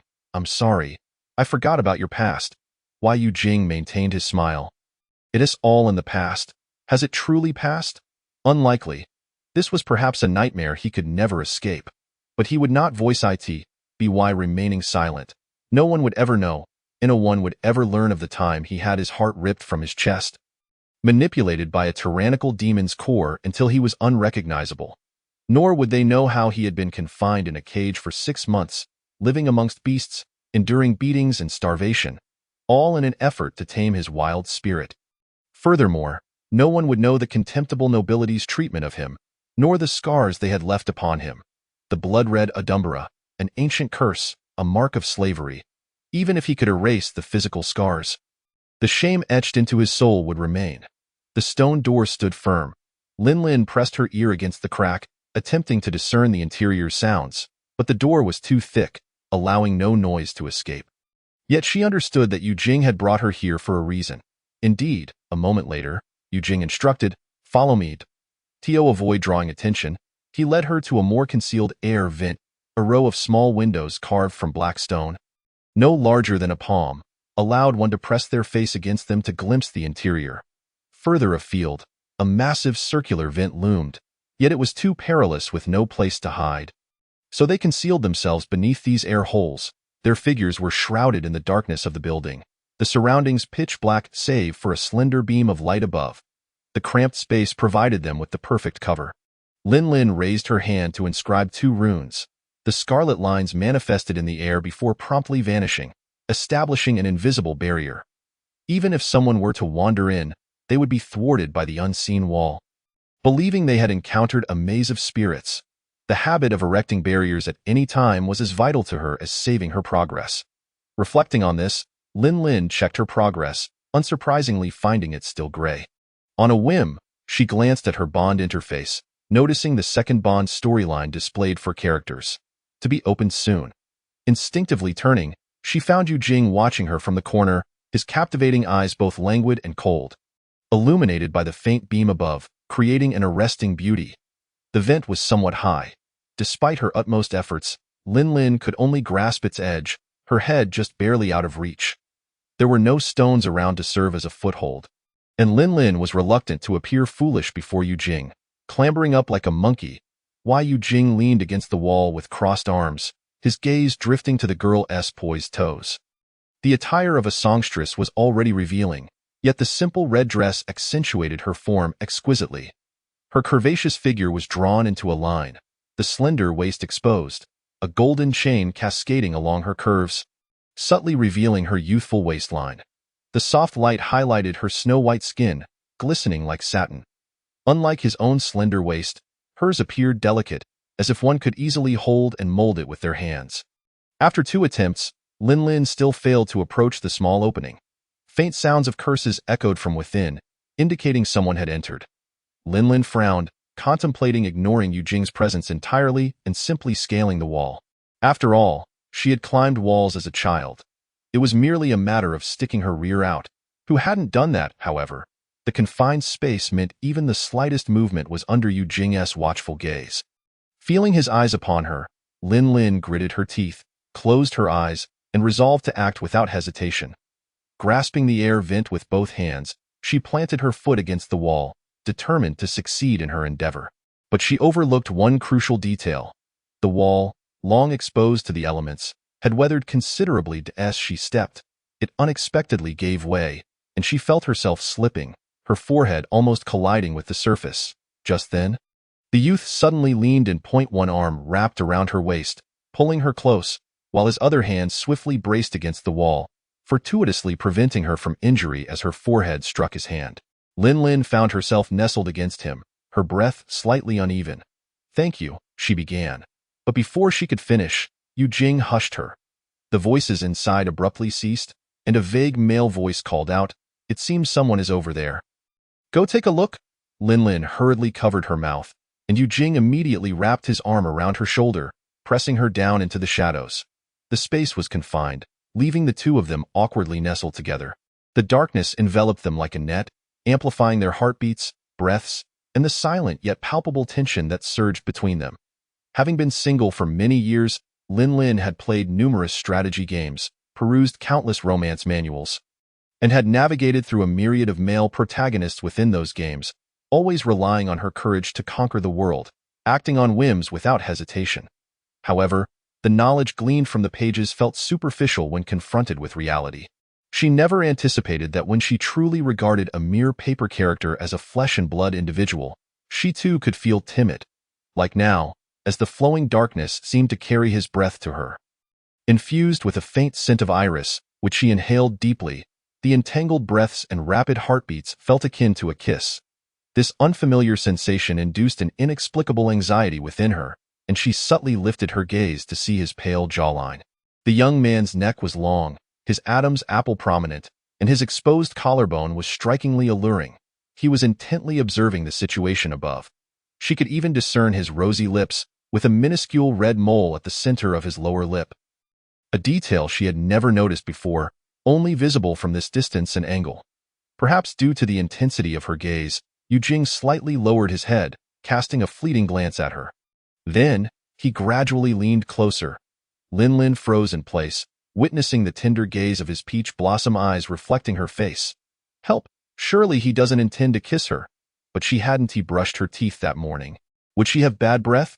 Bad breath? Impossible. How could a fairy have bad breath? Yet, was it truly appropriate for him to kiss her at this moment? Looking upward, Yu Jing slowly parted his lips, mouthing a message to her just as she was about to close her eyes. Instinctively, Lin Lin raised her head and saw a figure with a devil mask suddenly appear at the air vent. The figure scanned the surroundings and attempted to peek inside, but abandoned the effort due to the small opening. "Boss, no one is here." The footsteps gradually faded away, and once again, the cries for mercy and weeping resounded within the room. Ensuring their safety, Lin Lin resolved to attempt climbing once more. Suddenly, a warm breath brushed against her ear, and an arm encircled her waist while another hand supported her leg.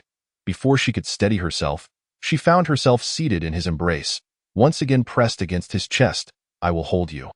Chapter 68. The monster, what he meant by holding was indeed a genuine embrace. Her legs were flush against his waist, and instinctively, Her arms tightened around his neck. Once she stabilized her body, Lin shifted slightly away, maintaining a safer distance. After all, being shorter than him left her with little choice.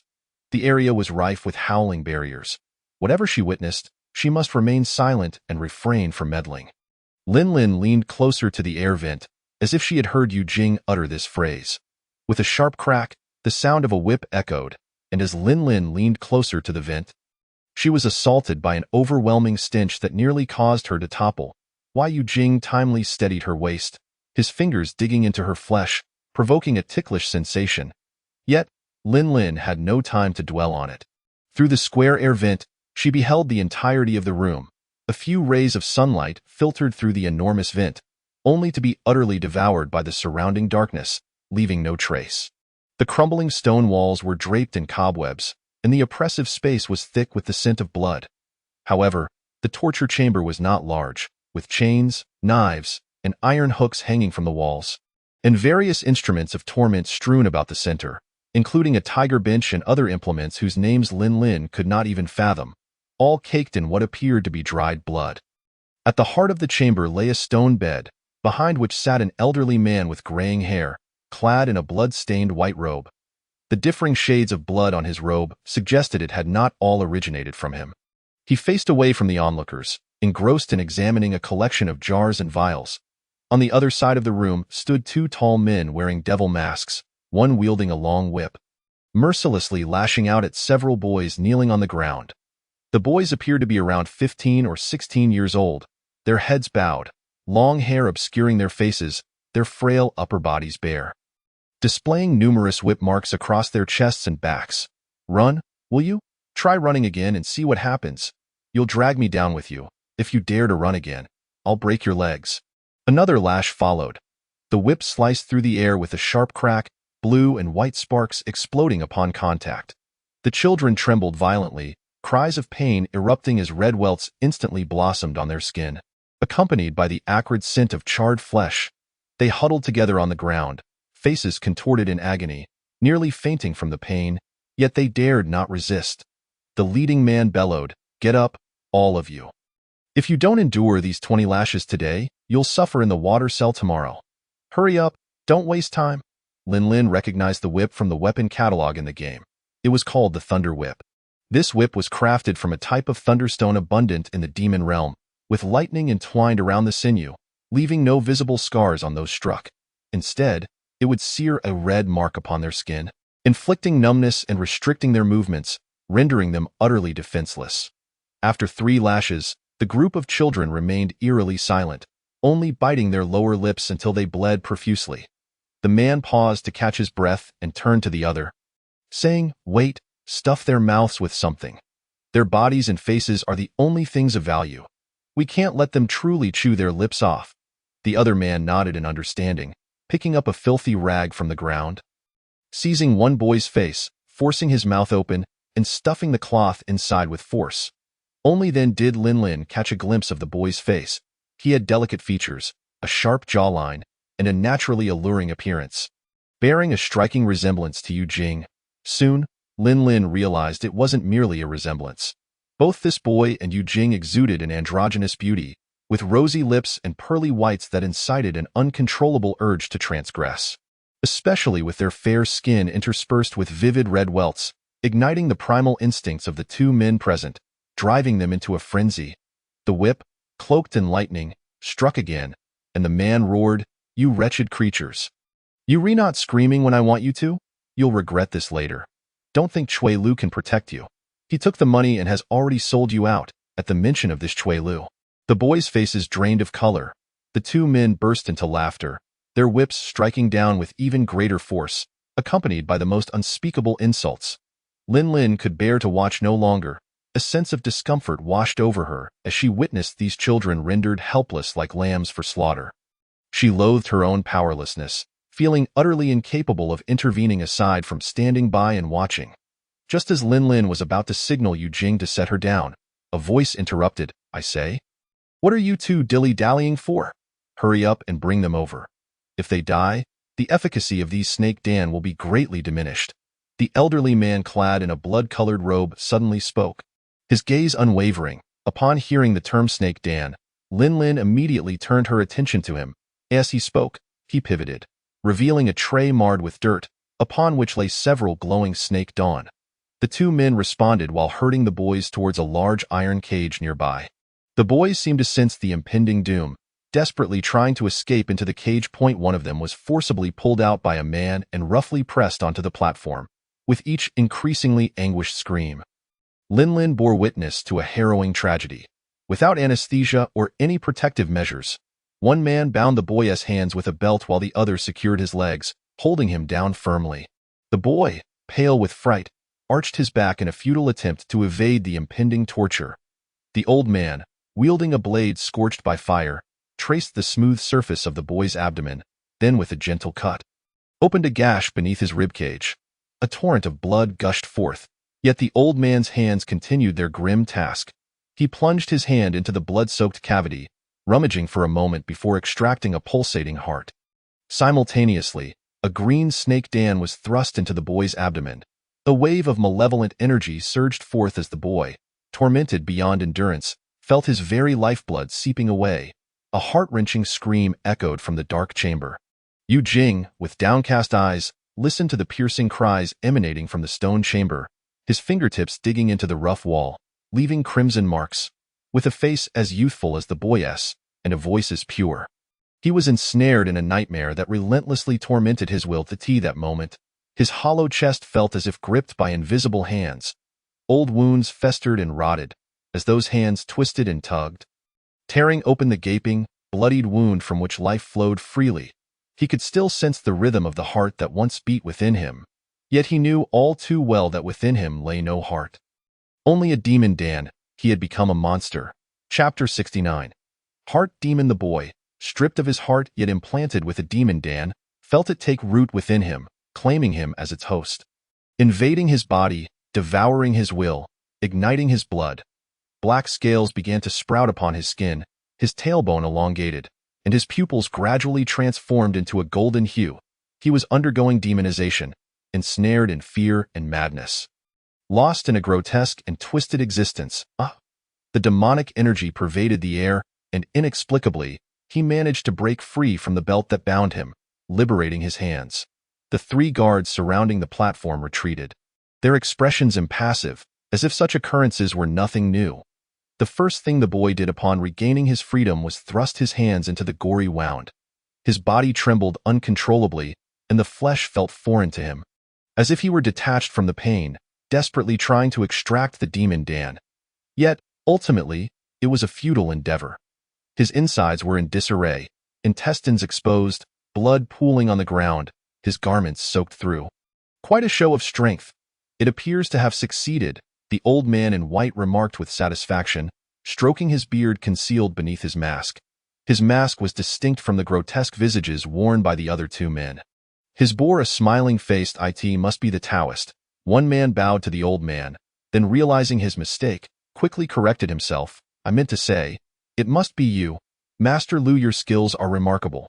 The success rate with these demons has risen significantly of late. Taoist? Lin Lin, her eyes ablaze with fury, seized upon the fleeting title. Her gaze was fixed on the old man with the white beard, scrutinizing him with newfound intensity. The boy, his eyes gradually morphing into golden serpent-like orbs, faced the old man and pleaded, "Please, I beg you, spare me." "Spare you?" The old man chuckled eerily, his voice akin to some otherworldly creature lurking in the dark. "Have you taken a look at what you have become?"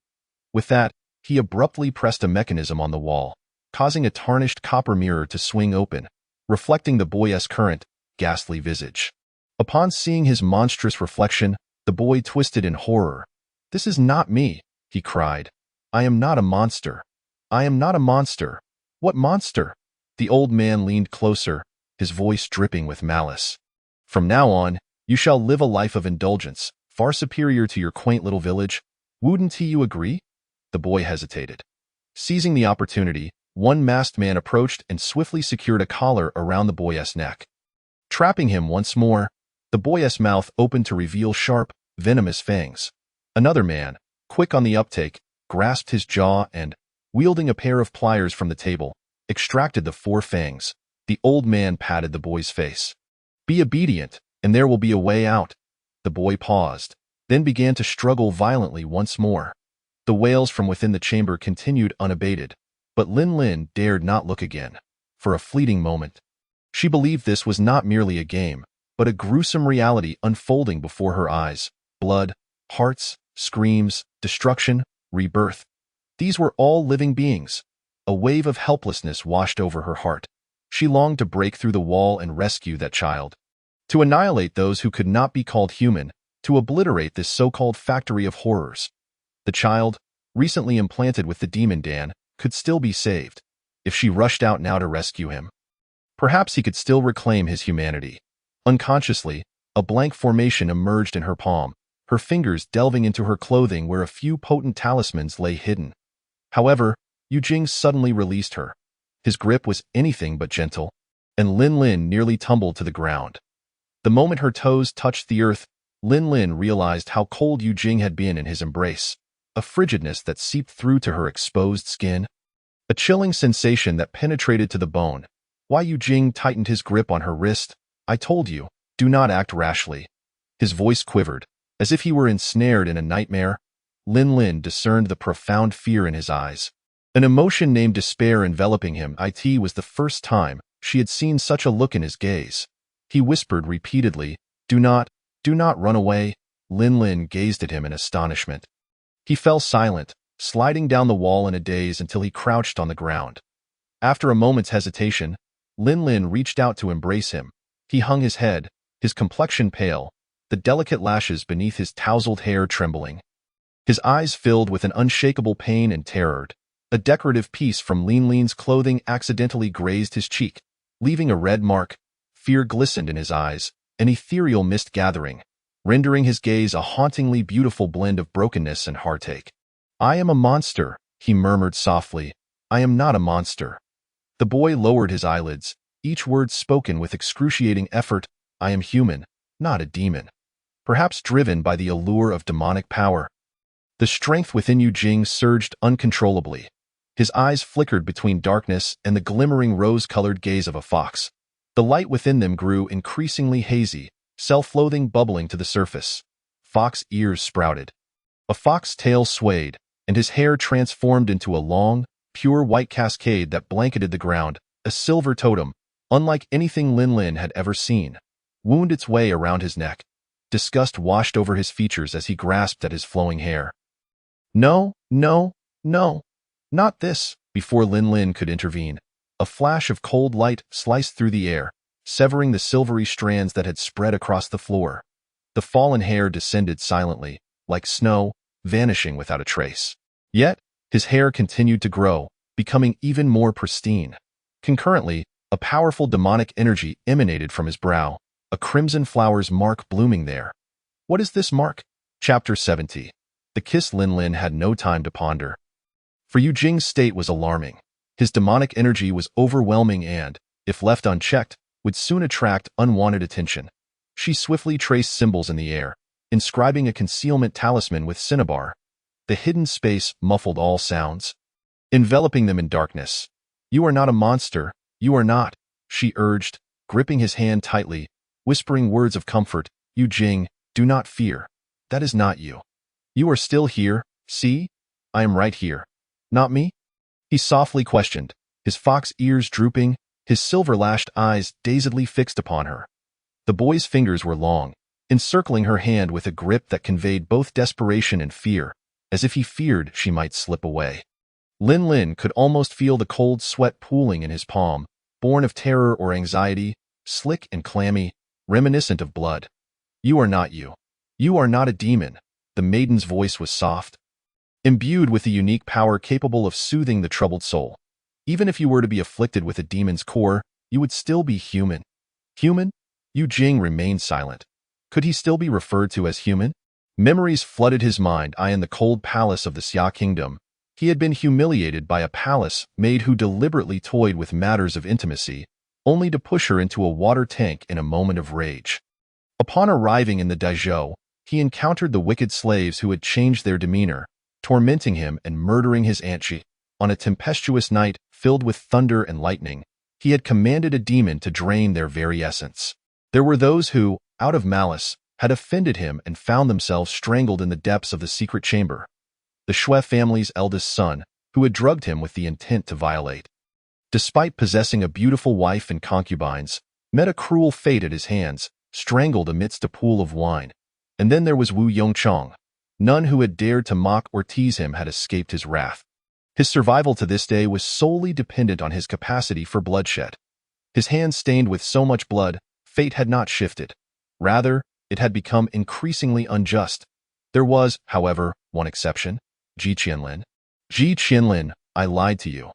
I deceived you. As he spoke these words, a smile graced his lips, and he appeared to find a semblance of calm. I have killed, taken many lives. Why Yu Jing's hand rested against her neck, sensing the vibrant pulse beneath her skin, while his other hand caressed her cheek, smiling down at her. Are you not afraid of me? I might still slay your aunt, your father, your people, and even you. Are you truly unafraid?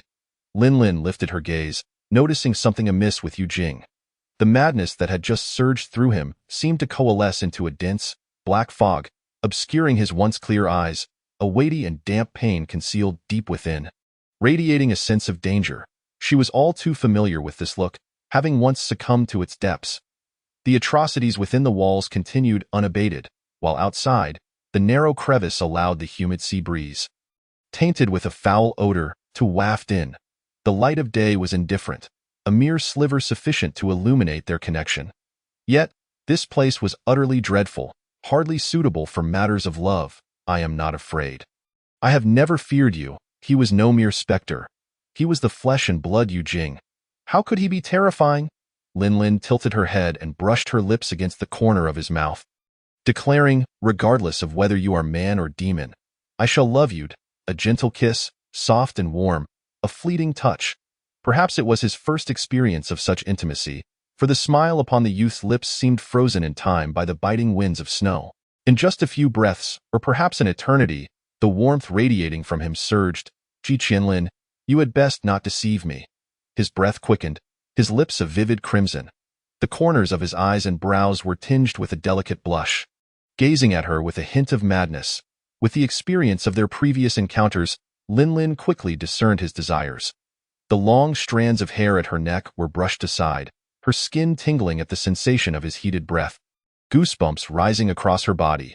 The youth's high-bridged nose grazed her throbbing artery, his exquisite features buried within the curve of her neck. A sharp pain shot through her, and Lin silently clenched her fingers. She leaned her face against his other shoulder, slowly lowering her gaze. The maiden's lashes barely lifted, merging her essence with the surrounding darkness. Thick clouds overhead, and under the faint light, her clear and cold brows were faintly visible. You wish for me to save them, do you not? Just as you once hoped to be rescued. Why Yu Jing did not respond. Tightening his embrace around her shoulder, Lin continued, perhaps I am not as weak as you imagine. I cannot act recklessly. As for me, I do not believe in deities, for I cannot ascertain their existence, yet evil unfolds before me. If I possess the power to intervene but choose not to, how am I different from those who perpetrate violence? The deepest regret in this world is the feeling of helplessness. She understood this sentiment all too well, yet she refused to allow such tragedies to dictate her will. My world was once shrouded in gloom, deprived even of light. I believed that darkness would forever accompany me. However, something emerged to replace it. Though it may not be as warm and radiant, it was sufficient. As long as this light exists, I can perceive the night as day. She caressed his silvery hair and playfully pinched his ear, smiling as she said, perhaps you might try to believe in me. Believe that I can save you. Ji Qianlin was the embodiment of purity sought after by all demons and monsters. Such a constitution seemed perilous, yet her blood served as the finest medium for summoning mysterious powers. Just last night, before departing, the Emperor of Zhou had discreetly visited the residence of the Long Princess. In just a few days' absence, the man who had once radiated vigor appeared significantly aged. He imparted earnest words to Lin. At the age of 10, due to your father's negligence, you were nearly lost to the hands of your father's archenemy. The Demon King. It was your aunt who risked her life to retrieve the Lioli heart from the black market. Saving you, today, your father shall impart to you the secret arts of our Ji family. Arts that, if mastered, can keep gods and demons at bay. If mishandled, may backfire, leading to the deprivation of one's lifespan or worse, the shattering of one's soul. Your pure nature will undoubtedly allow it to find its purpose. He once aided our G family in pacifying the Dezhou, vanquishing the Demon King. However, your father was gravely injured in that battle. Never to leave the palace again. In conclusion, he urged, Lin, you must ensure your aunt's safe return. The so-called G family secret arts involve using pure blood as a medium to form a summoning array, calling forth divine and demonic powers for one's use. Lin, already astute, quickly grasped the essence of this art, bolstered by her years of training and the mysterious powers imprinted within the G bloodline. The dual-handed sigils she had demonstrated before Yu Jing were derived from this understanding. Upon drinking her blood, Yu Jing entered a state of bewildering ecstasy, and as Lin gently pinched the nape of his neck, his body softened. In his unconsciousness, Yu Jing forgot to retract his demonic form. Lin cradled his head, resting it upon her lap. The fox youth fell into a peaceful slumber, his fox ears drooping softly. And even the 9 fluffy tails that had been in constant motion during their blood drinking now lay placidly on the ground. Using her blood as a medium, Lin formed hand seals, reciting the incantations taught by the Emperor of Zhou. Crafting the summoning array. The spiritual talisman commands, announcing to the heavens, slaying demons and binding evil, vanquishing countless ghosts. The heavens and earth darkened ominously, the clouds crackling with thunder and lightning, while Lin remained resolute. Her voice unwavering. Spirits of heaven and earth, heed my command. Manifest. Chapter 71. The heavenly king suddenly, the earth trembled as if it were splitting apart. The array beneath Lin expanded dramatically, intricate and mysterious runes shimmering around her. A beautiful stream of light spiraling upwards into the sky. The ground shook violently, and the clouds above churned as if something immense were about to break free from the earth. Lin felt a surge of curiosity. What could she summon now that she had learned the art of summoning? The beam of light shot skyward before erupting in a dazzling display, coalescing into a formidable figure adorned with a golden crown. Clad in golden armor, bearing a fearsome countenance, the King Kong, with 3 eyes and 6 arms, wielding a skull orb and a trident, he was engulfed in flames, exuding an aura of majesty. This King Kong appeared colossal. Yet he was but an illusory image of condensed spiritual energy, seemingly incapable of launching an attack. Lin felt a pang of disappointment. However, before she could dwell on her dismay, the King Kong raised a fist. Striking directly at the wall opposite him, debris flew, dust billowed, and the barrier of the protective array shattered, alarms blaring throughout the city. Lin pulled Yu Jing aside, the dust cloud choking her into a fit of coughing. Though Yu Jing appeared slender, the weight pressing down made it a challenge to carry him. He was long-limbed and difficult to manage. He remained unconscious, his demonic form unretracted, his silvery hair cascading down to his ankles. The tails having grown even longer and larger than she had previously seen. She had thought the tails she had encountered before were sufficiently grand, yet now it seemed he had been stirred to unleash greater demonic power. Not only had his hair lengthened, but his tails had also expanded considerably. The fluffy tails trailed on the ground, collecting dust with each step. Lin raised her hand to draw forth the red ribbon from her waist. Binding the tails together, securely fastening Yu Jing's legs around her waist to prevent him from falling, before leaping onto a seemingly safer stone platform. This wall was immensely thick, reinforced with steel plates between layers of bricks. The wrathful King Kong's fist had not fully penetrated. The individuals within the stone chamber, engaged in their cruel acts, remained oblivious to the chaos outside, until a thunderous noise resonated, causing the wall to bulge. Bricks shattering. Another punch struck, sparks erupted from the fissures, and the steel was breached. With one final blow, the wall was obliterated, creating a gaping hole. The masked man and the Taoist priest stood in stunned silence at the spectacle before them. Even the boy struggling on the iron bed forgot to cry out. After a prolonged silence, the man exclaimed, "What in the world is that?" The boy stared wide-eyed at the divine figure. Mumbling, "Divine spirit?" The Taoist priest scoffed. "Nonsense. Are there any deities in this world?" Before his words could settle, an unimaginable force descended upon him. Taoist Lu had yet to react when the furious golden-eyed giant seized him in its grasp and, with a resounding crash, hurled him directly into the console. The items on the console cascaded to the ground, and Taoist Lu found himself utterly powerless, bloodied and trapped, unable to rise for quite some time. One man shouted, "Taoist!" Another exclaimed, "This is bad. If even Taoist Lu cannot withstand this blow, we must flee." The two men, sensing the peril, prepared to escape. However, before they could react, the wrathful giant seized their bodies and smashed them against the wall with an overwhelming force that threatened to reduce them to mere pulp, each strike more brutal and swift than the last. Their bodies were battered beyond recognition, leaving them voiceless and lifeless. The giant then turned its attention towards the corner, where Taoist Lu was attempting to flee. His mask lay shattered, his body drenched in blood, in a state of utter disarray. Terror-stricken, he gazed at the approaching golden-eyed giant, instinctively retreating. "Spare me, spare me," he pleaded in a panic, fumbling for the escape talisman hidden in his robes. Only to find nothing. Just as despair began to settle in, a figure emerged within his line of sight. A young girl in red. She stood upon a magical formation, its design mirroring the divine seal behind the golden-eyed giant. Could it be? Taoist Lu scrutinized the girl in disbelief. In a mere glance, he recognized the summoning technique as a secret art of the Ji family. The only surviving members, besides Emperor Zhou, were the captured Princess Chong and the youngest princess. It appeared that this secret art had been mastered by the little princess herself. Regaining his composure, Taoist Lu noted her slow approach, her back seemingly burdened by a concealed figure. Upon closer inspection, he recognized the fox ears and tail. Was it not the nine-tailed fox that had previously escaped from him? Yet, how had this child managed to harness the full power of the nine-tailed fox? Before he could ponder further, the giant's colossal fist was descending upon him, prompting Taoist Lu to shut his eyes and cry out, "Your Highness, spare me. Spare this old Taoist, and I shall reveal to you the whereabouts of Princess Chong."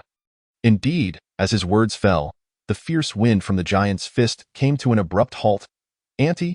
Rinrin paused, her gaze fixated on Taoist Lu, her voice cold as she inquired, "Where is Auntie?" Taoist Lu's eyes flew open to see the massive fist mere inches from his face, nearly causing him to soil himself. Trembling, he sank to his knees. "Your Highness, might you grant this old Taoist mercy?" Rinrin chuckled softly. "What qualifications do you have to bargain with me now? If I destroy this place, I shall naturally find Auntie." Taoist Lu quickly comprehended that threats held no power over her. If he cooperated sincerely, perhaps she would spare his life. "Thus," he replied earnestly, "Princess Chong has already been taken by her master. If you wish to locate her, you must force her master to reveal himself." "Who is her master?" Rinrin demanded. "The heavenly demon Songming," Taoist Lu answered. "The heavenly demon Songming?" Rinrin immediately recalled that Ji Qianren had nearly perished at the hands of this demon. However, she had not anticipated that Emperor Zhou would seal him with all his might. Yet here he was, brazenly manifesting beneath Yujing City, wreaking havoc. Noticing the change in Ji Qianren's expression, Taoist Lu understood that she recalled that fateful incident. Sensing an opportunity, he swiftly produced a yellow talisman, chanting fervently, "Hasten, hasten," as the law commands, "Escape." In a puff of white smoke, Taoist Lu transformed into a large black rat. A black rat? Rinrin was momentarily taken aback. In that fleeting moment of surprise, Taoist Lu darted into a subterranean tunnel, successfully evading capture. Rinrin initially considered pursuing him but ultimately decided against it. With Yujing on her back, her mobility was compromised. Moreover, this old Taoist seemed to possess extensive knowledge. She noticed his momentary hesitation upon seeing Yujing, leading her to suspect that the demon core within Yujing might have been his doing. Before long, Rinrin lost control over the golden-eyed giant. Frustrated at its failure to locate the old man, the giant uprooted the roof, demonstrating astonishing destructive power. Alarms rang throughout the city as swathes of armored guards converged to attack it. Yet, the giant towered over them, regarding the soldiers as mere insects. As it rampaged through the city, it sensed the barrier scorching its divine seal and, with a fierce grip, tore through the translucent barrier. This was no ordinary barrier. It had been crafted from the heart's blood of a millennium-old demon, and now, with a single rupture, the entire mustard seed space began to tremble violently. Mountains crumbled, the heavens dimmed, and thick mists swirled chaotically.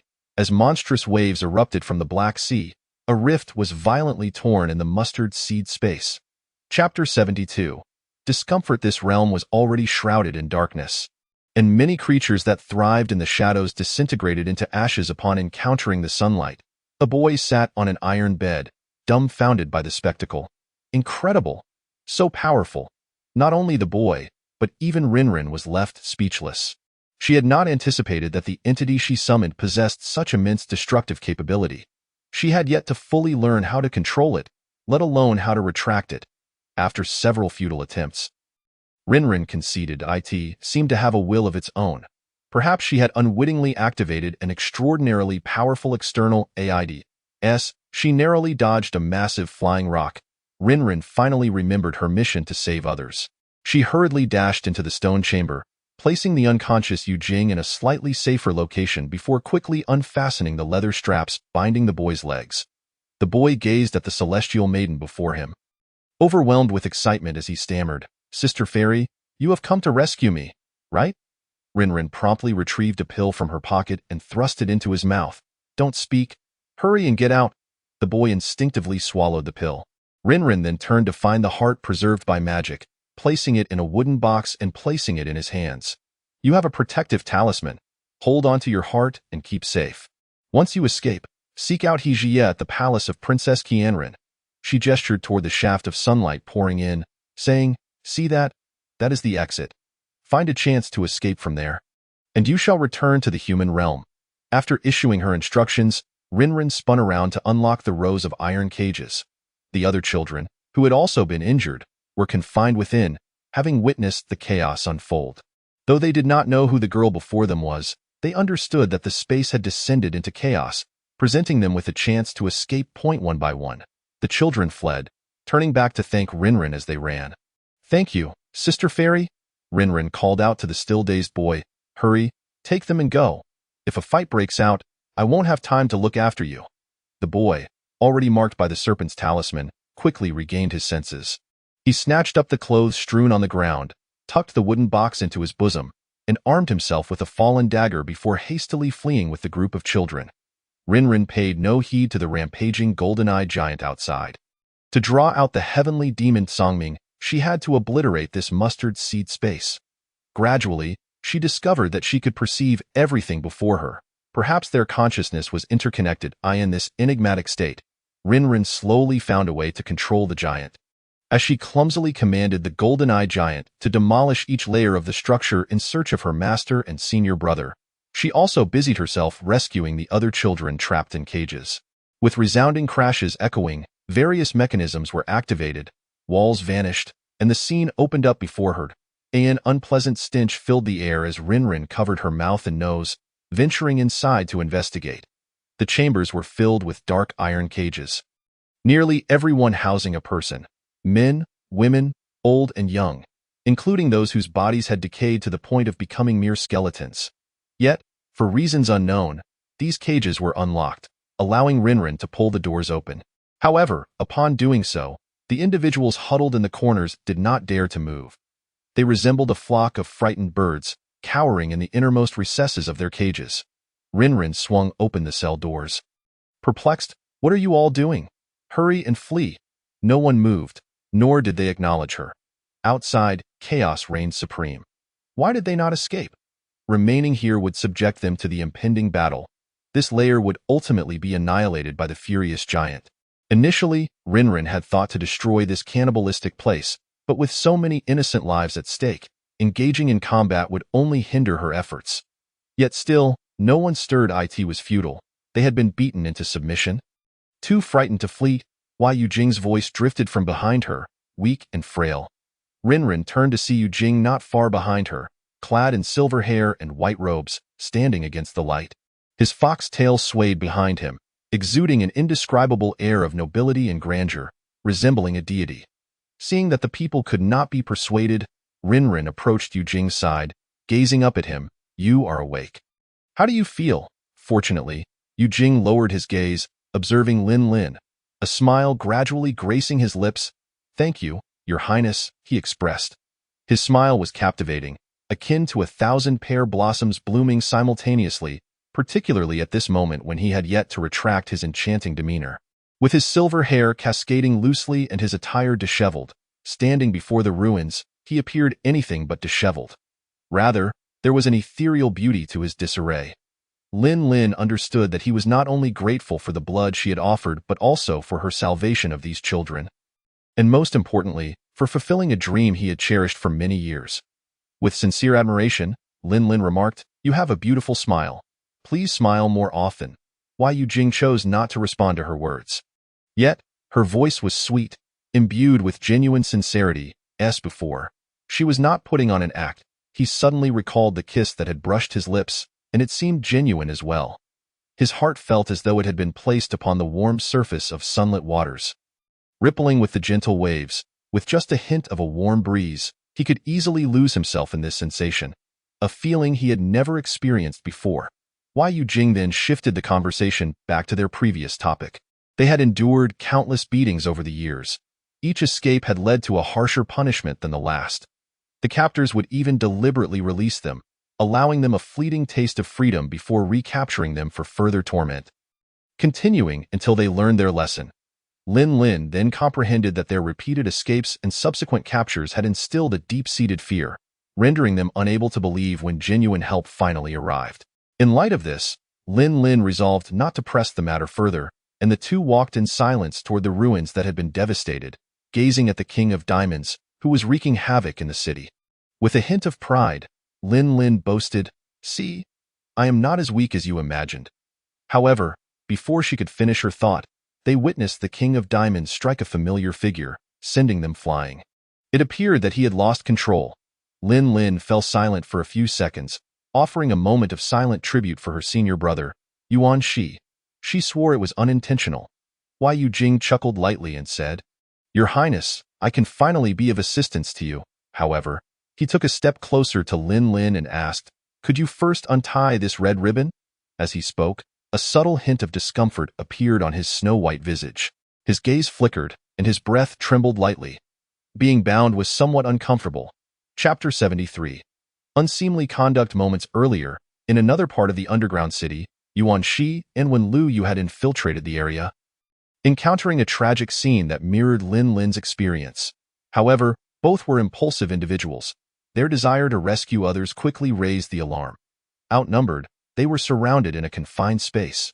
Yuan Shi carved a bloody path, pulling Wen Lu Yu as they rushed desperately through the corridor. Panting heavily, Yuan Shi exclaimed, "I told you not to alert the enemy, but you wouldn't listen. This time, you're really going to get us killed." Wen Lu Yu rolled his eyes. "Do you think your words are infallible? Just because you say it, does that make it true?" Yuan Shi retorted, "It's a man's intuition. Do you even understand?" "What intuition?" Wen Lu Yu challenged. "Why didn't your intuition warn you that there were people behind the wall?" Yuan Shi, frustrated, replied, "I've seen people crouching in the grass, but I've never seen anyone hiding behind a wall. How was I supposed to know so many burly men were lurking there?" At that moment, the guards of this dark city pursued them relentlessly, their forms shrouded in darkness, an ethereal presence devoid of substance yet manifesting as human shapes. A multitude of these beings filled the corridor, gathering and dispersing, relentlessly chasing after the two, exhausted.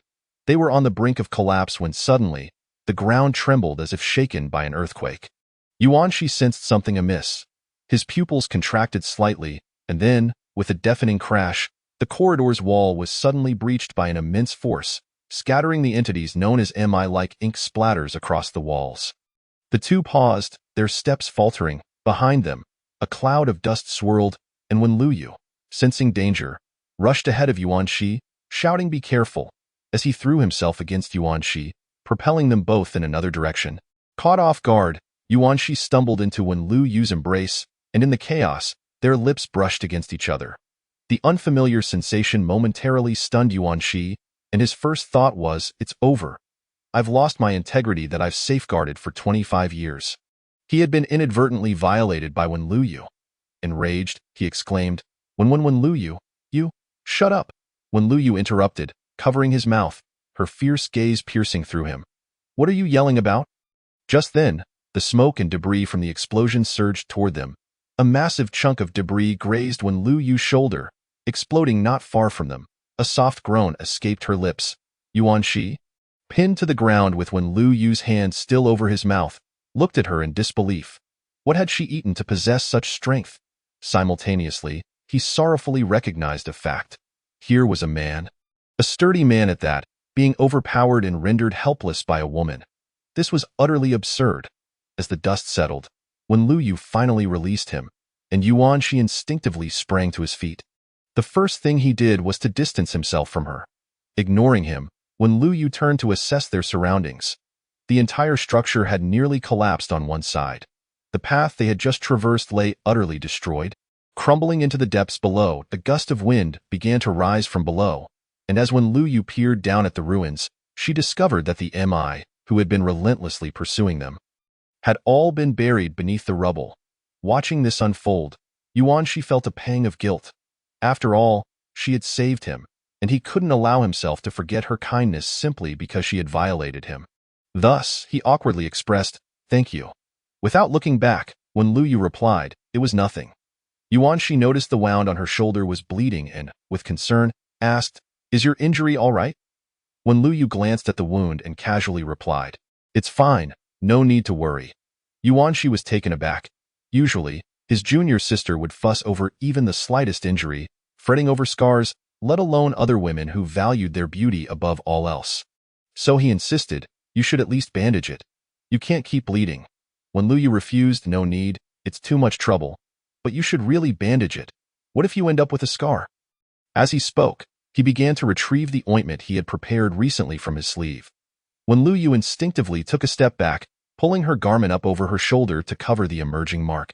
Her expression displeased as she glared at Yuan Shi.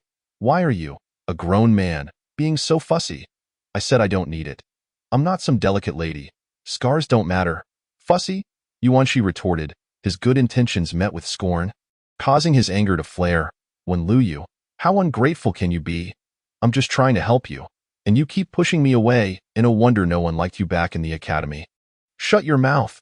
When Lu Yu fumed, her face flushed with anger. Seeing her infuriated, Yuan Shi felt inexplicably pleased. "You want me to be quiet? I'll say it anyway. When Lu Yu is a tomboy, and no one likes her." Upon hearing this, When Lu Yu closed her eyes in frustration. How could there be such an insufferable man in the world? Could she not send him flying? With that, she shouted, "Yuan Shi, shut up," and threw a punch in his direction. The force of her punch rushed toward him, and with a loud crash, Yuan Shi vanished from sight. When Lu Yu was left dumbfounded. Where had Yuan Shi gone? She had only used a fraction of her strength. "Ah!" In the air, a familiar scream echoed alongside Yuan Shi's furious curses. "When Lu Yu, just you wait. I will not let you off that easily." Long before the King of Diamonds was summoned, He Ji had already sensed Lin Lin's presence. However, at that time, he was ensnared by a group of seductive spirits. The spirits had controlled this small pocket of space, using their ethereal powers to transform it into a dreamlike paradise. Simultaneously, under the influence of the illusion, He Ji found his meridian sealed, rendered immobile as he sat upon the ground. "Why, Lord? Please don't be so cold. Say something." A spider spirit knelt before him, twisting her waist and speaking in a sultry tone. "You truly are breathtaking, my lord. Please stay and play with us." A fox spirit swished her fluffy tail, reaching out to touch his face, only to be evaded. "Indeed, my lord, you smell divine. Those stinky men outside can't compare to you. Not even a single hair." A snake spirit slithered to his side, teasingly tugging at a strand of his long hair. Inhaling its scent, the spirits, adorned in the most delicate of veils, lounged and laughed, employing every means of seduction at their disposal. Amidst this chaos, He Ji's cold features remained unchanged, catching sight of his disheveled hair. He abruptly lifted his gaze, raising his hand to strike. Bang! A talisman erupted instantaneously before the assembly of female demons, striking the serpent spirit that had previously dared to entice and provoke him squarely on the forehead.